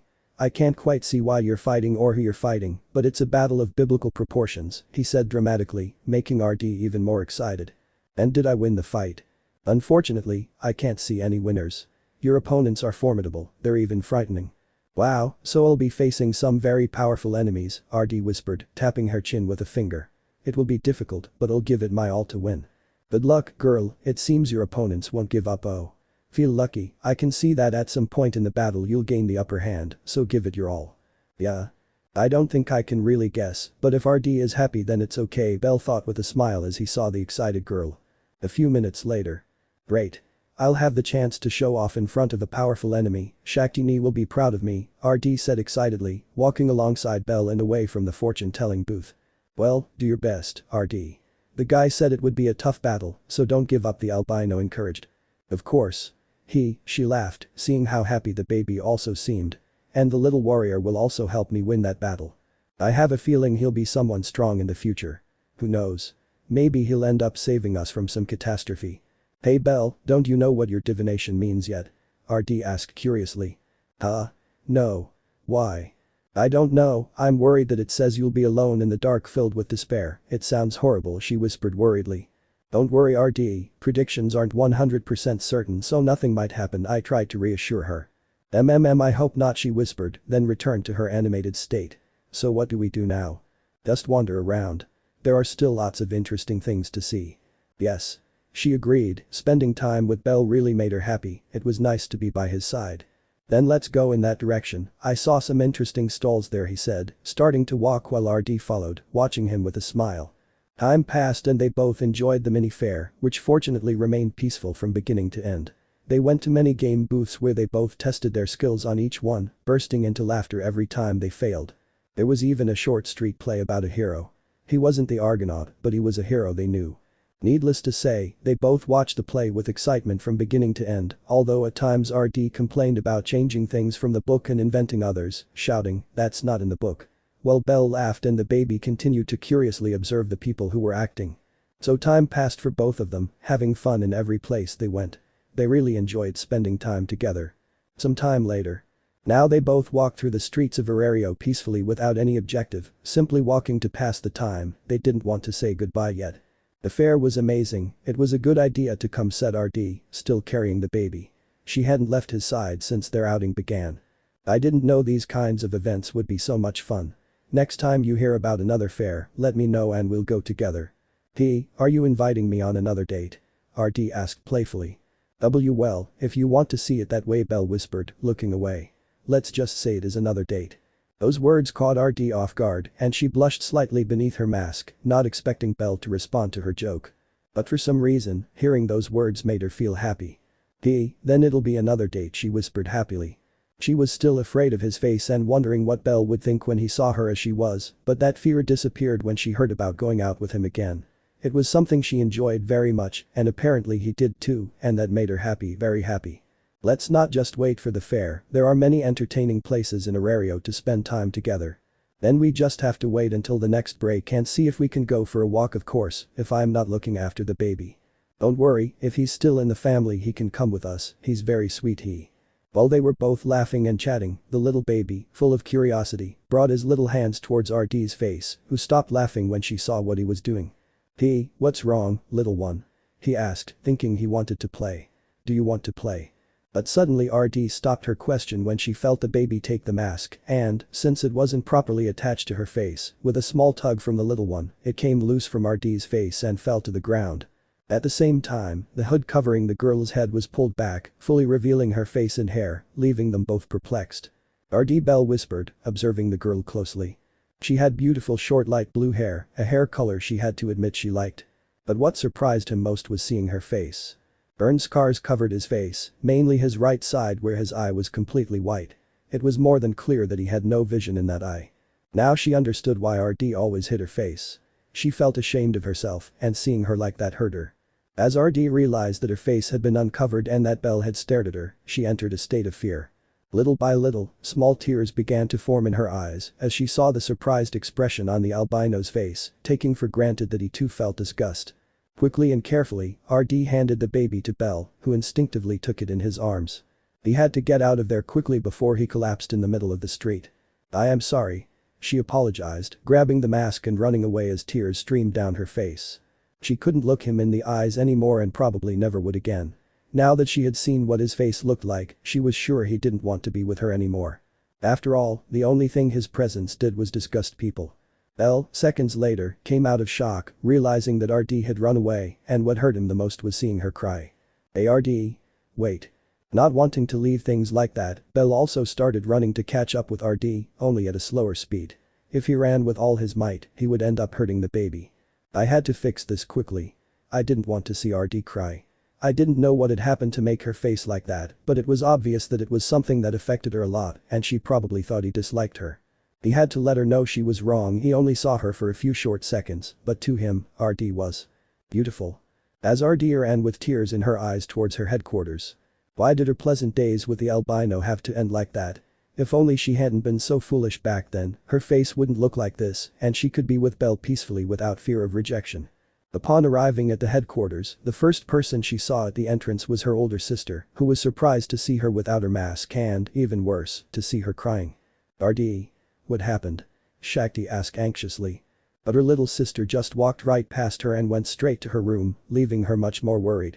She was about to go to her, but noticed someone else approaching the headquarters, and when she saw who it was, her concern turned to anger. "RD. Belle shouted worriedly as he arrived at headquarters, noticing the older Varma. "Shakti-san. Where's RD?" Shakti just silently observed the albino with a serious expression until she noticed one of her companions approaching the entrance. "Look, I called Shakti. What's up?" I mean, what's happening, Captain?" He quickly changed his greeting when he saw who it was. "Take the baby that's in that boy's arms," Shakti ordered, pointing at Belle Jr. "Huh? Oh, of course. I accept," puzzled. "Bellcranel, hand over the baby, it will only be for a few minutes." "Oh, okay," Belle agreed, confused, handing the baby to Luck. Getting back to the important question, where's Ard? But before he could finish his question, a full power punch from Shakti hit him squarely in the face, slamming him hard to the ground as the baby burst out laughing at the sight. "Ah" was the only sound that came out of the albino, not understanding what happened, feeling his whole face hurt, seeing Shakti's angry expression. "Now you're going to tell me what the hell you did to RD. Why was she crying?" He asked as the veins in his face stood out and he clenched his fists tightly. "Whoa, was RD crying?" Luck asked, surprised. "That's bad, buddy. Making RD cry is signing your death warrant and sending you straight to hell. You have 10 seconds to tell me what happened before I destroy your entire body," he said, cracking his knuckles. Wait!" Belle exclaimed, jumping to his feet and swaying slightly from the powerful punch. "I didn't hurt RD. I would never do that. Then why was I crying?" "And you come here as if you were guilty?" he asked, drawing his sword. "Let me explain." Belle pleaded, frightened. But first, put your sword down." "Are you giving me orders?" I asked angrily. "You're practically begging me to kill you." "I didn't hurt RD, she's too important to me to harm her. We were walking through the city and she was carrying the baby. And the baby pulled off her mask. Seconds later it ran away crying." He explained as quickly as he could before Shakti lowered her sword. Upon hearing that explanation, the girl stopped her deadly attack. Seconds later he sheathed his sword and let out a sigh. "So that's what happened," she whispered sadly. "I suppose it's not your fault, I'm sorry for hitting you and jumping to conclusions." Don't worry, if I see someone important to me crying I'll attack the first suspect," she said with a nervous smile. "I'm really sorry, I remembered something from the past when I saw her crying and I just exploded with anger," he apologized again. "So what's going on?" Belle asked curiously, rubbing his cheek where he'd been hit. "Why did RD react like that?" "I suppose you saw his face, right?" I asked, already knowing his answer. "Yes, I imagine something bad happened in the past. I don't want to go into details, but these are the results of the war with Evilis 2 years ago," I explained, annoyed. I ended up in critical condition because of them. I even spent a whole month in a coma. The pain appeared in the albino's heart upon hearing that. Knowing that such a lively girl with such a lovely personality as RD had ended up like that truly hurt him. I suppose the reason for her pain is because of her face, Belle whispered sadly. The marks left by that war bother her so much that she doesn't want to take off her mask. You're wrong, Shakti denied. At first it didn't affect her so much, she could handle it normally, but she always wore a mask, though she wasn't bothered by showing herself to others without it until that damn piece of shit. Elle and Luck, who hadn't moved yet, were startled to see Shakti clench her teeth tightly as she said those words. Shakti-san. The older Varma, seeing how she was acting, let out a long sigh to try to relax and not unleash her anger. I'm sorry about that, I just can't control it when I remember that. This isn't the first time I've heard about a boy. Did he do something bad to RD? She asked, frowning angrily. That's not for me to say, he replied, shaking his head slightly. It would be best if you return to your headquarters. What? But I want to talk to RD. I recommend you do it another day. RD will refuse to see you now that you've seen her face, she said sadly. I'm sure you'll have the opportunity to talk to her calmly, but for now, leave her alone. Belle wanted to insist, but then he remembered the expression RD made when she saw his face. He knew it was very difficult for her, and going to talk at this moment would only make her more uncomfortable, and he didn't want to do that. Okay, I agreed, a little discouraged by not having spoken to her. But tell her that when she feels ready, I'll talk to her. I'll tell him. Upon receiving the reply, Belle took the already asleep baby in his arms. It was surprising that the child had fallen asleep in the arms of a stranger. And turning around, Belle prepared to leave, but Shakti's voice stopped him again. Bellcranel. Yeah? What did you think when you saw RD's face? How beautiful she was. And with that answer, and smiling slightly, she turned around and walked away from the headquarters, hoping to be able to talk to RD soon. As Shakti stood watching the albino leave, she felt a sense of calm knowing what he thought of her sister. You have to admit he's a nice guy, Luck said, crossing his arms. Who knows? Maybe he'll be your future brother-in-law, hahaha. Seconds later, Shakti's fist impacted his stomach and sent him crashing into the nearest wall. I'd better go check on RD and see how she is, he whispered, turning around and walking away, leaving his unconscious companion alone. Meanwhile with RD. She was sitting on her bedroom bed with her mask in her hands while a few tears fell down her face. He must be thinking about how unpleasant my face is, I whispered sadly. She knew Belle wasn't that kind of person, but her fears and her dislike for herself made her think that way, and she couldn't help it. I didn't even have the courage to see him again. Knock, knock. RD, how are you? Shakti's voice came from the other side of the door. I don't want to talk now, Shakti, RD replied sadly. Belle came to headquarters, Shakti said, making RD's eyes widen in surprise. He told me what happened, he saw your face, so I asked him to leave you alone for today. RD, I know very well that this affects you a lot, but let me tell you that not everyone thinks the same way as that talking piece of shit, she said with disgust. That boy is different. It's strange for me to say this, but he's a good person, and I highly doubt he thinks that way about you. How are you so sure? You should talk to him and you'll get your answer, she said, smiling slightly. All I ask is that you don't avoid him. It would be sad if you lost an important friendship because of what some other damned miserable bastards think. Shakti nee. Sorry, just think about what I told you and when you feel ready, talk to him. And with those words Shakti walked away from the door, leaving RD alone in her room with her gaze lowered and thoughtful. The memory of Belle seeing her face came to her, recalling his surprised expression, but she never saw displeasure in it. I have to stop being a coward, she whispered, burying her face in her pillow. But I'm scared. The conversation that would completely change the way RD looked at Belle was near. End of chapter. Chapter 17. You are beautiful. Months before Belle arrived in the city of Arario, RD's situation was different, much more different than it was now. She felt bad about her burns, yes, but it wasn't that bad. She wasn't even ashamed to show her face to others, although she always wore a mask because she liked it. She said she looked like a mysterious girl, a heroine in the shadows. During the time before Belle had arrived in Orario, RD met a boy, one whom she came to consider a good friend. They would look at each other from time to time throughout the week, and since RD made friends easily, she soon gained his trust, although Shakti never liked him, saying that he seemed like an unpleasant person, but RD denied it. Although they had known each other for a few months, RD never showed him her face. It wasn't because she was ashamed. They simply always met when she wore a mask, and she refused to take it off for fun. RD's friend had no taste for stories of heroes, but despite that, she recommended books to him, telling him that he would like them. A few times he read some of her recommendations, and that pleased RD, who was eager to lend him her favorite book, Argonaut, sometime. The point is that RD considered him a good friend and a good person. Unfortunately, in many cases you never really get to know someone completely. They mostly hide part of their personality, either because it's unpleasant, because they have ulterior motives, or simply because they don't have enough confidence to show themselves as they truly are. And RD had to learn that the hard way, that she never really knew that boy and that he never considered her a friend.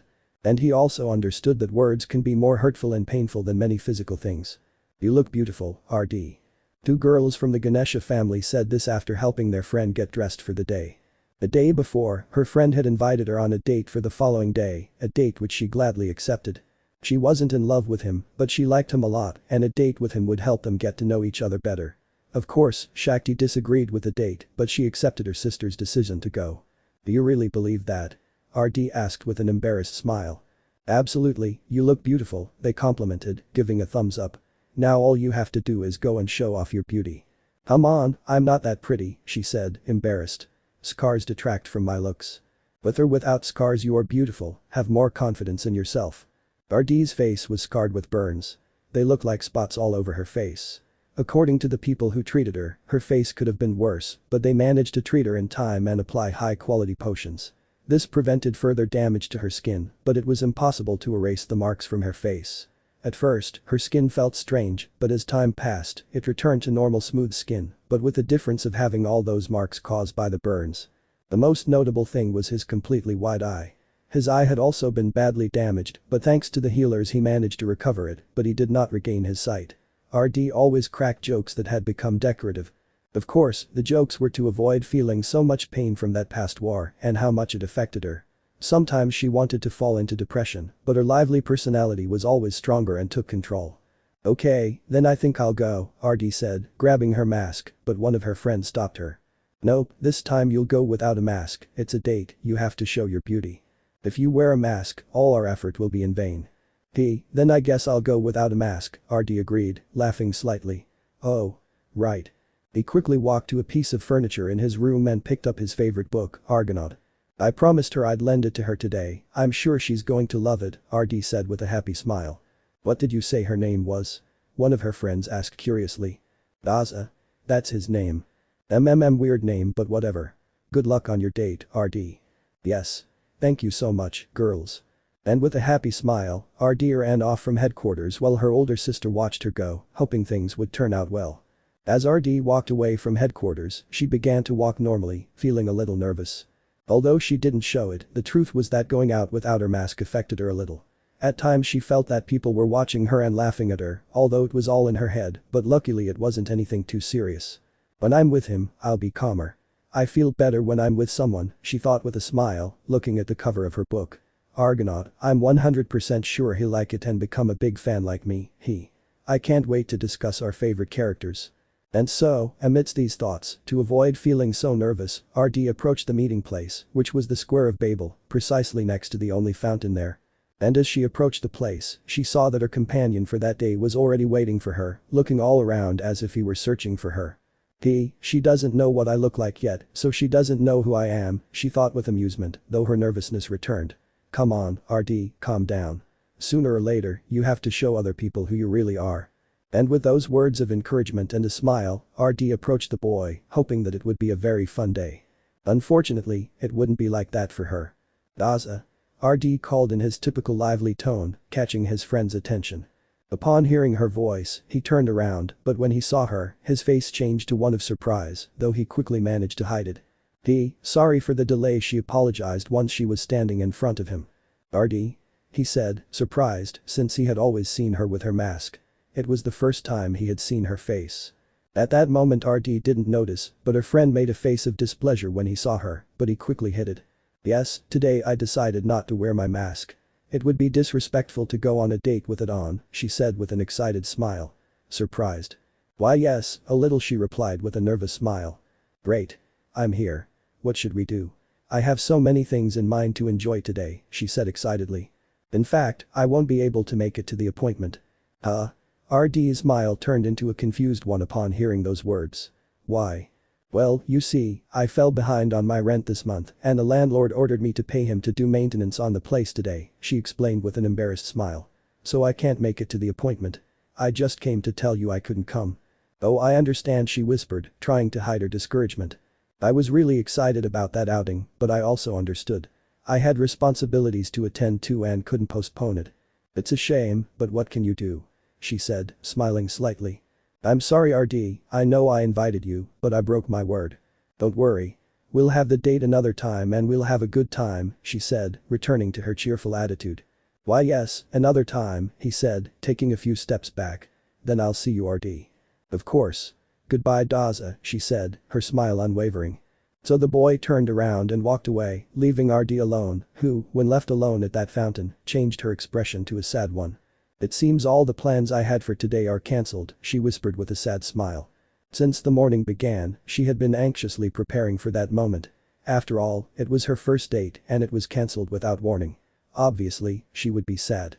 Shakti will probably be angry with him, I'll have to explain what happened so she doesn't hurt him, she thought with a nervous smile. Although then he realized that he still had the Argonaut book in his hands. That's right, I was going to lend her the book, the appointment was cancelled, but at least I'll give it to her, I really want her to read it. And smiling again, RD started running, hoping to find her friend and give him her favorite book. Without knowing that her kind heart was about to be broken into 1,000 pieces. After walking for a few minutes, RD managed to find him chatting with one of his friends on a street. Both of them had their backs turned and could not see her. With a smile, RD walked towards them to give them the book, but what she heard froze her. Hey, what are you doing here? Weren't you supposed to be on a date with that girl named RD? The friend asked, puzzled. Yes, I was supposed to be on that date, but I had to lie to get out of there, haha, she replied, letting out a laugh. Upon hearing that he had lied, RD was confused and at the same time felt uncomfortable. Why? If I remember correctly, you were very interested in going out with her, he said, puzzled. That was before I saw his face, she said with a tone of displeasure that surprised and hurt RD. Wait, was he without the mask? The guy asked in surprise. Did you see his face? Yes, unfortunately I saw his face. Really? Is it so horrible that you feel like this? The guy asked with amusement. Old man, his whole face is burned and one of his eyes is completely white, I'm not going out with a freak like that, he said with disgust. Haha, so that's why he hid his face with that mask. Yeah, and here I was thinking it was for some silly game. If I had known her face was so unpleasant, I wouldn't have gone near her. I feel like I wasted my time and I also read a few of her stupid hero books. I really wasted my time, he sighed in disappointment. Why don't you try going out with her for a while? You know, to see if you can get something from a one-night stand, I asked mockingly. What part of she disgusts me don't you understand? I'm not going out with her. I'd be so embarrassed if other people saw me dating someone like that. Her face is disgusting. Wow, and I thought I was going to be pretty since I'm Shakti Varma's sister. Ah, her sister is pretty, it's a shame she has that personality that pushes everyone away, he said with boredom. But oh well, I'll find excuses not to go near her until she gets bored and doesn't want to talk to me anymore. Well, it's your decision, but you have to admit she has a nice body. Those burns ruin all his chances, besides, I'm not desperate enough to go out with a freak. There are still beautiful women out there, but this time I'll make sure he doesn't wear some stupid mask, haha. He laughed, starting to walk with his friend. Let's go get a beer. Ale. And so the two guys walked away from the place without realizing that all that time RD was behind them listening to the whole conversation. A small tear rolled down the girl's cheek and fell onto the book's cover. Disgusting. Disgusting. I'll be embarrassed if people see me out with someone like that. Freak. The words he said kept replaying in RD's memories and her tears began to fall uncontrollably. Those words had truly devastated her. She quickly lowered her gaze, feeling panic and fear of wanting to show her face to others and causing the same feeling of disgust. And clutching her book to her chest, she began to run again to her headquarters, unable to get those words out of her head as the tears continued to fall. If a stranger had said those words, it probably wouldn't have hurt him much, just a little sadness that would pass in a few hours. But those hurtful words weren't said by just anyone. They were said by someone she considered a close friend, someone she trusted, and knowing what he really thought of her, it hurt her deeply, and she began to wonder if anyone else felt the same way. For a moment she almost stumbled as her vision was blurred by her tears, but she quickly continued running until she reached her headquarters. It was more than obvious that Shakti and her friends were worried when they saw her arrive with so many tears on her face. It was the first time they had seen her crying so much.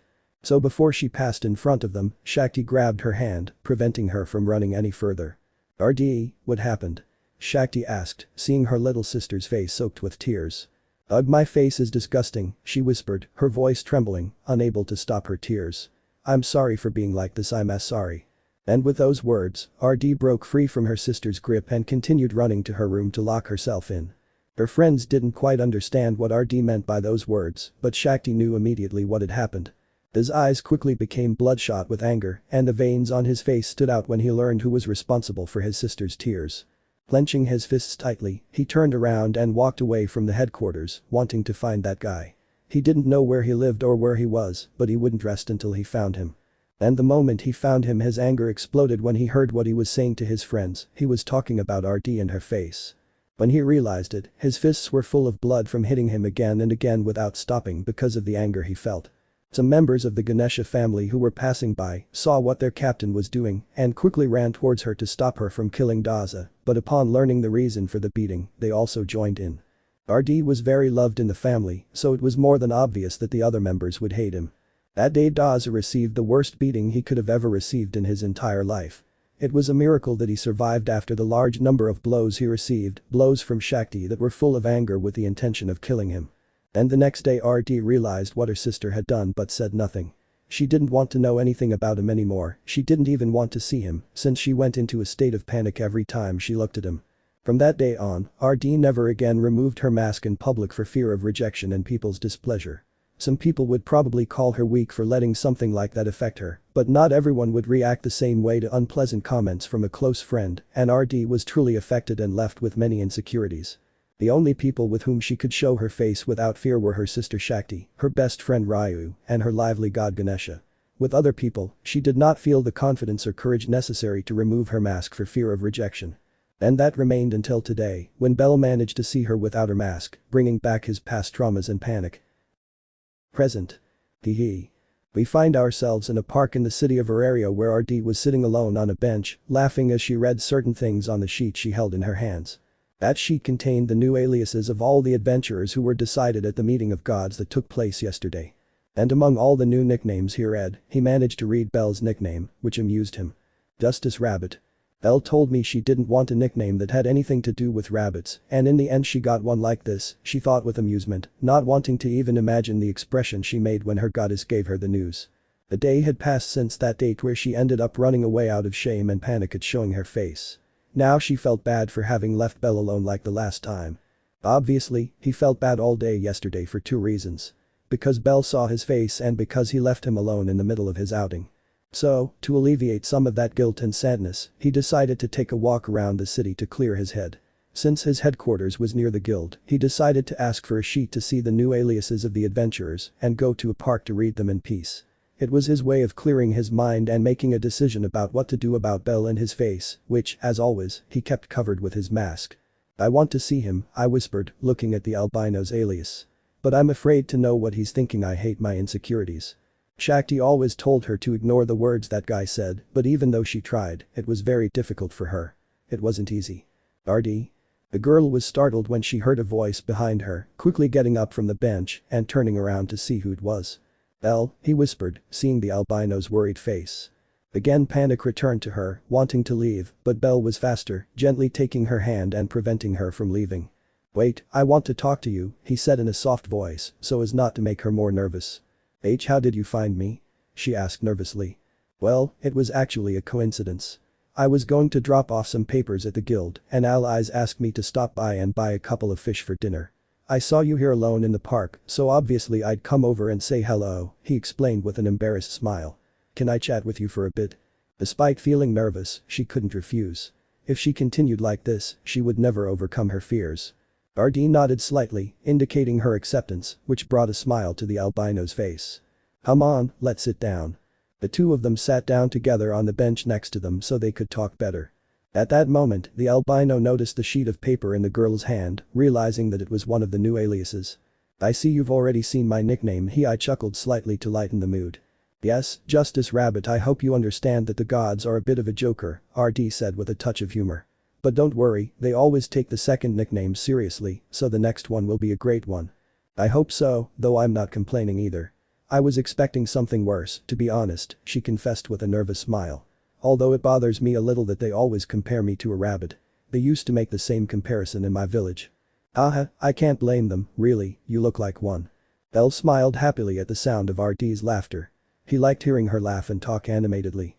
I couldn't allow her to continue sinking under her insecurities. How are you? Belle asked. I'm fine, she replied, a little nervously.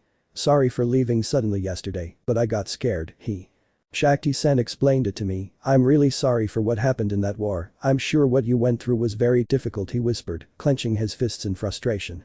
I'd be lying if I said no, she whispered sadly.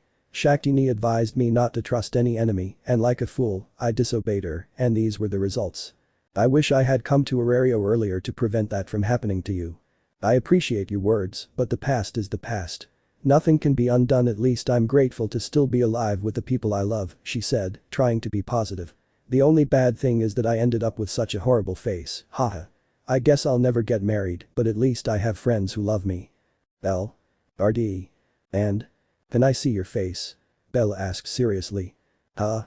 RD obviously became nervous and scared when she heard those words. I'm sorry, but I have to go. She quickly stood up and tried to leave, but Belle grabbed her hand again, preventing her from leaving. Belle. RD, please, I whispered softly. I know it's difficult for you, but I want to see your face one more time. And no, it's unpleasant, she refused, her voice trembling. You're saying that because someone else said it, right? I asked.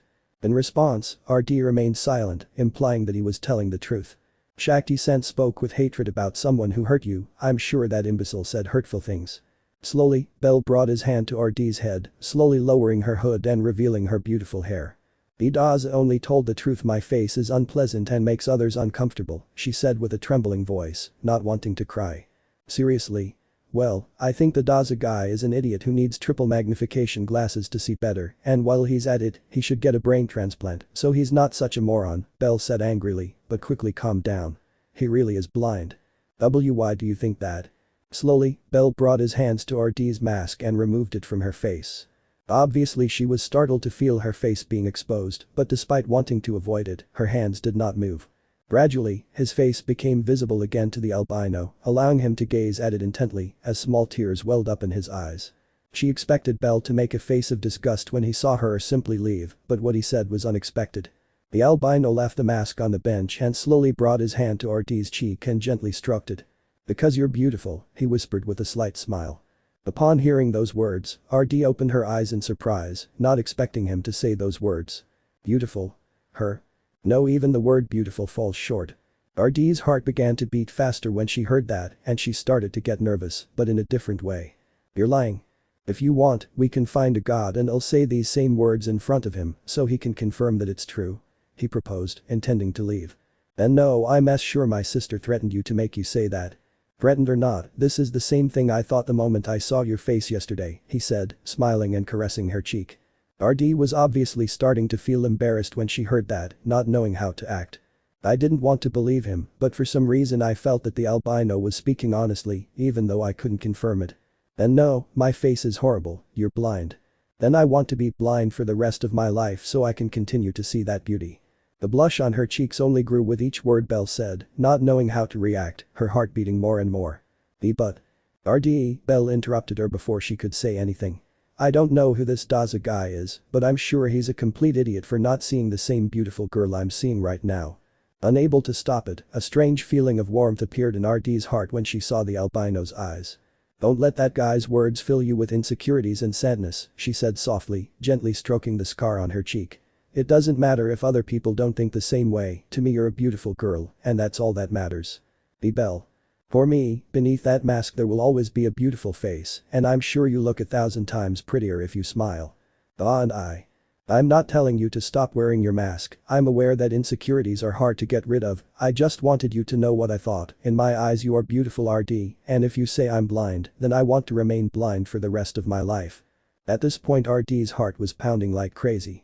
She didn't know how, but for some reason she felt that Belle had told the truth. If things continued like this, then she. Belle. And? How much longer will you continue to stroke my cheek? I asked, embarrassed by the soft touch. The albino, realizing this, quickly pulled his hand away in embarrassment. Sorry, it's just that your cheek is soft," I whispered nervously. I mean, I don't want to sound like a pervert, I'm just telling the truth and I'd better keep quiet." RD simply lowered her gaze and a happy smile appeared on her face, a smile which Belle saw. "Beautiful," he whispered, heard by RD, but at that point he couldn't be embarrassed anymore. "And I have to go," RD said, taking her mask and holding it in her hands. "Eh? But..." But before he could say anything, RD interrupted him. "Thank you." A beautiful smile appeared on her face, leaving the albino surprised by her beauty. "It doesn't matter if others think I'm unpleasant," I whispered, lowering my gaze. "If you think I'm beautiful, then I'm happy." And in a swift movement, RD gave the albino a very short kiss on the cheek, which shocked him. "Thank you," she said again, a slight blush rising to her cheeks. "I hope to see you soon." And with those words, RD quickly ran away from the place, leaving the albino standing alone in that park. Slowly, he brought his hand to her cheek, where she gave him that short kiss before smiling. "Yes, you're a very beautiful girl, RD," he whispered, a little embarrassed. Would this count as my first or second kiss? He wondered, puzzled, since Anna had done the same thing. Meanwhile with RD. She had already arrived at her headquarters and quickly ran to her room to throw herself onto her bed, catching her sister's attention. "What happened now?" Shakti asked, confused. Unlike yesterday, her little sister was happy. "Did you talk to bellcranel?" In response, RD nodded happily while hugging her pillow. "Well, at least that idiot did something right," she sighed in relief. Shakti nee. "And? I think I'm falling in love," she confessed with a slight blush and a happy smile. That idiot, all he wanted was for them to remain friends, not for him to fall in love with her, Shakti thought with a twitch in her eye. But seeing how happy RD looked, she couldn't get angry with him. "Well, I admit he's a good boy, I just hope he doesn't hurt her," she thought happily, seeing her little sister's mood. "Or I'll kill him." "I can't wait to see you again, Belle," RD thought with a happy smile, thinking of the albino. Meanwhile, with Belle. He was walking with a happy smile through the streets towards his headquarters. Whoever the idiot who hurt RD is, he's truly blind. "She's beautiful," he thought, a little annoyed, but he quickly dismissed the feeling. "But I'm glad she's recovered her spirits. For a moment, I thought she wouldn't want to talk to me anymore." Even though she wasn't family, RD was very important to him and like the others, he didn't want to see her sad. That's why he felt happy when he saw her smile genuinely, a very beautiful smile in his eyes. But the kiss on the cheek took me by surprise, he thought, embarrassed. Perhaps his happiness made him unable to resist. And amidst those thoughts, Belle finally arrived at his headquarters where his beautiful captain was waiting for him at the entrance. "Hey allies." Belle greeted her with a happy smile as he stood in front of her. "And my fish." Ah. End of chapter. Let me know in the comments below if you guys want the next part. Also check out my other video that has been shown and left. Thank you for watching. If you enjoyed this video please like and share this video. And have a fantastic day. Bye.